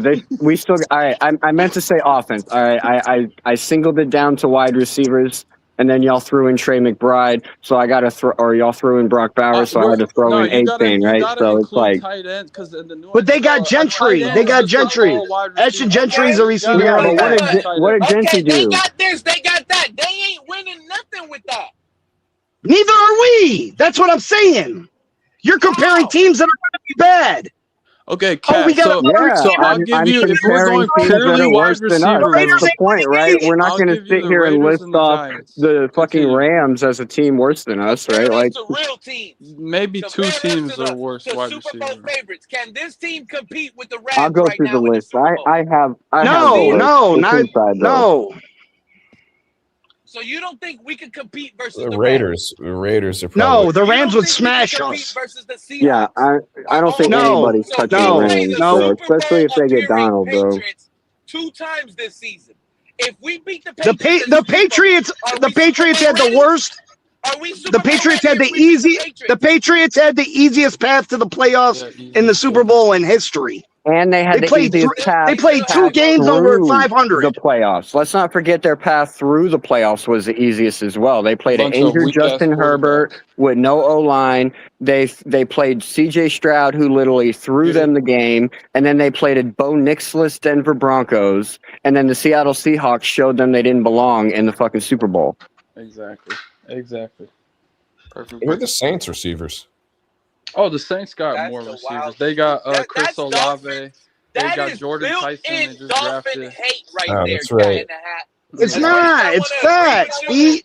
I would argue the Raiders might even have a better room. Because you're a Dolphin fan, you came up with that. Well, if you include the tight end, yeah. No, even if you don't include the tight end. You're not wrong, Pete. That is true. Patriot biasm. Yeah, you're 100% fact. Like Tom Brady ruined my childhood, bro. Like I have a joke that Tom Brady just basically ruined my life. Like he picked on me when I was a baby, and then like stole my lunch money in elementary school, and made me do his homework in middle school, and then he stole my girlfriend in high school. Listen. I ain't proud to say it. I ain't proud to say it. I've wished on Tom Brady's death more times than I can count. I don't think I've gone that far. There's so many times I've wished that their fucking plane would crash. You know what I mean? I just remember when we were talking about. I just remember when we were talking about bringing Tom Brady to Miami, and I'm like, bro, I don't know if I can accept that as a fan, bro. You like literally, you beat me up all through my life, and then you just want to show back up and be like, hey, can we be friends? Here's a ring. Gentlemen, I would have took it. Can I make a point here? I want to contest your statement about the 2025 Patriots having the easiest schedule. Actually, the team that had the easiest schedule and the easiest path to the Super Bowl was the 72 Dolphins, who played exactly no teams with a winning record during their 14-game winning streak. And then they went to the playoffs and they played a 500 Cleveland Browns team, and the only 2 teams they played was Pittsburgh that had a winning record and Washington, which was the weakest NFC Super Bowl team you'd ever want to see. So if anybody wants to contest it doesn't matter. We were able to close it out at the end of the season, right? Mark, did they not beat the Colts? You didn't beat anybody, guys. If you ever repeat that tape, you could potentially find yourself banned on this channel. I'll let it go this time. Hey, Mark, what happened the next year? Why is that Did they play banned? nobody the next year? That take was so loud and wrong, it deserves to be banned. No, go look at the schedule. Did the Dolphins play anybody that had a 500 record in a regular season? They didn't. The point of the who did the Bills beat when their Super Bowl runs? The Patriots got exposed in the Super Bowl, and the Dolphins went undefeated. So at the end of the day, they closed it out. They beat a bad Washington team, 17 or 14-7. No, I knew you lied. They beat Baltimore, who was the No, they didn't. Baltimore. Look at Baltimore's record in 1972. Yeah, we beat Washington. You beat Washington and you beat Pittsburgh. That's the only 2 teams you beat with a winning record, because in the first round against Cleveland, prior, they went 10-4, lost in the conference championship to the Dolphins. Right, and they faded into the abyss in the next year. The Jets were second in the AFC East at 7-7. Buffalo is 4-9-1, and I forget what the hell the Colts are. I think the Colts are like 5-9. The Redskins were 11-3. I don't know what you're talking about. The Steelers. Yeah, you played 2 teams with a winning record: the Redskins and the Steelers. That's it. That's the the only 2 teams that play with a winning record. We beat the Browns. Do I have to do this every The time, Browns were guys? 7-7. Look We at got a all positive fan up here. Who left? So Y'all let Mark throw around all these fallacies like he's being logical, and then try to argue with him on his fallacious logic, man. All you got to do, is point out. All you got to do. Oh no, it's not actually, because first of all, the double standard of saying that we as Dolphin fans are foolish to go back to 1972 to point out our greatest accomplishments, while you go and do a deep dive on our strength of schedule for that year. It's okay for you to point out our failures, but at the same time. At the same time, did you forget to point out that okay, 4 winning records. Okay. Did you forget to point out that 1972 was the second? Oh my God! Can I finish? Keep going. Did you forget to point out that 1972 is the second year in the 3rd straight Super Bowl appearance? Yeah. Right. Yep. Accomplished by nobody else before then. Yep. Yeah. Well, I mean, technically, Green Bay did, but they went to the Super Bowl before it was technically a Super Bowl. But technically, Green Bay was the first. No, yeah, but they didn't have to face the AFL teams in that championship game, so it's not a Super Bowl. It was a different era, so it's like they won the first 2, but they also went to the championship the year before. Yeah, that was the whole point of the Super Bowl. Because they didn't know whether Green Bay was better than all the teams. Because there was a whole league that had something to say about it. Yeah, you see what I'm saying? So we can't go before the Super Bowl. It was just an NFL championship. That's all it was. But my point is, though, the 76ers played 4 teams with a winning record, and the next year when they won the championship, they won. They played. I'm looking at 5 to 7 winning records, 5 to 8. So both of those were alive. Yeah. I'm just wondering what our strength is. I'm wondering. Hold on. I'm wondering. To be fair to Mark, here's how I'm gonna. Hold on, Pete. I'm just wondering what our strength of schedule was if you total all 3 of those seasons. It's high, Mark. I was only talking about 1972, gentlemen. Okay, 1972. I'm talking about all 3 years that we went to the Super Bowl. Minnesota was 7-7. Had a winning record, and they played 2 teams in the regular season with winning records. So what hey guys, sorry to interrupt. By 1973, they were already printing hats.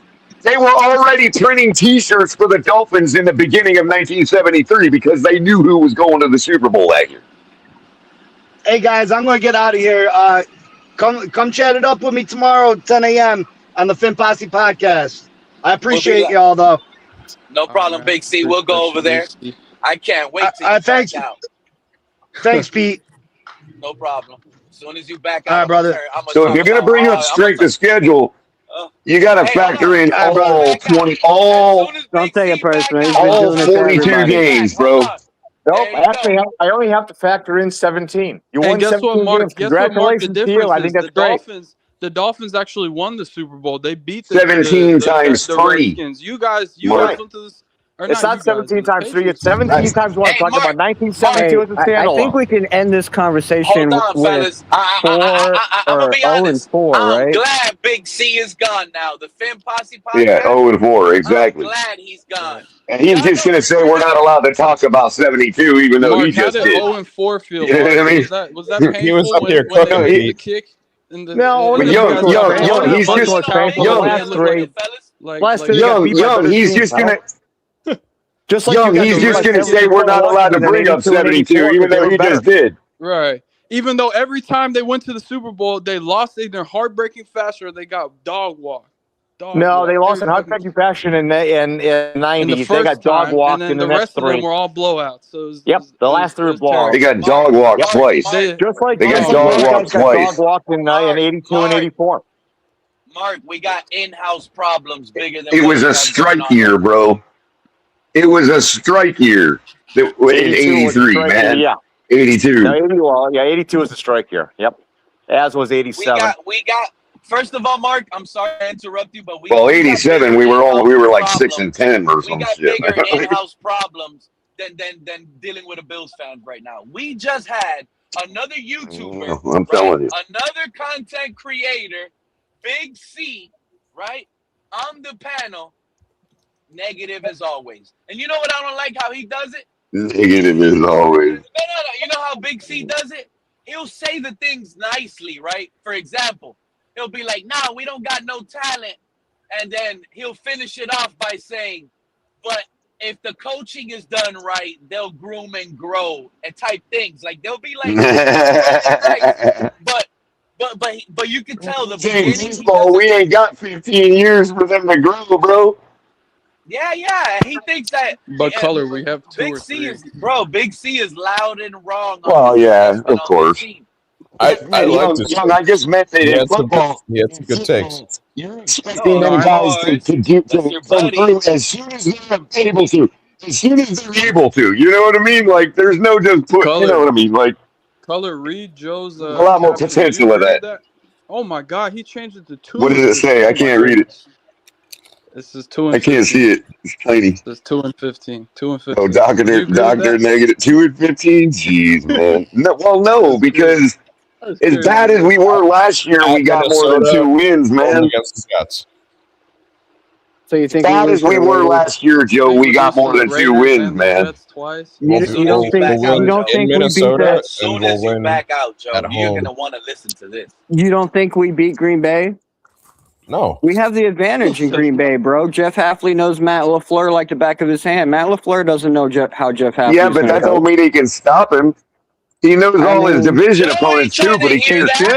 He's been playing against it. And they might not have Josh Jacobs come week 14 either, man. We'll see what happens with him. Joe don't want to hear that either. You know the NFL, they love woman beaters. He'll be back.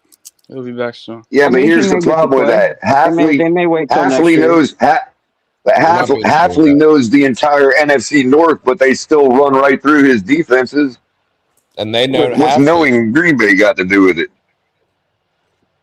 It's knowing Matt LaFleur and how Matt LaFleur calls his game. He's going to know. He's going to have Matt a LaFleur knows him too. Of how Matt LaFleur runs his team than he would how Ben Johnson's going to run his team in the first year.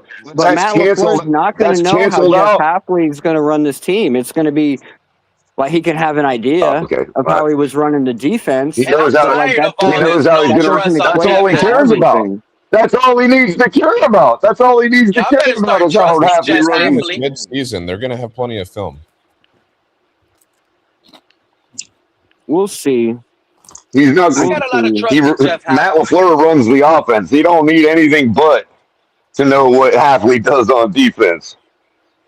Hafley was the one that took care of the defense. Remember, not LaFleur. So all LaFleur needs to worry about is his offense. And the Packers defense got worse. Advantage LaFleur. Advantage LaFleur is all I'm saying. Because LaFleur is going to also know Hafley's tendencies because he worked on. That's what I'm saying. And LaFleur's been doing it longer. Yeah. And LaFleur's been a head coach longer. So advantage LaFleur. Right, but if Jeff Hafley is just being the head coach and he's not calling the defensive plays and he's not calling the offensive plays and he just kind of gets to micromanage and manage the game, then he has the advantage, bro. Because Matt LaFleur hasn't seen that. But he's already made it clear. But he's already made it clear he's running the defense. But he's already made it clear he's running the defense. He hasn't. No, he said that Sean Duggan is running the defense. He clearly said Sean Duggan is running the defense and doing this scheme, and he said that about Bobby Sloak as well.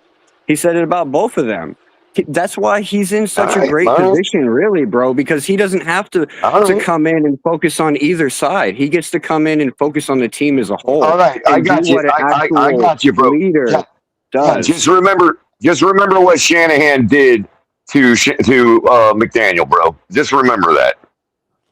That's what's going to happen in Green Bay this year. What do you mean?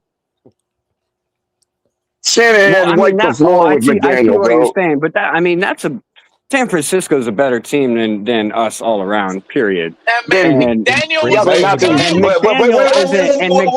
already proved time and time again that he couldn't make adjustments and he couldn't make the proper calls anyways. Yeah, like we already know that Mike McDaniel. The comparison is with Green Bay, bro. I'm talking about Shanahan being like because I'm talking about Shanahan being equal to LaFleur in this situation. Right, but you're talking about Mike McDaniel, and these are two different types of coaches. Yeah, it's like the example Pete tried to use earlier with a player telling him what's going to happen, bro. Jeff Hafley's not going to take that shit. Calm down. In my analogy, Hafley is McDaniel. LaFleur is Shanahan. I was just making an analogy, bro. I know they're not the same human beings, man. Calm down. And I get what you're saying, but I still look at it differently. Like I can't see the comparison in that aspect because Mike McDaniel wasn't a great coach, bro. He made a lot of mistakes. Like I understand. He couldn't adjust. So it's I didn't say what I said for you to understand it. I said what I said for the whole world to understand it. I got you. Let the I'm tired of this fan base being negative on this team when we just jumped off one of the worst head coaches in the history of the NFL, and Mike McDaniel. One of the worst quarterbacks in the history of the NFL in Tua. So that's your best point, Pete. That's your best argument. That's your best argument, and you need to stick to it, bro.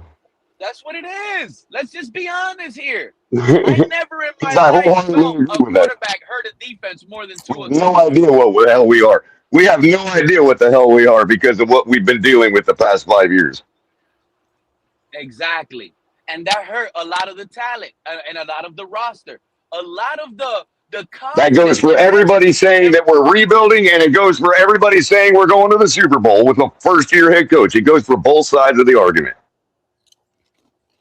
Until Tua was gone, there was no way we were going to know what the hell we are. That's what this season is. We're going to find out what the hell we are. Yeah, no, he had to go. Yep. Going 2-15.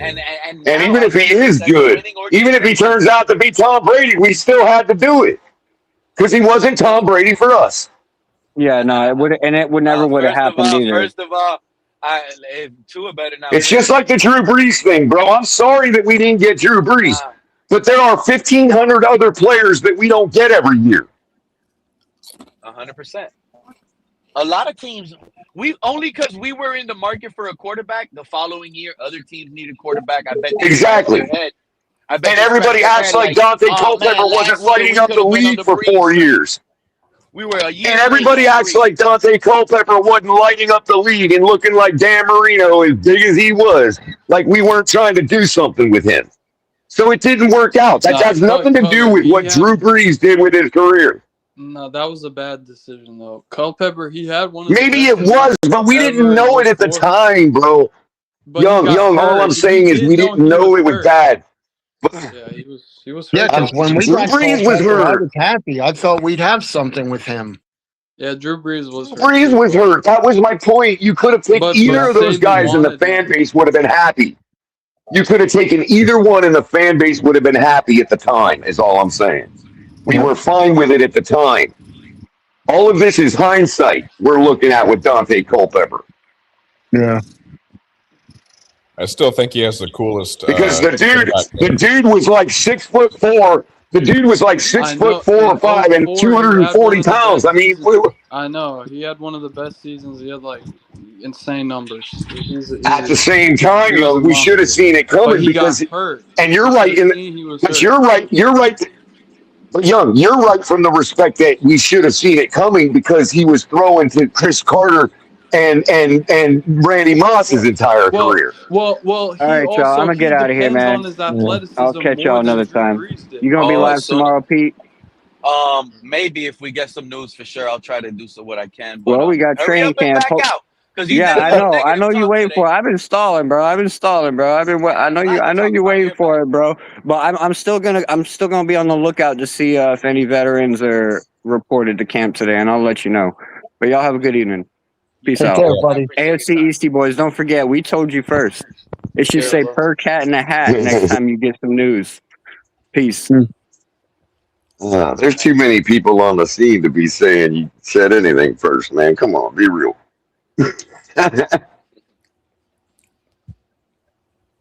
He's not negative enough. Hey, but Cat in the Hat thought I was playing. He's gonna have to answer to this whole TD thing that he was talking about earlier.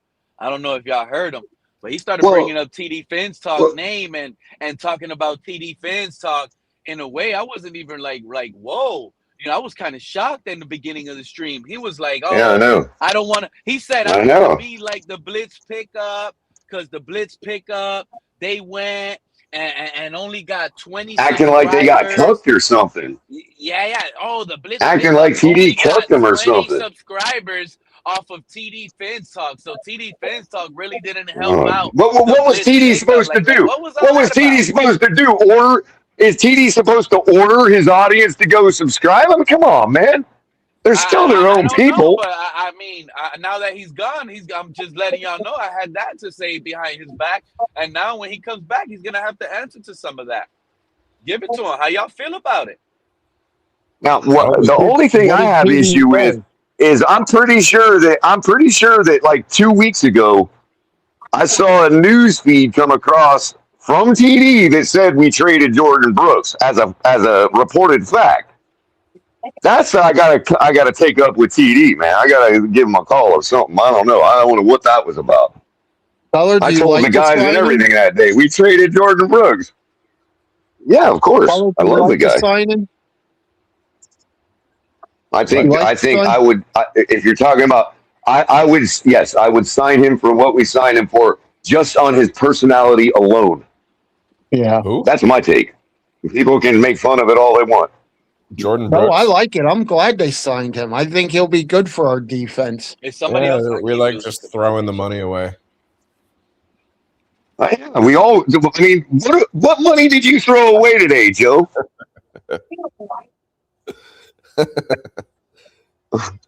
I mean, for real, man. Probably the value of my time up here, giving these takes. Now that's a fair point. That's a fair point. Yeah. That's an answer to my question for sure. All right, Pete, I got to ask you. So how bad did you talk shit about me after I left? I'm going to be honest, Craig. You got lucky, my friend. Big C from the He kept mispronouncing your name, bro. Posse podcast. Oh, really? He came in. Yeah, he called you Greg. And that made me like not. Yep, he kept calling you Greg. I'm telling you, bro. Joe, did he? He kept saying Greg, man.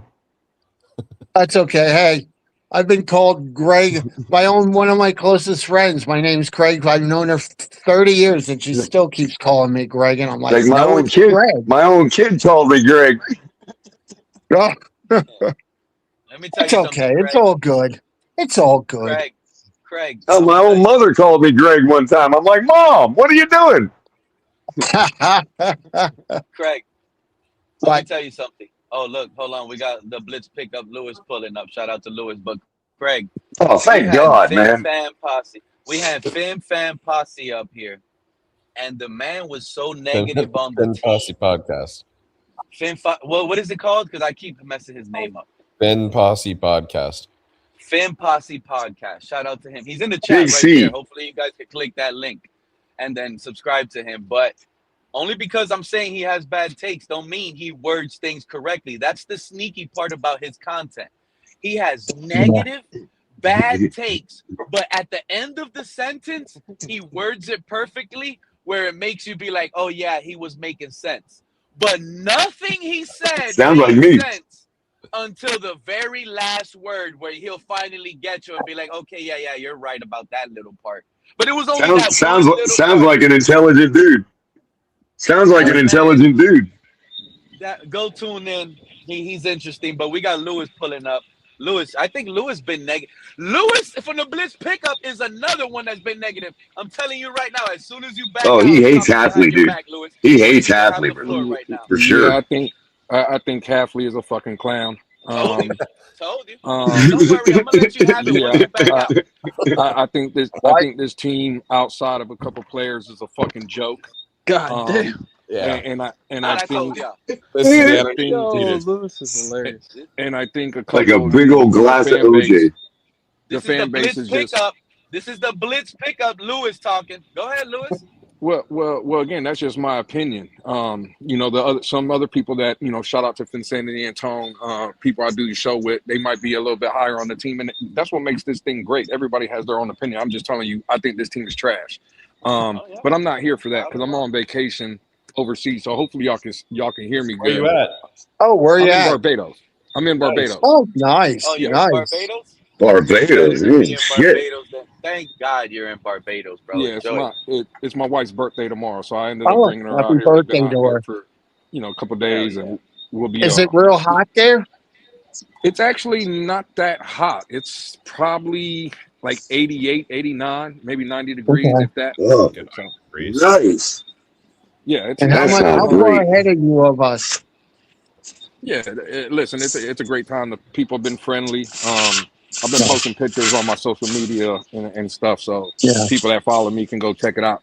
I'm only here because I was listening. I'm out here smoking, having a little after activity after dinner, and I tuned in just to see what the local Dolphin community was saying. I seen Pete was live, and I hear this fucking clown, a Cat in the Hat, or whoever the fuck that guy is.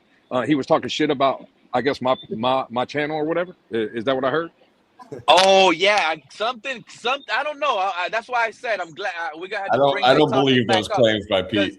He said something, and I'm not here. It was on this live stream. You can back it up. Cat in the Hat said something like, "Oh, TD Fins talk. I don't want him like on my name on his channel or something like that because he believes he helps people out and stuff like that, and he ain't helping nobody.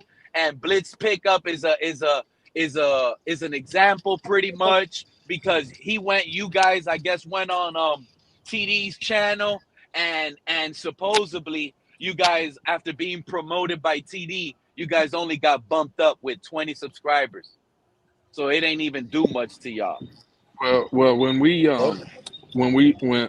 again, Cat in the Hat won't never get approached by TD because he's a troll. He's an idiot. And TD don't work with idiots. That's number one.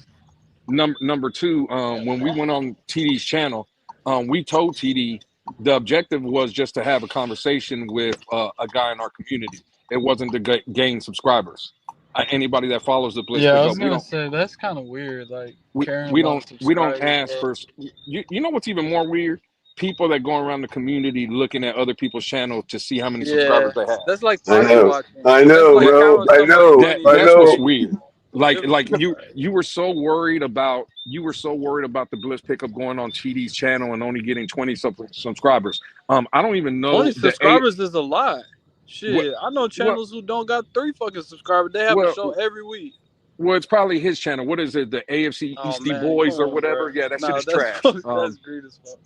Well, again, maybe I got a little liquor in me, and I told you I'm smoking a little bit. I'm just here to tell Cat in the Hat, if you're listening or you hear the street play, hit me on my DM or whatever. You're a clown. You're an idiot. And for you the last thing for you to say when you were on here talking about, oh, you heard it here first. None of us know you, bro. Damn, cool. Like, who are you? This is a guy. I know, right? I'm gonna make sure. You should have heard what he said when I told him that gets back to when I told him his Tyreek video. When I told him his Tyreek video of Tyreek talking about slapping McDaniel. I told him that Tyreek video was not even good AI, and dude, he flipped out on me, bro. You know what's crazy? The only run-in I've ever had with Cat in the Hat, he goes into a couple of Twitter spaces that I've been around or I've been in or whatever. And then I heard him come over here on Pete's channel and talk about the clowns that are over there. What's crazy to me is how you won't come up there and talk to and call the people that you're actually calling clowns. See, if I think you're a clown, I'll come. See, Color knows, Pete knows. Joe probably been listening to me for a while. If I got an issue with you or whatever, I address the issue up front. I don't go behind people's back and run away from the issue and this, that, and the third. Me and Pete have had issues, but I'm on Pete's channel. It's okay. Me and Pete are good. Me and Color have had maybe a fallout here and there. Guess what? Color's I've called Pete a bitch on this channel before. Yeah. Thank you. I'm sure me and Joe Riss has argued once or twice. Cool. I think Joe Riss is a very cool dude. Yeah, no doubt. I could have a conversation with Joe Riss. I just think people like that claim to be something that they're really not, don't have no information, and just come out here trying to spread the Billy gospel like they're end all be all in the community. Again, I'm just here to clear. And also, Lewis, where has he been? Because I don't know if he thinks that like it's anybody can just pick up YouTube and start doing it, and like everybody thinks that, bro. Listen, that's what I'm saying. Where did he come from? I maybe I got some information, and maybe I might say too much. Well, I'm not going to say it. I don't know if that's Pete's real name or not. I think I have a clue that it might not be, right? But at least everybody knows who Pete is. Yo, right? I'm dead. Right. Color, we know Color from Joe Riss. I have no reason not to believe that Joe Riss' name is not Joe Riss. Yeah. I'm sorry. I'll be turning 45 this year. I don't respect someone that has to move around in the community as a cat in the hat. Like, get the fuck out of here. You're a clown, bro. Keep the Blitz Pickups name out your fucking mouth, clown. And unless you want to do something with the 20-some subscribers, I guess, that TD helped us get, you fucking idiot. Wow. Pete, you got what you wanted. I'm actually this is not what I wanted. But what I wanted. This is kind of like it's kind of sad because, I mean, Cat in the Hat is a big Dolphin supporter though, Lewis. He just met with Malik Willis, sat down. He's a season ticket member holder. He has a lot of insight. Yeah, I mean, this is a big dude. We all can do that, Pete. He sat down with Malik Willis and did what, Pete? Got his autograph. Got his autograph. He had Malik Willis sign a hat. You think Malik Willis? Let me ask you a question, Pete. Do you think sitting down with Malik is? Oh, I really like you. Can you sign my hat, please? Nah, he said here you go, buddy. Do you think Malik Willis walked in that room and said? Do you think who on this panel thinks Malik Willis walked in that room and said, "Please, no questions. I need to talk to Cat in the Hat"? Yeah. We got this interview set up over here. It's a long form interview on YouTube, and it's exclusive to Cat in the Hat. I wonder why, Pete. And you should have asked him that question when he was bringing it up. Meanwhile, ESPN's firing Tom Pelissero. The question I would have for Cat in the Hat: why didn't TD reach out to him to do anything with him or his channel? I was trying to get it back to that topic too, but people kept coming in. There was a lot going on, and now that he's gone, I kind of remember. Oh yeah. I brought it you up. know what, Pete? I'm glad you brought that up. There was another fucking idiot that you had up here too. Mark, the Bills fan, had to go back all the way to 1972. Motherfucker, your team hasn't been relevant since you had a murderer as a running back. Like, what the fuck are you talking about? Why do you let these people come up here and talk shit? Has Buffalo ever been? That's has the beauty Buffalo of the ever show, won man. anything? Has Buffalo ever won anything? Nah. And you know what? I'll tell you why I let some of these idiots up, right, Lewis? Because it lets us talk about them when they're not here behind their backs. And yeah, you're right. Mark lately has been an idiot lately. And to be quite honest, at least we could go back 50 years to a Super Bowl win. What could the Bills ever go back to? Anything? Can they go back to any type of win? Their AFL championships in the 60s. They can go back to last year when the team played in the playoffs and had 5 turnovers and lost the game to Denver. They can go back to that.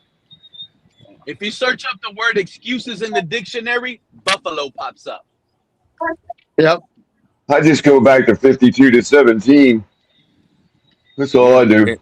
You know what? 52-17. Second worst Super Bowl victory or loss in the history. If you also go in the dictionary, Pete, and you look up the word irrelevant, there's a picture of Cat in the Hat on there as well. If you go in the dictionary. Fella, that was to the Cowboys, right? Yes, it was to the Troy Aikman, Emmitt Smith Cowboys. Still up here, bro? Okay. You think he listens to this shit? Like, he need to come up here. I don't know. No, but I'm sure. I'm sure he's seen me because I would imagine he don't give that. I'd imagine he don't give the same respect that his listeners give him. He's already big timing everybody, bro. You gotta hop. He's already big timing everybody. The dude ain't even created nothing. Puts out a fake Tyreek Hill video, AI trash AI generated, and wants to act like we're all supposed to give him the accolades, bro. Like we ain't been putting the work. Like we ain't been putting the work in for 5 seasons on this crap team, right? You know, like I ain't putting no statistical stuff together for my audience. I ain't doing no work, bro. He's done it all. He said it all first, man. You heard him. You heard him. He said it all first. That's a great point, Color. Where was Cat in the Hat in the good old days of Stephen D, of TFTG, of TD? Yeah, exactly. Of Miss Fins. Where was Cat in the Hat? Or Lewis. I'm glad you bring that up. I'm glad you bring up those days because it goes right back to TD. The person he's talking about with probably the biggest heart of anybody I've met in the community. Okay. He allowed me to do a show on his channel once a week for a couple weeks to help bring me up a little bit, help get me some exposure. And that's what it was about. Yes. So what? What am I getting on YouTube to talk to myself? So I did a couple shows on his channel for a couple weeks. Let me tell you something. The man gave me 100% of the super chats that were given during the time he was hosting the show on his channel. And that's the misnomer. Cut me a real check. That's the misnomer, Color, about TD. And I'm just going to talk about TD specifically, but I know Miss Fins has done it as well. There's a couple others that have done it as well. But TD specifically, there's so much hate that TD gets. And it sounds from, again, I wasn't here earlier, but what he was saying, it sounded like he's trying to shit on TD. Bro, TD has virtually, right? And I know it might hurt people's feelings, but go back and do your research. TD has put a lot of y'all's favorite content creators out there. You know, TD's the one that put them on, right? TD's the one that gave them their opportunity. Well, that's what he was trying to dispute, Lewis. I'm glad you said that because that's what Cat in the Hat was trying to dispute. There's a lot of people. He didn't make nobody. Outside of that idiot Cat in the Hat, there's a lot of people that give TD a lot of shit. That's what started it. That's what he was concerned about. He don't want nobody thinking TD made him. It's like, bro, you got to make yourself first before people even wondering who made you. No. Well, again, I'll say this. I'm not going to say TD made me, and I'm a nobody. No, but you get what I'm saying, though. He doesn't want anybody to think that. Well, no, absolutely. So here he is putting it on you. Here he is putting it on you guys like you guys were made by TD or need TD to make you. You know what I mean? And he only got you 20 subs, bro. Well, he's evil because he only got y'all 20 subs. We started this channel, and again, you can go back and do your research on, the Bliss Pickup. I think we've only did like one collab, and that was with TD, and he reached out to us. We wanted to do this organically. We didn't look for no handouts. We don't want to go to a place that has 50,000 subscribers. Why would you? Subscribers from there. What we're trying to do is build. If you like us and you like what you're hearing, you're going to rock with us. If you don't, then maybe that's not the channel for you, and that's fine. But we're not here to use nobody. And you know what that creates? Nobody. And you know what that creates, Lewis? That creates. But I do appreciate the opportunities that TD letting me on his channel. Just the phone calls personally that I've had with TD about life, about the Dolphins or whatever. Those things have helped me tremendously. Not only on YouTube, but just in life in general. So what I'm trying to say about TD, bro, there's a lot of people that have shady shit to say about TD Fins Talk, and I will always come out here and defend TD Fins Talk in that aspect because TD, I'll come out and say it. You got a bunch of people that smile, laugh, and joke with you on camera, but behind closed doors are those same people that will talk shit about you and don't care about you. I can honestly say and genuinely say TD is the nicest person in this community, and he does care about a lot of people. Not like others that are in the community. And, again, me, I have no hair on my tongue. You can go out there and project whatever you want to project in the community, and you can have 50,000 subscribers and the most subscribers. That doesn't make you a good person at the end of the day, if you catch my drift and if you know what I'm talking about. So at the end of the day, bro. But you know what? On the other token, just because you broke, I don't know who you were talking about. Well, I'm talking about Douglas Durong. We gotta also say though. Spread the Billy gospel. He'll smile and he'll tell you how much he appreciates y'all and laughs at y'all. And then behind closed doors, he could care less. He'll step on you. He'll slam doors in your face. That's just the kind of person he is. So in front of you, that's the worst kind of people. We all watch. But you know what, Lewis? You know what? I'm gonna be honest with you, Lewis. If I reach out to DDW, he'll do something. DDW is a cool dude, bro. He really is a nice guy. I'm not he saying is a nice guy, kind of. Like I know what I'm telling you. He just does not want to deal with the drama. I think he's scared of the drama. I've done stuff. But other than that, only because we like the drama, don't mean everybody else got to. It's not that we. I'm not talking about drama. I'm not talking about drama, Pete. I'm not saying I'm not saying that DDW won't do nothing for you, right? If you reach out to him, yeah, he'll do something with you. What I'm saying is, it's on his benefit. He's not doing something for anybody else's benefit. He's doing it for his benefit, and that's the difference. Hey, Lewis. Nobody can hear me a second ago. Well, the other thing, Lewis, is we also have to say something that never gets said. Is sometimes when somebody grows and they build something strong like TD has, sometimes they are good people. They're not always bad people that build like that. They're not always people with the time to steal from everybody and everything else. Sometimes they are people that just care.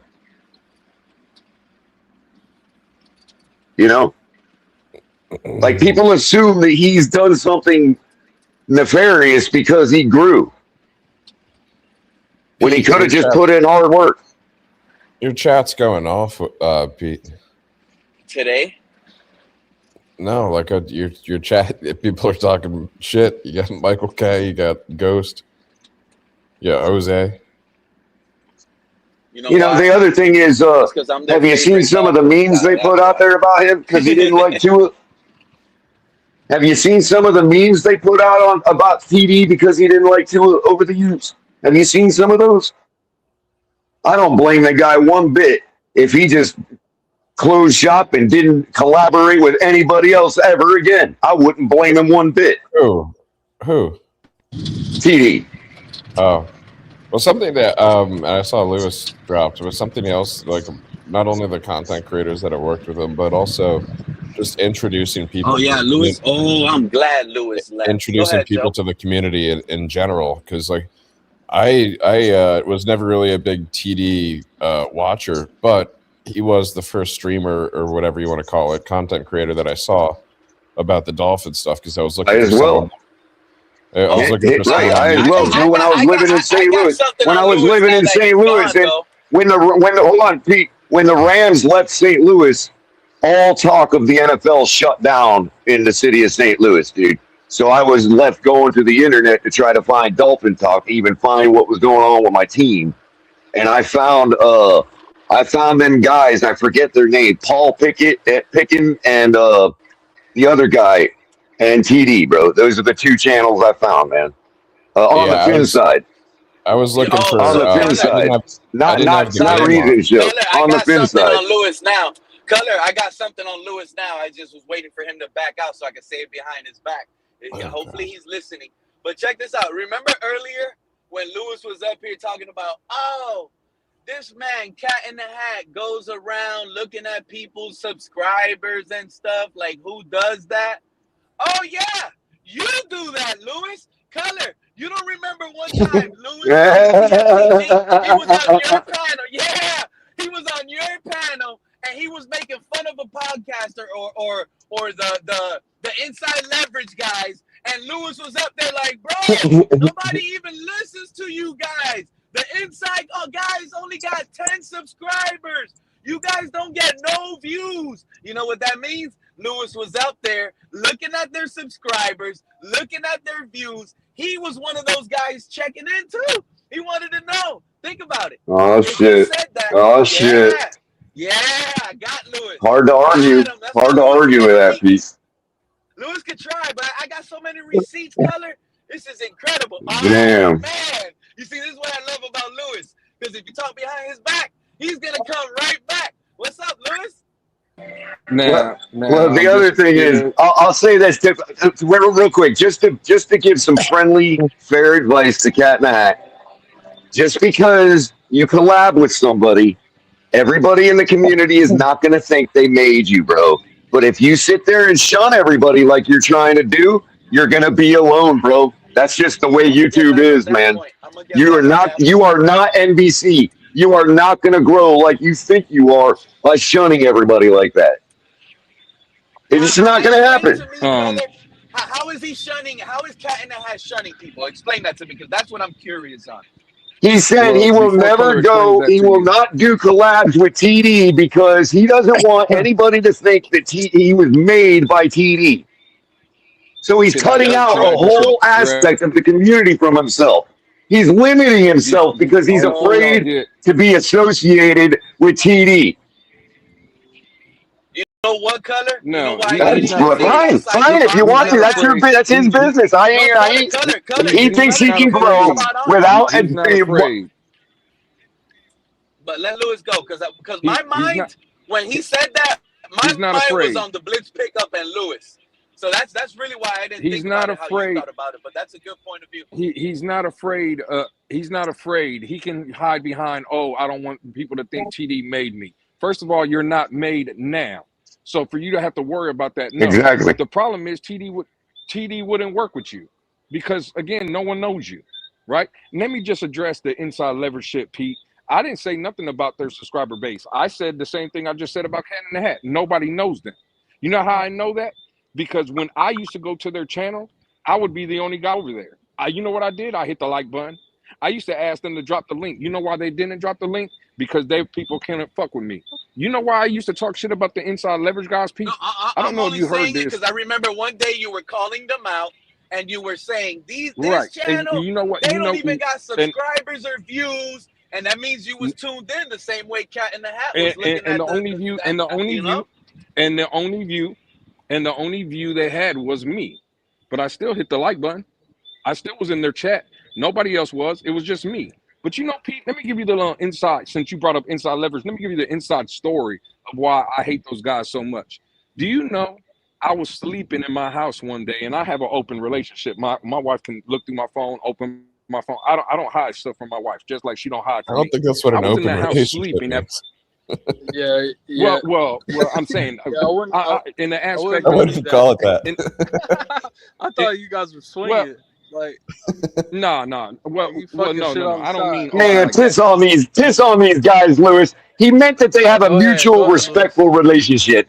Piss on these guys, Lewis. I know what you meant. Healthy relationship. There you go. That's what like me and my wife, we don't have nothing to hide. We don't have nothing to hide. But Pete, let me give you the little backup story of the inside leverage guys and the reason I hate them so much. After a hard day, I think it was like 13, 14-hour shift. I get home and I take a shower, I eat, I kiss the kids, and I'm laying down in bed. Those fucking inside leverage guys called my phone. I don't know. Well, I do know how they got my number, but that's another story. 2 guys called and told my wife on the phone because she answered.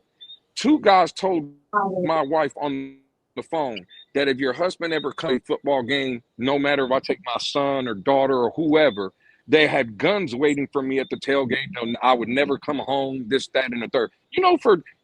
And again, I've yelled, kicked, screamed, and threatened people on this app to like fight with them. Like again, I'm come from an era, Pete. I think you come from an era. It's safe to say, Color, probably Joe Risk, definitely Craig Sebring, probably right. We didn't used to play with guns back in my day. We used to go to our local park. We would fight. We would bang it out. And guess what? 20 minutes later, we were back on the football field, basketball court or whatever, and we were playing, right? I'm not used to all that gun play and gun talk and stuff. Exactly, sir. That's how we used to do it back in the day, Craig. So when a person calls my house and says, and I quote, tells my wife, you'll never see your husband again if he goes to a game. Well, yeah, and then now I'm going to talk shit about you every chance I get, especially when you're nobody's in the community. Right. Funny how those inside leverage guys, as soon as Tua left, do you see any of their shows now? Do you see I ain't Twitter heard Spaces one with word inside from leverage them. on it? No Twitter Spaces, no nothing. Where's the Chads of the world? Where's the Spliffs of the world? Where's the Wallies of the world? What happened to John Christolakis? What happened to John and all these John Christolakis? There you go, Pete. Where's John Christo? God. Where's all the Tua dick suckers? Yeah, they're doxing lawyer. Their doxing lawyer. He's their doxing lawyer. They're all down in Georgia. That's probably how they got your phone number, Lou. Just gonna say, I'm not saying I know for sure. I'm just saying I know who their doxing lawyer is. That's why I used to talk shit about the inside leverage guys, though, Pete. That's why I used to talk shit about them.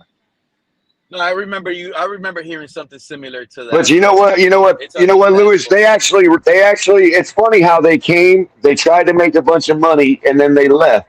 And while they were here, they were acting like a bunch of Marxist commies. You know what that reminds me of, bro? That reminds me of a similar movement that just happened recently in politics, bro. But I'll keep my mouth shut. You know what's crazy? That they were the inside leverage crew before I even came to Twitter and things of that nature. And the only reason I came to Twitter because I heard they were running amok and they were tearing up the community behind closed doors. And remember when we heard about the Tua Life crew that another YouTube channel has one of those guys on it, but I'm not going to mention his name because I'm not like that. But he was one of the founders of Tua Life crew, this, that, and a third. And now he hates Tua so much now all of a sudden. But you know what's crazy? They were sponsored by 5 Reasons Sports. Ever heard of 5 Reasons Sports? They cover the Heat, Dolphins. Oh yeah. They do a lot of stuff. That's where they got their. That's where they got their clout. That's how they got their clout. Well, what's crazy is as soon as I got to Twitter and I started kind of going at them and I started going at, this, that, and the third, and I would, again, I think for the most part, outside of trolling sometimes, I think I'm pretty knowledgeable. Maybe Pete, maybe because we don't like to get messy over there in the Blitz pickup. Maybe Pete, I'll reach out to you and we could fire up a StreamYard, just me and you, and I could put out some of the DMs from 5 Reasons Sports, their head guy, reaching out to me. Again, I still got the text messages and DMs basically saying that those. What you need Pete for, bro? What you need Pete for? Cap will make it an entire TFTG episode, bro. What you talking about? You got receipts? All right. I got the text. I got the text messages and DMs from 5 Reasons Sports reaching out to me, basically begging me to so they could leave Inside Leverage and start sponsoring me if I ever wanted to do something for them, this, that, and the third. The first one that I'll put up, if you would like, so y'all can see, is the guy reaching out to me and asking me if I would join Inside Leverage on 5 Reasons Sports so I could bring some kind of knowledge to their platform. So, and there were some other guys, Pete, that I forgot to mention because I mentioned Wally, who's an idiot, Chad, who's an idiot. Y'all ever heard of Showtime? Showtime's another idiot. He's one of them. Showtime's the guy that tried to. Showtime's the guy. Those names. Showtime is the guy that. Were some of the guys when I first went on Twitter would kick me out of their little souvenir streams. Showtime is the guy that told. Showtime is the guy that told Cap and I. Showtime is the guy that told Cap and I that if we did any business with TD, our business would be affected. That's who did that. That was Showtime. Oh, wait. So Showtime. These guys. Showtime had. Showtime had Cap in the Twitter space. Showtime and Mo. Remember Mo? Showtime and Mo had Cap in a Twitter space, right? And they were telling him if we at the Finn's Tailgate did any business with TD, that our business would be affected. That's what they used to do. Yep. Yeah. Hey, what happened? Mo's sources are dead. He don't got no more sources since that little breakup happened. Flat out told. Listen to me. Listen to me. This is why I ain't got. This is why I ain't got no respect. There's no sources. Lewis. This is why I ain't got no respect for the fan base at large, bro. Because there were like 200 people in that Twitter space that day when they outright told Cap that, and not one person had a problem with it. So all these people going around like they like. oh, that's other people's business. Every one of those people sat there and listened to some Marxist Tommy fucking bitch trying to strong arm the Fins tailgate. Okay, every one of them heard it. So I ain't got no friends in this community, bro. None. I'm so tired of those guys going to the Fins tailgate. Yeah, and you know what? Go ahead, man. Go ahead. Nobody in this community except for Lewis, Capitan, Ali, Mr. Punk, Crypto, and Shake, and I'm sorry if I left anybody out. Ain't nobody else in this community coming to my dinner table. Oh, but you left out KP. Nobody. You left out KP. I know I left a few out, but you get my drift. Okay, there were 200 people in that Twitter space that listened to those fucking bitches try that shit on us, and not one of them have ever said anything about it. Last time you saw Lewis on the TFTG like that, you can leave him out the table too. He ain't been over there. I ain't seen Lewis on that panel in months. So all these people that walk around. See how I stir that up, Joe? Oh, people are getting canceled. All these people that walk around with their self-righteous attitude while they sat there and listened to somebody try to do that to other people. And guess what? Whenever we tried to say anything about it, whenever we tried to have shows about it, we got told we were being bitches for fucking complaining about it. So we've never said nothing about it. I wasn't. Because we didn't want to look like sour grapes. I wasn't in that Twitter space back then. Those people, well, they've never liked me because I used to give them the business every chance I get. But Pete, you need to do your homework. The last time I was on TFTG, I believe Color was up there, Mr. Paulk as well. I think Miss Fins was up there. Actually, Joe Riss was up there as well. It was the day of the draft, the last day of the draft. I was up there. And go back and do your homework, Pete. Every time I mention TFTG, even though I'm a part of the Blitz pickup, and again, me and Tone kind of, own that thing, and we're trying to build it from the ground up. I always consider TFTG home and family. And you can ask Color that. He knows that. Every chance Color, I get, I true, talk Color? about TFTG. They're Color, family. is that true, Absolutely true. Oh, okay. Absolutely true. Dude, I'm like totally scared of this shit. But my mother would make some paella for every one of you right now, right tonight, if you want to come to dinner, man. I told her I ain't trying it though. Sounds good. At the end of the day, me and Color have been at a tailgate together, indulging in some adult activity. So Color is my brother for life. Even though me and him will fight. There you go again with them open relationships, Lou. Listen. Me and Color, I'm probably gonna call Color an asshole, and he's probably gonna tell me to go fuck myself, and then the next day we'll be back and again. Yeah. Dude, That's how I feel. That's how I feel like cursing all you negative Dolphin fans out. I gotta be honest. Lately, I've been getting because you know what it is, Lewis. You know what it is because it don't matter. You know what it is, Lewis. Because if you here's the thing. Here's the difference. If you and I ever have a disagreement, or we come to a head, right? We both know that each other has a code, and so that if we operate inside that code, we can say anything we want to each other because each one of us knows it's coming from our principles. I'm starting to question y'all. That's called having a code. That's what's really going on. I don't think you guys realize, but credibility is on the line. And all of you guys that are going to switch I understand your code, Lou. You understand mine. I've been asking about your credibility. Joe, Lewis, you're one of them too. When we start, I'm going to call y'all out. I've been asking about your credibility. I'm going to call y'all out. And I know exactly how it's going to happen too. Pete, I've been asking about your credibility, Pete, for the last 6 years. So yeah, the feeling is definitely mutual. Credulity or credibility? Credibility. This time around. Credibility is going to be really, really profound in this era of YouTube, because the reality is you guys going to be run like that. I didn't even think about them inside leverage guys, Lou. You're right. It's a ghost town. This is going to be terrible for you guys. Pete, Pete, I'm going to get back to this resort. I'm going to get back to my beautiful wife. I'll say this at the end of the day, just like Cat in the Hat said, you heard it from me first. This team is going to be fucking trash. So, There you go. I'm gonna get on my cat. I'm gonna get on my cat in the hat shit right now and just say you heard it here first. This team sucks. And I'm gonna let you know what Cat in the Hat will tell you. You don't know this Bobby Slowick offense. You just don't.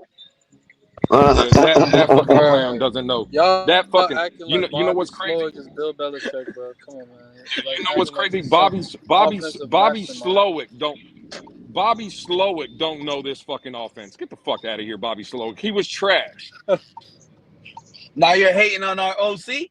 He wasn't trash. I'm hating on our OC. Yeah. But Lewis, he benefited from that defense, Lewis, he benefited from having a top 10 defense put him in position to make those easy ass. No. His defense, every time he played a top 10 unit offensively, his defense looked like dog shit. I tried to tell y'all this the last time, but y'all never going to do your research. The fact of the matter is, let's talk about these offensive guys. Bobby Slowick, right?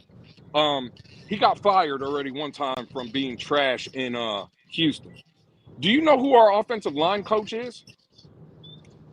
No. Maybe y'all should ask Cat in the Hat who our offensive line coach is. His name is Matt Applebaum. Remember when we hired him and fired him before because we used to call him Matt Applebaum? He was trash. Damn. Oh, yeah. Our defensive coordinator, Matt Dugan, is a first-time defensive coordinator. Our wide receivers coach is garbage. Where's all this hopium from? We have the worst coaching staff in the league, but a lot of y'all just are so enamored because the boogeyman Chris Greer and Mike McDaniel's out the building. Y'all just, again, y'all remind me of people that if someone took a shit in front of you, y'all would say it smells like roses just because it would be something new. Just because it's new doesn't mean it's as long good. as it's aqua Sucks. As long as it's aqua. Again, whether you look at aqua shit, orange shit, shit is shit to me. And this team sucks, bro. Like, y'all can say what you want. This team is terrible. We have no offensive weapons outside of A-Chain. Everybody thinks we're going to fucking run the ball. We've ran the ball good since 2023. 2023, we ran the ball good. 2024, we ran the ball good. Last year, we ran the fucking ball good. You know what running the ball good got us last year? 7 fucking wins. You know what when we ran for over 2,000 yards in 2023 as a team, you know what that got us? A wild card exit. So in 2023, when the Dolphins ran for over 2,000 rushing yards touchdowns as a team, did we not run the ball then? Right, 18 rushing touchdowns for Mostert. We couldn't get a playoff win.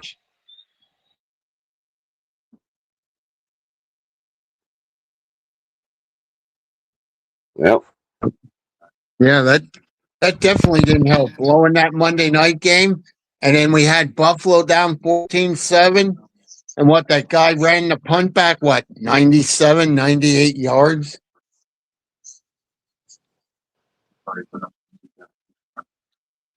Bro, I've never seen a quarterback of a football team standing on a sideline in the middle of a playoff game in the first and second quarter like a statue because he's freezing his ass off, dude.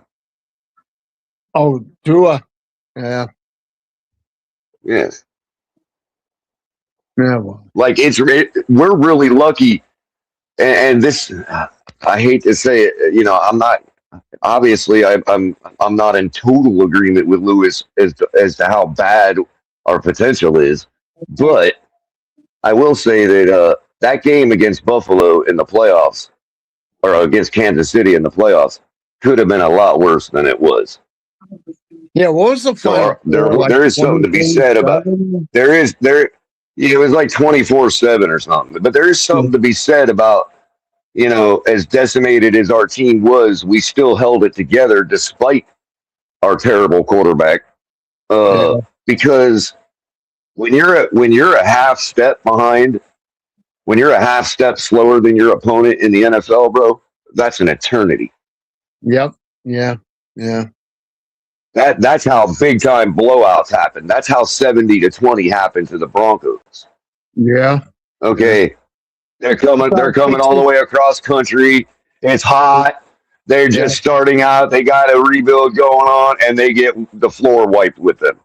Likewise, when we were coming across country, having battled a big playoff game, and then coming back to face Jacksonville, we were a half step slower than a team that had Fred Taylor. So we lost 62-7. Yeah. So that Kansas City game with our quarterback standing there like a statue on the sidelines because he was so cold, that game could have been a lot worse than it was. Yeah. And you can credit our team for that. And didn't we have a lot of injured defensive guys too? Weren't they signing guys off the street and shit? Yeah. But I always credit to that Monday night loss. That was the turning point in our season. And maybe I'm wrong, but I mean, we weren't just a half step slower than Kansas City. We were like stopped while they were moving. Yeah. You know, they were like, you know what I mean? Like, yep. Yeah. It could have been a lot worse. I mean, when he threw that beautiful deep ball to Tyreek, and it was what, 7-7 or something, or 10-7. And I thought, wow, we got a shot. And then it all went downhill. But yeah, well, I'm hoping Halfley does better. And well, that's what happens when you practice for one play all week long, because Mike McDaniel's idea of winning in the NFL is if I can wow them early enough and fast enough. And he's not wrong for thinking of this, because it can rack you up a lot of wins when you jump out to a couple score lead with big plays. You immediately demoralize the other team, and it can carry for the rest of the game. So I understand the whole point of let's get this one play that we know we can execute, this scripted drive, as we call them. You know what I mean? But when you got nothing after that, because the other team is just as good as you are, if not better. And guess what? They've got 5 scripted drives. You know what I mean? What are you going to do then? Yeah. He never had an answer for it. He never had an answer. Yeah. His answer was to just keep throwing plays at the wall to see what sticks. Thank you for Let's not look at the defense to see what they're actually doing to us. But the thing is, we can't keep hiring coaches every 3-4 years. I mean, it's just getting too damn redundant with this organization. No. There's nothing wrong with Jim hiring Harbaugh would be wise to listen to my. You know what it is, Craig? Jim Harbaugh would be wise to listen to my Mike McDaniel assessment, bro. No. I'm just saying how many coaches we've gone through lately. That's what I'm saying. Coaches, you got to treat them almost like quarterbacks. You got to rotate them until you find the right one. Yeah, that's the soul, and it's like the heart and the soul, coaching and quarterback. You have to get them both right. You're not going to win in this league. You know how hard it is to win in this league. You got to get the combination right. Yeah. It's just like the market, Pete. It doesn't matter what you want the chart to look like after you get in a trade. The price is going to go where it wants to. It doesn't give a shit what you want. Yes, I agree. You know, you can want Jim Harbaugh and Tom Brady together and backed up by Drew Brees and Sean Payton as the offensive coordinator. You can want all that, but that don't mean none of that's going to work. Yeah. Yeah. They're just humans. They may all hate each other. We all forget about the human part of it. You know, like these aren't just Madden robots. Yeah. It's frustrating. No matter what my team does, I stick with them and I get shit about it. But the thing is, it's frustrating. It's like, please, let's find a coach we can keep a while, get us some playoff wins. Maybe win a Super Bowl. Well, I think where Ross fails, Greg, is he's so thirsty. He's so adamant about that first. Like, you got to find the chemistry first. His problem is he ends up finding groups that have good chemistry. Like, obviously, last year, everybody loved each other. It was a big old hippie fest in Miami. You know what I mean? With Mike McDaniel. So he got that. But what happens is, you get that with groups that just suck. Yeah, yeah. You know what I mean? Like the talent still has to be there. You can't just hinge it all on, oh, well, as long as everybody gets along, we should build a winner. Yeah. Yeah. No. I agree. You have to find the pieces, like I said earlier, the big names and the chemistry. Color, right, and you need the right pieces for the right scheme. That's why I'm worried sometimes that Slowick or whoever, the coordinators, they might want to keep their scheme over the fact that overutilizing the players to the best of their abilities. That's where I get, like I worry. Mm-hmm. Guy that's only really hasn't done it like that, doesn't have a track record. But yeah, it's like, have you ever found yourself the best employee at your company, yet you're still the first one that got fired? Has that ever happened to any of you? Yeah. Where it's you're the same reason. Company and because you were right, because when that manager was being pressed by the people above him, right, when that manager was being pressed by the people above him to cut the bait, you didn't have dinner with the president, so you got fired. Don't matter how good you are at your job. Or bad, unfortunately. That's why Bill Belichick was so successful. He did how many like Deion Branch, guys who are not even big names, but he had a specific role for everyone, and he knew his plan, and he built it accordingly. He didn't just find a group of guys and then put a plan to it. No, he built it according to that scheme. That's yeah. Mm-hmm. So and apparently he was good at finding really good talent, but not good enough to function without him. And that's probably his biggest gift, because we're all still, reaping tongue in cheek, reaping the rewards of Bill Belichick's tutelage. You know what I mean? Because none of them have won anything. Yeah. Yep. Do you think the Patriots take a big step back this I year? believe in Flores out of all of them, but what's that? Do you think? Do you think the Patriots take a big step back because of the harder schedule? Hell no, Color loves it. No, not at all. He gonna say no, but Craig, in reality, yes, they will. Well, I don't love him. I don't love him. I'm just mindful of him. Yeah.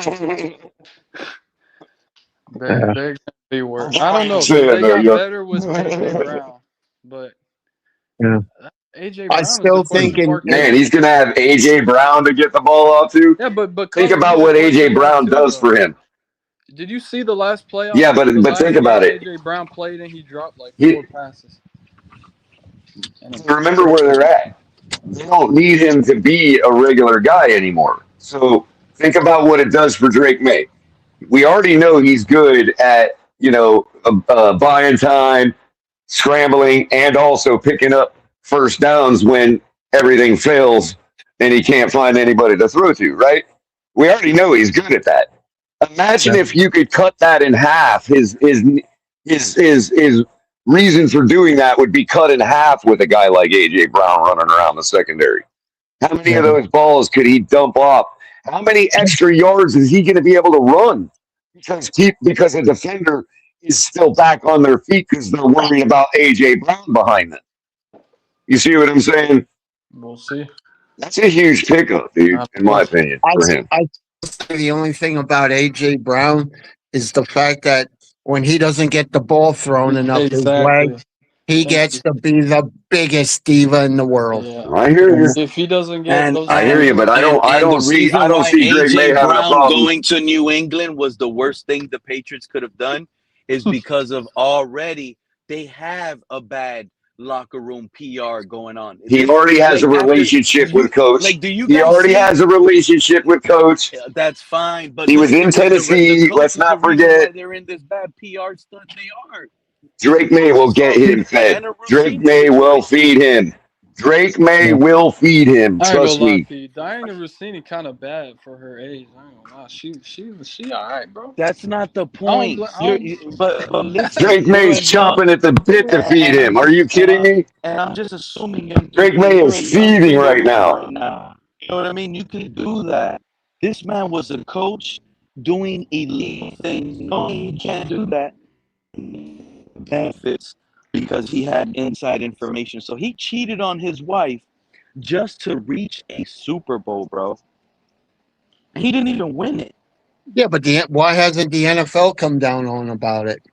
Because the NFL, that's their home problem. It's not illegal to cheat on your wife. You can't go to jail for Because cheating on your wife. the NFL slid back to the real universe, Craig. Oh, okay. No, I'm just wondering because if it's true, like how she helped him get game plans and stuff, I mean, isn't Let that them kind dig of like in. Let them dig in. Pete's slider You know dial is what? malfunctioning. I think if the Patriots would have won the Super Bowl, they would have investigated a little bit harder. Knowing that they lost the Super Bowl, they don't need to investigate that hard to get all the details out and embarrass the Patriots a little more. Yeah. Okay. I believe if they would have won the Super Bowl, they probably would have stripped them of that Super Bowl win. Or maybe they just didn't find anything. Yeah, or maybe they just didn't find anything other than a guy transgressing his wife. But color. Some people are good at hiding things. Maybe he didn't have it on his personal phone. Well, Maybe okay, then good for him. I mean, if he's that good at hiding and he successfully hit it, then yeah, you know. But are the Patriots going to be able to get away? Are they going to get that information this season? Are they going to have that intel with an inside source like they had last season? You guys don't think that helped them? Oh, you mean you mean when they need?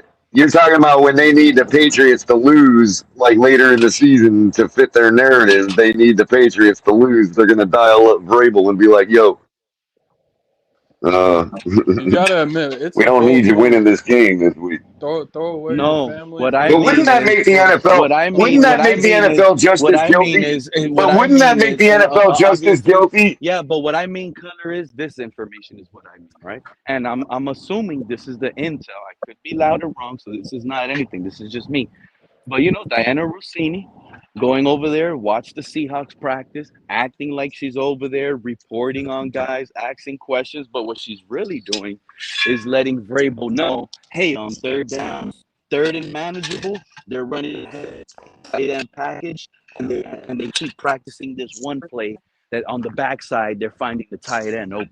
So on third and manageable, pay attention to this play right here, this formation. This is where they're going to be going. And inside little information that will help Mike Vrabel. Yeah. Well, we'll see. She's watching the practices. I mean, weren't we just talking about how Tom Pelissero doesn't know football? What makes you think Rossini knows football enough to coordinate with Vrabel that way? It's not hard to really find out and say, hey, they're doing 12 personnel and they're throwing it to the flanker on third and manageable. Hard for Pelissero to find that out. How many of these guys got fired? A lot of them. That's another thing. All these guys with bad takes on the internet, all over ESPN and all this, but they want to sit here and feel bad when they get fired. I don't see them feeling bad when the players get cut. Who was it? It was what? Pelissero? That's Ryan Clark got fired. Ryan Clark? Okay. Yeah. He's kind of a race hustler. I don't know. He says a lot of weird shit. But well, you know who else? You know who else? They were hating on Lamar Jackson, right? Oh, were they? Yeah. Well, you know who else can be a racist at time, and he's gotten suspended from ESPN is Stephen A. Smith. Oh yeah, he said he said the Lakers have too many white guys. Exactly. White players. Yep. Oh man, nah, but they got one of the best white guys in the NBA. That's the difference. Yeah. But yeah, I mean, shit. Yeah, we'll see. Some things are better left unsaid. I mean, if we go say 2-15, will I be disappointed? Sure, but they're still my team. And then it's like, okay, what can we do to get better? No, of course. But the shit I get from people, oh, why do you like the Dolphins? They frustrate you and that. I said, well, that's my team. I'm allowed to be frustrated when they lose. But that's why I like coming. And that's the crazy thing. All these people that are like, why are you a fan of this certain team? It's like, you could say that to anybody, any team, because none of them win the Super Bowl every year. And none of them have ever gone undefeated. Oops. Yeah. Yeah, but I couldn't come up because my phone was charging. I was listening on my tablet, and I'll tell you what, if my phone had been more charged, I would have came up here and I would have loaded on. I would have told Mark straight off what I think of him. I really would have. Oh man. No, I'm sorry. Okay, so they He's didn't have like, I've had enough of the Mark shit. You know what I mean? No color. You understand what I'm saying, my friend? No, he's a needler. He's a chiseler. That's what they used to call a chiseler. Yeah. Yeah. Wow. Yeah. I'm back. I'm sorry I'm having these communication issues, but Back in the Victorian days, they call that a chiseler. You just suck, Pete. You suck, Pete. Why? No, I'm teasing you, buddy. I'm busting on you like you bust on me. I got you. I'm trying to remember who backed out and who's back I needed to talk about. You can talk about technically me, Pete's a I chiseler. don't care. He's just a good one. Yeah. Shout out to you guys. Oh, Joe left? Joe is the guy. Let's talk about Joe's back, guys. I'm getting tired of his little negativity. It's coming from it's almost coming from pure hate, right? Here we go. Look at the guy's avatar, bro. You noticed that, right? It sounded like, and it don't. Yeah, of course I noticed that. And everything is negative. He has. Do you remember? Fuck's American. What do you mean? Did I notice that? But Color, do you remember the last positive thing Joe has been able to say about the Dolphins recently? I bet you can't. What's the last positive thing he said about America, bro? Not gonna lie, man. Come on. He hasn't even said anything positive about America, huh? He's got a common flag in his avatar, bro. Yeah, that's something weird, bro. Color, pop off, Color. Because you're onto something. Yeah, well, all he went. I think he talk about, it's how like good this it's Japanese food is. Maybe he's Chinese food is wonderful. Hey, he might be a no, they call that he went native. That's what they call that. He went native, bro. He went over there and went native on us, man. That's poor boys. I mean, you know what? You him. lose football knowledge when you go to those other countries. Think about it. I mean, technically, they're not commies anymore, so it's not the worst thing in the world, I guess. But they are. What are you talking about? China is. Well, the CCP is. No, the CCP is commies, but the people themselves aren't. Bro, they're the biggest capitalists on the planet. Have you noticed? No, yeah, fiscally, but I'll tell you what, other extreme of capitalism. The government capitalists, bro. Joe, you realize we haven't even been able to think about one positive Dolphin take, bro. To the fact that they're even mentioning and talking behind your back, Joe, that you don't even speak good on America. On the United States, the year we turned 250 years old. You have yet to say something positive about the food here. Real quick, you guys are right. They're still commies. They're still collectivists. Opposite. They're just one big capitalist. I want to leave the country we're in right now. I'd rather travel. We got so many places in the United States we can travel to that are better. Wow, ever been to the Grand Canyon, Pete? Oh my God! Yeah, this been. guy You ever been to Elves? Peter, you ever been to Elves Chasm in the Grand Canyon? Do you think he spends his time silent, meditating during the national anthem? It's Eden. I'm gonna ask that to Joe. Joe, do you put your hand over your heart when the national anthem is in play? What did he say? The Chinese national anthem. Oh, we're gonna find out now because Color's breaking some. I'm telling you guys. Long dong, ching dong wong. That's his Color, name. you're making me believe, bro. You're gonna live forever. I'm gonna be able to talk to Color for the rest of my life. This AI Color guy is. Shit, I'm gonna be a brain in a vat. I'm gonna be the first brain in a vat. Color's gonna be the first immortal internet human we ever find out.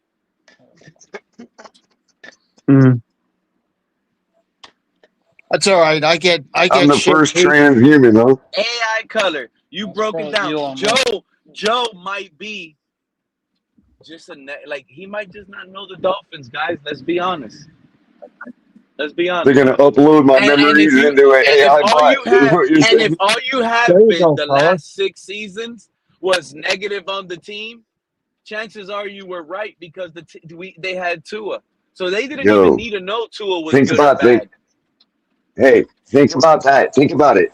You could bury a server in like a concrete structure, right? Have it powered, like set up a trust fund so it's powered forever with internet. And you could dump all of your memories into markdown files, into text files, into this server, and have an AI bot like live on with your memories on the internet. You could just be answering questions from some group, some development group like you. Color, I got you. And well, here's the thing: you can have some development group keep updating your model as the language models get better. You know what I mean? Yep. Well, you're stuck in a AI color will live forever. So all you little color haters, just know he ain't never gonna internet. You think you can't even exactly. I used to say the only thing they could do was kill me. They can't even do that anymore. No, not on the internet. You'll be alive forever, my guy. Anytime I want to know what color, It never shut my ass up. it could be the year 3076. Hey, what was color think? What would color think in this situation? Because the Dolphins ain't gonna stop you. Hey, no, I'll be the only AI. I'll be the only AI bot left. We are that's talking to our future self. Yep. They're gonna dig my server up, and I'm gonna be the only AI bot left that can speak for our generation. And at some point, everybody's gonna go with color because you know why? Color's been doing it the longest. They'll think I'm God. They'll think I'm the guy that started the whole thing. For 1,000 years, guys. Right. They'll think I'm the architect of the Matrix and shit. They'll dig up my AI bot server and they'll be like, "Damn, this is the guy." I love that movie. Well, I love the trilogy. Do you guys ever see that those movies? Yeah, man. Great movies. Too many times. As a kid. Yeah. It was the source of my nihilism. What, Pete? Does the Dolphins does it bring in anything close to the Dolphins? Is there any comparison to that movie with the Dolphins winning? No. So why would you bring it up? You want to be negative? We're in the Matrix. No, I just like the movie. I'm allowed to talk about the movie. The really thing that'll bake your noodle is that there's a statistical higher probability. There's a higher statistical probability that we are in a matrix than that we're natural. Yeah. Well, of course you would say that's the crazy thing. And there's a higher probability of molecules or of atoms just coming together in the universe somewhere in the form of a brain 5 minutes ago that has the memories of your entire reality. There's a higher statistical probability that's what we are than that we're actually natural physical beings. Color, I started getting a lot of communication stuff and it started messing me up. So I really didn't get down and into what you were talking about with Cat in the Hat and the whole situation. Right? Yeah, man. I don't know. I mean, the guy just popped off at me because I critiqued his AI a little too hard. Is the Fins tailgate like a channel or is it a real thing? It's a real thing. We're on a major hiatus right now because a few of us are renovating our personal lives at the moment. You know what I mean? But we will be ready in about 2 weeks to fire back up for the season. The Fins tailgate is breaking up, bro. A lot of those guys fell off. A lot of those guys. We're all about comprehensive coverage.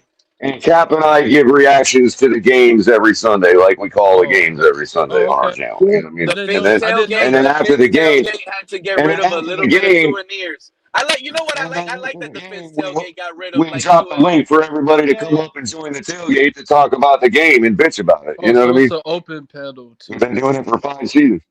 Did the Fins tailgate? What did the Fins tailgate say that we got to get rid of some of these souvenirs like Lewis off the channel? They're bad business.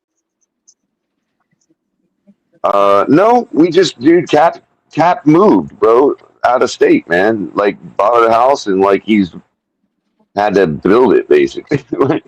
He's just getting everything. And me, I'm just. Opinions. I mean, shit, it's crazy. And I've been taking the opportunity in this interregnum between since we finally cut to it and are starting everything over again. I've just taken the opportunity to nurture my health this offseason a little more than the fan base. You know what I mean? So we're going to be back shortly. Cap told me like 2 weeks ago. He told us that he needs about 1 more month and he'll be doing a show.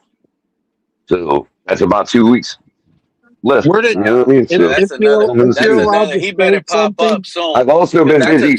I've also been busy. Listen, Pete. Listen, Pete. I've also been busy. Pete, you know what I've been starting the past couple seasons with the analytics and all that. I have also been busy completely restructuring and revamping my ability to bring you all cutting edge statistical information.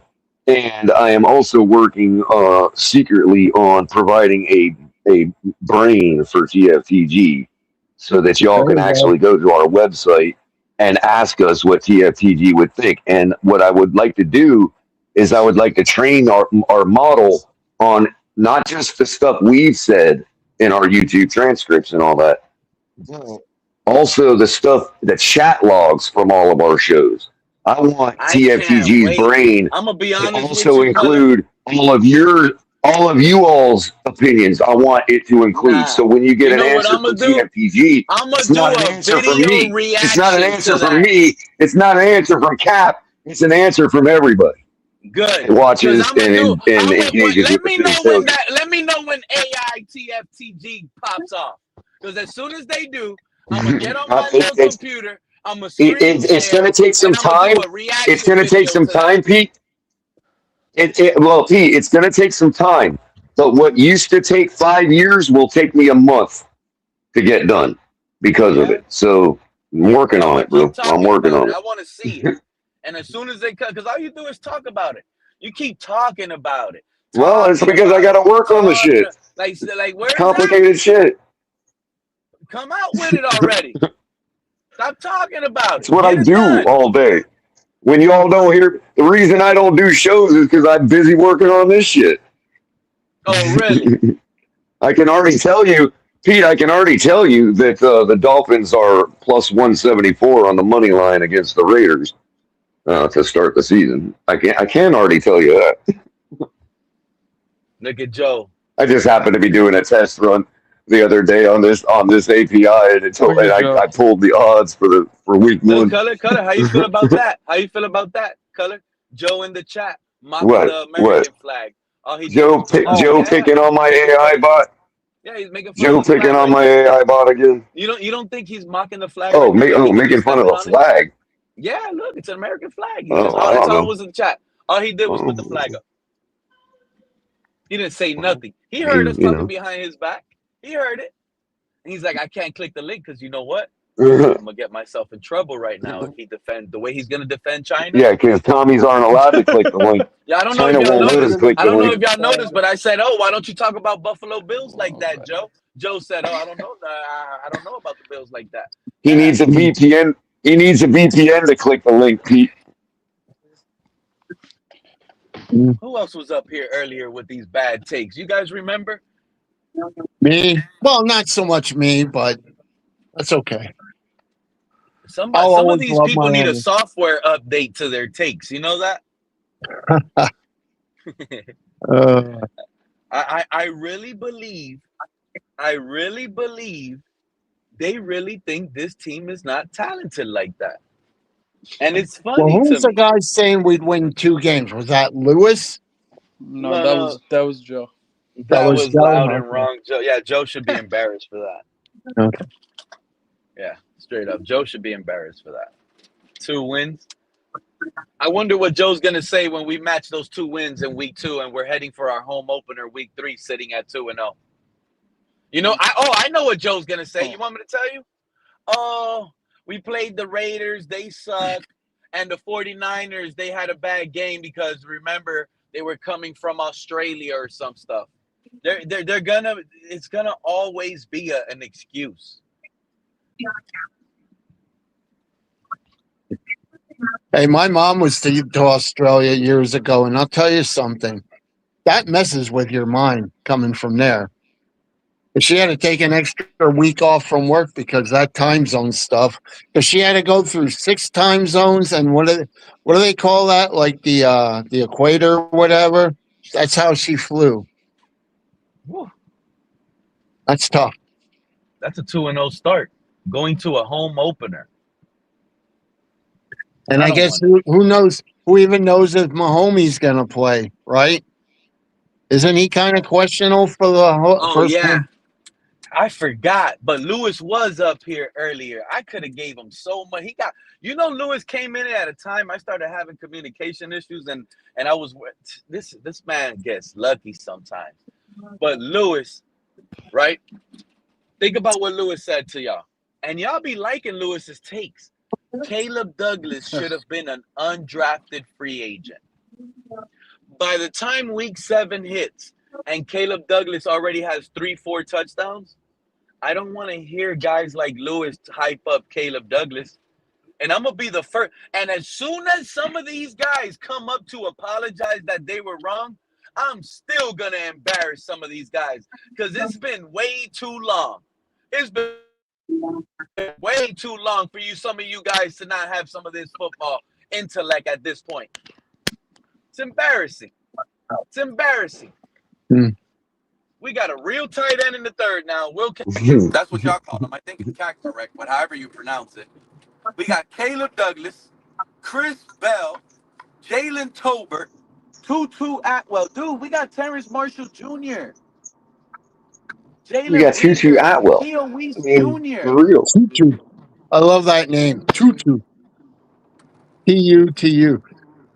How old are some? Too bad Preston Williams ain't still around. He can put Tutu around his waist. There you go. I never seen this much talent at wide receiver as a group on this team. Not according to Mark. He says we're gonna suck too. Like when Jim Carrey threw the Monopoly Man over his shoulder. Yes. Preston goes and grabs Tutu and throws him around his waist, starts dancing and shit.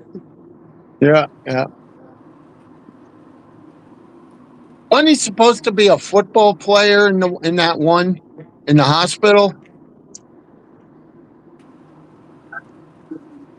So we only got one guy on injury, or maybe 2 stormed up. We are loaded. We are loaded with talent. Stormed up. I think we have potential. That's the difference. It's unrealized talent. Yeah. It's potential. I don't know if we have talent. Mm-hmm. I'm not gonna go as far to say that. We have potential. Well, the good thing, the thing that encourages me is that we've done that at every position with like a bunch of guys. So, for instance, we don't need every one of these receivers. Everybody could be right about every one of these receivers except for 2 of them. And if 2 of them, are above average, you know what I mean? And then you look at that's good enough. The other positions we brought a bunch of guys in on. If 2 or 3 of them are good, you see what I'm saying? It's not about the direction of the team. You can see they have a direction, and they're bringing guys. Because to me, even Chris Bell alone, because of his measurables, dude, that's the kind of guy right there. If he alone pans out, bro, that's a superstar. Yeah. Hopefully he'll get healthy soon. That's what I'm hoping for. Oh man, Mr. Flag is back. Again, it's so powerful to have that kind of body frame as a wide receiver. It cuts the amount of work you have to do to get open in half because you got long arms, you're big, and as long as you look the ball in, you're not going to drop it. You know what I mean? It's more than that, though. It's more than that, though, Cutter. Look at Xavier Leggett. He's big. He's strong. Long arms. He sucks. He just doesn't run good. Okay, but Pete. At least these guys okay, but Pete. Okay, I'm not saying that. I'm not saying that the size alone is everything. It's looking the ball in, because what I'm saying is List the names of wide receivers throughout history, Pete, that are over 200 pounds, that are tall, okay? And you're going to find that most of them become guys like Calvin Johnson and Julio Jones, not like Xavier Leggett. You know what I mean? Color, stop it. No. What I'm saying is, around color. More of them end up like Xavier Leggett. We had a guy, Devontae Parker. Did he turn out to be Calvin? Devontae Parker's small compared to them guys, dude. I'm talking about the big ones. I'm talking about the big guys. He's 6'4". Terrell Owens. I'll list a whole. I'll write a book about how many of them there are. Color, you're listing the greatest wide receivers of all time. That's but why were they great?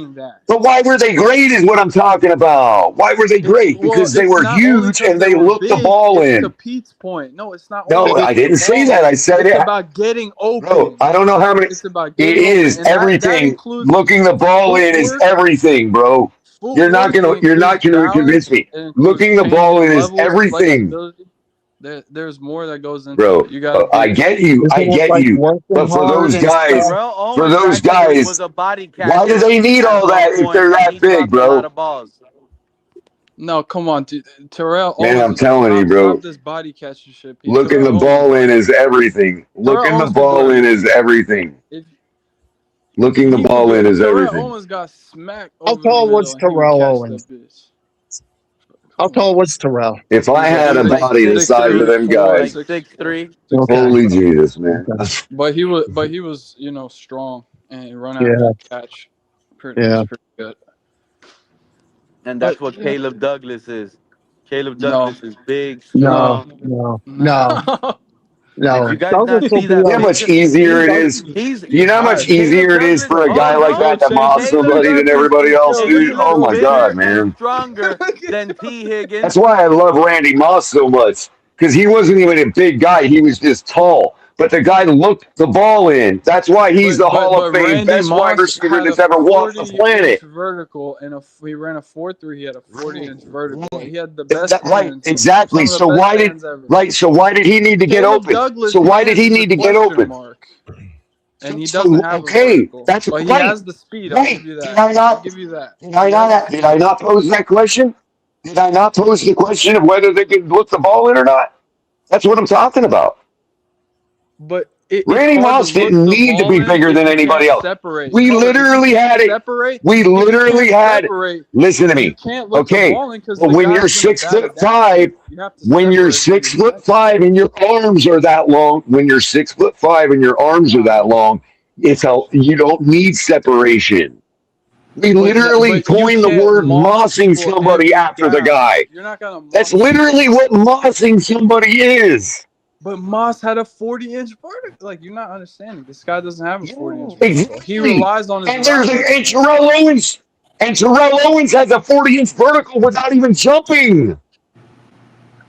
Like, all I'm saying is, I think they're different players. Caleb Douglas's ceiling is lower than what you think. I'm just saying it's all about looking the ball in.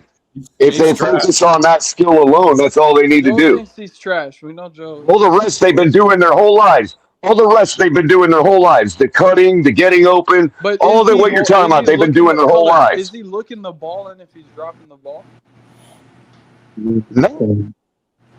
So I'm not disagreeing with you on that. I simply said, Young, listen to what I said. I said, if they can master that skill of looking the ball in, they can instantly be superstars because of their measurables.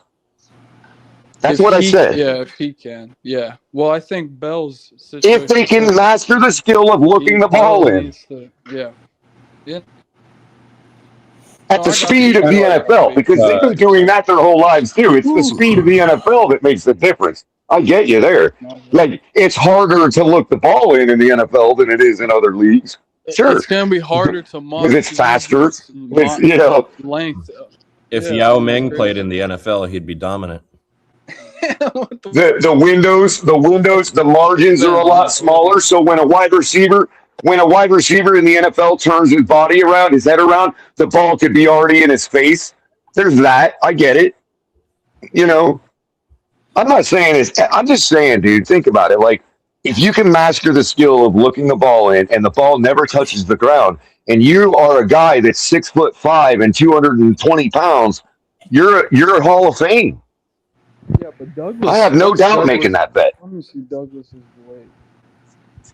I don't think he's too. But I did put a lot of ifs on that, Young. So you're right. I'm not disagreeing with you. I did put a lot of ifs on that. Yeah, he got to hit the weight room. He got to eat, protein shakes and hit the weights. It's 205. You got to carry that 205. Absolutely.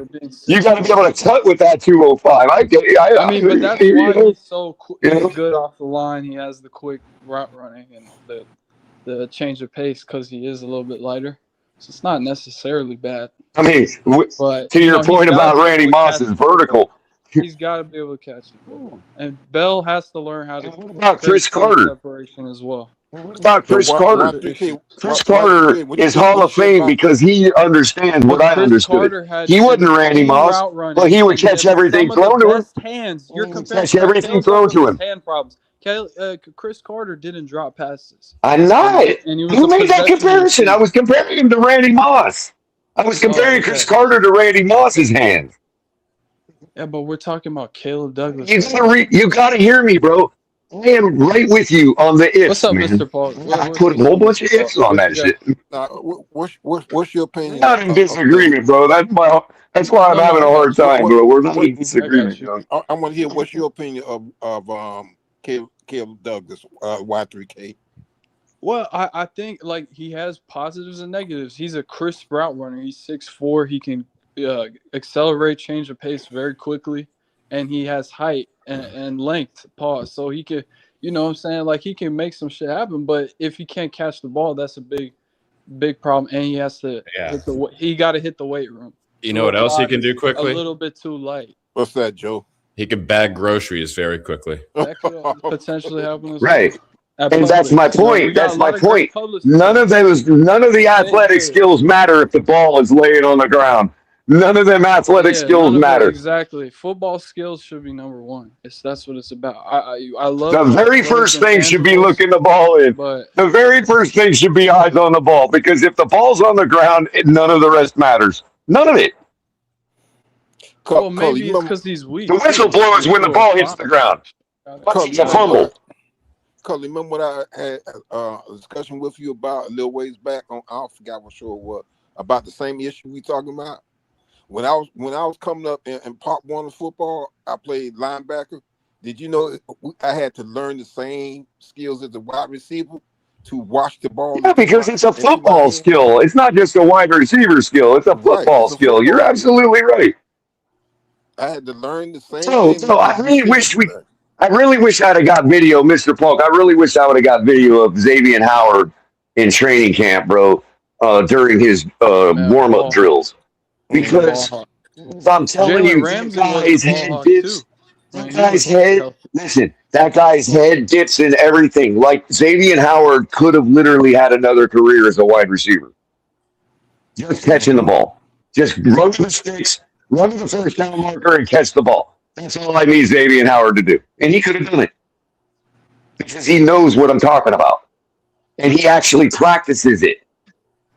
I've watched the man, his head dip every single time his hands touch the football and the ball goes down into his waist. His head follows it. Yeah, he's a gifted receiver. Like I said, we had to learn it. And I'm not gonna lie, when Coach Furt was telling me that, hey, you gotta learn to catch. How many times did you fake it, Mr. Polk? How many times did you fake a head dip? How many times did you fake a head dip because you knew your coach was going to make y'all run laps? If he didn't see your head dip, there you go. Guys would fake it. Guys would fake it to make it look like they were watching the ball in. Man, we had to do it. But you know what? Right there. You know what though? Even faking it though causes you to keep your eyes on it. So go ahead and fake it. You know what I mean? I want to see your head dip. It's everything. Watch it in slow motion. When you watch a guy like Odell Beckham Jr. compared to a guy like, I don't know, Christian Kirk. And maybe Christian Kirk's good at looking the ball, and I'm just not picking on him. I'm just saying, take a guy like Odell Beckham, look at that famous catch he made. Look at every catch Randy Moss has ever made. And you'll see what I'm talking about. Y'all remember Chris Chambers? I can back it up with Chris Chambers. Absolutely. Absolutely. Chris Chambers was so good. The problem with him, he dropped too many like easy throws sometimes, but he caught some crazy. Yeah, well, right. He took his eyes off the easy ones. Right. But it's easy to take your eyes off the easy ones. That's usually where it happens, is the easy ones, because you assume you can take your eyes off the ball for the easy ones. In fact, exactly. Was a big wide receiver like every play, young. That's Tom Brady discipline. Every play is my last play of my career. What you say, Mr. Falk? If you got 53 guys, I said Chris Chambers it was a big wide receiver similar to Caleb Douglas. Well, that dude was so good. Well, maybe Douglas is a little bit another squander. Chambers was probably thicker. Another one was squandered, man. God, Chris Chambers was so good. And Chris Chambers, he was underrated. No, see, Chris Chambers was only 5'11". Chris Chambers was only 5'11". Yeah, he was 5'11". Talk about a vertical leap, though, bro. Yeah, he was monster shit. Talk about a leap, though. Always love. The season just started today, and y'all still talking about. Remember how he used to jump up, catch the ball. Young, remember he used to jump up, catch the ball, fade route in the corner of the end zone. He'd be coming down. His feet have no chance of coming down in bounds. And that motherfucker would literally flex his ass cheek and touch it in bounds, dude, to get the touchdown. I swear to God, watch that shit in slow motion, bro. That motherfucker would literally flex his ass cheek to touch it in bounds, bro. Probably know what Color's doing is he's watching that in slow motion, admiring his ass cheeks.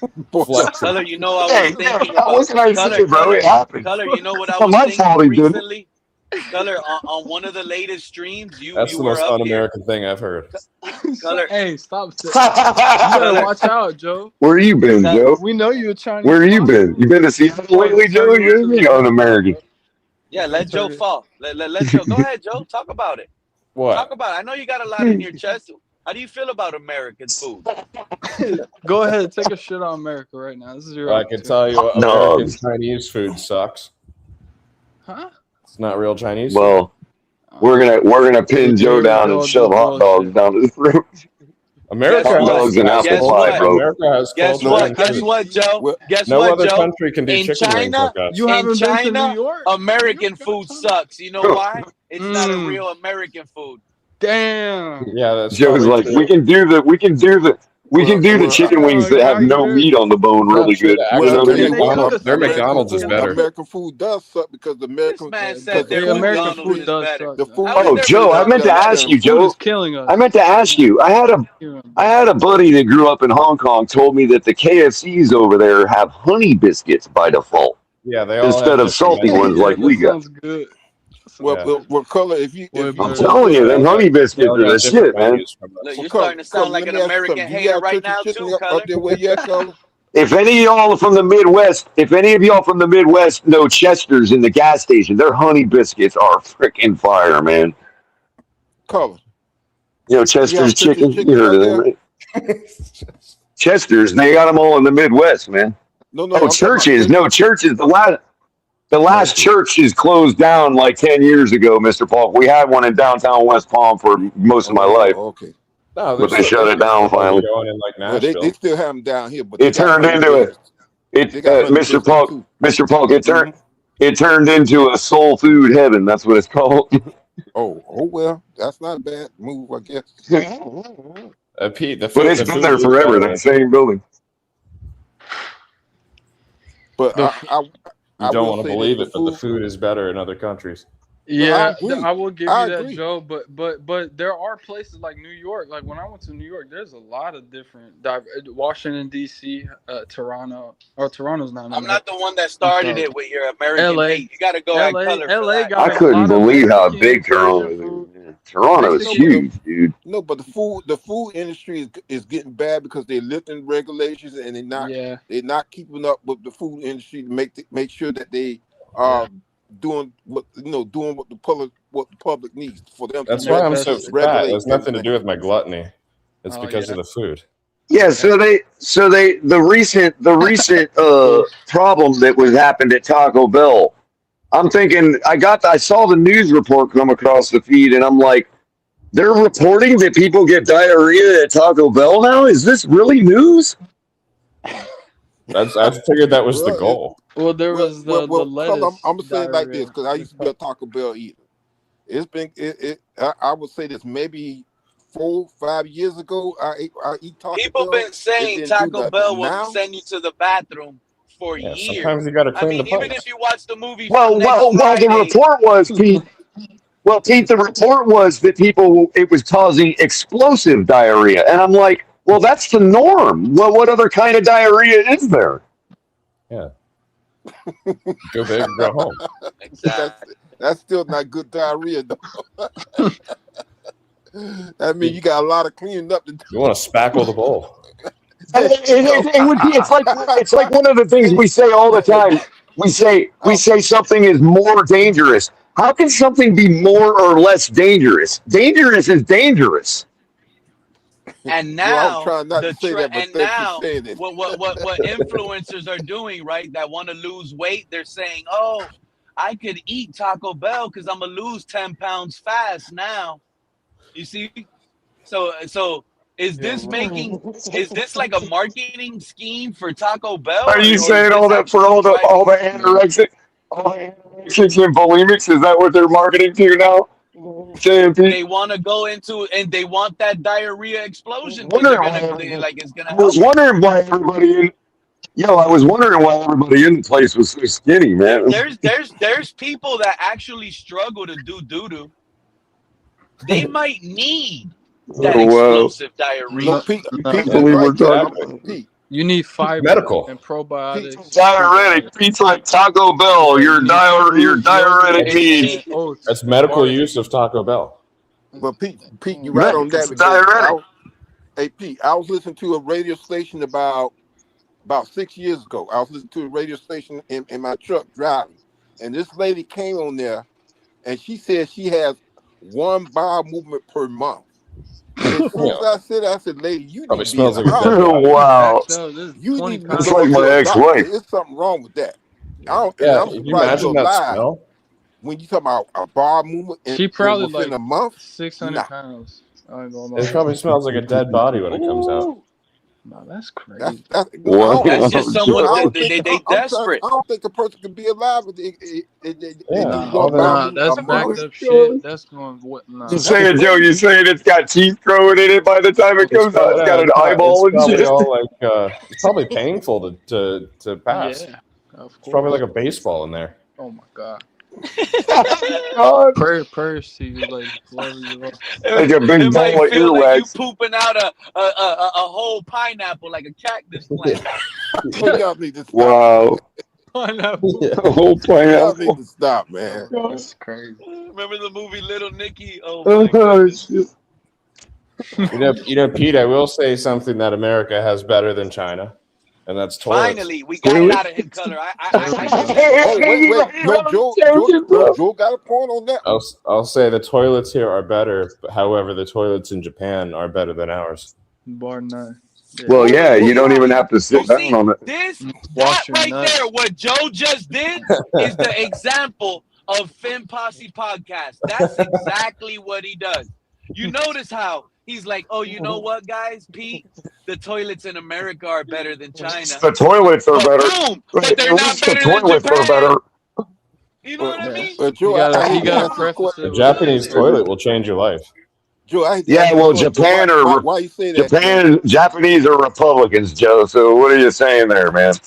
But Joe, in Japan, you can't smoke weed. You can smoke weed here. You can't smoke weed there. That's a deal breaker for me, man. That's true. America's more forward thinking in that aspect, but I will say their cities. And Japanese is one hell of a model American. But in Joe, China, it's just a hole in the ground. A lot of y'all so that smoke weed and y'all want to be smoking the weed and stuff, y'all better be smoking it from like the medical one. If you're not getting it medical, you're a drug addict. I'll be good. You are a drug addict if you're not getting it. I am licensed I am licensed by the state of Florida to possess marijuana. The dispensaries are full of shit you too, walk right? to the store and grab your weed. It's not as and come regulated back as we home? think it is. Yeah, the dispensaries are horrible. A lot of them. I go to a medical GMO. A lot of dispensary. them are just fake. Well, the medical ones are. But. Yeah, you guys are going. Y'all are going to the wrong place. The Ninja Turtles to get weed, bro. You're going underground. They're like, do you know what they do to those drugs when they grow it underground like that?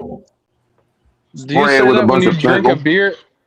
I don't smoke. I don't do smoke. everything. A lot of you guys are like be like the guinea pigs of the drug dealers.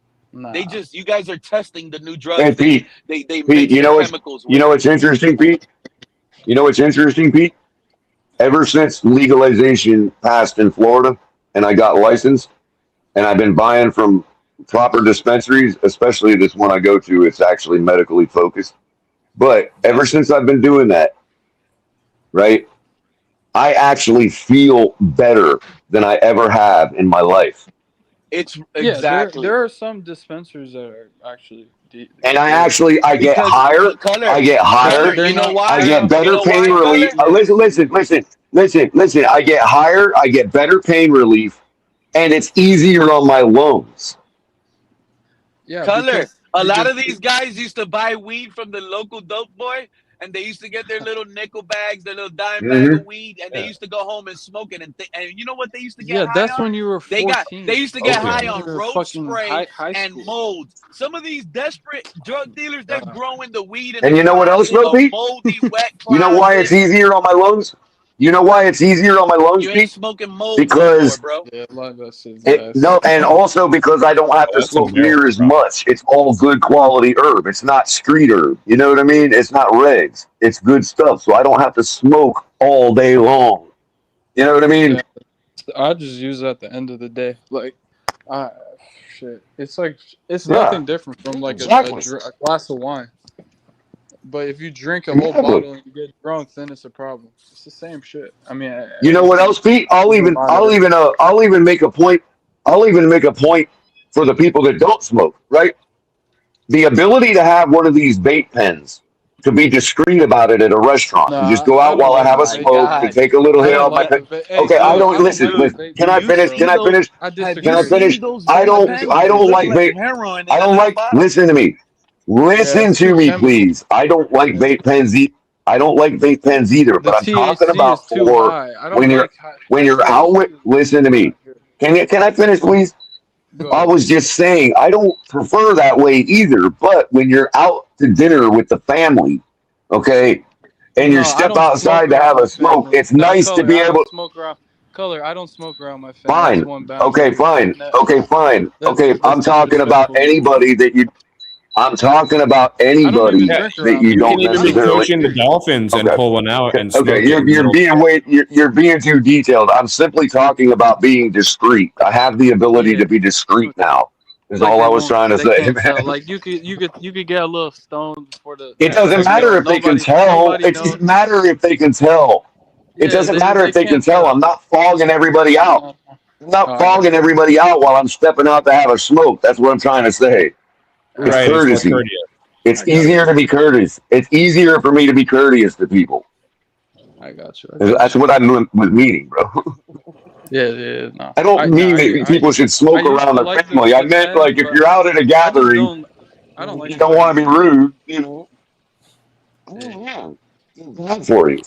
I'm so happy. For a one-off, when you're like, what about when you're like, what about when I'm like, when I'm like, here to Pete's Take to enjoy your high? Because if you smoke that weed, what about when you're like out on a hike, dude, in a place where you really can't smoke? You know what I mean? The pens are perfect for that shit. Actually, I've done that in Colorado when I was skiing. You can't smoke. Right, that's what I'm talking about. We could never do that before. It was amazing. We could never do that before. That's what I'm saying. We could never do that before. Yeah, we would have had to fire up a joint and burn down the Grand Canyon. You know what I mean? You're paranoid. You stink, and it's no. I got another question. But you're not skiing. Why are you paranoid? You paranoid because you know you just smoked the Because drug. not everybody likes it. Because of what Because not everybody likes it. It's about respecting other people's environments. People don't. Not everybody wants to see when I'm it. out with my family, People don't even like to see it. Around me. If you worried about respecting people's environment, you won't even smoke the vape. No, because the vape is not. It's like if you hit it once or twice, you can't even tell. It doesn't leave a smell. You're on a fucking ski. I'm in a mountain, bro. So why don't we? So why don't we just pop open a beer whenever we want? Why don't we just pop open a beer whenever we want, Pete? Right, like the dudes go out on the boat. You guys don't? Hammered. They go out on the. No, I don't drink anymore. I stopped drinking. Joe's about to pop one open right now. If you were, but Pete, they don't say nothing about that. No, I don't want the grocery store. About that. But color, who drives? Joe, if you were at the grocery store. Alcohol. When people drink alcohol, right? Exactly. They go exactly. Joe, and get arrested. Joe, if you were at the grocery store and wanted to step out to pop open a beer, do you see people doing that, like standing outside the store while their wife's shopping, popping open a beer? No, but I also don't see them popping out for anything. You don't really take a break at the store. Simply saying, simply refuting Pete's point that it's not because we're paranoid. It's out of courtesy. In Europe, you can drink out in the public. See, that's the difference of societies. In Europe, you go to Europe, drinking. It's not because we're paranoid, is what I mean. I don't give a fuck. Well, what I'm asking you, Joe. You know what? I'm not even lying. I got mad this weekend. I was at the beach. This weekend. What I'm asking you, Joe, and they're just walking on the sidewalk, Pete, they ruined South Beach. They'll blow the weed smoke while you're walking. Exactly. I don't like that. That's why I said. Now it's right. And you know what you should do? And you know what you should do? And they're like, Pete, they're like, my cousin's like 12, 13, or like with other family members, your parents or whatever. It's just like uncomfortable. And that's why I don't smoke. Right. And you know what you should do? You gotta blow and you know what you should do? You know what you should do when somebody does that? You should walk up to them and punch them in their shit, just like you would if somebody poured a beer on you. Listen to me. Bro, what would happen if somebody walked up to you? If you go to South Beach, what would happen? Okay, fine. South Beach is different. There's the potential that you get shot. So I'm going to come up to you and pour a beer all over you. Is that going to be okay? Is that going to be okay if I do that, young? If I come up to you and pour a beer all over you, am I not supposed to? You're not going to punch me? You're not going to punch me. You're not going to punch me. Exactly. You talking like you strapped up, man? Shit. Nah, but listen. Listen to me. You're not because you're not listening to what I'm saying, bro. No, I get it. If you want to come up to somebody and pour a beer on them, they're gonna punch you. So if somebody blows smoke in your face, punch them. Especially marijuana. No, what if you fail your drug test? What if you're out on Sunday? The idiot blows the weed. I don't think it's equal. If you told a judge, if you stood there in front of a judge, listen, if you stood there in front of a judge and told him flat out, that's right, I punched him in his shit, he blew smoke in my face, the judge is going to be dismissed. Drug smoke. I don't think so. He blew drug smoke in my face. No, that's disrespectful, bro. Not cigarettes. That's very disrespectful. Not cigarettes. Fuck if you pour a beer on somebody. But Pete, you gotta mind where you are. When I go out downtown, everybody's smoking. It should be. It is the same. But you know why? It's like, I know where I'm at, bro. It's the after result. If you blow smoke at someone, it just fades away. If you pour your beer on them, they're soaked. Yeah. What if I inhale that? No, it doesn't. What if I inhale that smoke and get high? Exactly. No, that's not how it works. You're not drinking the beer. Yeah. You're not pouring the beer down your throat. That's not how it works. It's still disrespectful. It's worse than a beer, Joe. It's worse than a beer. There was a police worse than a beer. You just made my point for me. No, but beer is worse. That tried to arrest a police officer not too long ago. I'd much rather get. You're saying somebody blowing. So you're saying somebody blowing weed smoke in your kid's lungs is not as bad as somebody pouring beer on their head.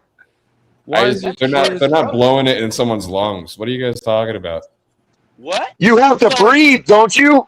Exactly. You have to breathe. Exactly. Yeah, we're talking like a drive-by, like you just like walk through a whiff, just like you walk through someone's. That's not what I said. Just like you walk through someone's fart. That's not what it was. Cigarettes. The scenario was blowing smoke in somebody's face. That's what the scenario was, Joe. Yep. Walking on the sidewalk. You're making some other scenario. And a big cloud of drug smoke. When that pedestrian walked next to you, he just turns his chin to the left. I bet y'all walk around crop dusting people thinking it's no problem. Yeah, I'm just telling you. You pour a beer on me and I'm punching you. Cigarettes, cigarettes. You pour smoke in my face, punch me, I'm punching you. I'll take the consequences. But you got to know where you at. If you in Miami, bro, blow that smoke. Pete, Miami is lawless. A lot of these places, downtown Orlando, this shit lawless, bro. People just smoking, drinking, doing what the fuck they want. It is what it is. Because I won't do nothing about it, Nebraska. Go to Nebraska or Ohio or somewhere. Not Ohio. That's still fucked up. No, Montana or some shit like that. Utah. And, we live in the fucking wilderness. There's a lot of dangerous places, so we don't go to those dangerous places. Weed, they're gonna be using drugs. Go to Philadelphia. People shoot up in this fucking street. Yeah, Toronto too. I walked by a guy smoking crack the other day. I know that. Everybody in Philadelphia looks like a broken cyborg. They're all like punched over, like standing there barely on their legs, like they're a cyborg. They got blown up or something. Yeah. And what about that color? Hey, remember when the rebels? Remember when the rebels destroyed the Remember when the rebels destroyed the ATST in Return of the Jedi in the forest, and it was just sitting there on its legs with a smashed up face? That's what the people in Philadelphia look like. No, but it's a common theme in big cities across America, regardless of where you are. What's the common theme? Not for much longer. Open air drug use and open and not for much longer. Degeneracy and getting drunk and being degenerate. Not for much longer, young. Not for much longer. Help is on the way. As a famous wide receiver once said, help is on the way. Help? No. You call it help, color? Well, there is. Oh, don't worry about that. You call it help? Let me explain something to you guys. You guys are drumheads. That's what can help it. Drumheads. Is anybody here aware of what the flop camera is? The who? Yeah, absolutely. Anybody here aware of what a flop camera is? We were talking about it the other night, Pete. We were talking about it the other night. You gotta tell me what that is, bro. Okay, so there's gonna be flop. The flop cameras are the ones that are filming everybody's license plates. What's wrong with cameras everywhere? Wait, let me explain something to you on how the future, because I'm gonna explain to you now, Joe, because of what Young 3K just finished saying. Right? Miami, this is a lawless city. Let me explain something to you. The future with these cameras, they're gonna be facial recognition. You're not gonna be able to go anywhere without being tracked. Yes, they are. They already are. Once the camera gets you on their pixels, they're gonna know. Oh, you know what? Joe Riss is right here in Naples Beach. Look at him right here. Boom. So they're gonna know Joe Riss is in Naples Beach right then and there once he comes out on that flop camera. So Pete, I got a question. Just like your cell phone thing. Just like your cell phone thing. No. And Joe's a little smoker, right? Check this out. They're not gonna send Joe to jail when he flicks that joint to the sidewalk because he's done. It's not like he's gonna eat that joint when he's done with it. He has to flick it, and he ain't got no trash can because he's gonna light the trash can on fire. Guess what? Guess what? When he flicks it and that flop camera catches Joe flicking that weed joint. Are you calling him a litter bug? No, I'm just giving a hypothetical and using Joe, a beautiful person as does on the screen. But when he flicks it, guess what's gonna happen? The flop camera is gonna have him commit a crime right there. Yeah. And guess what's gonna happen to Joe? Joe is gonna get a citation for littering as they should. At this time, right? And you know what you're describing, right? You're describing Singapore right now. If you litter, they have cameras. They'll fine you or somewhere like that. But in America, in Miami, on South Beach, they don't have there. Pete, I've been to Miami many times. I'm damn near from there. You're telling me everyone on South Beach. So why don't they arrest the people who are smoking on South Beach or selling weed?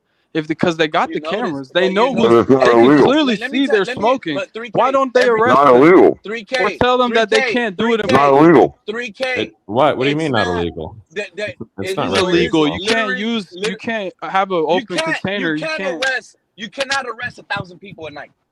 You just can't do it. Okay, so it's Yeah, lawless. that's it. So thank you for That's all right. it So right thank you there. for proving my point. But And they're also So standing on think private. about it. They're usually No, standing on private do property. nothing about Are it. you If you're aware? at a I don't bar, have a if you're problem with outside a it. bar, you're standing I on don't have a private problem. property. Young Go ahead. 3K, are you aware these flock cameras are going to give you tickets even when you're driving? Even when you're driving, when you grab your cell phone, boop, there goes a ticket right there going in the mail. You're not going to get arrested for these things. They're going to be more Not in Florida, they ain't. fines. And then at a certain point, when you don't pay those fines, right, because they hurt you in your pockets too much and you're just sick and tired of it, now here comes a warrant at your door. Boom, boom, boom, boom. Here goes. You That's got just like the great $1,000 country of of China. unpaid fines. We're going to find a way Yeah, to that make you sounds a pay for lot this. awfully like China, like facial Yeah. recognition. It just That's where we're total headed. And it surveillance works. state, Get ready. arresting people and charging them thousands of dollars for like You The know what they problem don't. they have, You know what they fucking don't the have reason, in China. it's already, vaccines and the all reason types of everything shit. Pete just said, everything Pete just said, But no, has I already agree. I happened, agree with Pete, and but it's Pete is already saying on its that's way wishful out. thinking. That's Hold wishful on, thinking. hold on. It's not going to be But like what? that. They can't enforce that. No, it's not, because what Pete's talking about, what Pete is talking about, has already run its course, and we have already already have a determined they system are like that. breaking the Constitution. Just They are breaking the Constitution, and those cameras were gonna be going bye-bye. after Sorry to tell y'all. September No, we're 11, gonna they be like changed. China. Yeah, after September 11, they created a surveillance state, but it's not necessarily It don't bad. matter. It's not You necessarily bad have. It because it doesn't does matter what help with surveillance safety. state. It And doesn't I do matter. agree. All the Pete has a surveillance state good can do point. is get Pete you has a into good. court. Pete brings up a good All point surveillance. about finding people who Hold on. litter All the and surveillance using state can do is cameras. I bring you actually into think that's court. a good You idea. still have a right to face your accuser. You still have a right to face your accuser, and that accuser can't be a camera. It's already been decided, bro. But Color, you can use cameras in a legal matter. I mean, if they have a video of you killing someone and your face is in it, they can use the camera. So they already do that. That's different. That's evidence. That's different. Your accuser is not the camera. I think Pete poses They're a gonna good know where we idea. are at all times. Finding people for like Singapore. If you throw out a cigarette butt, they'll find you, and they have cameras that are able to do that. But one side of it is like, do we trust the government enough to give them that much power? And the second side of it is, will people cooperate? Will it do anything? Because I don't know. And the third side, do they even want that to happen? Do they want that to happen? Because a lot of people think that the reason why it is so lawless is there's a purpose to that. There's to run businesses out and take over lands and gentrify and do all this type of shit that they love to do. Y'all got to update your news, man. Them cameras are on their way down. just government control. It's over with. The flock cameras are finished. It's massing more control to the government. That's basically what it is. I mean, I don't know. There's literally sheriff's departments around the country putting bags over those cameras because their court systems have determined them to be unconstitutional. Oh, yes. And the company that runs the camera, and the company that runs the camera, hold on. The company that runs the camera, the private company that runs the camera, refuses to turn them off. So these sheriff's departments are now having to cover the cameras to protect the constitutional rights of their own residents that they violated by putting them up in the first place. It's funny. It's hilarious. And to add on to that, Color, there's been so many complaints that these cameras been reading articles that they're still putting them out. Been slapping people's license plate that shouldn't have got tickets because exactly. There's been a lot of that down here too. Mr. Polk, how are you gonna argue against the government that they're wrong, that the camera was like it's called your constitutional right to face your accuser. You're not even gonna have the ability to have a fair trial. The shit's getting thrown out of court wholesale because nobody can face their accuser. But it's a double-edged sword. Like we do need a certain level of safety and surveillance in order to catch. They don't. Yeah, it's called the Second Amendment. Thing is the people that level of safety is called the Second Amendment. Right, they use surveillance to surveil on people instead of, huh? Well, here's the thing, Y3K. It's just been too many malfunctions with the cameras down here, and like I said, too many. And see what's happening is too many people were getting. I'm glad to hear y'all trust the AI that well. Hold on, they were getting snagged when they shouldn't have got snagged. Now I'm gonna tell you something else that they talking about doing. They may already be doing. They're starting to use drones now to set up speed traps for people and what have you. Or they talking about using drones. Wow. Well, they've been doing that for years, looking for pot farms, man. They just have Cessnas. They're just using drones now instead of Cessnas. I remember in Dubai on the highway, there's like poles every like couple 10, 20 yards, and if you speed, it'll take a picture of you automatically at any point on the highway. Well, the other thing is they've been doing stuff like this for a long time. So on the Florida Turnpike, they actually the state troopers fly Cessnas over the turnpike, right, all day long. Wow. Okay, and what they do is they have markings on the road. You can see them on the road, and they do a mathematical calculation. They'll watch your car, and they'll do a simple mathematical calculation to determine your speed and get you on that shit from the plane. Yep, planes, and like I said, color also. In order for you to make it from that point to that point in X number of seconds, you had to be going this speed. Yeah. Didn't know that. Yeah, they've been doing that for years. They've been doing that for decades. Wow. The only way you can tell is if you're driving on the expressway, interstate, and what have you, turnpike and what have you. You see the markers in the road, and also you will also see a line of highway patrol sitting maybe off the road or what have you. That means that if you look up in the sky, you see a plane up there, and just like Color said, they can determine your speed from one line in on the road to the next. Yep. Simple math. What we need simple math is start to control the speed of our car. Math they can do in their head. They don't even need a calculator for that math. And see, once you done that, they got people set up further down the road. Then they're standing right there, and they say, "But as soon as you start driving towards them, they tell you pull over because we got you." Well, the difference, though, Mr. Polk, when it comes to the Constitution, is that pilot of that Cessna is a state trooper, and he goes to court, and that's the accuser you get to face. If they're using a drone, there is no accuser to face. I don't. Isn't there? That's how it works, bro. I mean, there's someone operating. That's how ticketing lawyers get. That's how ticketing lawyers get you out of court, because they know that the cops aren't going to show up on court day. Well, it's like a red light camera. So they just keep getting continuances until they throw it out because the cops don't show up. You're not facing anyone. It's just a picture of you crossing the red light. So, I mean, but what I'm saying is the person, right? That's why those are unconstitutional. That's why those are also unconstitutional. But that also they are. Come on, Color. I get so it. They at are. The same time. Missouri has already ruled it. Missouri has already ruled for their own state, and Florida has probably already done it too. That can deter people from running red lights, who could potentially kill people. They can, but that doesn't mean they can give you a ticket on it. We need the camera. They left the cameras up. They left the cameras up. No, they left the cameras up because most people don't know what I know. So you're right. It's still a deterrent. They still left the cameras up there. They just can't use them in court.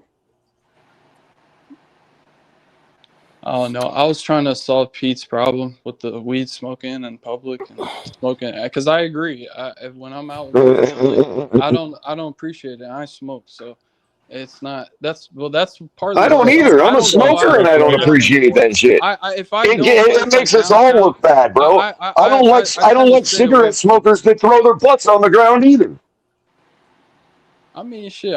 You can turn down half the state doing that in Arizona, man. Yeah.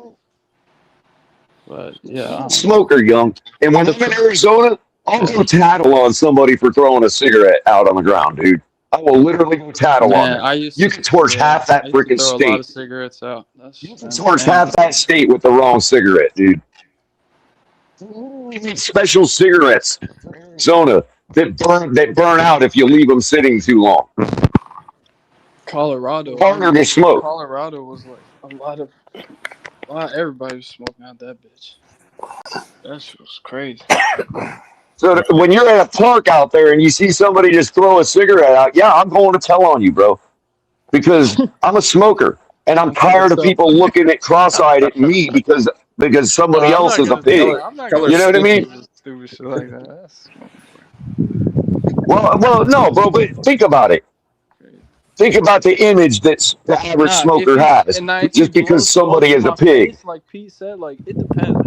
Like if you walk by and you just like, yeah, that's different. But if you blow shit in your face, yeah, that's disrespectful. I'm just trying to say, just because somebody smokes, that doesn't mean they have to be a pig. Yeah, of course. There's you know what I mean? There's a bad stigma with weed, but everybody's cool with drinking. And with cigarettes too. With cigarettes too, bro. No, but cigarettes cause cancer, and secondhand smoking causes cancer. So I can see where the Well, true. I'm simply talking about the idea that smokers, litter that they litter, which a lot of them do. You know what I mean? Well, yeah. That we're generally disgusting people. You know what I mean? I'm talking about that. I'm not talking about the health effects. I'm saying that there are a lot of people. Most people think cigarette smokers are disgusting people, and it's because of the idiots that throw their shit out on the ground and smoke whenever they want to. I can actually drive in a car with people for hours on end without having to have a smoke. I can't stand when for people their benefit. Get the smoke all over them, and then they get in your car or whatever, and then you have to smell their smoke on them. Yeah, that's just stupid. Like, it's embarrassing. No, it happens. Well, in that situation, usually in that situation, like if it's a bunch, if it's a close quarters like that, I'll usually, if I step out on if we stop or whatever, and I have a smoke. I'm trying to think of those things. I'm not trying to blow it all over myself and angle your you know what I mean? Where it's not blowing on you. Maybe some cologne or something kind of spritzer.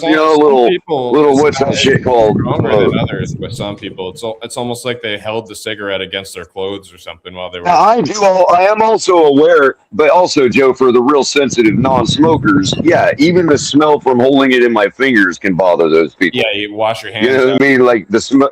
Like you can smell it everywhere if you're one of those people that's hypersensitive to it, dude. It happened to me. I don't disagree. And not only that, Joe, you got some people. When in Rome, Joe. You got some people who smoke and they actually sweat it out their skin. Yeah. Yeah. Yeah. Absolutely. Yes. Absolutely. It sweats out their skin. I can attest to that. Not only that. I can attest to that. Not only that, when my aunt passed away years ago, this guy who was I wear undershirts because of that. This guy who was her came and sat down, and man, you can smell what was that he had in doggone it? What kind of drink that was? It wasn't champagne. Doggone, I can't think the name of that drink. Rosé. He had what you said now? Rosé, Tanqueray, shit. No, not that. Doggone it. What's that? Yeah. Who are you talking about? No, it's a guy. When my aunt passed away years ago, this guy had been drinking early in the morning, and we had her funeral like around midday. And man, when that guy came and sat down by me, you could smell the alcohol coming out of his skin.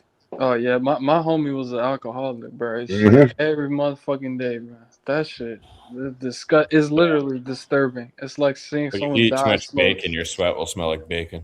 Yeah, they turn fat. Hey, young. You said you don't smoke around your family, but I'm assuming you do smoke. Oh, absolutely. Yeah, absolutely. That's all I do. Right. So have you ever? So you know as a weed smoker, like every once in a blue moon, you'll smell it, and you'll be like, man, I smell it somewhere, or a cigarette might smell like it. Oh yeah, Essentially back when I That's smoked what cigarettes, Mr. that was Punk's talking about. Like, I'm yeah, coming out your sweat. that was the worst. That's I what tried it to was. quit. Bourbon. It Yeah, was when I tried bourbon. to quit. That's what it was. Who? Bourbon. It was Bourbon. bourbon that Oh the yeah, guy bourbon. Yeah, that that's guy like drunk, brown man. liquor. That stuff was coming out his skin. Good. I had to get up and move. Right there in the I had to get up and move because man, that stuff was so strong on here. Good grief. Yeah, man. I'm not putting down Especially since anybody who drinks alcohol or could smoking in start here. to smell rancid That's when your it's like that. business, Like, you know. ooh. Yeah, you start. Weed starts to smell like ammonia when it goes bad. Alcohol's smells like death. I don't think I've ever seen weed go bad because it's and you know what? Before it has a chance to. I gotta be honest. Well, yeah, but if you've ever back in the day when we had to buy crappy weed, you can smell the ammonia. It turns it's a byproduct. I think Bradley Chubb and Teron Armstead, those type of guys, they smoke cigarettes around Mike McDaniel. Yeah. How did you figure that out? Jalen Ramsey blows the smoke in McDaniel's face. All these guys smoked. Yo, I've told this story a dozen times, man. I don't think Pete, I've told this story a dozen times, Pete. We went and watched this American football game in Germany one time. There's this minor league in Germany. They got 12 states in Germany, and there's a minor league football league for those 12 states, and they're all basically a bunch of American expats that are the players in this league. Some of them are ex-soldiers or family of soldiers. Some of them are like the CBS photographer that went native and never left Germany. You know what I mean? But my point is like at halftime, bro, like they were all behind the bleachers smoking cigarettes. Dude, it was hilarious. This was in the 90s. I thought you were gonna give us like some breaking news. You caught Jalen Waddle smoking a stogie somewhere or something. Well, we caught Mike McDaniel smoking his vape. Yep, sure did. I remember that. And you remember there was fans up on this panel. People were defending him. They were defending. Nah, he ain't smoking. They defended Mike. Yeah. Meanwhile, the guy's every interview he has, he sounds like he just ripped it. He's getting higher and higher every interview. Yeah. Like I know when they were silent, that was vape. Serious edibles. Harbaugh ain't gonna put up with that shit. You know. We're gonna find out for sure about the whole vaping thing with McDaniel because Harbaugh ain't gonna put up with that shit. Harbaugh's a straight shooter. Mike McDaniel could easily be a scapegoat for the Chargers this upcoming season on why they didn't make it or they didn't win. No, already, Pete, you're already speaking my language, dude. I think he's gonna fit in well. We saw Mike McDaniel and his ability to bring up a bad quarterback to a statistical above average level. He's a stat padding nerd. That's all he is. Now we're gonna watch him bring an elite quarterback down to a statistically above average level. Nah, well, that would be awesome if it. Mike McDaniel don't got no excuse over there now. Offensive line and a quarterback. Well, he might actually be all right, Pete, because if he implements what we really hear. And then occasional when it fails, you got Justin Herbert to make a play. Actually, it might work, dude. They might be all right with him. Might be a good fit. But there's a tail. We can tell if Justin Herbert is out there saving Mike McDaniel's ass. Let's be honest. Football is. Well, what have we said though, Pete? Despite Mike McDaniel's failures, what have we said during this time here? If we just had a better quarterback. So the same thing applies to Mike McDaniel, Pete. How many times did he get in his own way, because he was dealing with a guy like Tua and having to think too hard all the time? You know, when you got a guy like Justin Herbert to do half the thinking for you, it becomes easier to understand what the defense is doing to you. I got to be honest with you, Color. I got the Chiefs and possibly even the Broncos finishing higher than the Chargers. Like, I don't believe in McDaniel. I think he's over there. He's going to mess things up with Justin Herbert. I tuned into. I didn't say I believed in it. I tuned in. I said it might be better than people think. NFL Insiders on NFL Network. I love that show. But Ian Rappaport, he was up there talking about, oh yeah, like this was like a month ago. Mike McDaniel is there in OTAs and he's there harping on Justin Herbert, how he needs to correct his footwork and get rid of the. I think Rappaport has a main crush. I said, Mike McDaniel is really with the Chargers telling Herbert to correct his footwork, it's already doomsday in my eyes. Pete, listen to this schedule that the Chargers have. Their first 2 games are going to be easy. They host the Cardinals and then they host the Raiders. That's real easy. But then they start a gauntlet. They have to go to Buffalo. They have to go to Seattle. They host the Broncos. They have to go to Kansas City. They have to go to the Rams. They host the Texans, and then they have to go to the Raiders. I'm sorry, the Ravens. They might lose 6 straight there. 7 straight, maybe. That's a real gauntlet there, buddy. Yeah, and then they after the Ravens, they host the Jets, and then they host the Patriots. They travel to the Bucs, travel to the Raiders, host the Niners, travel to us, host the Chiefs. Price you pay when you keep falling short, Joe. You know what I mean? I mean, that's like 10 losses right there. Just ask Buffalo. That's what I'm saying. That's the price you pay when you get to the edge, but don't get the job done because you have to go back next year and play all the tough teams, being the, yep. And that's why Buffalo can't ever get out of their own way, dude. They're going to be stuck at 12, 13 wins forever, dude, because of that. Yeah, they're going to have to win their divisional games. That's the only way the team, whoever wins that division, is going to be winning those divisional games. And the Raiders are going to be chomping at the bit to win every one of those division games because that's their only hope of getting out to a strong start with Mendoza. Yeah, you know what I mean? They're not a complete team, but they're not the same old Raiders. And we might actually fare better in our opener against them because they're going to be focused so hard on getting that win against the Chargers the next week. I think it all depends on when Mendoza gets in too. They're going to start him. Well, that's what I'm saying. That's kind of what I'm saying. The Raiders ain't going to be crap. Why? What are they doing? Wasting his talent. Why are they Kirk Cousins? Get Kirk Cousins out of there. If you're the guy. No, he's a great QB for Mendoza to sit Cam Ward was the guy. They didn't have a good team around Cam Ward. That's like if you could pick a veteran to have that's not like Aaron Rodgers for a QB to sit behind right now, it'd probably be Cousins. Talent-wise, yes, Joe, but I disagree with you personality-wise because thus far it looks like Kirk Cousins has rolled over all these young guys so far. Joe, so you're going to be a satisfied Dolphins fan? Hypothetically speaking, let's say he's on a 1-year deal. We get the number 1 quarterback in the draft, but in free agency we also sign Kirk Cousins to be the starter year 1.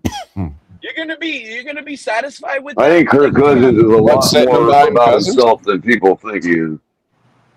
I think Cousins is a lot more about himself than people think he is. That's dysfunction at its finest, if you ask me. What, a QB sitting behind someone?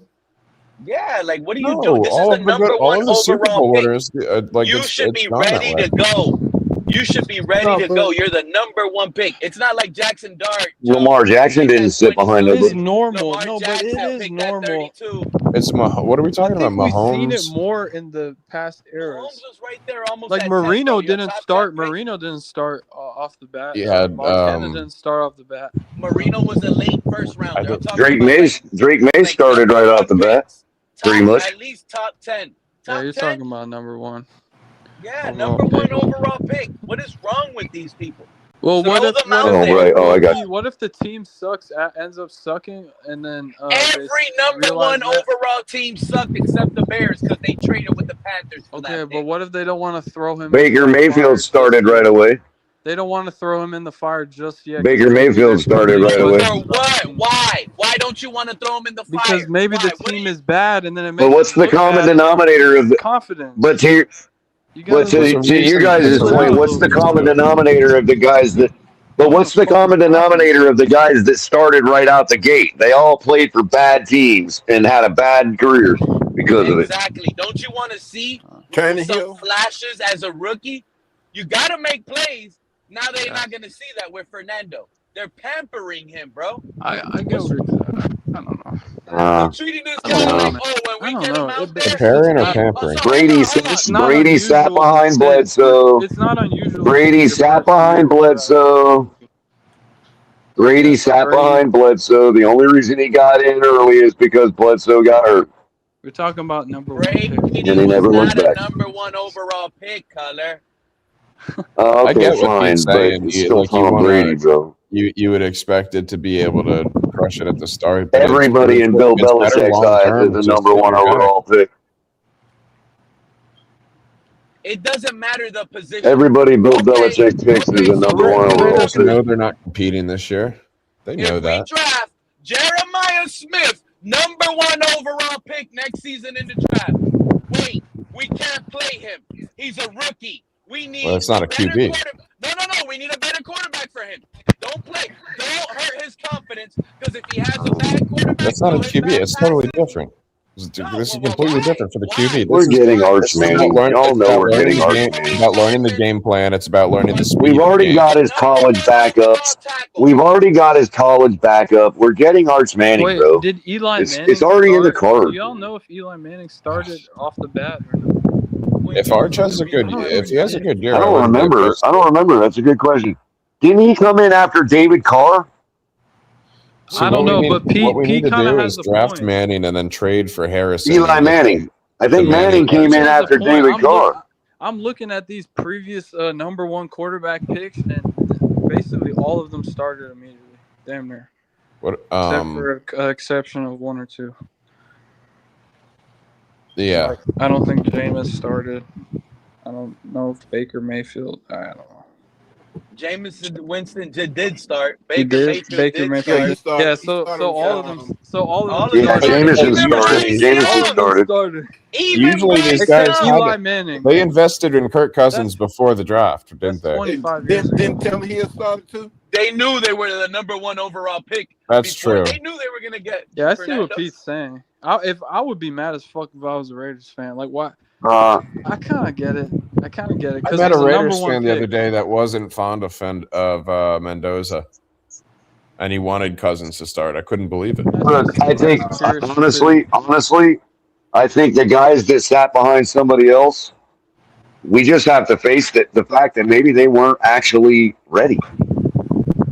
Yeah, but some of them developed. We're not in these rooms, bro. Like a Sam. Well, I think that. Yeah, but there may be other reasons. Let me explain it this way. Let me explain it this way. I'm a little political here, because I'm starting to think they want Mendoza to be some sort of like Cuban thing, right?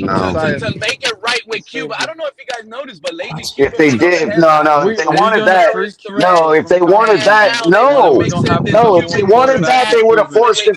If they wanted that, wrong. You're wrong, because that's Mexican land. That's not Cuban territory. That's Mexican territory out there, bro. What are you talking about, Color? If you're going to be political. They would have forced him into Miami if they were trying to go for that, bro. They would have forced him into Miami. Are you kidding me? Yeah, no, Color's right. I get what you're saying, Pete, but they would have forced him into Miami, bro. That's where the story. I'm still okay. We'll get him. He will be in Miami. No, the storyline is America will attempt to free Cuba from communism, and at the same time, this guy's gonna be the number 1 quarterback. And ain't no Californian Mexicans care about that shit. Ain't no Californian Mexicans care about that shit, dude. I'd love to go over there if they open up. You're right. Yeah, my uncle. You're wrong about the location, bro. He loves it. I'd love to go to Cuba. Yeah, it's beautiful. I'm just saying, y'all are right about your premise. You're wrong about the location, man. They would have forced him into Miami. Cuba is gonna. I feel, my opinion. I feel it's gonna be a big Houston, New Orleans, and Cuba's gonna be an area Atlanta. with a lot of rich people. Cuba might turn out to be part of the United States, which I hope. And then Cuba's gonna be our. Cuba's gonna be our Persia. But what I'm afraid of, Color, I'm not gonna be able to afford to buy a piece of land in Cuba, because once it goes that way, that's where the elite are gonna want to go and hide. But Pete, what's the difference? The billionaires are gonna have. Wait a minute here, Pete. That's like what they did to Hawaii. Okay, wait a minute here. Wait a minute. What is the difference between? What is the difference between? What is the difference? I think it'd be what is the difference? Hold on. What is the difference between not being able to afford a piece of land in Cuba and not being allowed to buy it? What is the difference? My bad, I couldn't hear color. Nobody owns land in Cuba. One grants you. I mean, if you're nobody owns land in Cuba. Right, between it being too expensive or the government not letting you buy it. What's the fuck is the difference? Well, when it switches, but you need balance. That's why I said there's going to be a switch. You don't just leave it up to the rich people like Pete's saying and just dominate, True. Yeah, that's why we have national parks. That's why we have national parks. Color, you think those Cubans, you know what's going to happen to the Cubans? They're going to get a couple. There's going to be a couple billionaires. There's going to be a couple billionaires. I hear you. There's going to be a couple billionaires invest in some buildings. I mean, you got to pay them. And the next thing you know, there's going to be job creation. Now and you can't travel there either. So you got to think how much money they're losing from not having tourism. You know what I'm saying? Like, shit, they could be. Well, that's the big difference is when the rich people. But that's the big difference, young. That's the big difference right there. When the rich people have the land, we're allowed to go there and serve them.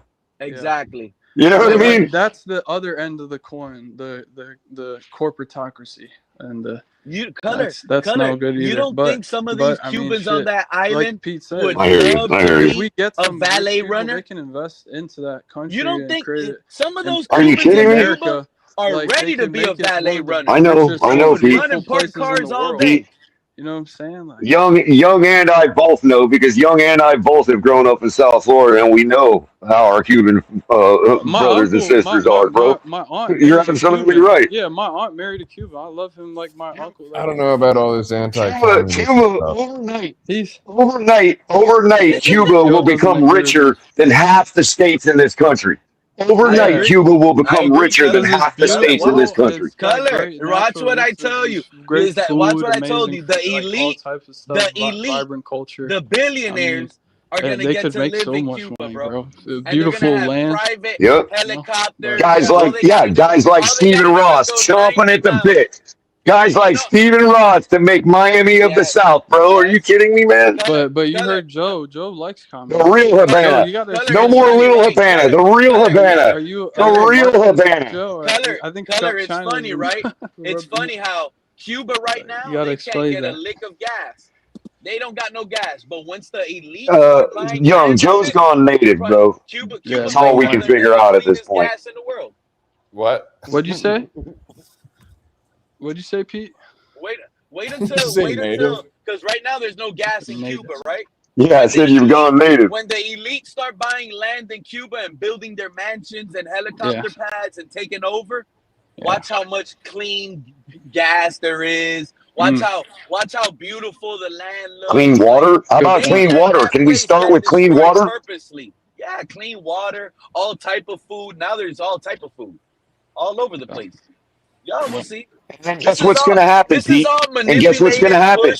Guess what's going to happen? Guess what's going to happen? Guess what's going to happen? All of the free, liberated peoples, the liberty-believing peoples in Haiti are going to see what happens, and guess what's going to happen next? America's going to go after Haiti. We're going to deliver them too. Yep. And they have been, and their deliverance is a long time coming. Trust that. They've had so many politicians go in there and rape their land, dude. It's so freaking amazing how nobody 100%. Talks about that shit, man. Some of the stuff that, some matter of fact, to be in fact, Color, some of the stuff you hear that comes out of Haiti and their politics sounds a lot worse than what happens in Cuba with the assassinations, with the rapes of their own leaders, natural disaster, and with the American politicians and their earthquake funds, and then they go over there and they send people like Wycliffe Jean over there to steal all that money running for president. Oh, not only steal money, steal. I know what happened with that shit. I know what happened with that earthquake fund. Yeah, they'll take people. That's another thing. Some of these earthquakes. Let me tell y'all something. Haitian Americans Asian Americans, you all know. Color knows what happened with that. Color knows what happened with that earthquake fund. Explosion test that they did on the other side by Orlando on the water over there. What happened? They tested some sort of underwater explosion, and they said, and they even told us, right? They said it on. It could be nuclear. Yeah, they said something. Oh, we do this all the time. A big nuclear underwater explosion. And if you feel but that's a violation of human rights, though, because you can't release. When do they ever get to the people and say, "Hey, are we allowed to do this?" Who the heck are these people, bro? Well, yeah. We also just annexed a big old piece of land and added it to Guantanamo. Go freaking try that. I don't know if y'all knew that or not. In Antarctica somewhere. Take that far. Yep. And then the fact y'all know we just annexed a big old piece of Cuban land and added it to Guantanamo, right? And then they have the audacity. Oh, this could create some small earthquakes. Be careful, guys. Oh, really? Some small tsunamis. Just a small tsunami. And no worse than a hurricane storm surge, you know. You guys don't really know how Mother Nature really works. You guys predicted how Mother Nature could work. You guys probably wished there was some big landslides. Yeah. Yeah. I mean, read Bill Gates. Yeah, and in California, they got them. They got the Palisade fires, dude. Any one of you guys Googled it up? How about you, Joe? Well, what's up with all that bomb stuff they threw up over there on the water? I'm gonna look at it. It was recently. Well, we're testing right now, bro. You don't know that we started testing again last year. Testing? Oh yeah, Pete's right. Yeah. Experimental. Yeah, we're testing right now. Likely a Navy Sea trial caused a 4. This is public fact. This is public record. We know we're testing now. It did cause an earthquake. It caused a 4.0 magnitude. Where we're testing, nobody knows. But if there was a mysterious earthquake, and we're testing now, then it probably is, correlates. They haven't explained what it was. An experimental explosion. It could be anything. Could be right. I understand, and I'm saying to you that, and what I'm saying is, the news came out a couple months ago that we are actually testing nukes again. Like we have started testing them again. So it makes perfect sense. Yeah, we nuked it was an experimental nuclear test, likely. I think we've always been experimenting with that. The only thing they didn't tell us, is where they are going to be doing the testing. Yeah. That's the part that we don't get. We know they're testing military procedures and all types of stuff over in Europe, and I'm not going to get into that because it's conspiracy stuff. But yeah, we cause a lot of problems all across the world, but we do help people to a certain extent. London is falling. London is falling. Slowly but surely, London is falling, and they're just, their meat hooks are so deep over 150 years that it's like everything we deal with right now is because of them trying to hold on to power, dude. Yeah, it was part of it. Hey, Color, you said Wyclef Jean, right? That was the musician. Yeah, Wyclef Jean. Yeah. Yeah, he's from. He ran for president of Haiti. He ran for president of Haiti right after the Clintons and the Bushes came together to create that earthquake fund. And all of that money mysteriously disappeared right when Wyclef Jean ran for president of Haiti. And everybody knows the Clintons stole that money. No. And what? Is he the president of Haiti? Flash that thing that you normally do. What's that? On the screen. Everybody knows that the Clintons stole that money, dude. Everybody. The blue screen. It's like common knowledge. Sitting back like, what the fuck? That's one of the things. When you steal money from another country, they don't have to hide that. That's how we know about it. Because they don't hide when they steal from other countries. They only hide when they steal from us. He said, reason, cause. That's a chat. What is it? Whose reason? He said reason caused the earthquake leaving Golden Corral. You know what? You know what? Oh, Jesus. Not hating on reason. It was when he had Taco Bell. It was when he had Taco Bell. I remember when he did that video that I don't know if y'all tuned in lately to Reason, but Reason lately has been really knowledgeable I need to get Pete that clip. Reason lately has been really good. He's one of the positive Dolphin fans. He knows No, ball come back, now. Pete. You've gone too deep. Oh, Jesus. Has he ever been anything but a positive Dolphins fan? We need the Quinn Ewers Pete back. None of this Malik is our savior nonsense. No. MWA, bitches. Malik Willis acolytes. Quinn Ewers as the backup has me feeling like we can make the Super Bowl. Quinn Ewers as a backup has me feeling like we have the best quarterback room in the AFC East. Quinn. It sounds like some dude that slides between different universes. Quinn sounds like some guy that slides between different universes. I mean, he's probably a nice kid, but I don't know. Best quarterback room in the league? I don't know. Reason lately. Hey, I'm sorry. Every time I hear the name Ewers, Quinn Ewers. Talking about DJ Campbell stepping up, Max Lelowin. He did the Max Lelowin film review, how he's going to be a star pass rusher.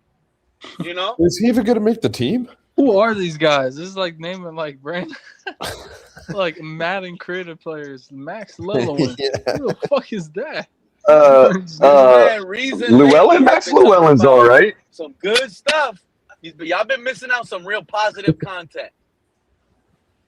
It's like Joe said. These guys I'm concerned why Llewellyn. These are future. I'm a little concerned. I'm a little concerned as to why Llewellyn is already on his second team, though. He's a young guy, man.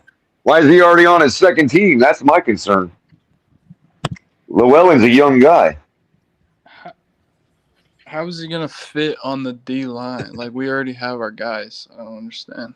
Wait. We gotta. This is what I'm trying to explain. We don't just got a guy.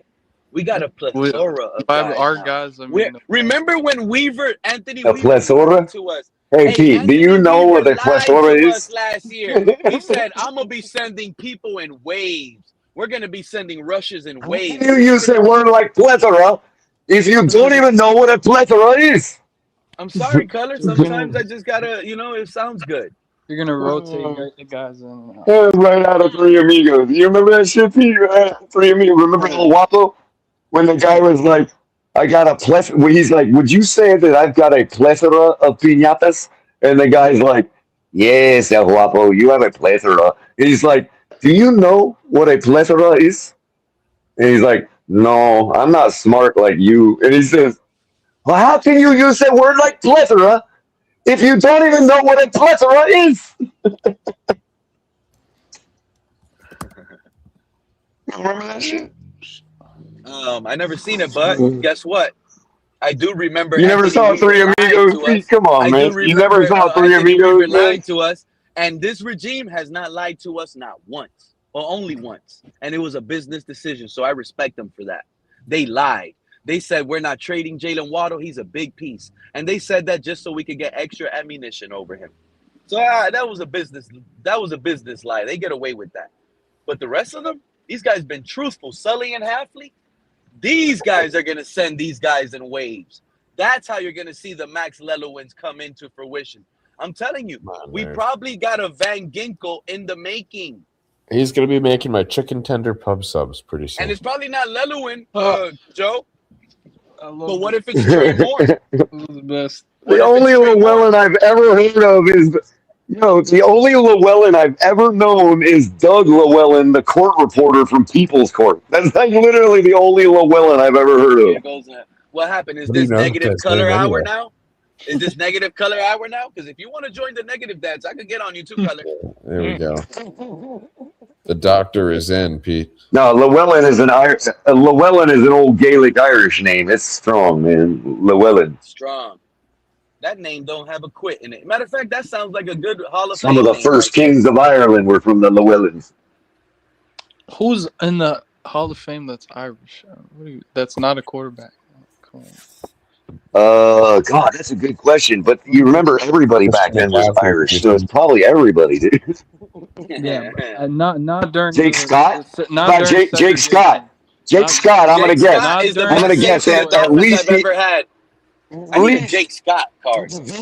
He's Scotch Irish. At the very least, I'm gonna guess he's Scotch Irish. Jake Scott. Yeah, that guy. Jake Scott was pretty good. He was a ball hawk. Ed Yeah, Healy I would say with a name like Scott, yeah, they're probably both Scott's from the Irish. 60s. They're both from Jim Crow era, so this doesn't count. Yeah, 72, there are bro. no Irish. Jake Scott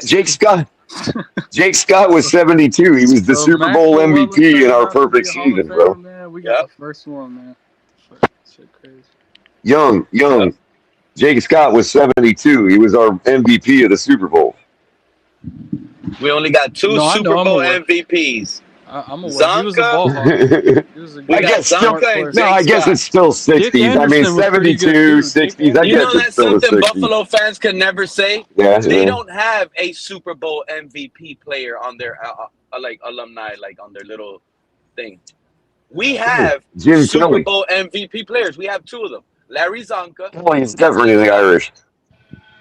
Pete, not only that, we had arguably one of the most well put together rosters ever. You guys, I'm being serious, bro. This team that we're building is Jim Kelly already in the Hall of Fame? 72 connection to it. Yeah. Is Jim Kelly already in the Hall of Fame? Yeah, Jim Kelly is in the Hall of Fame. He's in the Ring of Honor too. Well, there you go, Jim Kelly. You don't get more Irish than Kelly. Okay. But he also did say non-quarterback though, Color. Oh, I'm sorry. I was talking about non-quarterback. Damn. No, I don't. Oh, damn, man. Irish, bro.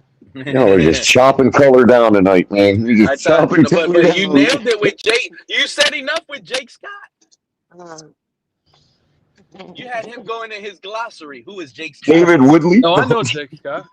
Man, I can name you every player on that defense. Jake Scott, Dick Anderson, All right. Nick Buonaconti. I think Larry Zonka might be Slavic or Russian or something. Zonka. I'm glad you brought up definitely Nick Slavic. because one of these days I'm gonna make a call because Nick Buonaconti's cousin. That's an Italian right there. That's a freaking Italian right there. Hey, you'll get more Italian than Buonaconti. Cousin come up on the panel and say some of his old cousin stories. That's pretty cool. What is incognito? What is that? What is that? I would say Spanish. Like European Spanish. Yeah. Like Spain, Spaniard. Yeah. Like Latin. Incognito. Latin. Yeah, like real Latin. Yeah. Incognito. Yep.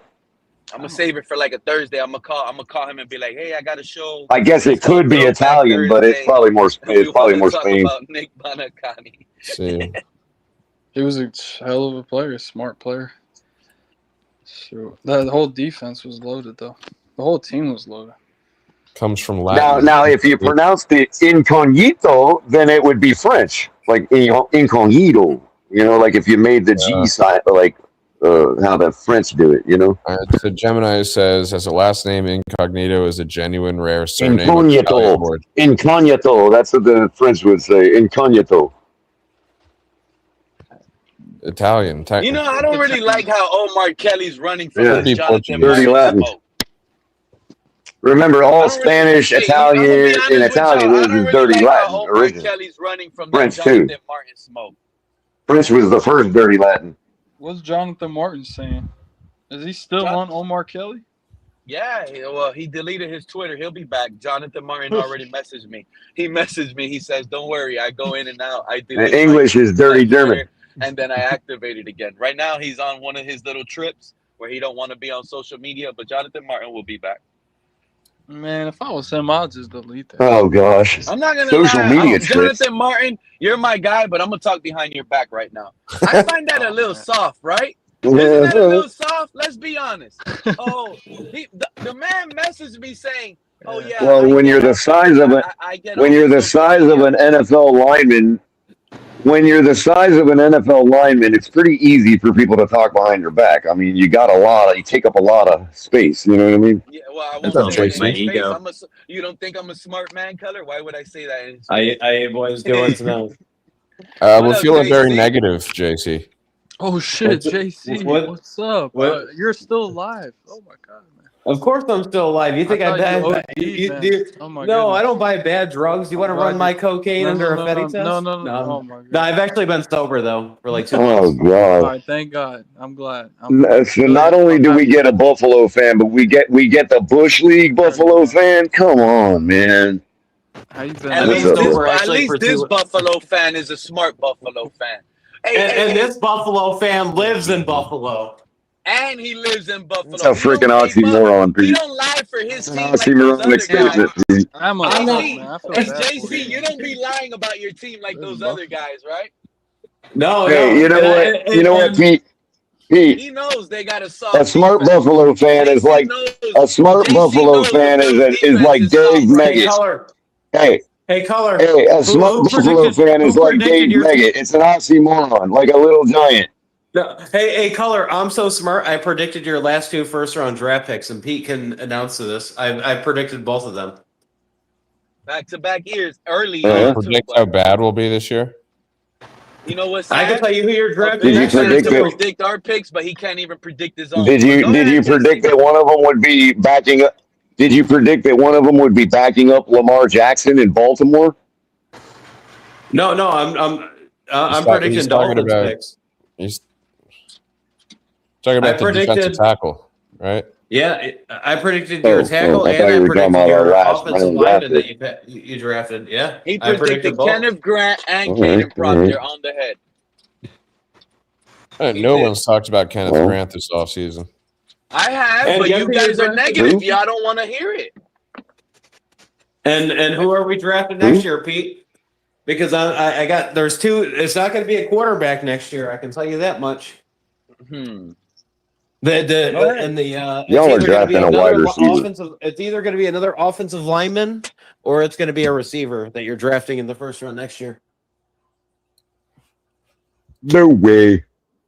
Yeah, it's either going to. And drafting a running back in the first round. I wouldn't even draft that Jeremiah Smith kid as high as people want to because he doesn't even have separation. Like, yeah, he's a good receiver. He's better than the average college defensive back.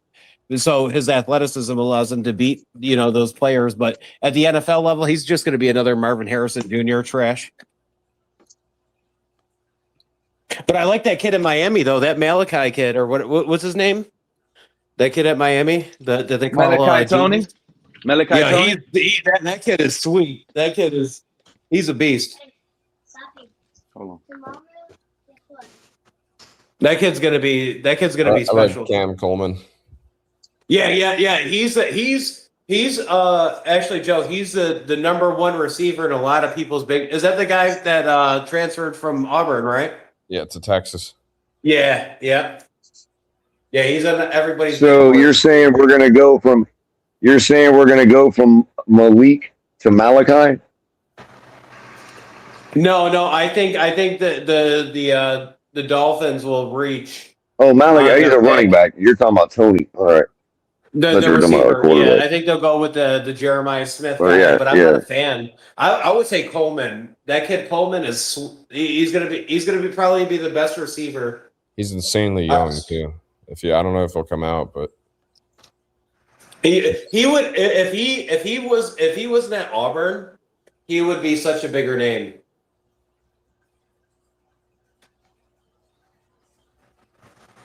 Yeah. No, but I've been sober for like 2 months, so kind of crazy. What's your record prediction for the Dolphins? Well, good for you. 4 or 5 good wins. For you on that. 4 or 5 wins. You hear that? Yeah, I assumed his record was going to be low. Well, what? I'm not because I got my son in my ear talking to me right now, real quick. But what was JC? Did he say anything negative? He said 4 to 5 wins. 4 to 5 be a negative. He said we're going to be picking Malachi Tony top 10 next year. We're going to only win 4 games. No, Malachi Tony can't even come out. He's too young. Oh. Well, we'll get somebody else top 10. No. I the prediction right now is Jeremiah Smith, but I wouldn't even touch that kid. Not that high. So you think we're only going to win? So you think we're going to win 4? I would hope you would. I'm telling you right now, I'm telling you right now, the Bills are planning on tanking to get Jeremiah Smith. Dude, no, we're going Arch Manning. You guys are taking No, we're taking a decade behind. We're 20 Why you years think you behind. guys fired McDermott? We're gonna You go guys back fired and we're gonna McDermott. You guys fired McDermott, brought somebody from in-house so that could be the easy scapegoat. Easy. Maybe I don't know what's going on with the NFL today. Josh Allen's your coach now. Exactly, yeah. Tyler. Dude, did you see? Did you see what the dude, honestly, if I was the GM of the Bills, I would trade Allen. Did you see what he's going for? 7 first round. Every they literally said he goes for 7 first round draft picks. Lamar only goes for 2. Oh, Christ. Stop that. Dumbest shit. 7? Yeah, 7. 7 draft pick. So they're gonna throw away 7 years, like 3, 4, 5 years of their. Hey, no. Can they just stop being immature children? Can they just stop being immature children and say he's not on the? No, wait. Can they? Yeah. Can they just stop? 3 Hall of Famers. Can they stop being children and just say he's not on the table? I mean. I'll say this. Why do they have to say stupid shit like that? Color, you can disagree or not. If this is 20 years ago, every single team takes that. But we're in the pussyfoot. No, they wouldn't. We're in the pussyfoot. No, they wouldn't. No, they wouldn't. Like, hey, no, they wouldn't. No, they wouldn't. No, they wouldn't. You know what they would do? They would take half the. Yeah, they would take less than half of those picks and trade up to the first pick of the draft and get their own Josh Allen. You tell me they wouldn't. Nobody in their right mind would do that. That's some child shit, dude. 7 first round picks. Especially if you're a bad team. Give a fucking break. That's the problem with anybody having a podcast. But go ahead, keep going, JC. Keep digging your hole. No, that's what I was saying. This is what, if we're talking 20, 30 years ago, these guys weren't playing until they were 40 years old. Oh, my God. So, yeah, it don't matter, bro. Nowadays, yeah, because they're all soft. Josh Allen will play. Ain't nobody giving up their fanfare in the draft for 7 years for a guy, dude. No way. Yes, they would. These teams make money off being in the first round of the draft, dude, on draft night, man. You know how bad today's NFL is? The fact that Shedeur Sanders has a job shows how bad the NFL is. I would take Dan Orlovsky over Shedeur Sanders. Are you sure you're sober? Yeah, okay, but you wouldn't. But nobody would take Colin Kaepernick, so miss me with that take, man. Yeah, they did take Colin Kaepernick, though. He fucked his own job. No, I'm saying nobody would. Nobody would. At the time, there were people that were literally saying he was. Okay, let me explain something to you, JC. This is why it's not a good idea to use every excuse in the book besides that you don't like Colin Kaepernick because everybody. There were people that were trying to. Can I finish? There were people that were trying to shield themselves for their real reasoning for not wanting him to have a job by literally saying that he sucked. I don't know anybody in their right mind. I don't know anybody. Okay, come see. This is what I'm talking about right here, dude. You wouldn't great. Well, okay. Tell you what. You can have Tua. I'll take Colin. Fair? Yeah, but answer this then. You can have Mike Glennon. You can have Mike Glennon. You can have Mike Glennon. You can have Mike Glennon. I'll take Colin. Did he not ruin his? And everybody can agree to this. Did he not ruin his own career? Did they not? Did the NFL has nothing to do with what you said. You said that he wasn't that great. He wasn't. See, now it's about now it's about the politics. But he wasn't great. Was he great? You see what I'm talking about? Yes, he was. He played in a fucking Super Bowl, bro. If he was great, then I'm the GOAT. Wait, who was great? Okay. He's not Colin Kaepernick because other things Colin Kaepernick was great. I guess leading your team to a Super Bowl means nothing anymore. Okay, fine. That Brock Purdy is great. As long as you think that. You know what? He is. Willis might be the new Colin. That's what people think about him lately. Malik Willis might shock people and be. Have you noticed how nobody in San Francisco is talking about trading Brock Purdy? Have you noticed that? So he is great. In the 90s, when they won that Super Bowl, what was it, 92? All those three quarterbacks are great. What are you talking about? Who are you talking about? Who are the? Are you really going? Are you really talking about 1992?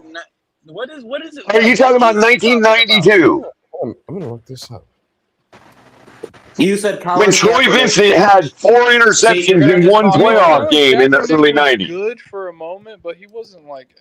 I let you speak, but when I speak, I get yelled over. Bro. Which is it? Did he ruin his career, or is it because he wasn't good enough to play in the NFL?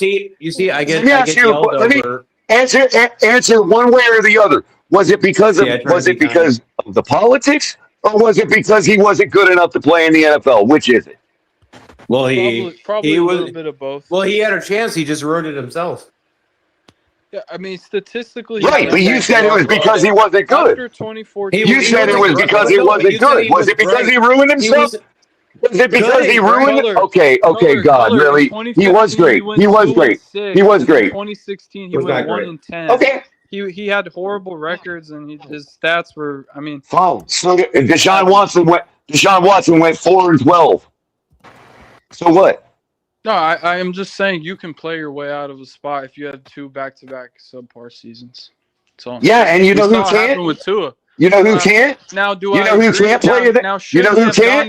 You know who can't? Like no, you're probably right. Like five starting quarterbacks. Hold on. But he did mess up his 5 starting quarterbacks in the NFL right now can't do that. You know the NFL is a 5 good old boy. starting quarterbacks in the NFL. Starting quarterbacks can't do that in the NFL right now. So was Brad Johnson great? What about Jimmy Garoppolo? What about Trent Dilfer? Was he great? He went to the Super Bowl. What about Brad Johnson? Yeah, Brad he was. Johnson won a Super Bowl. Bro, Trent Dilfer was fucking. Yeah, he was great.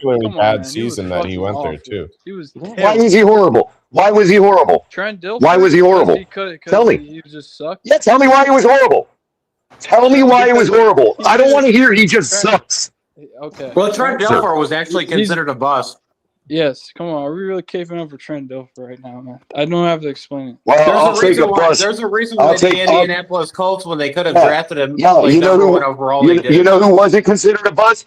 Yeah, exactly, asshole. You know who wasn't considered a bust? Colin fucking Kaepernick. No, he was trash. No, he wasn't trash. Trent Dilfer had more interceptions. Now he was trash. Now he was trash. He was good. See, I can't say he was great, but you can say he was trash. I can't say he was great, but you can say he was trash. Yes, I could work in today's Miss NFL. me with that shit. You're a midwit. NFL. You're a midwit. Half these quarterbacks. You're a midwit. Half these quarterbacks can't even change what they're doing at the line. You're a midwit.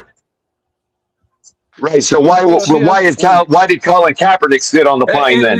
So why did Colin Kaepernick sit on the pine? What happened after that? As soon as they got film on that spread option, what did he do? Absolutely nothing. And they're like, yeah, he's too much of a headache than keep on the field. And the reason why absolutely he nothing job, with who? Mike Tom with Mike Tom Sula? Have you ever heard of that guy again? Who? Mike Tom Sula? Yeah, you don't even know who I'm talking about. Exactly. One of the worst offensive coordinators ever. That team into the ground. Coach drove that horrible team into the dirt. Who? Yeah, that guy, Mike Tom Sula. That's who his name is.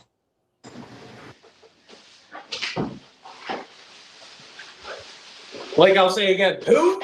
You know what? Did you forget why Alex Smith was in Kansas City in the first place? Alex Smith was never bad. He went to a bad organization. I didn't say he was. I didn't say he was.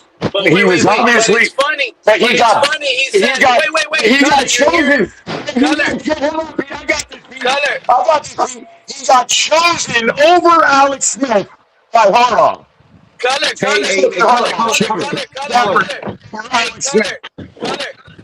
you don't find it ironic, Color? He said, right, listen to what JC said. He said, Alex Smith was never bad. But Alex Smith lost his job to Colin Kaepernick. Colin Kaepernick. Exactly. And the decision was made by Jim fucking Harbaugh.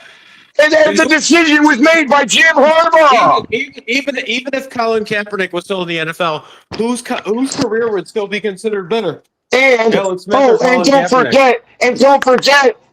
forget, who did they lose the Super Bowl to? Oh wait. He's probably one of the his fucking brother, and the Baltimore fucking Ravens. That was the Harbaugh Bowl. I believe it was Trent fucking Dilfer. Oh no, it was Joe Flacco. Stand corrected. Impressive Super Bowl losing QB. In Miami? Wasn't that Super Bowl in Miami? Come on, at the end of the day, who would we rather I don't remember.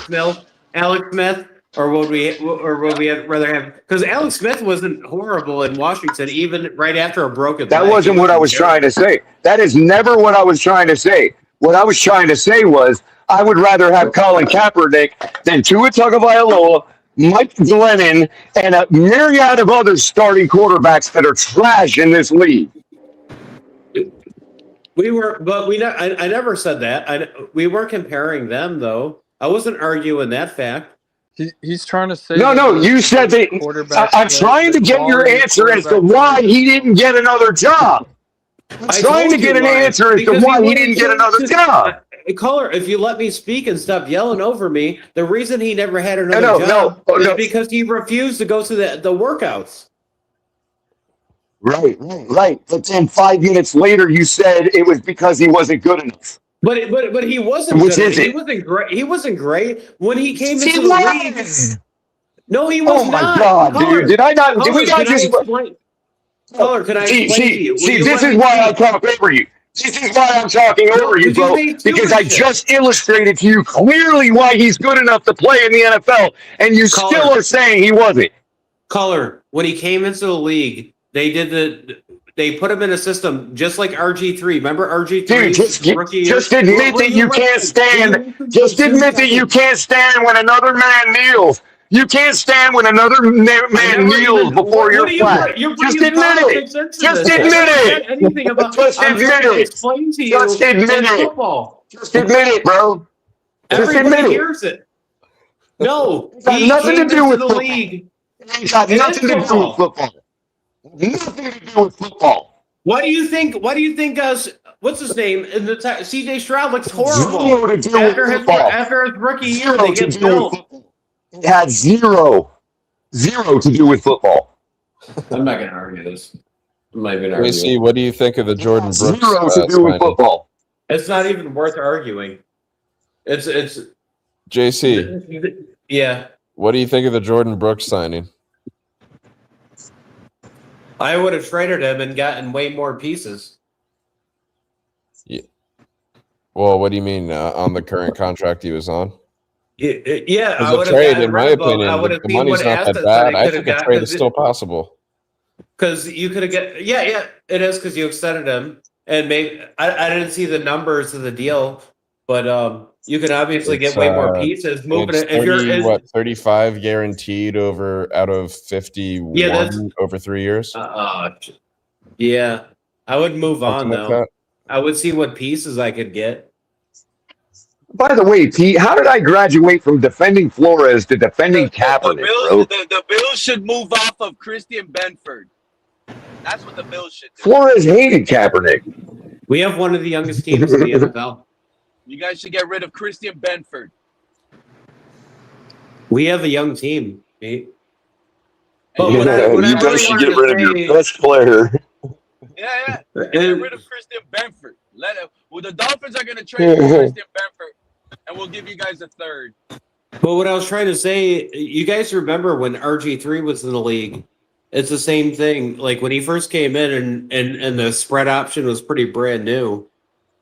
People didn't know. RG3 broke his leg. RG3 broke his leg. We felt like you see the success of multiple quarterbacks at that era when they. RG3 had a massive leg injury. RG3 had a massive leg injury. You know what Colin Kaepernick couldn't do? Leg injuries. Matter of fact, he couldn't play under center.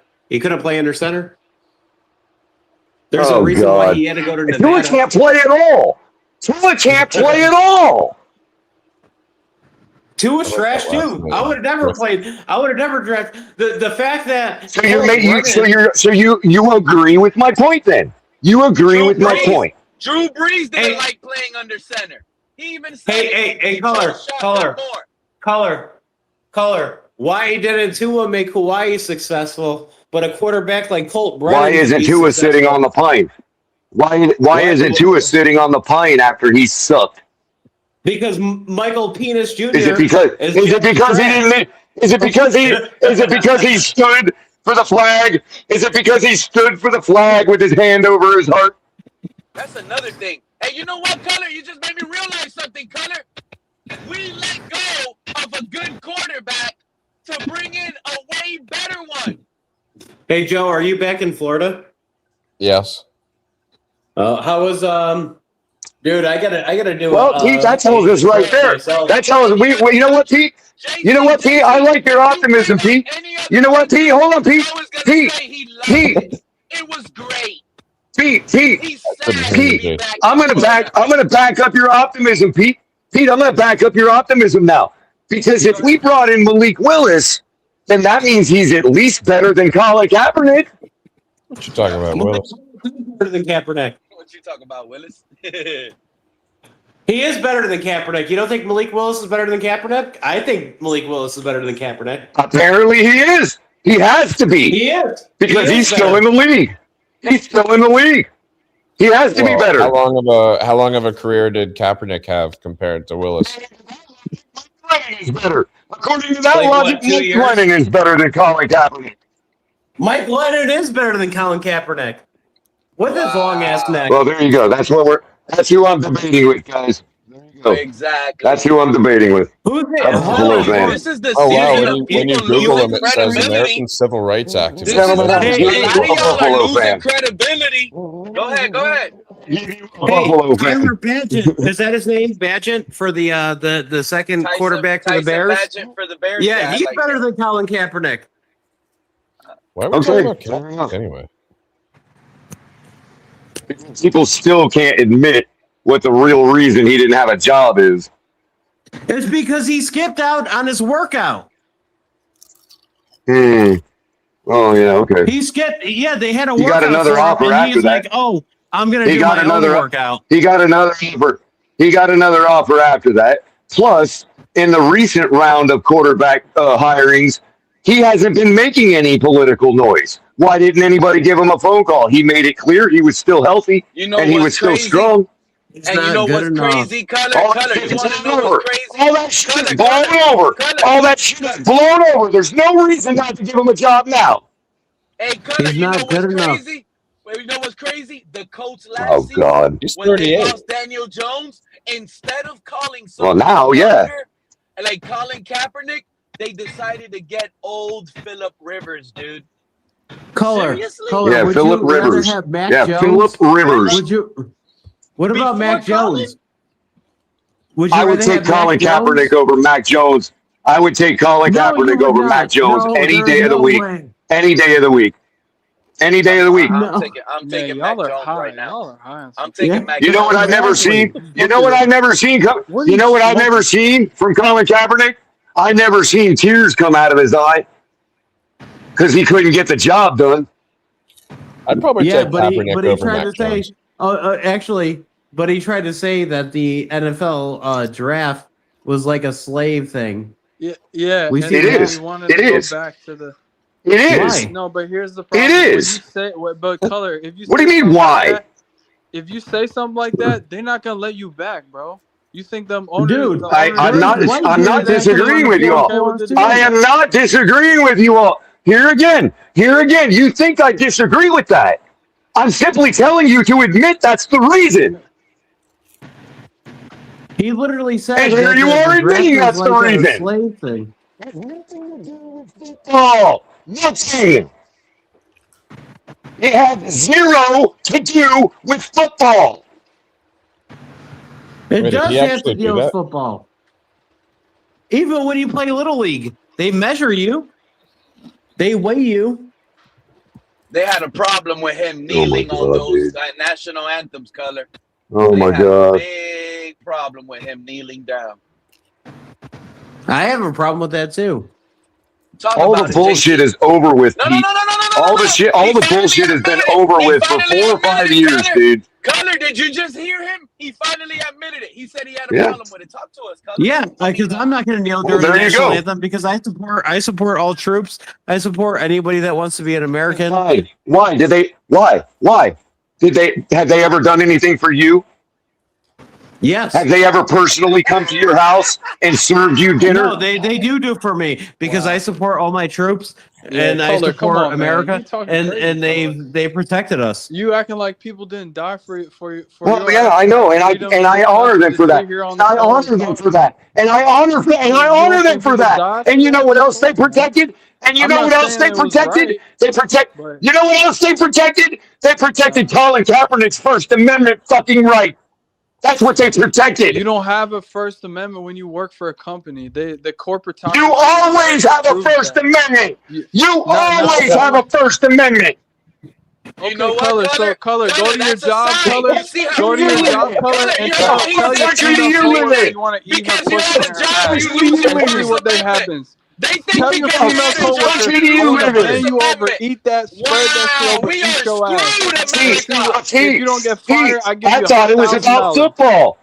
Pete, I thought it was about football. The true colors are coming Here they are again.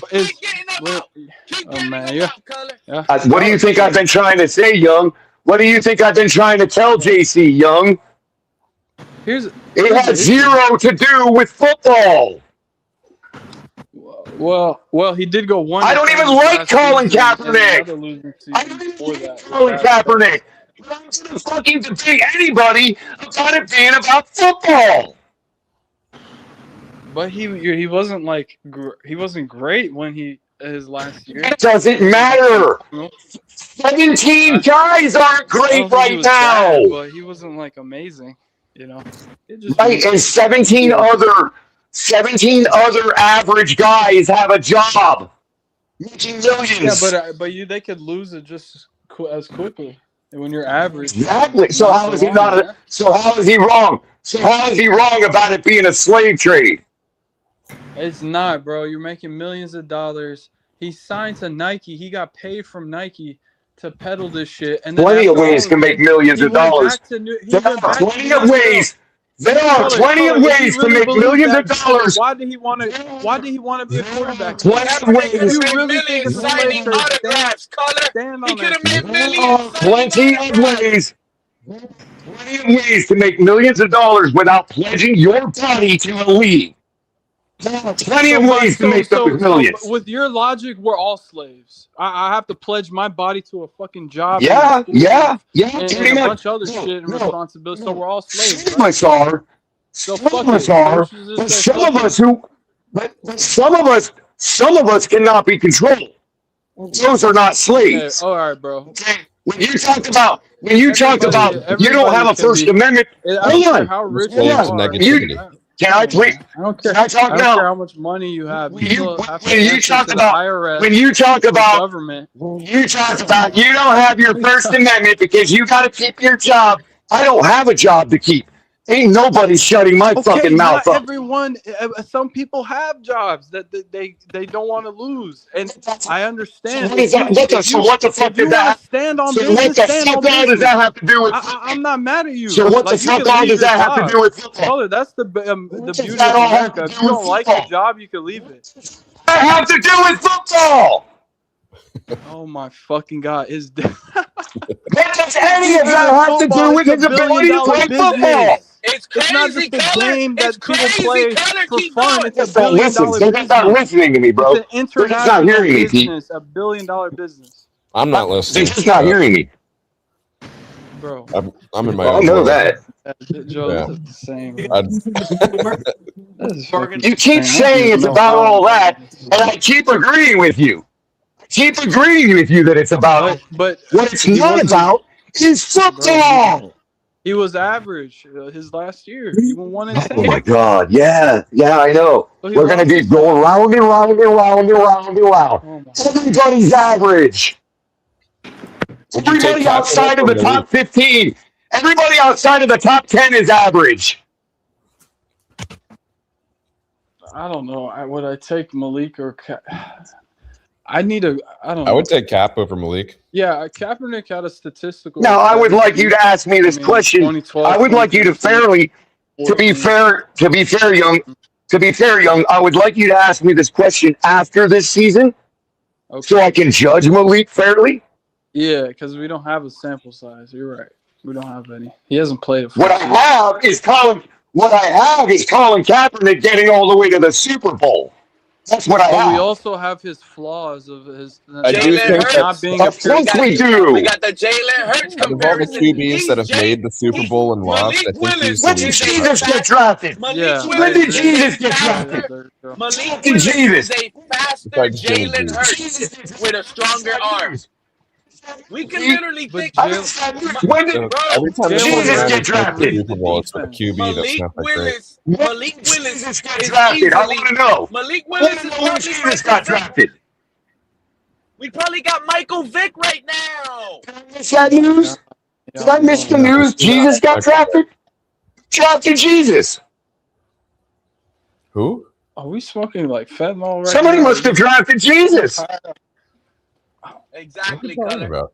Keep going, because first of all, Joe, you don't know what he's talking about because you already admitted you haven't been listening. Thank you.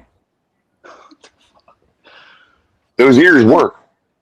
They're actually very useful appendages. You said we drafted Michael Vick, and then he said he drafted Jesus. No, what I said was when you said that we know about Colin's flaws, we know about Malik's too. Who drafted Jesus? Yeah. I agree with you. I just it's preference. It's preference. At the end of the day, I like pocket passing, and I would like a fair chance to answer the question at the end of this season. Last year, from a pocket passing perspective, I like what he did with his so do I. No shit, Colin. So do I. That too, but I do like the projection of what it could be. And I like what based Quinn on Ewers the arm angles and the velocity. Look, man, with all the options available right now, would I take Colin Kaepernick? No. But I would have 4 years ago when we were dealing with the crap we were dealing with. No, absolutely. You gotta remember too, Color. He wore a Fidel Castro shirt and a bunch of other shit. And well, I know he was never going to work for us. I give you that. I'll give you that. I'll give you that. He was never going to work in Miami. Miami's not. I agree. It would have never been Miami. I agree there, man. You gotta make money. Well, in California, would have eaten him up, man. What is he? What is Kaepernick? What is his background?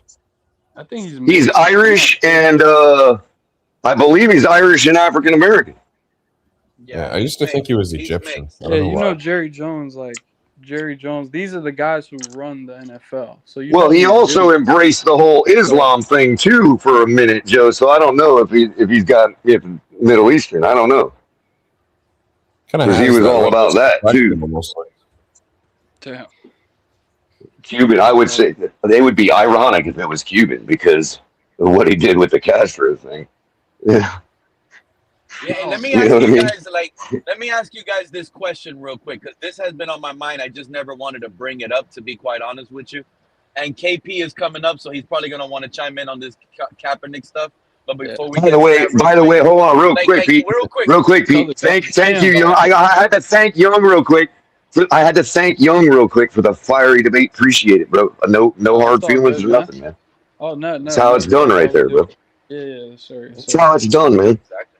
You know, ain't none of that shit matters enough in this world. You know what I mean? Right. I appreciate the passion, Color. I appreciate it. Hey, thanks for the debate, Color.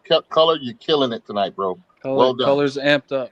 But he's 100% correct. He's teaching you. Well, it's been a long time coming, KB. Inalienable. It's been a long time coming. Aliens don't have rights. I mean, you're right. You're right that they have a right not to keep him employed if he exercises his First Amendment. You're right about that. Oh, I noticed JC ran away, but just a little background for all on these people. Kaepernick's For all these people. For all these people that want everybody to be able to. But for all these people that want everybody to be able to paint their hair blue and do touchdown celebrations, how's that any different than Kaepernick's expression by kneeling for the flag? I only came up Blue to hair talk should about be It's the illegal. First Amendment. Kaepernick was actually what do you call it? Adopted, but his father was Ghanaian from Ghana, right? Black man from Ghana, and his mother was white. And I don't know exactly the circumstances behind why he was adopted, but he was adopted. So by his adopted family is his adopted family is Irish. Then Kaepernick's an Irish name. Yeah, I don't know exactly what their background is, but they were a That white does sound like a American leprechaun. family. Yeah. Colin is an Irish name too. First name. Colin Probably Kaepernick. Yeah, sounds like he's gonna take your Lucky Charms. Yeah, Kaepernick is Yep. Irish. Full of Kaepernicks. Colin Kaepernick. Appreciate that, KP. Yeah, rights don't come from the Constitution. The Constitution just affirms and confirms. They enumerate. The Constitution enumerates them. Exactly. The Constitution lists them. It enumerates them, but they came from your creator. It's a recognition of what are called natural rights that, when violated, sanction John your Locke right as an individual to rebel. Now, young Call them big Viking brought up naturals. a good point about, well, then we're all slaves. I heard him say, hell yeah. We are. Exactly. That's what animates We the are. political decisions we make, right? And the key is that we have something called a representative democracy, at least in theory, where we're supposed to be able to make the changes we want through government. That's what ties us all into this system. Now, is it? I'm not saying it's perfect, and it works. It takes unique pressures levied at specific times on certain entities to get shit done. But in theory, this is how this whole thing is supposed to work. Right? And then the only way, Mr. the only way to liberate yourself of that slavery, i.e., exercise your liberty, is to decide that no job matters more than your First Amendment. No job matters more than your liberty. What did Patrick Henry say, Color? Give me what? Liberty? I don't know. I'll tell you what he said. I'll tell you what he said. He said, I know not. He said, I know not how other men may go, but as for me, give me liberty or give me death. Now, when Patrick Henry said that, I don't need no fucking job. You know what I'm saying? So there's an issue relative to black people. But if I decide that I want that job, if I decide that I want that job, yes, I give up my First Amendment right. I become a slave. That's the beauty of entrepreneurship. When you're an entrepreneur and you're your own boss, you don't have to answer that. But when you're in the National Football League, you're working for someone. And you guys know, yes, the Constitution. But you're doing it by choice. Amendment, I'm aware of all that stuff. But at the same time, every single year they've amended the Constitution so much to where we've lost most of those rights. But young, I am not debating. I'm not debating. Listen to me, bro. Listen to me. Listen to me. I'm not trying to defend either side. What I'm trying to point out is the fallacy of allowing all the touchdown celebrations you want, no matter who it offends, but not allowing somebody kneeling for the flag because it offends other people. That's what I'm talking about. You're not allowed to do the thrust. Some stuff. Can you kneel for the flag? No. Can you kneel for the flag? But can you grab your crotch in the end zone without? Can you grab your crotch in the end zone a couple times without getting penalized? Yes. I don't know. It takes a couple times. I think you get penalized. It takes a couple times. No, color. If you nowadays, in the end zone, say why? Why though? Did anybody lose their job? Did anybody lose their job over it? Did anybody lose their job over it? Did anybody lose their job? In the end zone as a celebration, not only will so they you're be comparing that to, but they will be fined by the team. Yeah, I am. It is just as offensive to some people. Yes, that's what I'm saying. I don't understand. I don't know. Freedom of speech isn't freedom of, I can't be offended. No, I'm sorry, bro. I'm sorry. Nobody lost their job for grabbing their crotch. Yet their man lost his job and got blackballed because he kneeled for the flag. That's weak. Young 3K. For all those Young people, 3K, for all those people, hold on, KP, I got one more thing to say. For all those people who say stand up for the troops and it offends the troops and it offends the flag and this and that, you're weak. That you can't handle one man kneeling before your flag. You are fucking weak. No, that's what I'm saying. I disagree with that. I disagree. Okay, young BK. Go ahead, KP. I thought it was a perfect piece of I want to say this. Look, me. That's the way I feel about my flag. Young VK, I agree with you. It's debatable because of the relative salaries that professional athletes can generate compared to the average everyday society. And this is one of colors. What you're saying is, KP, he wasn't good enough. He wasn't good enough to get away with it. That's what you're saying, KP. My own point there, Color. I'd like to make my own point there. Sure, I'm sorry, bro. I'm sorry. My apologies, KP. My apologies, KP. What I'm going to say is I understand and I agree it is debatable because professional athletes make a salary in a short period of time greater than the average salary of the average working man out there, right? And that's cool. So it is debatable. I grant you that. But I ask you to take a look at a historical figure named Paul Cuffey in the 18th century. He was one of the wealthiest men in the United States, but he happened to be a black wealthy man. And I ask you to look him up just so you can tap into the limitations of wealth in this racialized capitalist order, because that's something that he had to come to as well by the end of his life. His wealth did not insulate him from, the system that took away or didn't recognize his natural rights. And he realized that and invested in a faulty scheme to find a homeland on the African continent. And I say faulty with that Liberia to be debated as well. Yes, he helped to establish. Is that Liberia? Yes, he invested heavily in Liberia. That's right. I didn't know that. Yeah. So let me bring them up as an example. There are plenty other examples. You can look at Rosewood right here in Florida, which was a insulated community. And where does the word Liberia come from? And where does the word Liberia come from? KP, we're talking Liberty. about today, though. We're not talking about I bring it up just to make the point though that wealth is important. Yeah, and also wealth actually has the inverse effect since the beginning of America, since Bacon's Rebellion. When black people in this country have done wealthy, that is often an instigant to poor whites who being sold the idea or an insulator, build the resentment towards those blacks. Usually when it comes down to racist violence, it ain't the rich whites doing it. They may be ones financing it. It's the poor whites who feel justified in taking out violence against blacks. So this thing about athletes making money, and that proves that this is not a system of exploitation. It's more nuanced and deeper than that. But hey, I agree it is debatable because you can make tremendous wealth at the top level in these leagues, but in a short period of time. So well, KP, when you're being controlled to the level that the NFL controlled that situation, bro, that's slavery. They're not liberated. I'm sorry, they're not.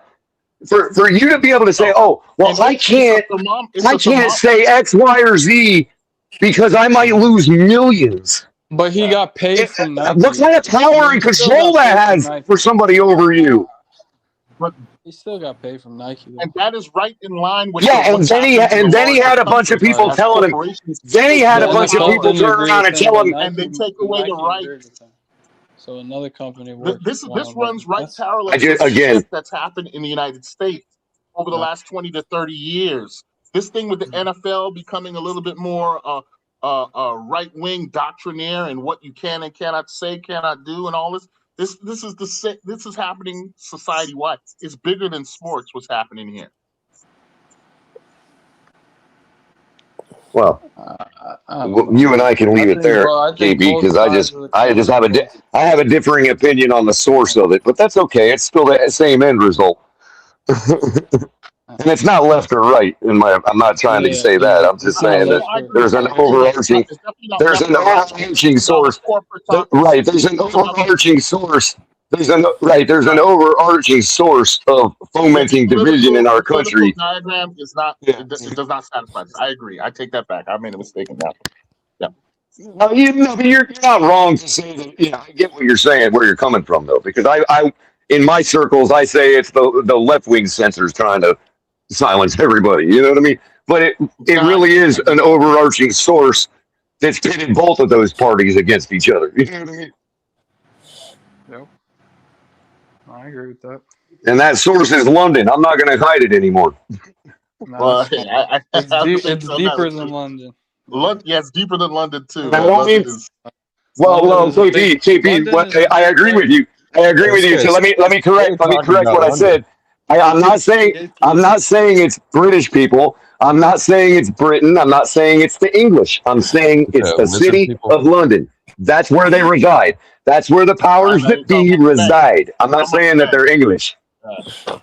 Whoever it may be. An American, I'm not going to argue with you because England overthrew the Shah and put the Ayatollahs in. So that was a living. They've done much more than that, but you're right. You're right, and they've done much more than that. Come to find out, America helped too. America, England. Well, of course, because there's still Tories. Because our country is still ridden with Tories to this day.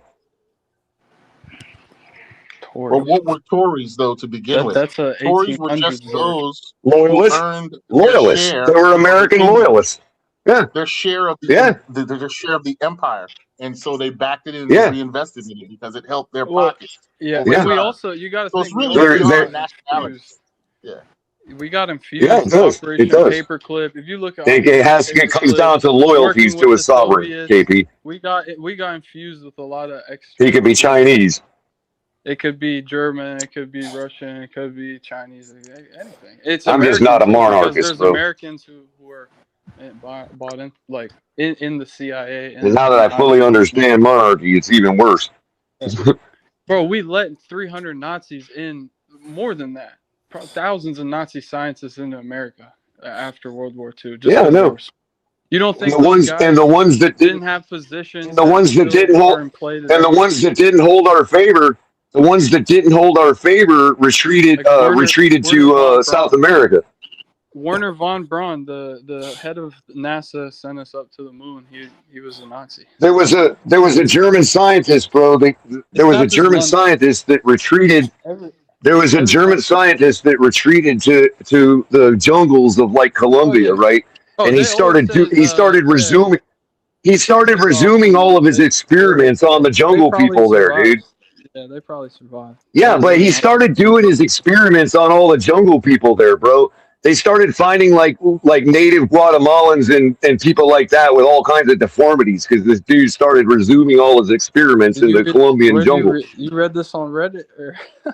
Well, hey, there's a show called Nazi Hunters, bro. The Mossad hunted all these guys down. The Mossad hunted all these guys down and killed them, dude. Yeah. Before Nazis were recruited into the United States, into South American countries like Argentina and elsewhere, Confederates. And I'm the anti-American. Confederates fleeing the end of the Confederacy found a home in Brazil as well, and in other pockets of South America. I'm telling you right now, the biggest. Some of these guys back down, I got a lot to say behind their backs. KP, the main one, KP. The whole Nazi regime, the main one, anti-discrimination laws, citizenship, immigration laws, eugenics, their whole racialized idea about human beings comes from sciences, pseudosciences developed by Herbert Spencer and others in England, and Margaret also Thatcher, in the United States. Margaret Sanger. The United States. Yes, you're absolutely right, KP. Hold on. Roosevelt, all those guys like Truman. Oh my God, that eugenics. All you have to do is look at Margaret Sanger.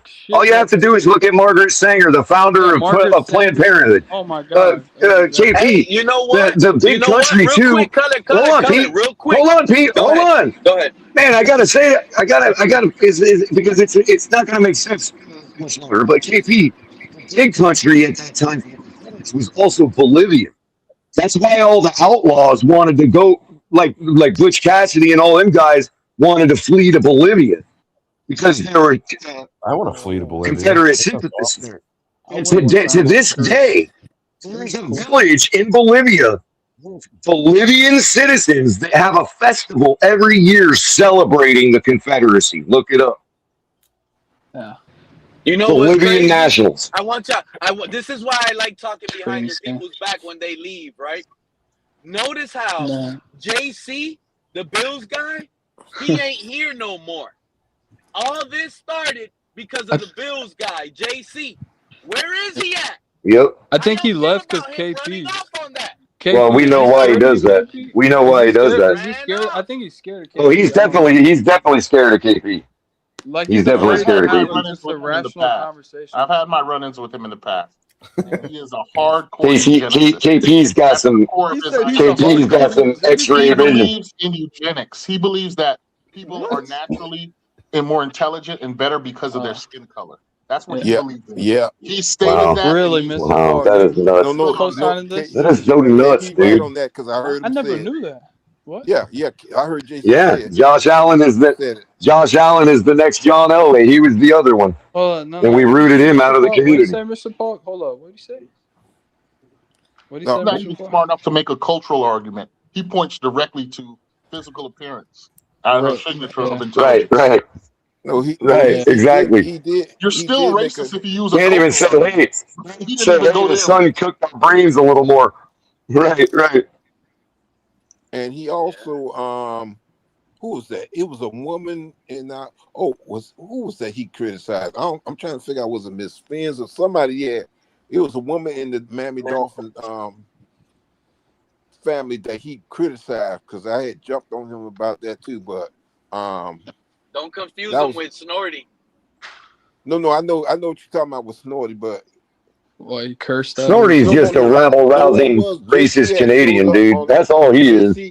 JC showed up on another podcast, and was it the Finn's tailgate? And it was a woman on there, and he made some kind of statement towards her because I was in it. Oh, he trying to hit on her? Huh? He trying to hit on her? Well, it might have been. It might have been Liz. No, he wasn't trying to hit on her. He was trying to put her down. It might have been Liz because everybody thinks they can go right at Liz for some reason, dude. I don't know if it was Liz, because Liz will fight. Liz will come back at him. Oh, you know what? Yeah. Was it Pam? Who you Pam, maybe, yeah. Pam, I think Pamela? Yeah, it might have been Pam. That's right. It might have been Pam. Anybody heard from her lately? I haven't heard from her in a while. No, I haven't. Actually. I have to figure out how I can reach out to her. She lives on the Space Coast, so she's not far. Pam. Let me tell y'all, I like Pam and everything, but one time she got mad because she was coming a little strange one time, saying some things, and I questioned her, and she got mad. I was like, that sounded a little racist. I told her I didn't say she was racist. I just said it sounded a little racist, and she got offended on I think Larry's stream or something. But I tell Pam, ever since that day, she hates me because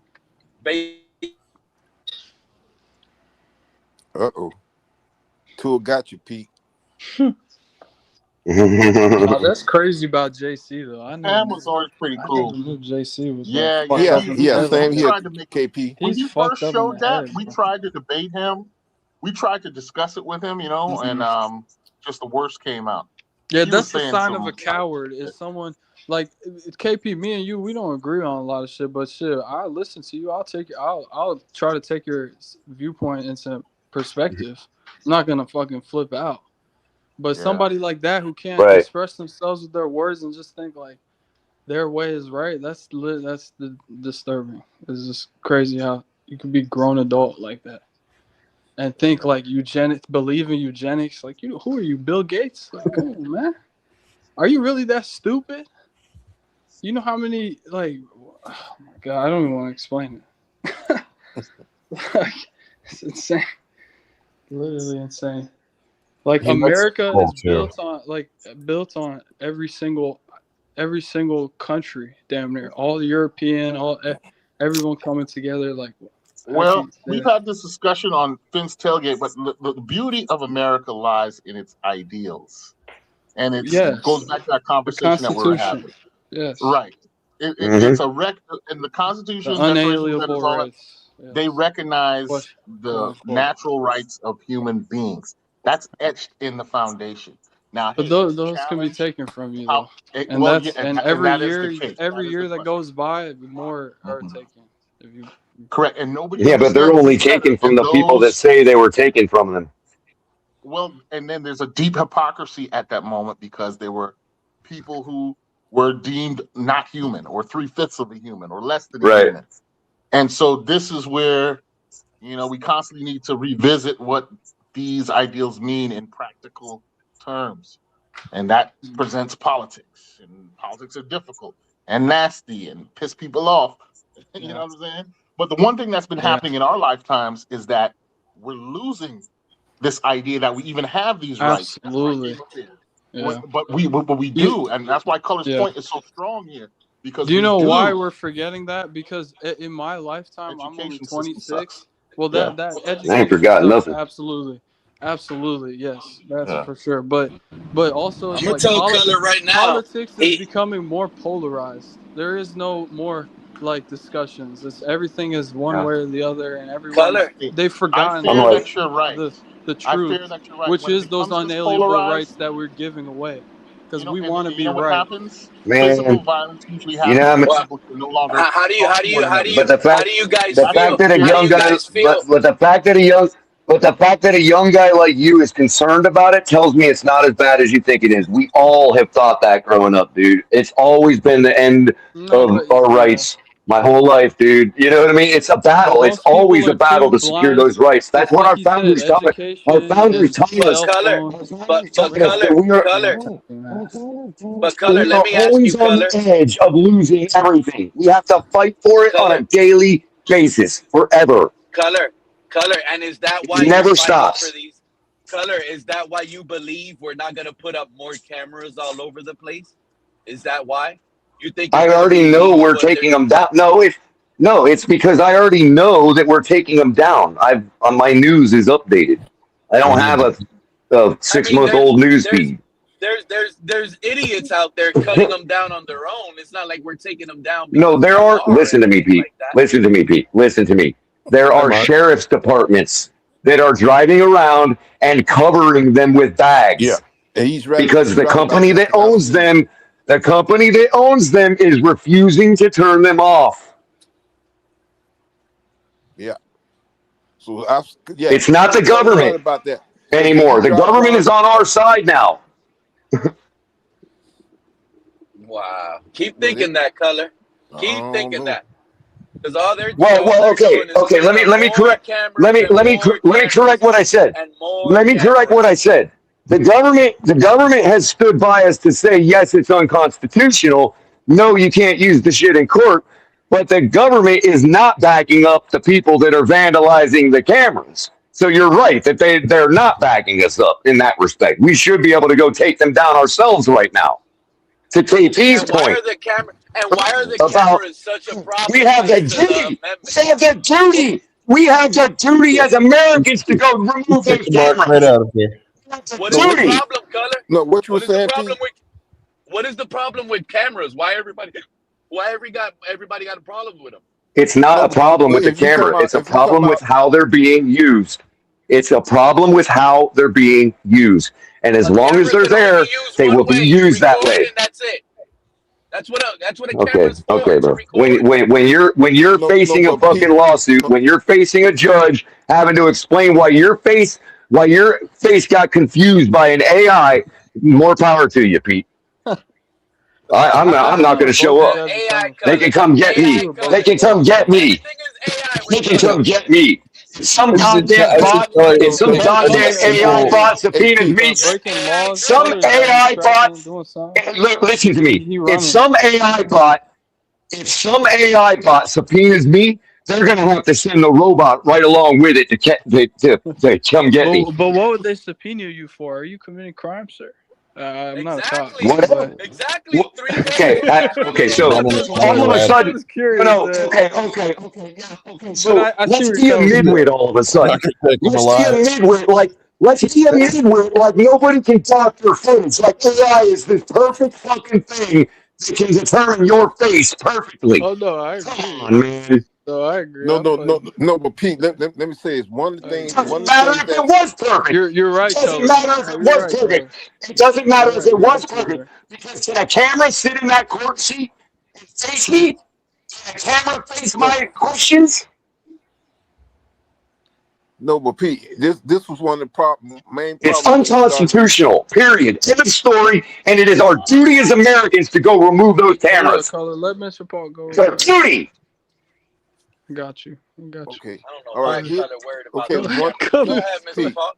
One of the major problems that they would have with the cameras were people were, like they had, especially when they have them at the stoplights, at the lights and what have you. People were going through the lights on time, but yet the camera starts snapping their tag, and then it how should I say it blew up. That's a bunch of gibberish. That's a bunch of people making excuses for Hey, not Pete, you're wrong. You're wrong, and I'll tell you why. I'll tell you why you're wrong on a technical level. On a technical level, I can tell you why you're wrong on a technical level. I can tell you why you're wrong on a technical level. You are wrong. When they ever sent you a ticket through the mail, they let you get a login password. They told you, watch yourself on video commit this. Yeah, where's the man? Where's the human being? You can also take it to court.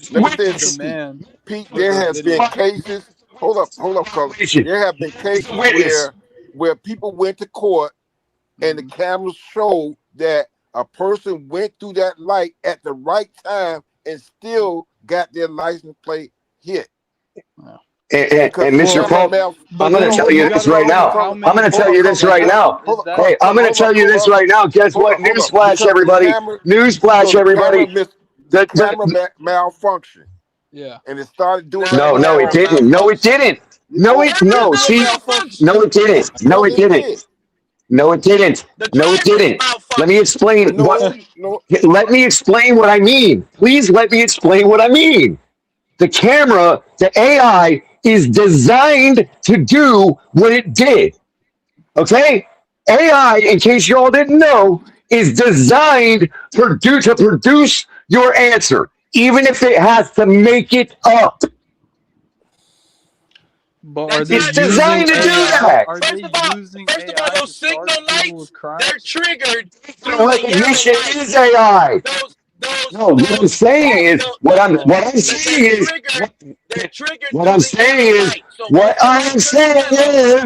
the camera took two pictures.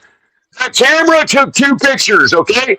One shows you in the intersection on a yellow or a green light. The other showed you past the intersection on a red light. Now the user of the AI bot is requesting footage of you running the red light. So what is the AI going to produce? Footage of you running the red light.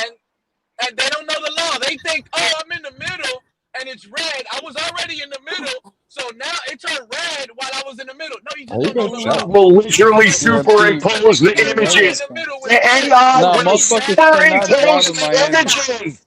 You know that's true, Pete. Motherfuckers cannot drive in Miami. Superimpose the images. Miami, they be driving. Will superimpose the images to stop. Listen to me. Listen to me. Yeah, they be cutting you off. Fucking speeding and going 100 miles. A little bit. He Man, they drive like why can't the camera not malfunction? Okay, Mr. Paul, it can malfunction, but what is the percentage? Mr. Paul, it's not a malfunction. It's designed to do that. Is it an outlier or is it not? Because it's an outlier. If you would just listen for 2 seconds, the AI superimposed the two images so that it could produce the answer that the user requested. Footage of you running the red light. Thank you. It's designed to do that. It's not a malfunction. There's idiots. There's idiots in court right now saying I'm not guilty, but yet on camera they're caught with the weapon and everything. They're talking about it's AI. I'm not getting AI gun. Now they're gonna start using this AI. Okay, whatever, guys. Yeah, make fun of it. Make fun of it. Make fun of it. Make fun of it while you all sit there and also make fun of it that it's not good enough to do that. Well, if it's not good enough to do that, then why do you trust it to recognize your fucking face? No, color. Keep making fun of it. Keep making fun of it. Keep making fun of it. Keep making fun of it. I laugh with you. I'm laughing with you. I'm laughing with you. Keep making fun of it. It's hilarious that you all are willing to trust that shit while you're at the same time making fun of it. That's what I'm at the same time making fun of it. You're making fun of it because it's a failure. You're making fun of it because it failed. There's people making millions standing in front of their little camera talking on the live stream, bro. What are you talking about? Y'all are making fun of it at the same time you're saying that it should be trusted. That's hilarious. You get what you deserve. I think there's a medium. You have to find that happy medium. No, there is no medium. Medium is my constitutional rights. Bro, that's the medium. End of story. Where they don't have an infrastructure and more see how corrupt. Go to Iran, see how corrupt it is. You can fucking kill someone and pay the cops because there's no cameras. Yeah, well, I'm not in Iran. That's what I'm saying. I'm in America. Exactly. That's my point. Because of certain. You know what Americans have that Iranians don't? Do you know what Americans have that Iranians don't? The duty to take those cameras down. The duty to take those cameras down. Well, they did. They protested. A lot of people protest, so they probably did that. It says protest. It is our duty to remove them. With force. And I want to end the segment. I'm gonna end this with this last segment. Let's bring it back to Dolphins thoughts. 1 second, right? Because this, I was trying to tell you guys earlier. It doesn't make any sense what we're doing right now with Malik Willis, especially to the guys that think, oh, Malik Willis's injury, he could get hurt. Think about this for a second. Why don't we trade Quinn Ewers to the Seahawks for their backup, Jalen Milroe? Now the Seahawks got an Alabama quarterback. Darnold's backup. And now, the Alabama quarterback, and now the You're saying to have a better fit on both sides of the ball. Both teams get a better fit backup. Both of them are mobile, strong arm. And that's true. If that don't bake your noodle, young, just remember, I'm not a leftist. They invested so much more in Milroe than we did. Bake your noodle. No, I hear you, but I'm just saying the crazy shit I'm talking about. Like, I ain't even a leftist, dude. Because Milroe was what, a fourth? It's our duty to take them cameras down, bro. If they really believe that, like, where's all that left wing energy now, man? That's what I'm wondering. What was he? I think he was. Backed out of the Why aren't they ever fighting the good fight? Who left that we could talk behind their back that said something crazy earlier? I want to know what you said about when I left earlier. Oh, you're gonna have to catch it. Hey, Mr. Punk, you got to go back and catch that.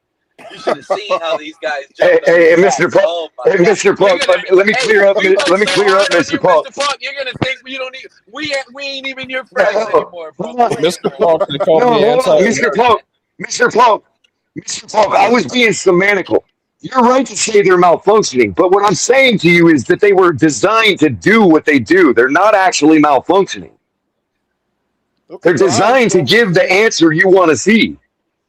So when the whoever the prosecutor is, when they are requesting in the little chat bot or whatever they use, and they say, "Hey, show me the footage of this defendant running the red light," that's what the AI is going to show them, even if it has to create it.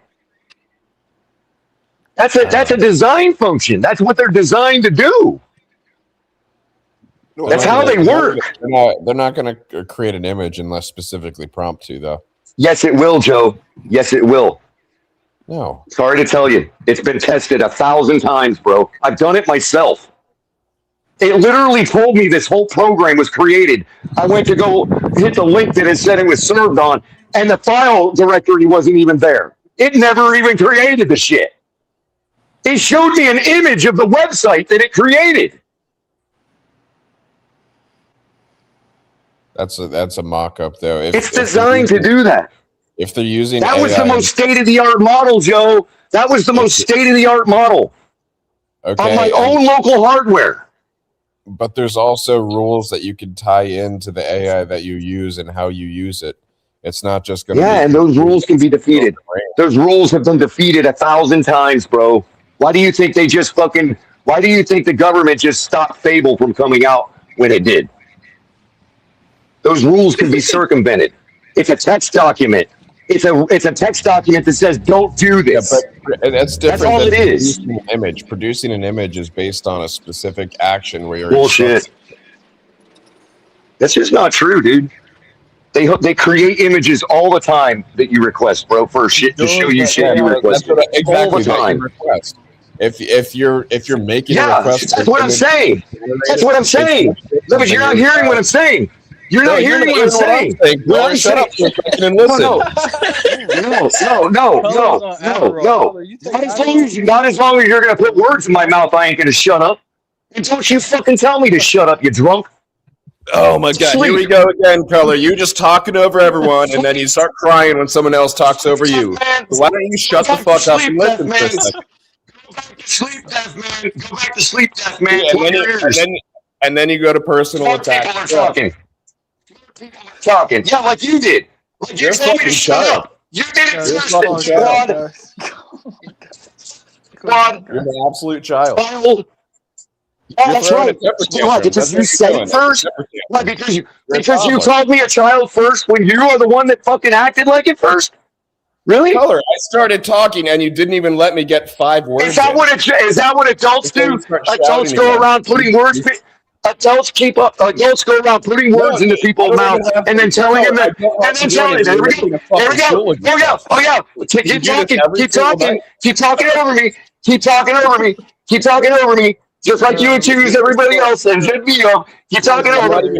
And you're still going. Like, do you realize how ridiculous this is? Sleep, death guy. Back to sleep, death man. Close your ears. Ask Tua. Stop listening. Tua is a good quarterback. Let's see what it says. Let me see if it'll tell you yes. It'll tell you yes. Color, go ahead. Say what you're going to say, Color, so Joe can be able to respond. Go ahead, Color. First of all, if I have already 1,000 times been shown evidence by AI that it finished the job that it never even did. So when you ask for a photo of somebody running a red light, it's going to give you that. But period. It's designed to do that. A photo of someone running. You think that they're sitting there in the courtrooms and they're saying, "Create an image." The person that wants to find you, the person that wants to find you, is the one that makes that request. What, a prosecutor? I'm glad you trust them so much. I'm glad you trust them so much, Connie. You got to be someone of influence, like if I go ahead, Joe. No, you don't. No, you don't. Go ahead, Joe. No, you don't. What kind of world do you all live in? What kind of Pollyannish fucking world? What kind of Pollyannish fucking world? We're gonna frame What kind of Pollyannish fucking world do you all live in? What kind of Pollyannish fucking world do you all live in? What fucking movie are you living in? How do they decide whose face they're gonna come up with? Because you're saying they need to. They're trying to sabotage someone. Why would they even? There will be mistakes in the face that it identifies, but it's not going to generate. Yeah, that's why. Yeah. Oh, yeah. Okay, buddy. You know everything. Someone to do that intentionally. You know everything, Joe. Go back to sleep, Joe. You know everything. Why are you even talking if you know everything? You can't handle someone else making points. You can't handle it, and you have a fucking. I can't handle somebody. I can't handle a midwitter. You're right. I can't handle a midwit that thinks they know what the fuck they're talking about. You're proving my point. That's right. You're right. Color. Even if it color, if it unintentionally somehow combines faces and mistakenly creates your face, what's the percentage? Who would know it did that? Is that an outlaw? Who would know it did that? If you guys don't even believe it. If you guys don't even believe it can happen, then how do we know how many times it's done it? Then how many times has it done it? How many times has it done it? Tell me how many times it's done it. Go ahead. Tell me how many times you know it's done it. What's the percentage? I mean, how many Skittles are poisoned? How many M&Ms in the pile are poisoned with strychnine? Are you going to eat any of them? The fuck is happening? You sound like a paranoid schizophrenic, bro. Was that a little too tough for you to understand? Was that analogy a little too advanced for y'all? Was that analogy a little too advanced for y'all? No. Kelly, you keep repeating yourself. It doesn't make you sound any smarter. Just because people don't listen, that's what you got to do. Premise that AI is untrustworthy and we shouldn't rely that's what on you got to do. But you use it as a tool, but you shouldn't just rely on it as like, pure prosecuting someone preaching to the choir. Preaching to the choir. That's what they're doing it. That's what they're doing it. Yeah, you got to show me some evidence on that. I don't know. I mean, I wouldn't be surprised. Show you anything. Show you anything. Like, I'm thinking, like, if they're trying to blackmail someone important, like a John McAfee, like a rich guy let me with say it like influence. this. I understand what you're saying, Color. Yeah, it's not my job to fucking. It's not my job to It's not my job. It's not my job to fucking read the news. Mr. Puck, real quick. But Mr. Puck, you said you understand what Color is saying. No, can you explain to us? Because he watches the news. Because he follows the news. Let me finish. I understand what Color's saying, but what I'm saying is what I've heard about these cameras. I have heard that there have been cases where people have gone to court and the camera shows that the camera made a mistake, hit somebody's tag that went through the light on time. Yes, there are cases where that has happened. But he's talking about but AI. those things have happened also. Gotcha. There are cases where people went to court and the evidence showed that they went through the light on time, but yet the camera malfunctioned and took their tag. Pete, Right. And I'm just saying that that's a function of the AI. That's a function of the facial recognition software.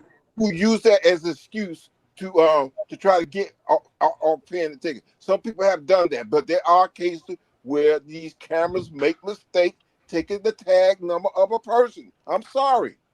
I'm in Miami. I've heard of it.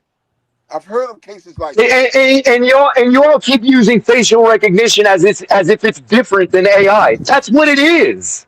I'm not talking about facial recognition. I'm talking about tags. No, I'm not talking to you. I'm not talking to you, Mr. Punk. I'm not talking to you, Mr. Punk. I'm saying that these people that are seeing a difference between facial recognition and AI, that's what facial recognition is. Not necessarily. It's using points that it identifies. Yes, necessarily. Oh, why? Like because Joe, now you're talking. I got you, Joe. But you're having a different discussion now. I agree that we shouldn't be calling any of it AI. That's a different discussion. But it's the same algorithm. It's autocomplete. You got a piece of the image, so it's going to complete the rest of it. It's going to extrapolate the rest of it. That's not through recursive algorithms. Facial recognition is not writing; it's reading. I get how Color.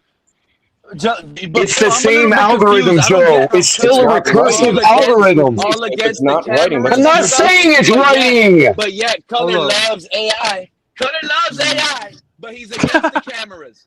Yo, that's a great point. I'm saying that it's quantized the same way. They use it. They break it up into tensors the same way.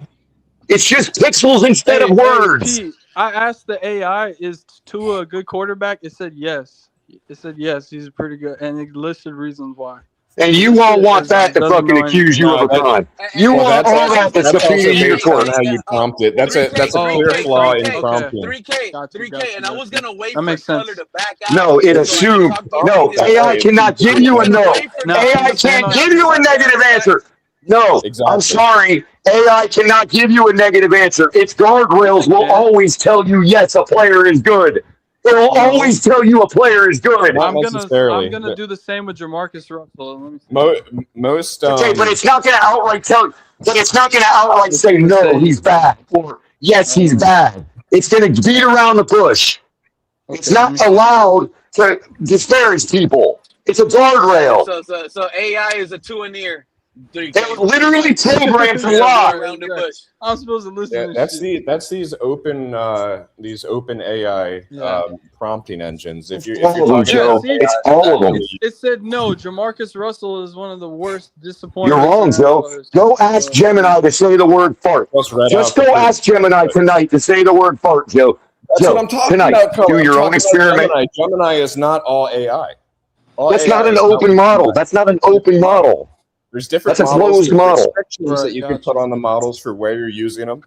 There's all kinds of guardrails in place to make sure that what they're I describing. got you, bro. But you said, listen to me, bro. Please listen to me. You said an open model. I was confused because Gemini is a closed model. Proprietary models are closed. It's the other way around. Gemini is designed for mass use, though.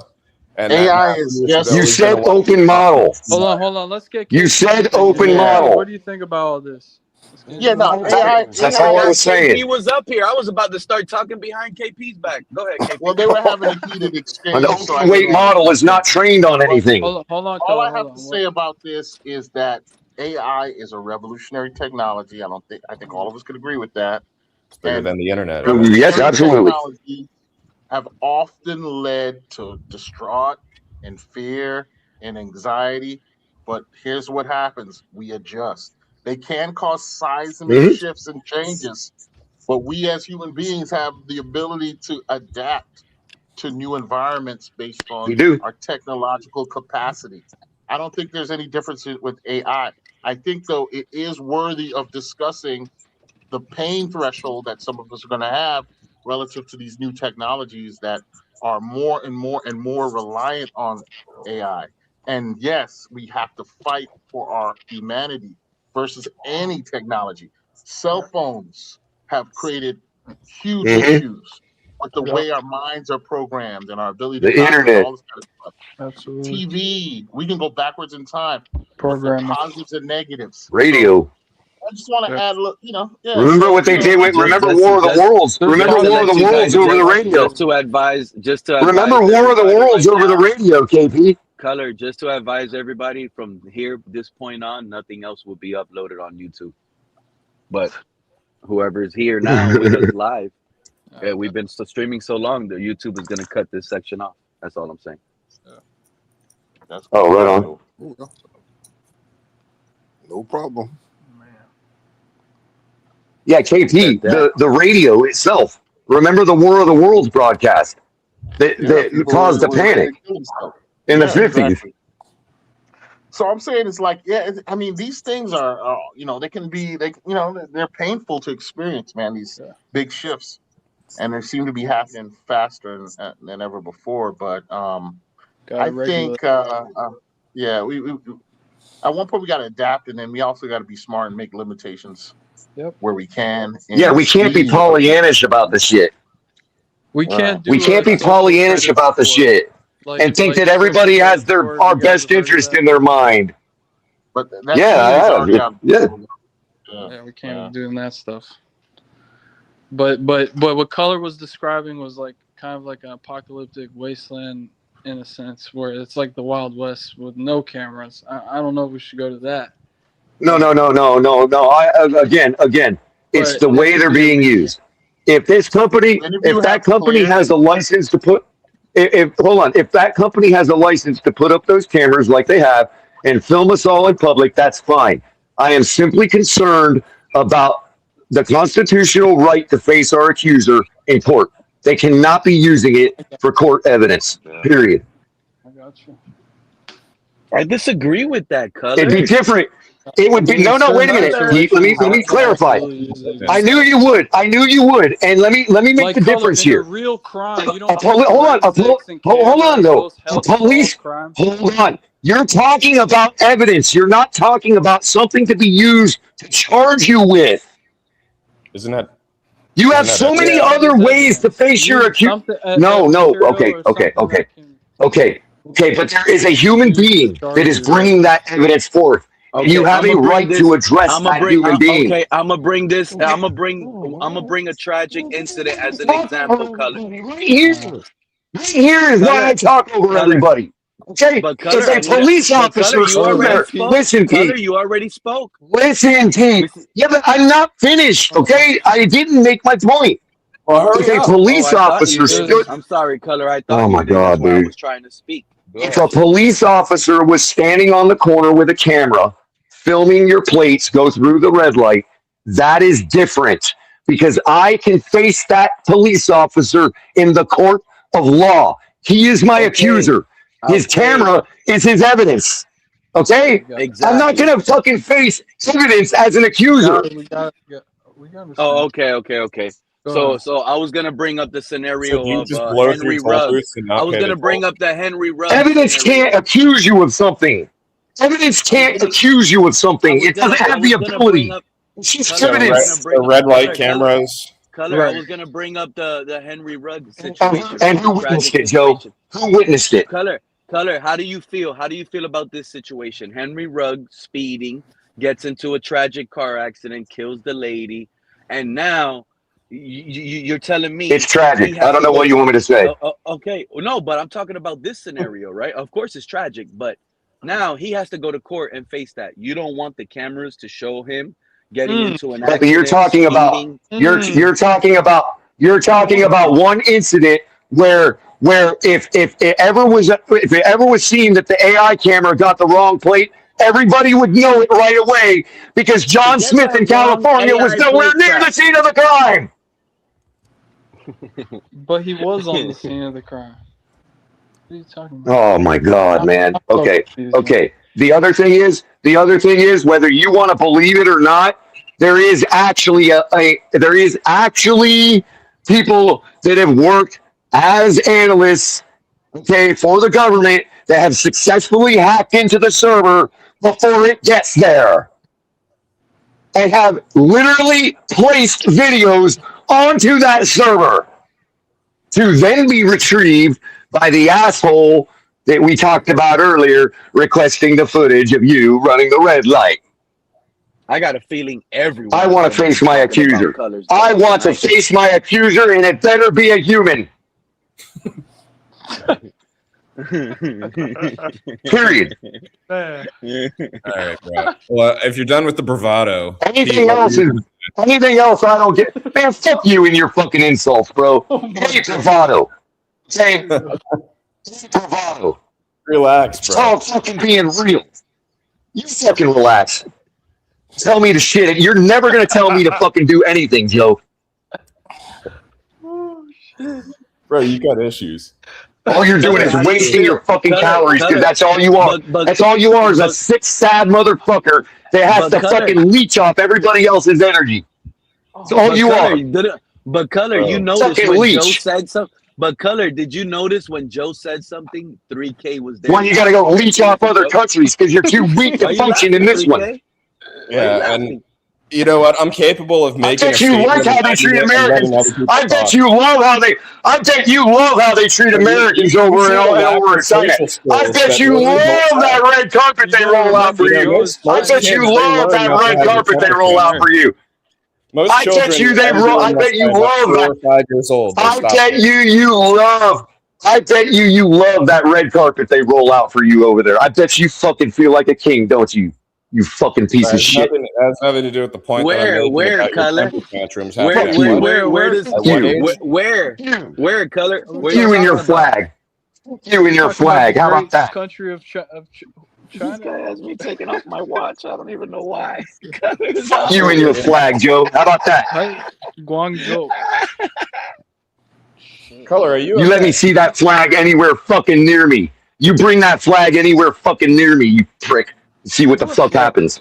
What are you scared of? Are you scared of flags of foreign nations? No, I ain't scared of shit. I ain't scared of shit. Yeah, here we go with the bravado again. What's your deal? Yeah, that's right. I'm showing a Chinese flag after I visit the country, and I'm happy that I visited there. How about I wipe my fucking ass with it? See, that's the thing, dude. You can't be an adult. You can't. It's like impossible for you. That's right. That's right. I tried to